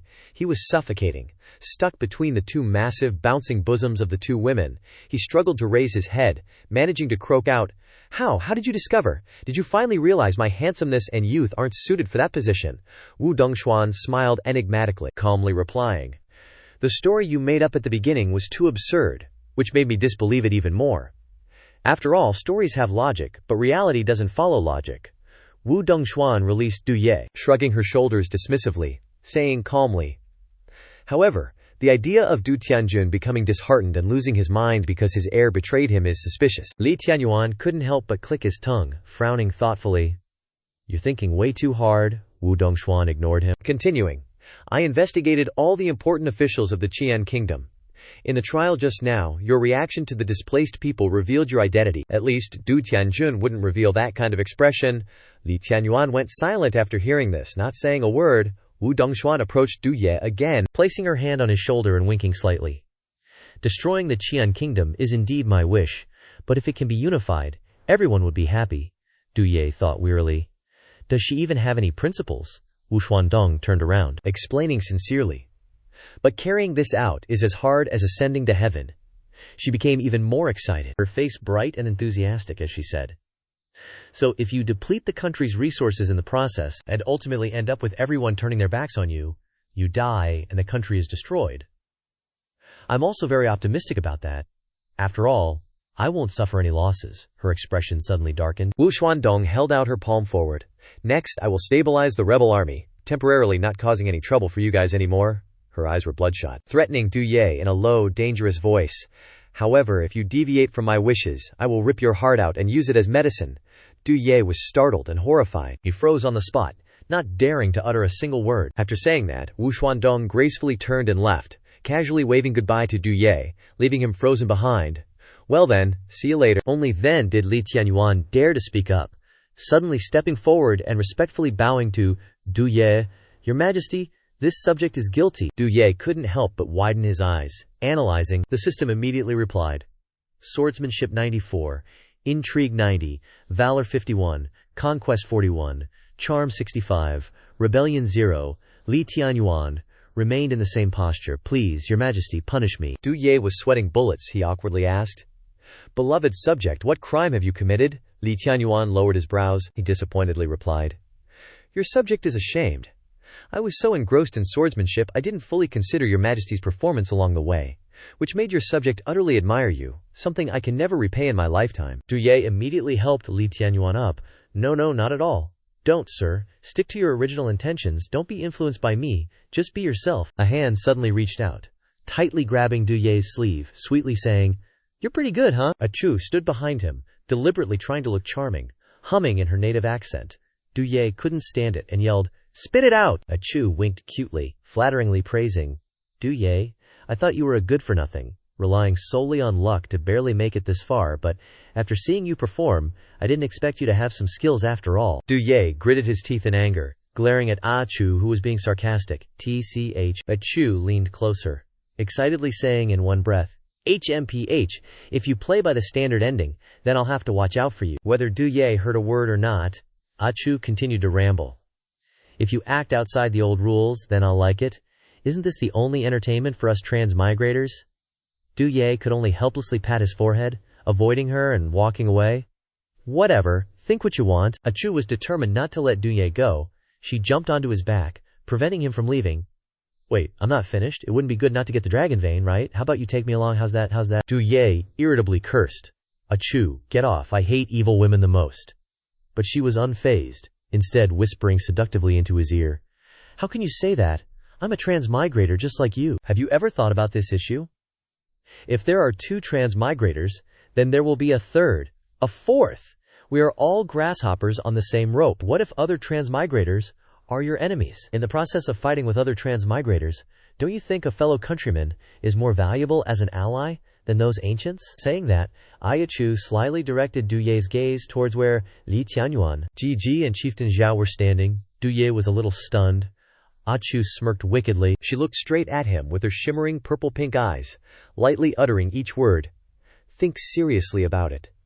But before the words could leave her lips, Du Ye decisively used force to throw her to the floor, catching her off guard. Ah Chu was in a daze. No longer conscious after the strong blow just now, Du Ye leisurely said, Just now you used your power on me again, didn't you?"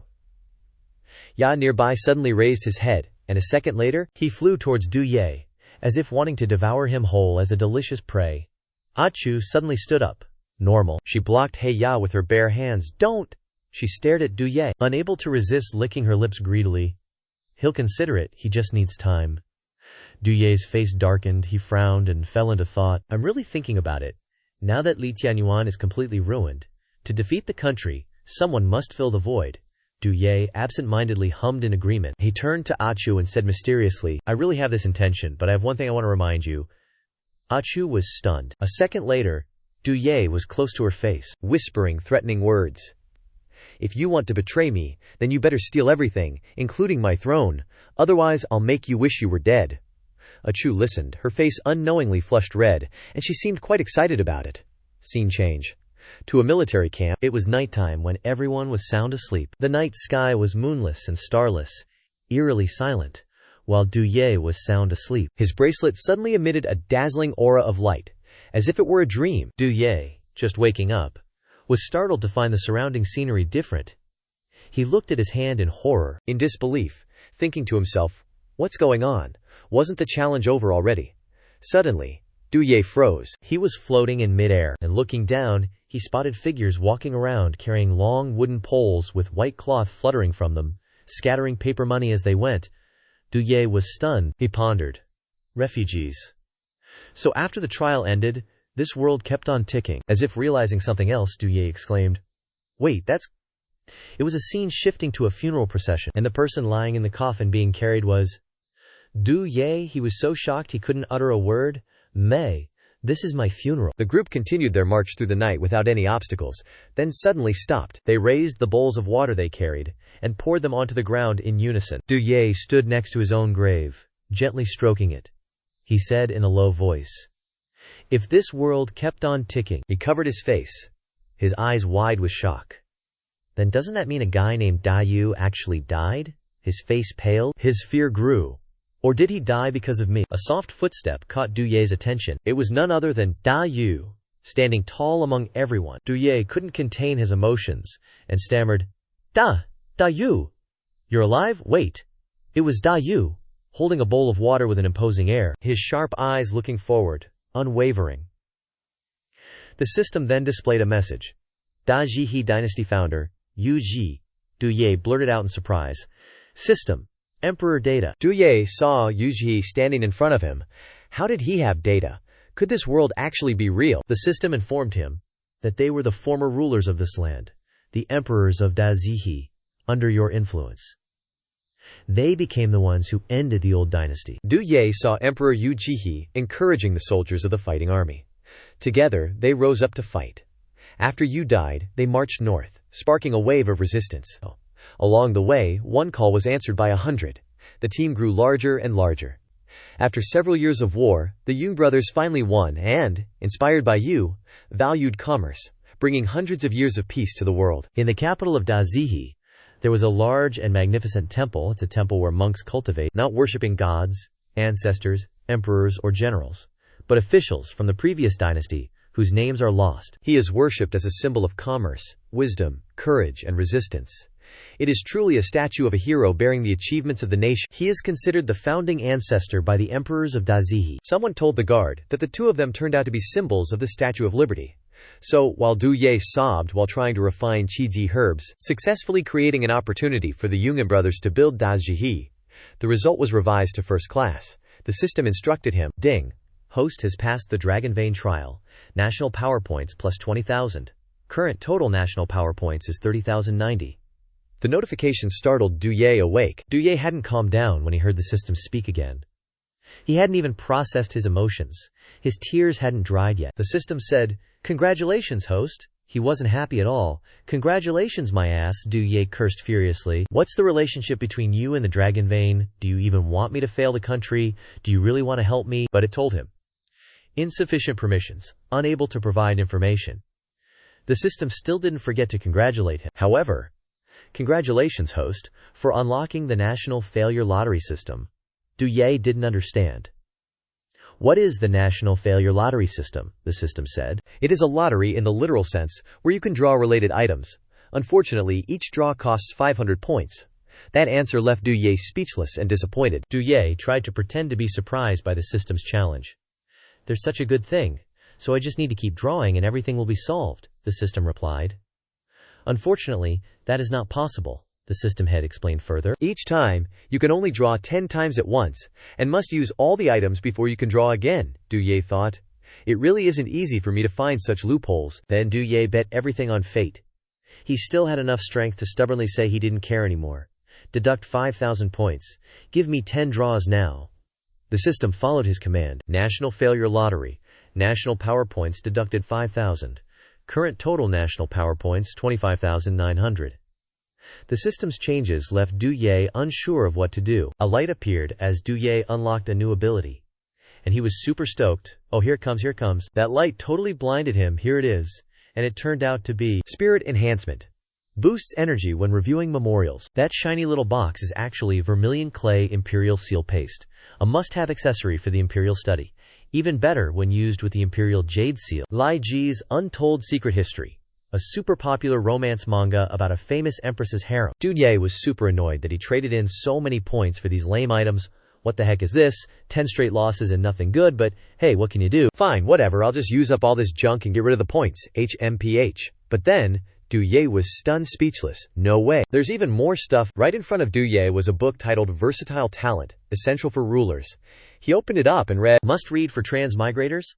This is your prep book for transmigrating, agriculture, farming, industrial construction, emergency medicine, building storage, aircraft manufacturing." Du Ye couldn't control his own body and started ranting. "The losing streak, you give me this after all those losses." He was fuming mad. "Watch me, I'm gonna rip it up and use it as toilet paper." Can't rip it. Suddenly someone called out to him. "Calm down, Your Majesty." "Your Majesty," Li Tianyuan asked. "Your Majesty, why are you acting so crazy in your dream?" Du Ye was still pissed and shoved him away. "It's nothing." The guy suddenly noticed something. Li Tianyuan said, "Your Majesty, the way you're folding that paper is quite peculiar. Could this old official take a look?" So Du Ye casually handed it over. "I'm telling you, you probably wouldn't understand." He read it, and he was stunned that such a miraculous book existed in this world. Li Tianyuan was completely shocked after his first read of the book. "I always thought everything in this world was controlled by power and martial arts. But I never imagined that these things could be so astonishing," Du Ye asked. "You understand it. However," Li Tianyuan gave him zero hope. Mostly didn't understand. He wasn't surprised at all. "Dude, why are you acting like You get it, Du Ye himself felt relieved. Thank goodness he doesn't understand, otherwise the point cost would probably go up again. Then, that girl, Jia Geiji, gently said, "Can I take a look at that?" After reading the strange book, she exclaimed, "Amazing, fascinating, this thing called electricity. What if we combined it with arcane arts?" Du Ye was curious. "You understand it," Jia Geiji said confidently. "I understand about half of it. But if you could give me a little more time and combine it with arcane arts, who knows, we might be able to make it happen." Li Tianyuan said, "Really? As expected of my adopted daughter." Hearing her answer made Du Ye even more depressed. He couldn't help but burst out laughing, almost mockingly. "Ha, this book requires a lot of basic scientific knowledge. It's totally outside my skill set, right?" Jia Geiji requested. "Your Majesty, can you give me this book?" He waved her off. "Whatever, take it." After doing that, Du Ye didn't seem happy at all. He turned back. I wonder if Jia Geiji is really interested, or just curious about new things. The truth was obvious in her eyes.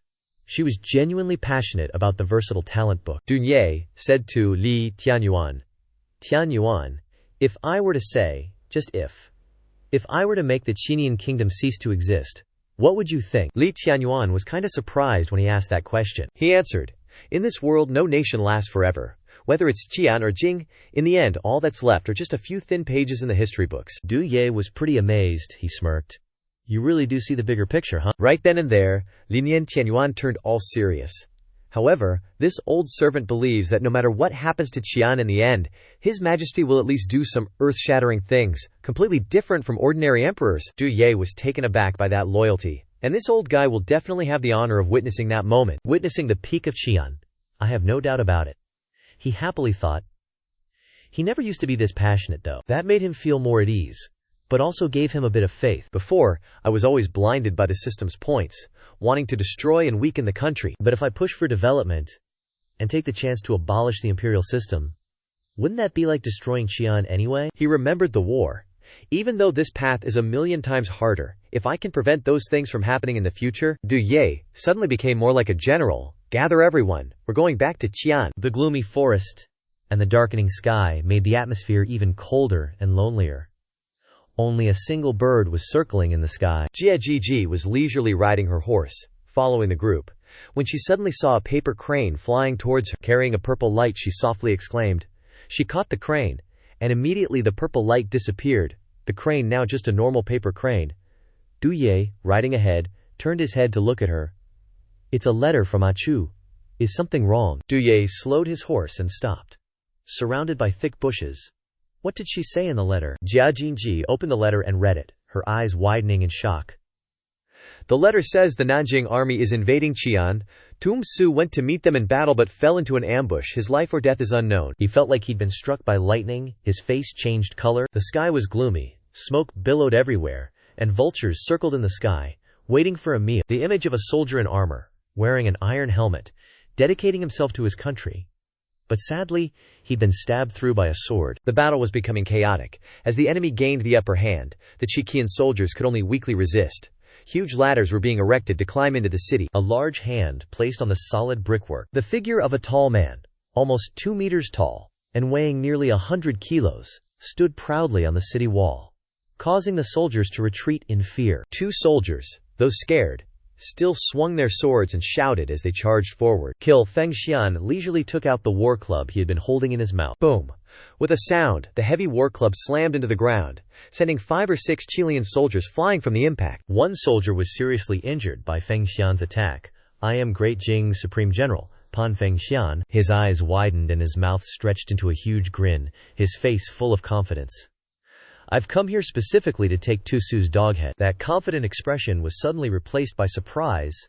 A voice rang out.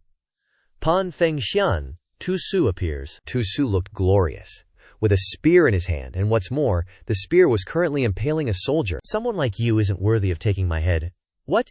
You see Tu Su?" His smug face and wide grin reappeared. He held his war club and rushed towards Tu Su like the wind. Dung Su indifferently used his spear to block the attack. Feng Xian's eyes were bloodshot, seeing only fame and glory in taking Du Su's head. He unleashed an attack like tearing the wind, relentlessly. In contrast, Du Su calmly evaded. Suddenly, Du Su broke free from his encirclement, catching him completely off guard. He lowered his head, perhaps realizing he'd met a formidable opponent. Du Su stood firm, majestic like a brilliant general.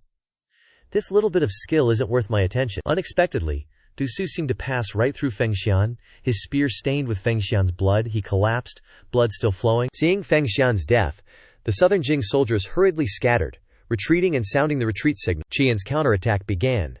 Overwhelming assaults caught the enemy off guard, sending them fleeing. Cheers of joy erupted ceaselessly. "We've got you now, Jing bastards, die. Come here. I haven't even killed anyone yet, damn it." Du Su's face darkened. Gazing into the distance, at the desolation and destruction caused by the war. Seeing the scene, he couldn't help but feel a pang of heartache. 5 days ago, Du Su was stationed at Qianjing. When he received a war report saying that Nanjing had learned of Du Ye's departure from the capital and planned to send a small force to infiltrate Xi'an's borders and assassinate Du Ye, Du Su led 1,000 elite soldiers under his command to intercept the Jing force. As a result, Du Su unfortunately fell into an ambush, forcing him to retreat to a small town near Qianjing called Fufeng. Subsequently, the Jing army divided several tens of thousands of troops to tightly surround Fufeng, while the remainder headed straight for Qianjing. Du Su, trapped, could only struggle to defend with the remnants of his army, totaling less than 10,000 soldiers in the city. Although many attacks had been repelled, soldiers and supplies were dwindling. Du Su and his close confidants stood around a table, studying a map. "Your Highness, the messengers attempting to leave the city to deliver news have failed. If this continues, we may not last much longer." Du Su remained silent. Wang Zan said anxiously. "We've fallen into a trap again. Trapped in a small city like this. If we don't break out tonight." Bang!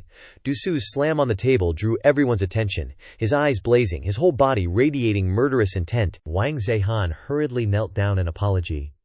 "Your Highness, please punish me." Wang Zehan knelt, his face bowed in fear for angering Du Su. Wang Zehan waited for punishment, but heard Du Su's calm voice. "Get up, I blame myself for not thinking things through, not discussing it with everyone, Your Highness." Du Su lowered his head, blaming himself. The Jing kingdom's fighting strength is inferior to the Dia people of the grasslands, but their schemes and cunning far surpass them. This time, they actually managed to learn of Du Ye's movements and used it as bait. Wang Xian raised his head, silently listening to Du Su speak. 10 years ago, the late emperor led a large army south on an expedition, but due to a failed strategist in Nanjing, they had to retreat. Du Ye recalled the past. "At that time I was young, but I understood that it was all due to the southern nobles of the Qian kingdom, colluding with Jing strategists that led to the failure of unification. That person was called Hu Mo Di.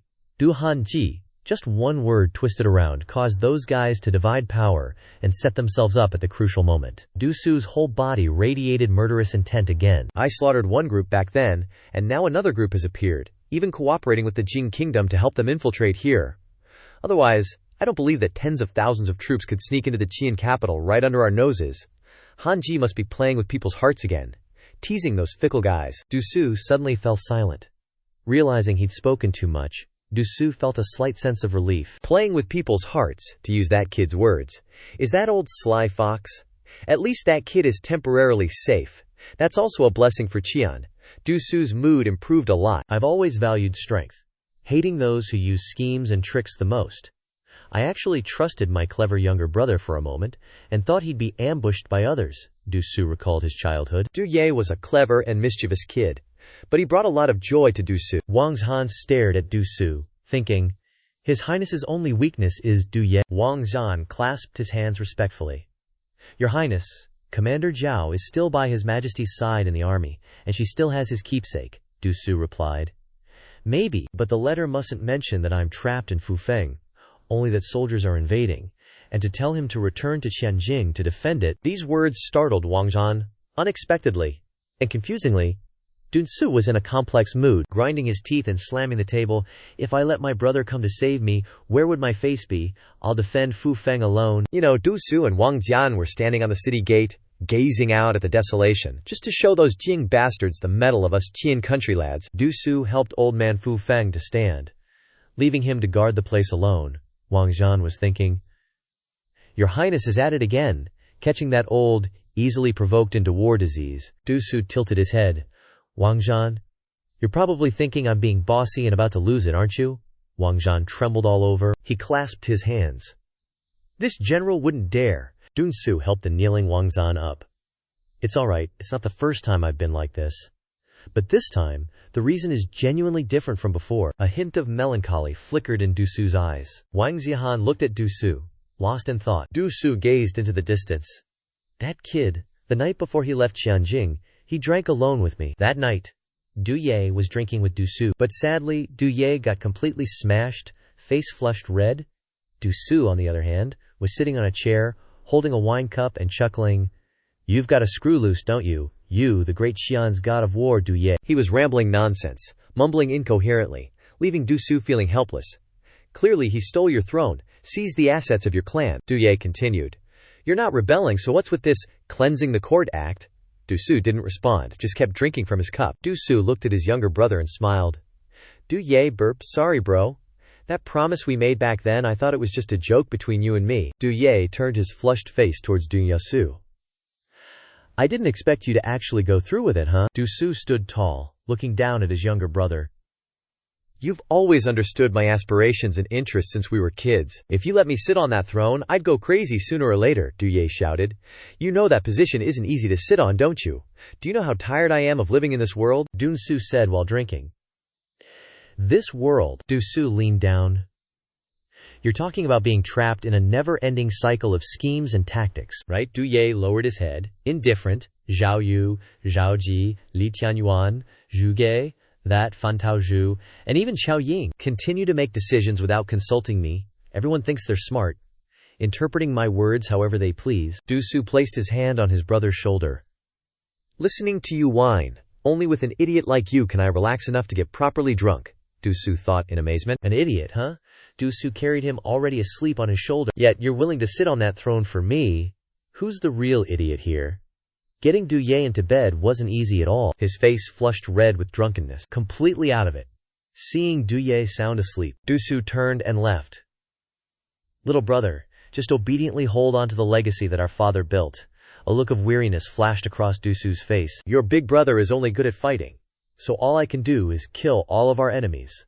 A desolate and ruined scene, black smoke still rising thickly. Du Su stood high above, looking at the scene. A month ago you were talking about killing all the enemies, and a month later, this. Enemies are tightly surrounding us in a small city, don't you feel ashamed? Wang Zhan behind him was sweating profusely, thinking, I underestimated His Highness and Du Ye's brotherhood. But the melancholy didn't last long. Du Su had regained his spirits. That was just a joke just now. But honestly, Qianjing over there is indeed more important than us here, Wang Zhan anxiously reported. As for Fu Feng's side, with the soldiers we have, holding out for a few months shouldn't be a problem. On the contrary, Qianjing, the sky was clear just now, but for some reason, dark clouds were gathering, as if foreshadowing something ominous. Qianjing's military strength is strong on the surface, but it's divided into two armies, the Zhenbei army and the Longji army. Although they have power, the feud between these two armies is a major danger. Wang Zhan was apprehensive. General Yuan Tiangshu, who guards Qianjing, although he has the talent to be a general, he can't restrain the Zhenbei army that we left behind. In this way, the coordination between the two armies will become a weakness. Du Su, on the other hand, looked at the issue from a different angle. This little skirmish between armies is nothing, really. The generals and soldiers all get the big picture anyway. The real danger is back at the court, Wang Zhan thought for a moment. When His Majesty left, he ordered Zhao Shu to oversee the country and make decisions on state affairs. Fan Taozhu was in charge of managing finances and supplying provisions in the city. Tu Su just stared into the distance. Those two broads, I don't trust either of them, only Du Ye. If that kid personally comes back and takes the reins, can we stabilize the situation? In Qianjing, Wang Zhan didn't hold back, but if he returns to Qianjing, he'll definitely face countless dangers. But Tu Su just chuckled and said, I believe in him. Tu Su knows that kid's brains, plus Li Tianyuan, and for combat power there's Jiao and Zhu Yiche. With that combo, going back to Qianjing will be a piece of cake. Wang Zhan closed his eyes. If your highness has thought it through, then I understand. Wang Zhan made up his mind. Then from now on, I'll help your highness hold on to this position. The two of them stood side by side, looking at the ruins. Let those Jing bastards see the mettle of our Qian country's men. A Haihao Ud crow was tearing through the wind in the sky, flying close to the dark clouds. Suddenly, a chain appeared from nowhere, tightly binding the wounded Haihao Ud crow and dragging it away, leaving only a few scattered feathers behind. Xing Wushang, dressed bizarrely, sat on a tall tree, holding the crow in his hand. Old bro, the Nanjing dogs have surrounded Qianjing. Hurry back and stabilize the situation. I believe you can do it. It's all according to plan. A subordinate behind him asked, Lord Jing, should we change the message to a false one? Jing Wusheng chuckled gleefully. No need for extra work. Our Lord wants Dunye to know the dilemma he faces. Xing Wusheng put the letter in a small tube attached to the black crow's leg. Dunye, Xing Wusheng asks you this. Are you going to save Qianjing or save Tusu? Which one will you choose? Xing Wusheng continued. Our Lord is betting you'll go back to Qianjing, but I hope you can come back and save Tusu. Xing Wusheng laughed loudly. Because I haven't tasted the emperor's eyeballs yet. At that moment, a group was standing in a circle, discussing. Leader Zhao, walking with everyone, worried. His Highness Tusu's life or death is still uncertain. Leader Zhao seemed to realize something, and a look of panic appeared on his face. Leader Zhao looked at Jie Gege and Li Tianyuan. This letter was sent by Fan Taozhu, right? Isn't that little punk one of your people? Hearing Leader Zhao's words, Jie Gege and Li Tianyuan exchanged worried glances. Tianyuan respectfully said, Your Majesty, I once had desires that exceeded my bounds. But now, Tianyuan said coldly, Indeed, Anshu and I have wholeheartedly turned to your Majesty. But Anshu Sa's heart is still with Duye. Actually, Duye has known everything for a long time. Alright. I've known about all that crap for a long time.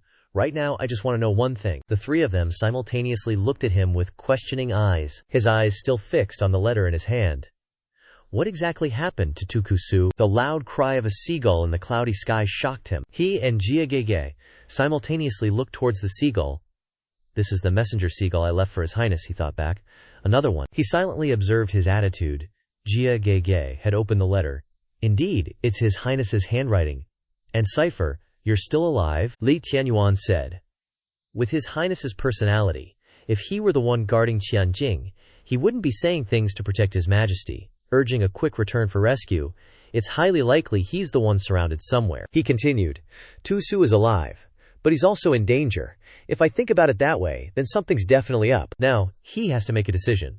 Save Tusu or return to Qianjing. Night had fallen, and the soldiers sat near their camps, cooking food over fires. Smoke billowed upwards from beneath the flags. Fan Taozhu stood on the city gate, looking at the camping soldiers. Taozhu's expression was serious. How did things turn out like this? Just 5 days ago, Tusu led 1,000 of the northern garrison's cavalry out of Qianjing at lightning speed, and soon after wave of Nanjing troops poured in. Outside Nanjing city, the Nanjing army surrounded all roads leading to Qianjing. But they weren't in a rush to attack the city. Instead, they shot a large number of message arrows into the city. The letters tied to the arrows claimed that Tusu had been captured by the Jing kingdom's army, and that Tusu had fallen into an ambush and died on the battlefield while leading troops to rescue. At that time, the people of Qianjing were panicked and fearful.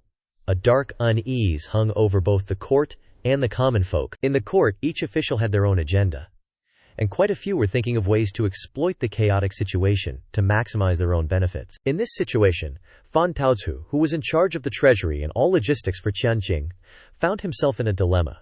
Facing a difficult decision, Fan Taozhu thought, Lord Lai, what should I do? Zhao Mei didn't want to witness this annoying scene anymore. For so many years you've always said you wanted to seize the two families' power, causing Qian kingdom to be destroyed. Fan Taozhu didn't pay attention to Zhao Mei, only pondered. To think that destroying Tu Tianjun was only one step away from achieving my wish. Why has Lord Line changed? Atsa has also changed. Now only I remain. Zhao Mei then interrupted Fan Taozhu's thoughts. Little sister, what are you doing here? Why are you so absent-minded? Although surprised, Fan Taozhu still calmly responded to her. Why did you come here? Nanjing is currently besieged, cutting off all supplies in and out of the city. I'm worried about the situation, so I came to the top of the city to observe, waiting for an opportunity to act. Taozhu countered, Older sister has important responsibilities. At this time you should be busy in the palace and unable to leave, so why did you come here? Zhao Mei didn't know how to explain for a moment. Zhao Mei said, I also came here to observe the situation outside Nanjing. The distant place is where the soldiers are camped. Zhao Mei, little sister, do you believe the words written in the Nanjing army's letters, that His Majesty has been captured by them? Fan Taozhu warily thought. Want to probe me? Such words are really too shallow, Fan Taozhu said. Of course I don't believe it. Fan Taozhu firmly said. Everyone has clearly seen His Majesty's actions over the past few months. His thoughts are hidden and difficult to understand. Even Zhao Zhu has failed in His Majesty's hands.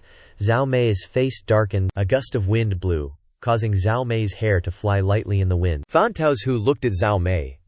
Even though he's as powerful as the heavens, vicious and cruel, His Majesty is still the one chosen by heaven, Zhao Mei muttered.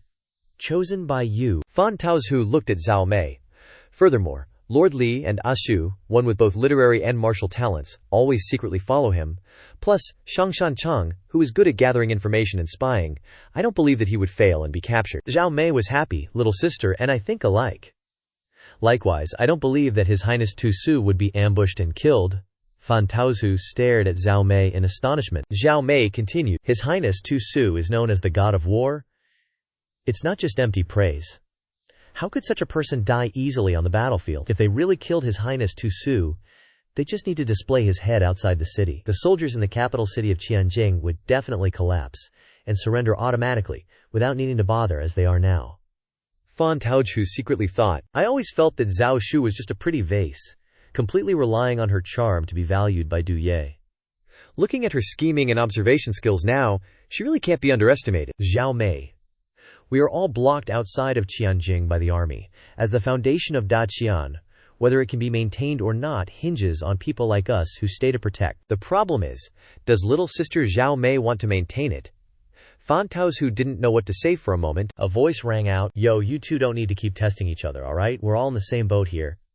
The owner of that voice is none other than Feng Tao. It was me who secretly left a message inviting you two here to discuss big things.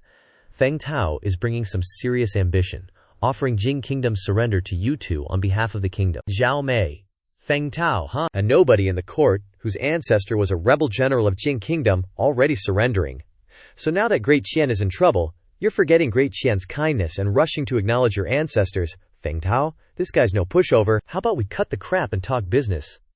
Honestly, my identity ain't important. What's important is I can represent Jing Kingdom and offer you two an opportunity. Fan Taozhu, you want revenge for the Fan family, right? Restore the family's glory?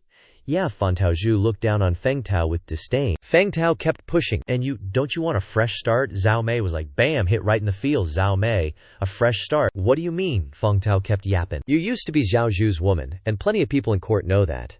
Your history, even Du Ye, probably knows a thing or two. Right now, he trusts you, put you in charge as regent. But your past will always be a thorn in his side. Zhao Mei clenched her fists, staring daggers at Feng Tao. Only by making him disappear forever will that thorn really disappear. Zhao Mei smirked, slowly approaching Feng Tao. So, you want us to hand over Tianjin to those outsiders? Feng Tao smiled, trying to sweet-talk her. When it's all said and done, no one will remember your past. Feng Tao was about to continue, but a sharp object stabbed him. By then, you could. Feng Tao's eyes widened in shock. Zhao Mei was cold, holding a blood-stained hairpin. Feng Tao fell, clutching his bleeding neck. You're insane, Feng Tao still persisted. Jing Kingdom's generosity, what reason do you have to refuse? Zhao Mei looked at the hairpin. Because all of you were wrong from the very beginning. Zhao Mei raised the hairpin high. Du Ye. To me, he's not just any guy.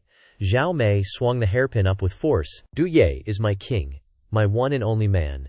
The hairpin in Zhao Mei's hand powerfully stabbed Feng Tao. Thud went the sound. A skinny hand appeared, tapping a cane against the other palm. The tap-tap-tap got louder, making Ashu's sweat bullets.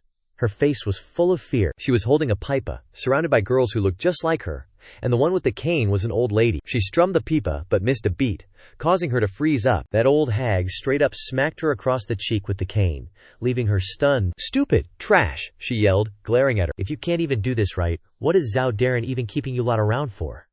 The old lady kept whacking her with the cane. Just then, a huge man with a chubby face and fierce eyes appeared, glaring at her. When she saw him, she said, Yes, it's Zhao Darren. I'm training this group of servants, see? Zhao Zhu's face slightly furrowed as he looked at her. Ashu was still holding the pipa, her face full of fear. Finally, he spoke up. I told you, don't hit the face. He glanced at her, his face full of ferocity. The old lady's face went pale at those words. Ashu glanced up, noticing the wound on her cheek from the cane. Mercy! A scream rang out. Mercy! Her scream was cut short as guards dragged her away. Serves you right, he then smirked. They're worth way more than you. He reached out and patted her head. Good thing you're not hurt. His face was dangerous, his smile full of creepiness. It's good you're not hurt, he repeated. At that moment, beneath his hand, Ashu was filled with panic and fear. Then he left. A click sound indicated the door was closed. The room still fell into silence. Shu, are you hurting? Having to practice like this every day, and also having to endure beatings. I really can't take it anymore, one person spoke, looking towards her, who was currently rubbing her cheek. Be content, she replied, her face slightly lowered. If it weren't for foster father, we would have died long ago. Hearing that, the other girl didn't say anything more. Shu, Aru, I have something to tell you. Then, a person with charming eyes and her hair in a high bun appeared. I'm about to be able to leave this damn place. Foster father has sent me to the house of a young marquis. Her face smiled with delight as she clasped her hands together, continuing, I think when I get there, I won't have to suffer anymore. When that time comes, I can also give you gifts. Hearing that, Shu's face also lit up slightly, smiling, without saying anything. 3 months later, walking on the corridor, a person with white hair was Shu. Shu, I've been looking for you for so long. Aru ran towards her, trembling as she said, Yao, she. Her sister's face was full of tears as she spoke. Upon hearing that, Shu's face froze, filled with confusion. Yao had already been brought back to their place. Her body was covered in injuries, one eye was closed, her whole body was covered in wounds, and she was currently lying on a wooden mat. Appearing before the girls, I heard the young marquis that Yao went to serve as a madman. The women who attend to him don't live past 3 months. It's truly tragic. Their whole bodies are no longer intact. A woman's voice rang out, breaking the sorrowful atmosphere. Her face was upset, her eyes reddened, and Shu was now only filled with resentment. She clenched her hands tightly, trembling. My lord, we should quickly dispose of the body, a lackey said to Zhao Zhuo, hastily. What? Are you in a rush? Let them know what it feels like when a tool is no longer useful. He smiled. Looking towards the girls, the servant beside him was terrified just looking. What's there to be afraid of? He continued, filled with horror. You're afraid they can turn the tables. Without me, they are nothing. Shu's face was now biting her lip. Pursing tightly, Aru slammed her arm into the wall. Yao died like this. Is this what we suffered and trained so hard for? Her face was ferocious as she gritted her teeth. At least we're still alive now. Zhao Mei calmly sat, her back leaning against the wall. No, I'm not reconciled. Her face was filled with anger. I want my own way, to find a way out. At this time, 2 people were sitting in a small alley, desolate and sad, in front of the doorstep of that house, desolate and dark. 3 years later, this time, Zhao Zhuo sat on a chair, looking towards the group of women kneeling before him. Opposite him was a corpse, covered with a dry cloth. Zhao Mei's face was now frightened and stunned. Aru trembled as she looked at the corpse.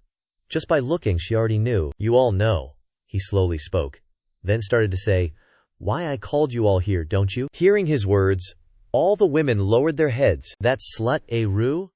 I just gifted her to Grand Secretary Qian a year ago, and yet she betrayed me. His face was filled with horror, pointing down at the corpse. Good thing Qian, that old dog, knows a thing or two about playing the game.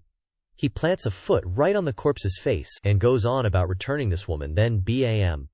He stomps down, blood splatters everywhere. I told you to keep her. You think I care about your women. He's all scared of ticking off the court and getting axed, so even his pillow talk ain't worth squat.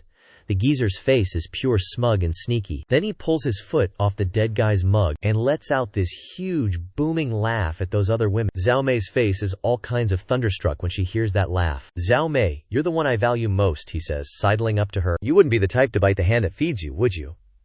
He grabs a fistful of her hair. Gratitude, Thor, only gratitude. Her face is turning a shade of nasty black. I would never betray you. Hearing that, he's all smug. Good, good. As much as I hate to part with you, it's your turn to leave the mansion. I'm thinking of handing you over to that famous playboy Bonjiazi from Qian country. What do you say, Happy? As soon as she hears that garbage, she throws a punch at his face, and then a kick right between his legs. Ouch. His face swells up like a balloon, twisted and bruised, eyes blacked out, lips bleeding. Then he's kneeling at her feet, practically strung up on a wooden beam. I'm thrilled with him, Zhao Mei sneers. Are you nuts? All that one and only man talk? And you're turning down the boss's offer for some loser? Feng Taoyang glares at her, eyes spitting fire. He yanks out the hairpin from her hair, and blood immediately sprays out. Fine, you want to play hard to get. He clutches the hairpin tight, and blood trickles down. Zhao Mei looks at him, a hint of pity in her eyes. Trying to force me to drink a toast, huh? He lunges at her, roaring mad, and his meaty hand clamps around Zhao Mei's throat. Her face goes chalk white, eyes wide with panic and fear. Don't forget I have other options, Feng Tao yells, his laugh echoing. Hurry up and deal with these people for me. He barks out the order. But right then, a memory floods Tao Zhu's mind. She is the descendant of a cunning lady, not as foolish as you. Feng Taoyang continues to tighten his grip around Zhao Mei's neck, and she can only smell the heavy stench of blood, her eyes brimming with tears but unable to speak. Suddenly, Tao Zhu flicks out a talisman towards him, and flames erupt. The light of the fire reflects in Zhao Mei's eyes, and she sits up, looking at the scene before her with horror. Feng Tao's agonized screams echo all around as his face is engulfed in flames, and his body writhes in excruciating pain. Zhao Mei unconsciously stumbles back, stunned by the scene she just caused. Smoke billows up, thick and dark, leaving behind only a charred corpse stuck to the city wall. The two girls sit huddled together, bodies trembling with fear. "Give me this charm." "I thought it was some kind of restraint." "Who knew?" Tao Zhu's voice trembles slightly, her face filled with confusion and fear. Zhao Mei remains silent, her eyes empty. The Tu clan destroyed the Fang clan. If she stood with him now, joined the forces of Nanjing, maybe she would have a chance to avenge her family. Precisely. Hearing this, Zhao Mei glances at Tao Zhu, but she remains silent. "What exactly are you plotting?" Zhao Mei turned to look at her, her eyes sharp. Fan Tao Zhu paused slightly. Why did she have such an attitude towards her benefactor? "Sorry, but my past has made me habitually suspicious, especially since you're from the Pan family." Zhao Mei's expression darkened, her eyes growing colder. Fan Tao Zhu rubbed her forehead and sighed. "That damn spy actually said what I was thinking for me, but you still don't believe me anyway." Suddenly, she took out a gold ingot and held it up in front of Zhao Mei. The Pan family once controlled 3 parts of the financial market during the prosperous Dai Qian era, but then it was all destroyed by that old spy, Du Tianjun. But the trading system that the Pan family built is still there. It's the root that the Pan family buried in Dachang. She raised the gold ingot, her eyes resolute. "I absolutely cannot hand over the land connected to the Pan family's roots to someone else, understand?" Zhao Mei was slightly stunned. "Revenge for a dead person can help me vent my anger, but if the Pan family has nothing left, then everything is meaningless." She clenched the gold ingot, her eyes cold. "As a merchant, I want more gold ingots, and more." Zhao Mei opened her mouth to say something, but then fell silent. "My grandfather once said, a merchant must restrain their emotions, not fight for the moment, but see the bigger picture." Fan Tao Zhu tossed the gold ingot up and caught it, the corner of her lips slightly twitching. "Doesn't all this sound a lot like someone?" Zhao Mei caught the gold ingot, silent. "Even though I don't like Du Ye, he and the Pan family have some similarities. He can help me revive the Pan family, making Dachang value commerce once again." She handed the gold ingot to Zhao Mei, her eyes resolute. "So I'm willing to bet my future on Du Ye." In his words, it's called investing. "Good," Zhao Mei said. "Investing, he often says things that no one else understands, although it's only one-sided." "But I don't have anyone more trustworthy than you, sis," Mei continued. "But to be sure, I'll make sure he repays you for your kindness to the Jing kingdom." Fan Tao Zhu asked with a sigh. "You're still worried about me? Okay, when he gets back, I'll transfer the token to him." She clenched her fist and continued. "Currently, I'm stabilizing Chao Di. You allocate the supplies plus Yuan Heng's token, should be able to hold on until His Majesty returns." She looked over, focusing on the Pixiu statue, and continued. "However, this can only try to maintain the situation. I'm afraid that more problems like the Tao region will appear soon. Only Dunsu's wisdom plus Xin Ye's fighting strength can solve the situation in Qianjing." She turned her back to Fan Tao Zhu. "Otherwise, even if we risk our lives, it's only a matter of time." Hearing her words, Fan Tao Zhu glanced down, raised a hand to her forehead causing it to bleed, and then took a piece of paper and wrote something. "Confusing Zhao Mei," she said. "Nanjiang invaded Han's territory. Du Yansu led troops into battle and was ambushed, his fate unknown." Then she folded a paper crane. "This is the communication method between me and Alpha. Contacting Elsa can connect you to Du Ye." She held the crane with 2 fingers. Zhao Mei blinked and spoke. "You found out about the crisis in Qianjing. You didn't want him to be distracted. You originally wanted Du Ye to find Du Su, right?" Fan Tao Zhu released her hand, and the paper crane flew high. Zhao Mei watched and continued. "In that case, whoever runs Qianjing will have to face even more difficulties." "Are you afraid?" Fan Tao Zhu asked. Zhao Mei replied, only smiled softly, her words gentle. "There's nothing to be afraid of, because we will definitely wait for the day of his return." The paper crane flew across the night sky, passing through the moonlight. At a certain military camp, inside a tent, was Heng Bi Ying. He was sitting holding that piece of paper, with a rhombus symbol tattooed on his forehead. After reading the paper, he crumpled it up, Outside was a line of soldiers standing. He spoke. A chess piece was sent to probe, but the result was that they were killed before they could do anything. Hearing his words, a soldier was nervous, sweat dripping from his forehead. He said again, "But it can be considered that the two women have been exposed." He threw the piece of paper into the burning torch beside him, and continued, "Everything is still in the plan, just waiting for Du Ye to make his choice." The piece of paper fell in, and burned brightly. In Qianjing, Du Ye paced back and forth, muttering, "Return to Qianjing, find Du Su. Return to Qianjing, find Du Su. Return to Qianjing, find Du Su." He stopped at a crossroads. He suddenly said, "Wait a sec. Why is Jingguo stealing my land? Why can't I counterattack and take their land?" He suddenly realized something. Why do we even need to take their land? Listen to what he's saying. Everyone with him was confused and asked, "You? Could it be? You want to?" Aina gaped at Du Ye. Du Ye just smiled. "That's right. I have no soldiers, no supplies. Going there won't mean much." He stood facing them. He continued, "So I'm going to directly charge into Jingguo." He clenched his fist, raised it, and said, facing south. "Across the river," he shouted, raising his fist high, speaking to the people behind him. "Straight to Zhenzhou." At that moment, sounds came from somewhere, making them turn their heads. "They have weapons, huh?" As expected of the person I chose. In a bush, a dark, rough face was talking. "It's you," he was surprised to see. He continued, "Why did you follow me here?" Wu Dongshuan then stepped out from the bush. With Chen Siming's head in her hand, "I dealt with the traitor. By the way, I accidentally collected some information. Just letting you know."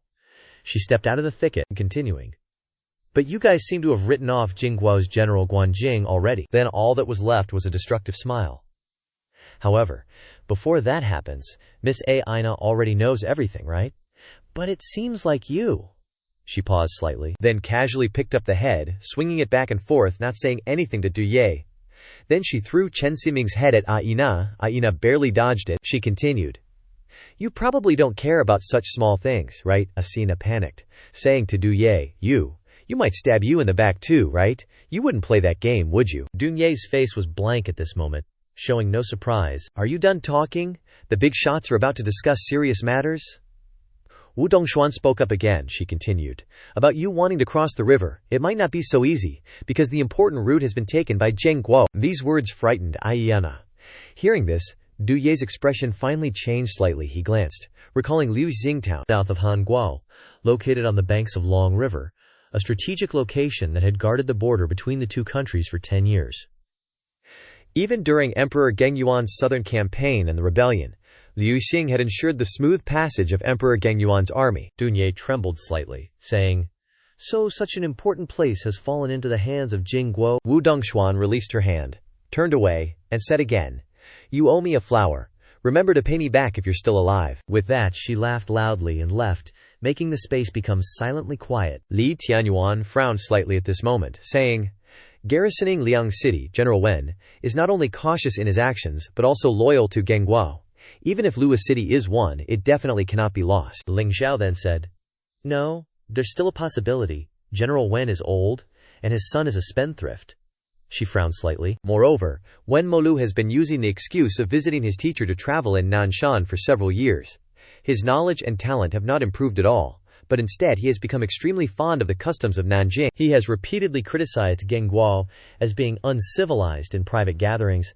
General Wen has no way to deal with his son. According to your information, Wen Molu is very likely to become a weakness for Jingguo to attack Liu Xing. Hearing her, he commented, then a hand bigger than her head clenched, making her tremble. "This trip can't do without you," he glared at her.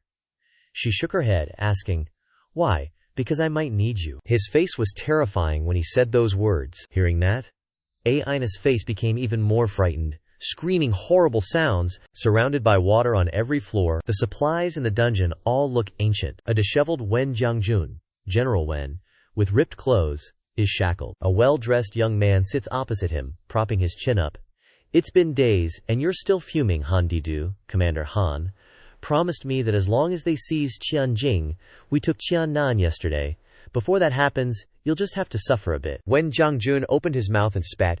"You idiot. You actually believe that Fox's words? You really are a good-for-nothing, ruining our family's legacy." Bei Lu, North Lu, stood up.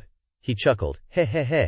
A good-for-nothing, huh?" He totally lost it, knocking over the food tray, yelling, You really look down on me that much? You're so loyal to that damn emperor, what did you get in return? You're guarding the wealthiest territory in Qianguo, yet you're isolated by the local powerful clans. Even your own son can't hold his head high. After saying that, he fell silent and sighed. Looking at the food that had fallen, an idea came to mind. Bei Lu sat down and picked up the fallen food. Come on, Du Ye, eat something, otherwise your old bones won't last. With that, he placed the food tray in front of the man. Then he turned around, warning, don't try that starvation tactic with me, it won't work. But a noise behind him made him glance back. It was Wen Jiangjun frantically grabbing the steamed buns from the tray. He turned to see him gobbling them down, and said coldly, "You're actually eating." The general didn't answer but rambled about unrelated things. Last night, I had a dream. In the dream, His Majesty personally leads an expedition to Lu City, completing the unfinished business of the late emperor. Hearing this, he fell silent, looking bored. Suddenly, Wen Jiangjun yelled, "Your father here has to keep this life to witness that day." The young man pondered. Du Ye. Then he started laughing like a maniac. Hey hey ha. Tears streamed down his face as he laughed, mocking worthless trash. Du Ye, Dad, you're such a comedian. Wen Jiangjun ignored his son's arrogance and continued. After the late emperor passed away, he was able to quickly reorganize the court and get rid of Zhao Zhuo. He even recruited Lin Tianyuan and Tu Su. Yet, you dare say he's useless. It's my fault for raising you to be so useless. Hearing these words, his face darkened with anger. You're saying those things again? Maybe I need to prove something to you, father. Oh, Bei Lu. He put on a sinister expression. To let you know that Han Didu has long laid an inescapable net here. Not even a mosquito can fly in. I hope that little girl dares to appear before me, so that you can see what is truly useless. Then he nonchalantly turned away. A figure appeared from the dungeon. He sensed it and turned back. He didn't know what he saw that made his eyes widen in disbelief. Ina was struggling in Du Ye's hand. He carried Ina and asked, "Did someone call me?" Du Ye was standing in front of the young man. Wen Jiangjun saw him and immediately sat up, calling out, "Your Majesty!" The other guy panicked. He stubbornly refused to believe it. "This is impossible. How did you get in? Outside is clearly—" Du Ye, carrying Ina, interjected. "You want to say, outside is clearly heavily guarded. Pfft, those guards are just paper tigers. I used Ina to hypnotize them. Fire, fire." She also listens to what he says. "You are a dog, you are a mouse," making them bark, and others walk like mice. Yu Ye let Yina down, who was panting with exhaustion. He continued, "Looks like I might have overused it a bit." Then, changing his tone, he probed, "So, what do you want from us? With him like this?" He fell silent, a certain power within him erupting, then angrily shouting, "Hana!" But before he could finish, that power stabbed him through the chest from behind. The blood splattered on Yu Ye's face, shocking everyone present. General Wen was so shocked he couldn't speak. He looked at his son and hesitantly called out, "Bei Lu!" The power was a spreading shadow around him. Turning around, he questioned, "Why, Han Didu clearly—" But before he could finish, he was stabbed again. The person who stabbed him, wearing a black cloak, laughed maliciously. It was Duan Yin, the vice commander of the Jing Nation's Dark Assault Camp's 5th Company. A Chu and Chief Xiao arrived to help, calling out to Yu Ye, but were blocked by the shadow. 2 large men in armor carrying swords emerged from the shadow. Seeing this, Chief Xiao recognized them as being from the Jing Nation's Dark Assault Camp. The 2 girls rushed into battle with the 2 men. The person took off his cloak. As he and Tianyuan were observing, the 2 girls said, "That Han Dudu has been plotting this all along. You had a 50% chance of saving Tu Su, a 40% chance of returning to Qianjing, and a 10% chance of coming to us." A large scar on his face, he chuckled smugly. "I didn't expect my luck to be this good. Actually waiting for this 1/10. Yu Ye ignored him, still looking at the 2 girls, then turning to look at Yina, who was agitatedly raising her middle finger. Then his face fell, saying, "I didn't expect someone to actually force me to take action myself." Duan Yin drew his sword, ready to fight. "Stop pretending, we know everything about you. A good-for-nothing with no cultivation who can barely kill a chick." Yu Ye smiled sinisterly. "You think so?" He uttered one word, activating the Overlord Halo, creating a massive light. That light quickly spread to Duan Yin, who was caught off guard. "What? You're using the light to illuminate the entire prison, sealing off my ability to blend into the shadows. I didn't expect you to figure this out, after just one look." He brandished his sword with amusement. "But you think such a boring ability can change the outcome? Die? In a flash?" Something happened. His sword was sent flying into the corner of the wall, and the hand he had raised was cleanly severed. He was stunned. "Ah, my hand. What? Magic? Arrows? Or hidden weapons?" Duan Yin continued to ponder. What exactly was that? What Yu Ye was holding was a gun. A smile spread across his face. Li Tianyuan said softly. His Majesty's thunderclap cannon. Very good. Immediately, Yu Ye said. But, as expected, it still can't compare to a real gun. After all, it's a Chu, using hand-to-hand combat to fire it. Originally, I was aiming for the head. Hearing this, it terrified him. He began to be vigilant. Stay calm. Don't be intimidated by him. Even if it's arrows or hidden weapons, as long as 7 steps in the circle after that. He seized the chance and rushed to attack. Du Ye has never been faster than my blade, yet he flew with his sword. Merit is right before my eyes. I must gain merit. I want a faster promotion. Du Ye stood calmly and shot him a powerful blast. The impact on his body destroyed his organs. He bled profusely and collapsed. Du Ye just smiled, watching him lose balance and fall. Du Ye turned to Akasa and said, "You did great this time, Akasa." Gigi, struggling with the others, laughed. All thanks to His Majesty's brilliant strategy. Asa wouldn't dare take the credit, the guy on the ground said. Captain, Commander Zhao, said to leave one alive for interrogation. Suddenly, she noticed one of them trying to commit suicide. Biting, she tried to stop. He swallowed poison and spat it out towards me. But it was too late. He had already bitten into it. General Han will not spare you. They were scared senseless when they saw them committing suicide on the spot. Unexpectedly, strange black plumes of deadly energy rose from their bodies into the air in a bizarre fashion. That smoky darkness soared high, obscuring the sun, murky, while the captain covered his nose to avoid smelling the strange odor. Then Li Tianyuan worried. General Wen said, "Enough talk. Anyway, even if the Jing kingdom didn't act, I would still be purging the traitors." Then he asked Du Ye, "Your Majesty, what do you want to do next?" he said. "How many soldiers in Luke River can General Wen mobilize right now?" General Wen said, "After I was placed under house arrest, those loyal to me suffered greatly. They were massacred." Suddenly, he remembered and informed Du Ye. But there was one captain who refused to obey, and after the incident, he led about 10,000 men and escaped the city. Du Ye was annoyed to hear that. That stubborn captain who refused to obey. He looked out the door and said mournfully, "They are probably hiding near Longtao Mountain. They disregard military discipline, and the Jing kingdom doesn't care about them either, so maybe they are still alive." Du Ye smiled confidently. "Isn't that just the capital I need to enter the Jing kingdom?" That night was still a silent night. General Wen asked Du Ye, "Your Majesty, I have something to say, but I don't know if I should," he said. "Speak your mind." He recounted, Hulu Guang was originally a drifter from across the river who drifted here. He was famous for his bravery, especially skilled in horsemanship and archery, so he was highly respected by the soldiers and commoners. I once admired his martial skills, and recruited him under my command. But then I discovered that this person could not be trusted. When the city was in turmoil, this person did not resist at all, but quickly fled the city, which shows that he intends to occupy the mountain as his kingdom. Du Ye realized that such behavior was indeed typical of a mercenary. Wen Xiang said that Hulu Guang had no loyalty to Da Qian at all.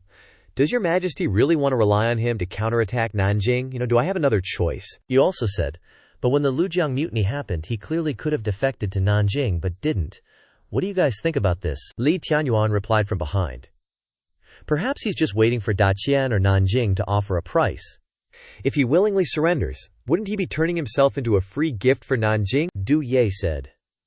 That's why I say people's hearts are the least trustworthy. Take you guys for example. Clearly I've heard each of you before, but now you can stand shoulder to shoulder, so I don't expect unconditional loyalty. I just need this kind of clear, mutual understanding so everyone can be at ease. They were walking when General Wenxiang pointed. Your Majesty, it's right ahead. Du Ye saw a small light flickering behind the observatory, twinkling faintly in the moonlight above. Suddenly, an arrow shot towards him, the sound threatening like it would the war horses. Du Ye was startled by the sudden attack. He heard a threatening voice from the other side, pressing even further. This arrow will pierce your head. Du Ye scoffed at their boasting. The two of them complimented each other effusively. Big bro, your archery is so skilled. Give that emperor a headshot. I heard that little emperor only relied on 6 people to rescue old Wen, so he must have some talent. That was Hulu Guang's proud face, but that's not enough for me to risk my life for him. Look, he's been standing there for so long, and he's only been startled by one of my arrows. Suddenly, he saw Du Ye holding something. What's he doing with that iron stick? It was Du Ye holding the gun, and aiming it precisely at the target he was locked onto. A blow from the heavens, delivered without hesitation by Du Ye. The gunshot roared like the scream of an exploding firecracker, the recoil pushing him back slightly. The bullet flew with the speed of lightning. Facing Hulu Guang, he instinctively dodged the fatal blow, But perhaps the bullet hadn't stopped yet. He subconsciously turned his head to assess the situation. A single shot shattered the wooden stake, leaving Hulu Guang stunned. What kind of demonic energy is this? Du Ye forcefully raised the gun barrel high. A Chu and Asapa are holding the bazooka. Coupled with the aura of the overlords, I'm brimming with momentum. Then, he saw Hulu Guang riding towards him. He quickly flew from afar and bravely approached. His horse's hooves and his own feet landed on the ground in unison. Hulu Guang knelt down.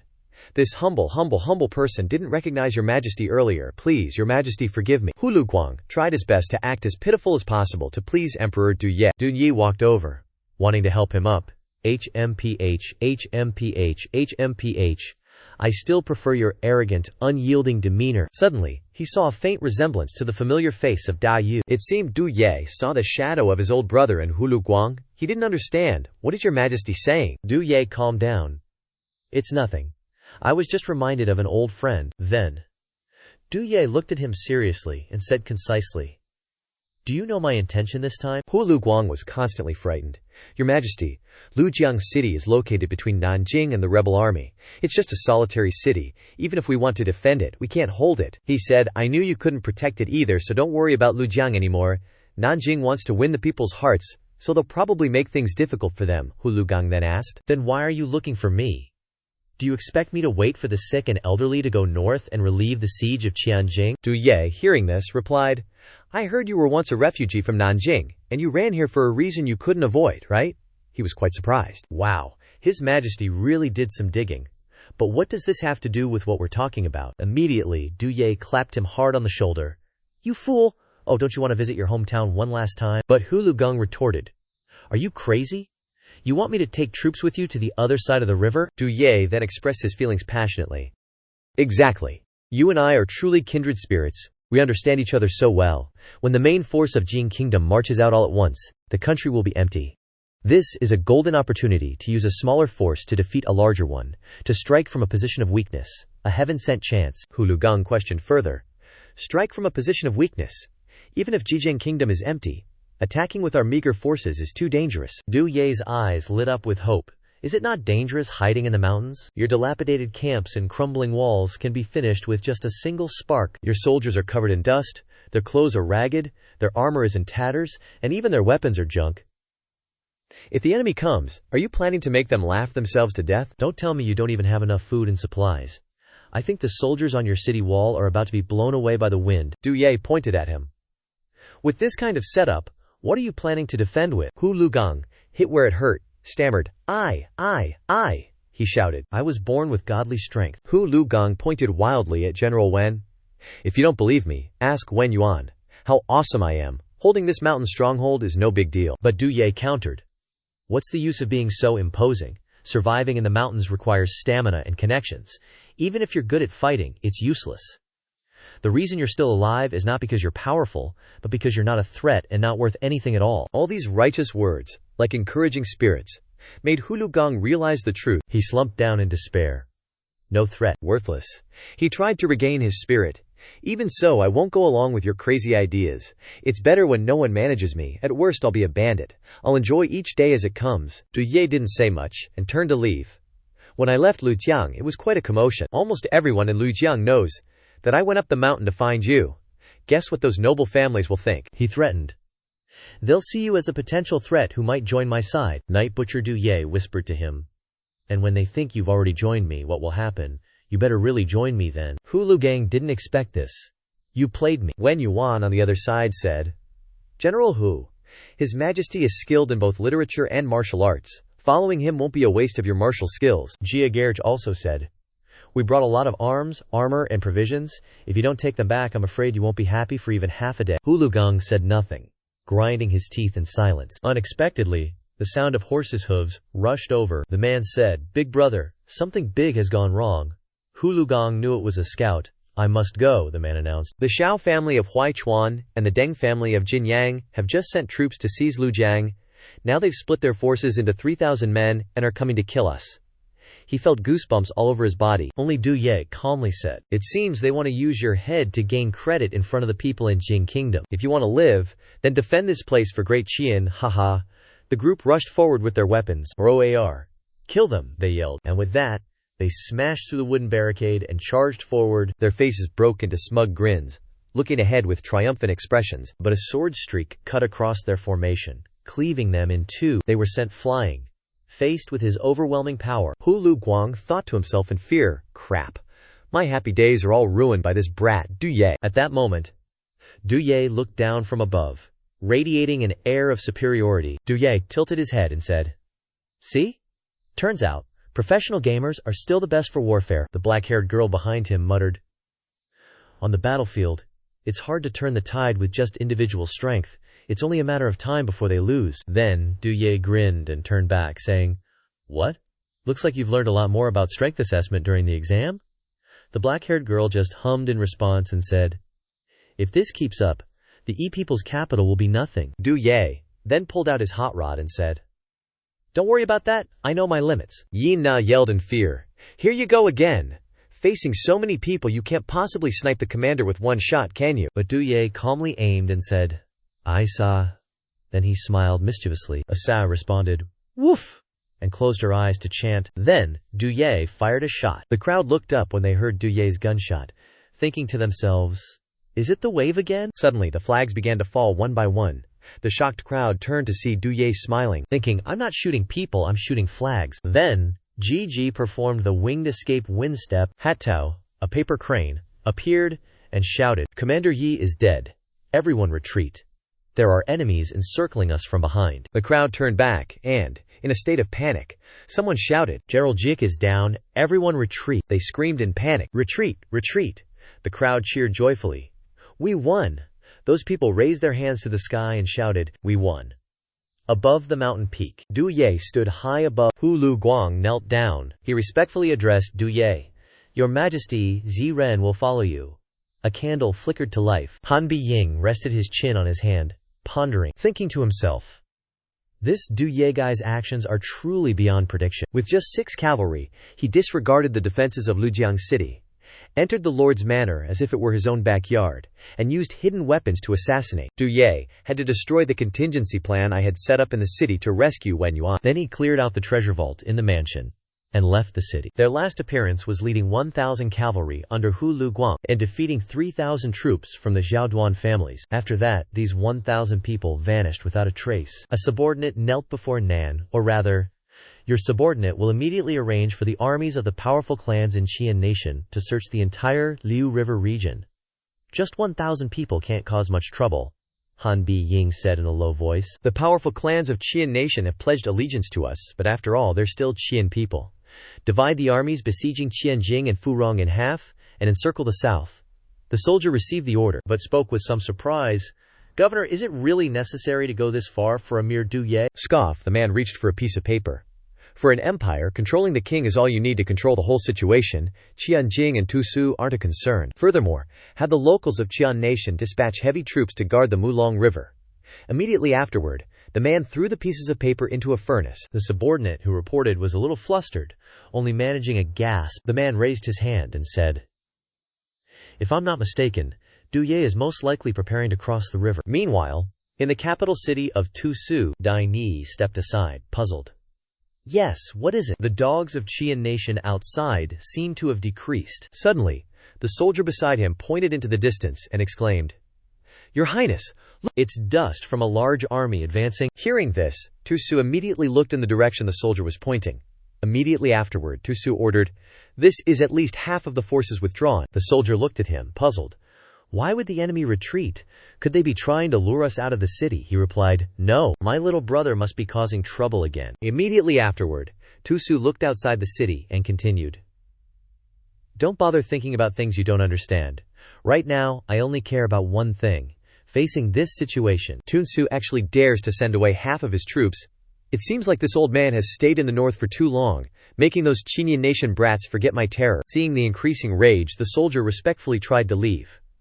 "Your Highness, I understand." As soon as the soldier turned his back, an order was issued. "Gather the entire army. Slaughter them." Scene changed to a remote, desolate forest at night. A troop of soldiers is marching. The man walks at the rear. Du Ye immediately spoke. "Your Highness, according to your subordinate's observations, we should quietly circle around." Du Ye calmly replied, "Are you out of your mind? With so few of us, Going there is a death wish. These are your own words. The chieftain Diao beside him continued. I've used the spirit mirror to observe, and the other side of the Mulong River is heavily guarded. The man asked in a fluster. Spirit, what now? It can see across the river. Chieftain Diao held up a cylinder and introduced.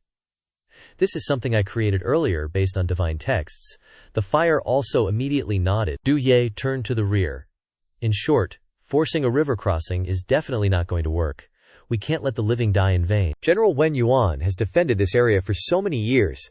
He knows the river area like the back of his hand. Hearing this, the man respectfully lowered his head. Suddenly, Du Ye glanced sideways and said, if they want to guard the river entrance, let them. The Mulong River is so long, I don't believe they can seal off every single spot. The man lowered his head upon hearing this. That's right, Your Highness. There's a shoal downstream of the Mulong River. We can cross the river from there and launch a surprise attack on their weak point on the other side. Standing by the river, Du Ye pointed at the target and shouted, Brothers, follow me! The troop of horses continuously charged forward, along with Du Ye's battle cry. Stab the chrysanthemum of Nanjing, lol, woot. A small, incredibly gloomy lake appeared in the middle of the mountainous forest area. Above, paper boxes were scattered all over the ground. At this moment, Du Ye was intently observing the scene in front of him. Seeing this, the man immediately spoke up. Your Majesty, it's my lack of thorough thinking. I didn't expect the Qian nation to discover the terrain here and overcome the weakness. Meanwhile, Du Ye was still focused on observing through his binoculars, and replied, That doesn't matter anymore. Right now, I just want to know if we can fight or not. The soldiers instinctively looked at each other and fell silent. The man replied with worry. We need to take a look down there. There are 3 armies under Nanjing's command. They're much stronger than the armies of the powerful clans we encountered before. On the opposite side, thatched huts were erected, along with fluttering flags. Then the man continued.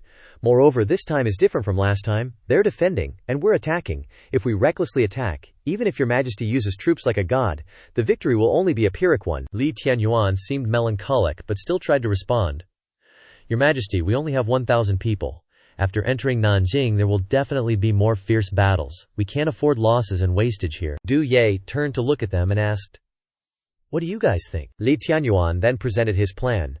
Your Majesty previously appeared in Lut City and utterly defeated the joint forces of the powerful clans, which must have attracted attention. If I'm not mistaken, the army besieging Tutsu, Your Highness, and the army in Qianjing will be separated to encircle Your Majesty. The man also continued to add, Your Majesty, if they neglect besieging Tutsu, Your Highness, then we should launch a surprise attack at this moment, combining forces with Your Highness. Hearing that his plan was being opposed, Du Ye continuously spoke, his voice gradually stopping.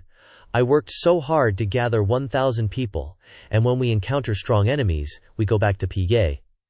The man became even more worried. Your Majesty, life and death are important. We absolutely cannot act on impulse. In the meantime, suddenly the deer leader appeared and said, His decision wasn't simply made on impulse. Then she turned to look at Jia Geiji and requested, You speak? Jia Geiji also continued to present her opinion. Throughout the time we were moving between the 2 stations, Q and I were constantly monitoring the surrounding movements. There are currently 3 armies approaching our north.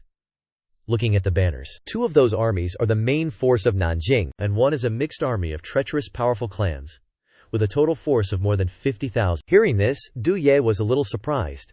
50,000? They're attacking us with such a large number. Adding to the army blocking us in front, we can be considered to be threatened on all 4 sides. Li Tianyuan was very pensive. Compared to the pressure from behind, the pressure of crossing the river becomes smaller. Du Ye then gave a plan. There's no turning back anymore. If we can't even deal with the lackeys in front of us, then all of us should surrender to the Chilean nation and become slaves to them. The man was extremely arrogant. I would rather die than be a dog for the people of the Qian nation.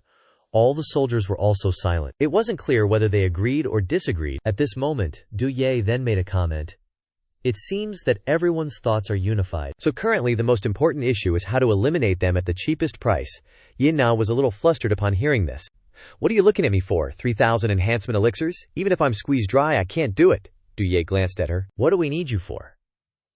That being said, they have so many people but they're camping in a low-lying area. Aren't they afraid of being submerged by water and losing their entire army? Meanwhile, the boxes remained still on the ground by the riverbank. Li Tianyuan continued. To drown the enemy camp, this place goes through the mountains.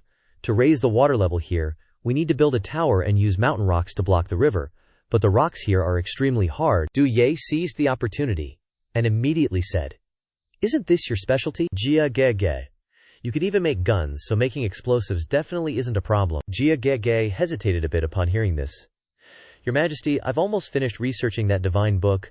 I can break the mountain rocks, but it'll take at least a day to prepare. At this moment, a triumphant smile bloomed on Du Ye's face. Inside an extremely treacherous, deep mountain area, a drill slammed hard into the ground, sending small pieces of rock and soil flying everywhere. Jia Gege pointed at the workers and ordered, "Northwest, 10 meters. Place the last package there." The soldier obeyed and placed some sort of package into a hole. Chief Xiao, seeing this, put his hand up to his face and muttered, "Such a large mountain area. Can less than 10 packages of explosives really clear it?" Chief Xiao then responded, "The book says this is directional destruction. Just destroying specific points can damage the mountain's stress structure." Immediately after, the soldiers raised their hands to signal that everything was placed. Jia Gege then gave a word of praise. "Good.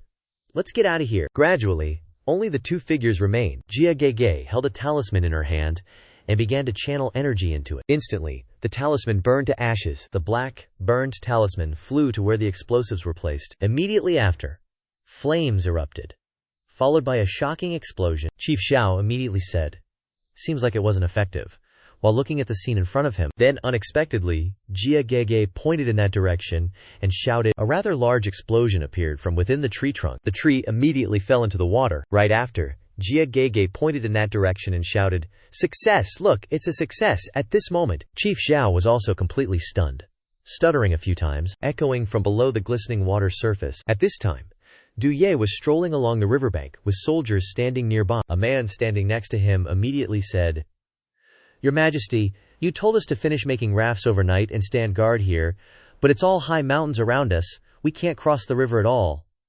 He heard this and replied, "You'll know soon enough." Meanwhile, he glanced and showed a calculating smile. On the ground, small pieces of rock and soil suddenly began to fall. Then gradually, a large wave pulled away dry firewood. The soldiers, seeing this, immediately shouted, "Flood!" The man was a little panicked, hesitating. This is. Seeing everyone's panic, Du Ye immediately said, "What are you panicking about? This is thanks to His Majesty's divine might." Li Tianyuan continued excitedly, "His Majesty's divine might will be shown even more in the future." At the same time, Du Ye urged, "Get on the rafts." His face was energetic as he rushed ahead, shielding the others with a raft. Seizing this opportunity, he charged straight into the Nanjing military camp. The soldiers who saw him dashing past were a bit taken aback. A very worried man hesitated. "Your Majesty?" Then they all agreed. "Your Majesty is divinely invincible and undefeated." Other soldiers started pushing the rafts down and praising, "Your Majesty is divinely invincible and undefeated." Still the same line. The soldiers continuously rushed across the river surface, following Du Ye. The entire mountain forest echoed with the sound, "Your Majesty is divinely invincible and undefeated." Night was gradually falling. Beside the river, a troop of soldiers was stationed, and a group of soldiers were lighting a campfire. Suddenly, one person wondered, "Tell me, why aren't we staying at the Zhangku military camp? What are we doing here?" The soldier next to him rolled his eyes and replied, "This is a shallow water area. The higher-ups are worried that the Qian kingdom will attack from here." The soldier who had wondered suddenly laughed and scoffed. "Don't joke around. The emperor of the Qian kingdom is just a useless guy. We've already pushed to their doorstep. If they could counterattack, that would be a real miracle." The morale of the troops was getting weaker and weaker. The other soldier immediately spoke up. "So we're just here for show, huh? We've been here so long that He suddenly stopped, pointing forward as if he'd just discovered something. Suddenly, this guy noticed something and asked the person next to him, "Hey, do you hear something?" Immediately after that, a lot of water surged up from under their feet. At that moment, everyone noticed and pointed at each other. "Look over there." By the time everyone realized the tsunami was coming, they were all frozen in place. All the soldiers were swept away by the water. The water kept rushing in and encroaching on the land more and more. The soldiers could only scream for help. Then, gradually, their eyes became dull from drowning. Countless figures sank below. The next morning, the place was as silent as if nothing had ever happened. On the water surface, the soldiers were now floating along with the exhausted corpses. A soldier dazedly looked around and wondered, Why? Tears streamed down the man's face. Gradually, the tears spread wider and wider. In front of him now was Du Ye and his army, advancing. Du Ye's expression was extremely arrogant as he looked straight ahead.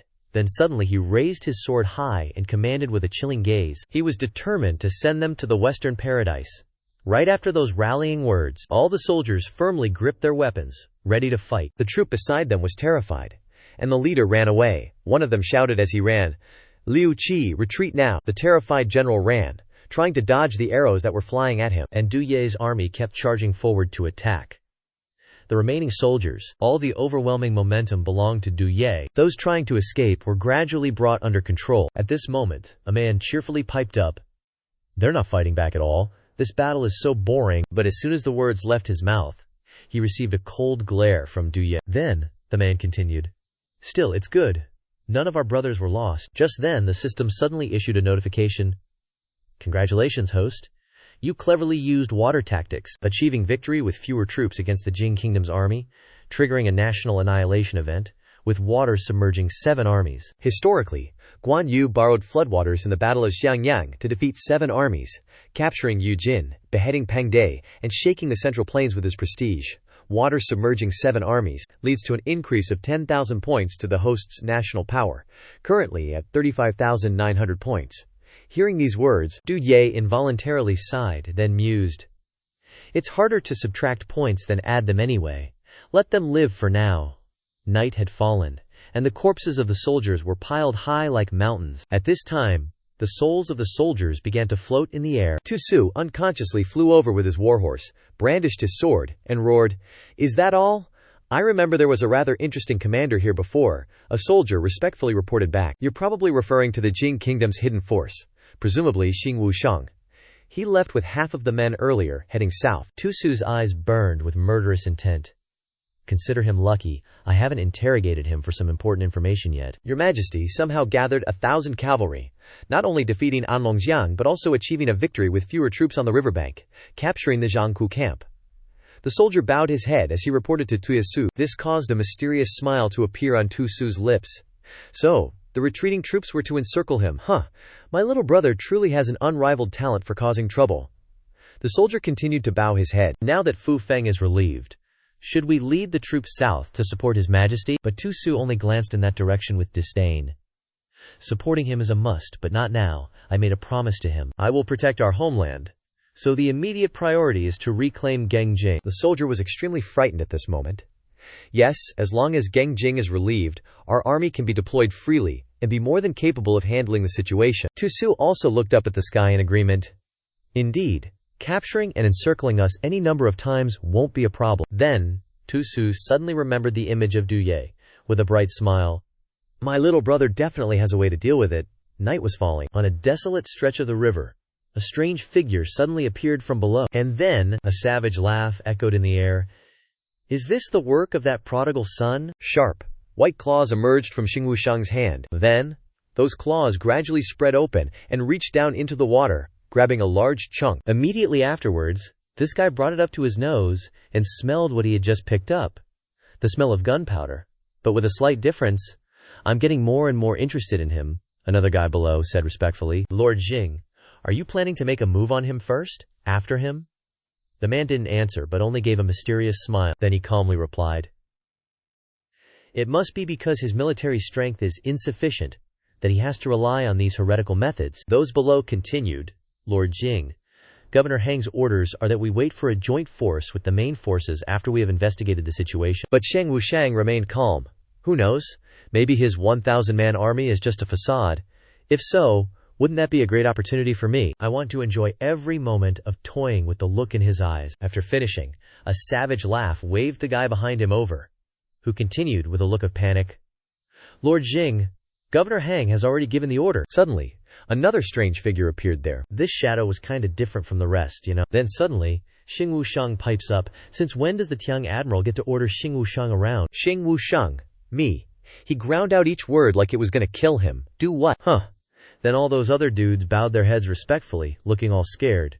"Do you really need someone else to keep getting their hands dirty and teach you the last thing to say?" Right after that, the loudmouth got a one-way ticket out of there. Poof. Then Xing Wushang looks back at the rest of them like, "Anyone else got an opinion? No one? Okay." He stomped his foot hard on the rock below. Then, a freaking whirlpool appeared in the lake. As soon as he jumped in, he yelled out, "If no one's got any objections, follow me." And the river just kept on gurgling along. Back at camp, the troops were still setting up tents and cooking. Du Ye, chilling in his tent, was all casual like, "You two really scored big.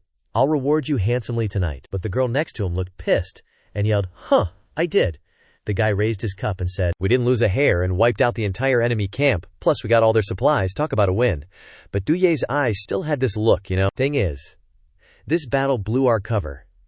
Now when we push deeper into Nanjing, it's not just the front we gotta worry about, but the enemy behind us will be on our tail too. Diao heard this and glanced over at that assassin who died in Luke City, the one calling himself from the hidden unit. He was part of a special elite squad like the Kun Guards. The guy in charge of the hidden unit, Xiang Wusheng, is even tougher to deal with. Knowing him, he definitely won't sit still and let this go. Right after that, Du Ye reached out to tease Diao and casually replied, "Don't sweat it, I've already got a plan." At the feast, Du Ye flashed a sly grin and announced, "I've got a plan to deal with them, yeah." Which made one of the guys think, "Oh yeah, a plan, huh?" Then he suddenly stood up straight and said, "After the whole army rests up, we're packing up and moving out. Pronto." The next thing he said was kinda shocking. "We're bugging out back to the Chilean border," which made the dude drinking spit out his water and just stare. Another guy next to him was totally confused. "Your Majesty, we don't get why we gotta retreat." Du Ye was still all chill as he explained, "What's so hard to get? You guys said it yourselves, we only got 1,000 riders. If we push deep into Jing territory now, with the enemy chasing us, it's basically suicide." The dude looked even more worried. "But Your Majesty, we totally crushed them in the last 2 battles. But Du Ye just stuck to his story, relying on his gut feeling. That was just crushing them plus some luck. "You really think I got that kingly aura? That I can lead you guys to storm Nanjing and wipe everyone out?" Li Tianyuan was fuming, but he still managed to stand up and reply, "I get it, Your Majesty. This trial's like that time you faked a retreat, to bait the enemy and fire up the troops, right? This is the same trick, yeah?" But Du Ye just turned around and pouted. "Stop making stuff up. I actually wanted to lose back then. This time I really gotta haul ass back to the East Bank." Saying that, there was this hero who once faced a desperate situation like that. Li Tianyuan gaped, racking his brain. "Who is it that Your Majesty respects so much?" But then Diao jumped in and said, "But it's not going to be easy to shake off the enemy." She went on, "Jing's Jing Wusheng, hungry for merit, has been reckless and attacked us recently. He's definitely going to lead the hidden unit after us. If we run into them on the way back, we're all toast." At this moment, Du Ye just calmly lowered his head and replied, "Xing Wusheng, then I have a few ideas I want to try out." Immediately after, a cunning look appeared on his face. Then he turned away. "The retreat plan remains unchanged. But before leaving, I'll leave behind a few little gifts." Then he turned back and said, "Hey, Ayanna." Ayanna immediately picked up the dog bone and warned, "I'm not doing it. You want to exploit my powers again, don't you? My alliance with you is to betray you, not to be your weapon." At that very moment, Du Ye turned to expose her. "Stop pretending. After so many days of interacting, I've seen through you long ago. You like the thrill, don't you? In your bones, you're the type who enjoys being dominated," he said, looking at her, leaving her speechless. "You say you'll betray me, but if you really wanted to, with that dog's fighting strength, wouldn't it have caused chaos in the army a long time ago?" Aina just turned her face away, blushing. "I didn't. I'm just waiting for a chance to screw you over. The reason I'm not acting now is because I'm afraid your defeat won't be miserable enough." He immediately flashed a sly smile and asked back, "Are you teasing me again? You always tease me, I'll punish you." In the meantime, Aina thought to herself, "Before transmigrating or after transmigrating, no man has ever treated me like this, except for him. What am I doing?" Then a chain appeared before her eyes. "As long as you obediently listen and submit to me, then I will naturally satisfy you. If you understand, then nod your head." At this moment, he was holding a huge chain in his hand with a warning look. "If I use it, I will naturally be satisfied with you. If you understand, then nod your head." Ina lowered her head with a submissive expression. Immediately after, she stuck out her tongue and called out a few times, Extremely ambiguous sounds echoed outside the room. This caused Xing Wusheng, who was hiding outside, to unconsciously let out amused laughter. The sounds inside continued to echo, causing some calculations to appear in Xing Wusheng's mind, that Du Ye is indeed good at playing tricks, still pretending to be having fun at this time. Then his figure slowly infiltrated the base. As soon as he arrived at the fence of the base, he continued to think, pretending to be careless to relax. But in reality, he's setting up a trap. It's all an expression of weak strength. All the soldiers are old, weak, sick, and disabled. Only then can they put on such an imposing appearance. Above, the fake people continuously swayed in the wind. By the time Xing Wusheng entered, it was also when he guessed that the guards were all fakes. Immediately after, he gave the order, Chop it down. One of them was standing. Fija Cat Katu, staring at the scarecrow above. The straw scarecrow also had a talisman pasted on it with ugly handwriting. That talisman suddenly emitted a strange light. Seeing that, the soldier was extremely worried and scared. Suddenly, a hazy smoke enveloped the soldier, making it impossible for him to breathe. Above, smoke spread throughout the area. On this side, Xing Wushang saw the scene and snorted lightly, then judged. This trap is only at the level of a hunter. His eyes flashed with ferocity. Go for it! Then he continued to order, destroy all the traps. After the call, those soldiers immediately rushed towards the traps. They kept punching and kicking that way. The watchtowers started to shatter into pieces. Inside the tent, after hearing that, he froze, blank-faced, not moving a muscle. The girl inside turned her head and said, Your Majesty, our trap has been broken. Dunye's eyes lit up with triumph. They took the bait. Let's move out too. Immediately after, Ina glanced at Dunye, without saying a word. At this moment, outside, Xing Wushang's group had gathered completely and were waiting. The leader's eyes suddenly widened with horror. Then he blurted out, There's not a single living person out there. Are we that short on manpower? Abandon the outer defenses. Prepare there for a last-ditch battle. Then, all those guys flashed a delighted smile. Well then, let's have some real fun. Xing Wushang licked his lips and said, Duye, I want to kill you and eat your eyeballs. At this moment, inside the tent, Ina was incredibly shy, wondering, Why did you stop? Duye looked at her and said, If you want to continue, then let's see your attitude in the future. Cheeky. The guys outside were ready and waiting, holding their swords, ready to attack. At the same time, inside the tent, Ina said with a blush, It has to stop now. A slightly unusual smile bloomed on the corner of her mouth. Xing Wushang was about to charge when he suddenly yelled, Stop! Don't forget outside the tent! They just shouted a single word. The sound that had just shouted outside continued to echo loudly. Everyone simultaneously went silent and looked towards Xing Wushang. You usually check your teammates like that. I also want to kill you. Why hasn't anyone let us die yet? That guy freaked out a bit when he heard that. Then another voice rang out. Kill the rest of them. Immediately rush towards that guy. Let us kill something. I want to drink the blood of the Kangguo Emperor. Where is he? A chaotic brawl broke out. The soldiers continuously fought back. Immediately after, Xing Wushang didn't know what to do but glanced worriedly towards Ji. Also at that moment, the figure of a person flew before his eyes. Aren't there plenty of lives to take? Why are you still hesitating? Xing Wushang thought to himself. Not good. The trap outside doesn't matter at all. This sound is the real trap. He quickly raised both hands to cover his ears. The desires in his mind were magnified infinitely. Kill! Kill them! Kill! Don't let me calm down! Calm down!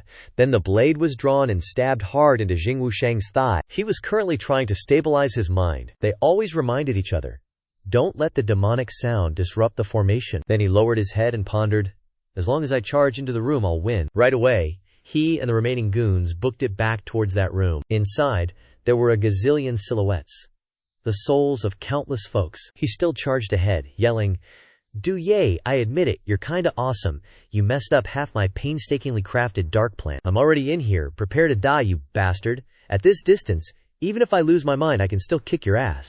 He kept on rushing towards the room. Just then, a female figure popped up in front of Xing Wushang, making him shout, This woman! Could this be the star power on her face? A savage look spread across his face. Scream all you want, bitch. The more you scream, the more I kill, the more excited I get. Meanwhile, his clothes were already ripped to shreds, and his hand was ready to strike. Immediately, the person in front of him ate a full-on hit from Xing Wushang, still wearing a fierce look on their face. But Xing Wushang froze, looking worried. From the person's mouth came a voice cursing, Idiot! You imposter! Duye then revealed his true form, grinning mockingly. Didn't expect that, did you? I wasn't even in the camp. You didn't think I'd actually make a sound myself from this close, did you? Duye held up a talisman and sneered. How childish. That was just foreplay to lure you in. Right now, he stood up high and said, Is it real this time? Tell more truths. I want to see your expression right now. Say whatever, just destroy me. Are you still so cocky now? Along with that came a savage laugh from Duye, leaving Xing Wushang stunned at the scene. He hugged Ina tightly and said, Did I tell you to stop? Keep screaming, scream until no one's left alive. At this point, he was furious, roaring and slashing the imposter's body in half. A part of the body immediately separated from the body. He was incredibly angry, yelling, Kill! Immediately, those sounds kept repeating in his ear, making it unbearable. Xing Wushang turned around crying continuously, Stop! Kill! The soldiers he had controlled kept looking at him and attacking. They kept attacking in front of him. At this moment, Xing Wushang could only look up to the sky and laugh loudly. Meanwhile, Du Ye was still holding the chain that tied Ina, thinking, even at such a distance, combining it with sound transmission techniques can still work. Furthermore, enduring pain is indeed related to the powers of the ID area. Looks like I need to develop this skill more in the future. He held up another talisman. But right now, what I need to do is test the magic version of this remote control bomb and see how it works. The soldiers of Xing Wushang were still attacking each other continuously when suddenly, a brilliant light appeared from inside the house. Standing from Du Ye's perspective looking down, this place had begun to explode. He's still all cocky, gazing at the raging fire, one foot propped on a rock like he's totally satisfied with himself.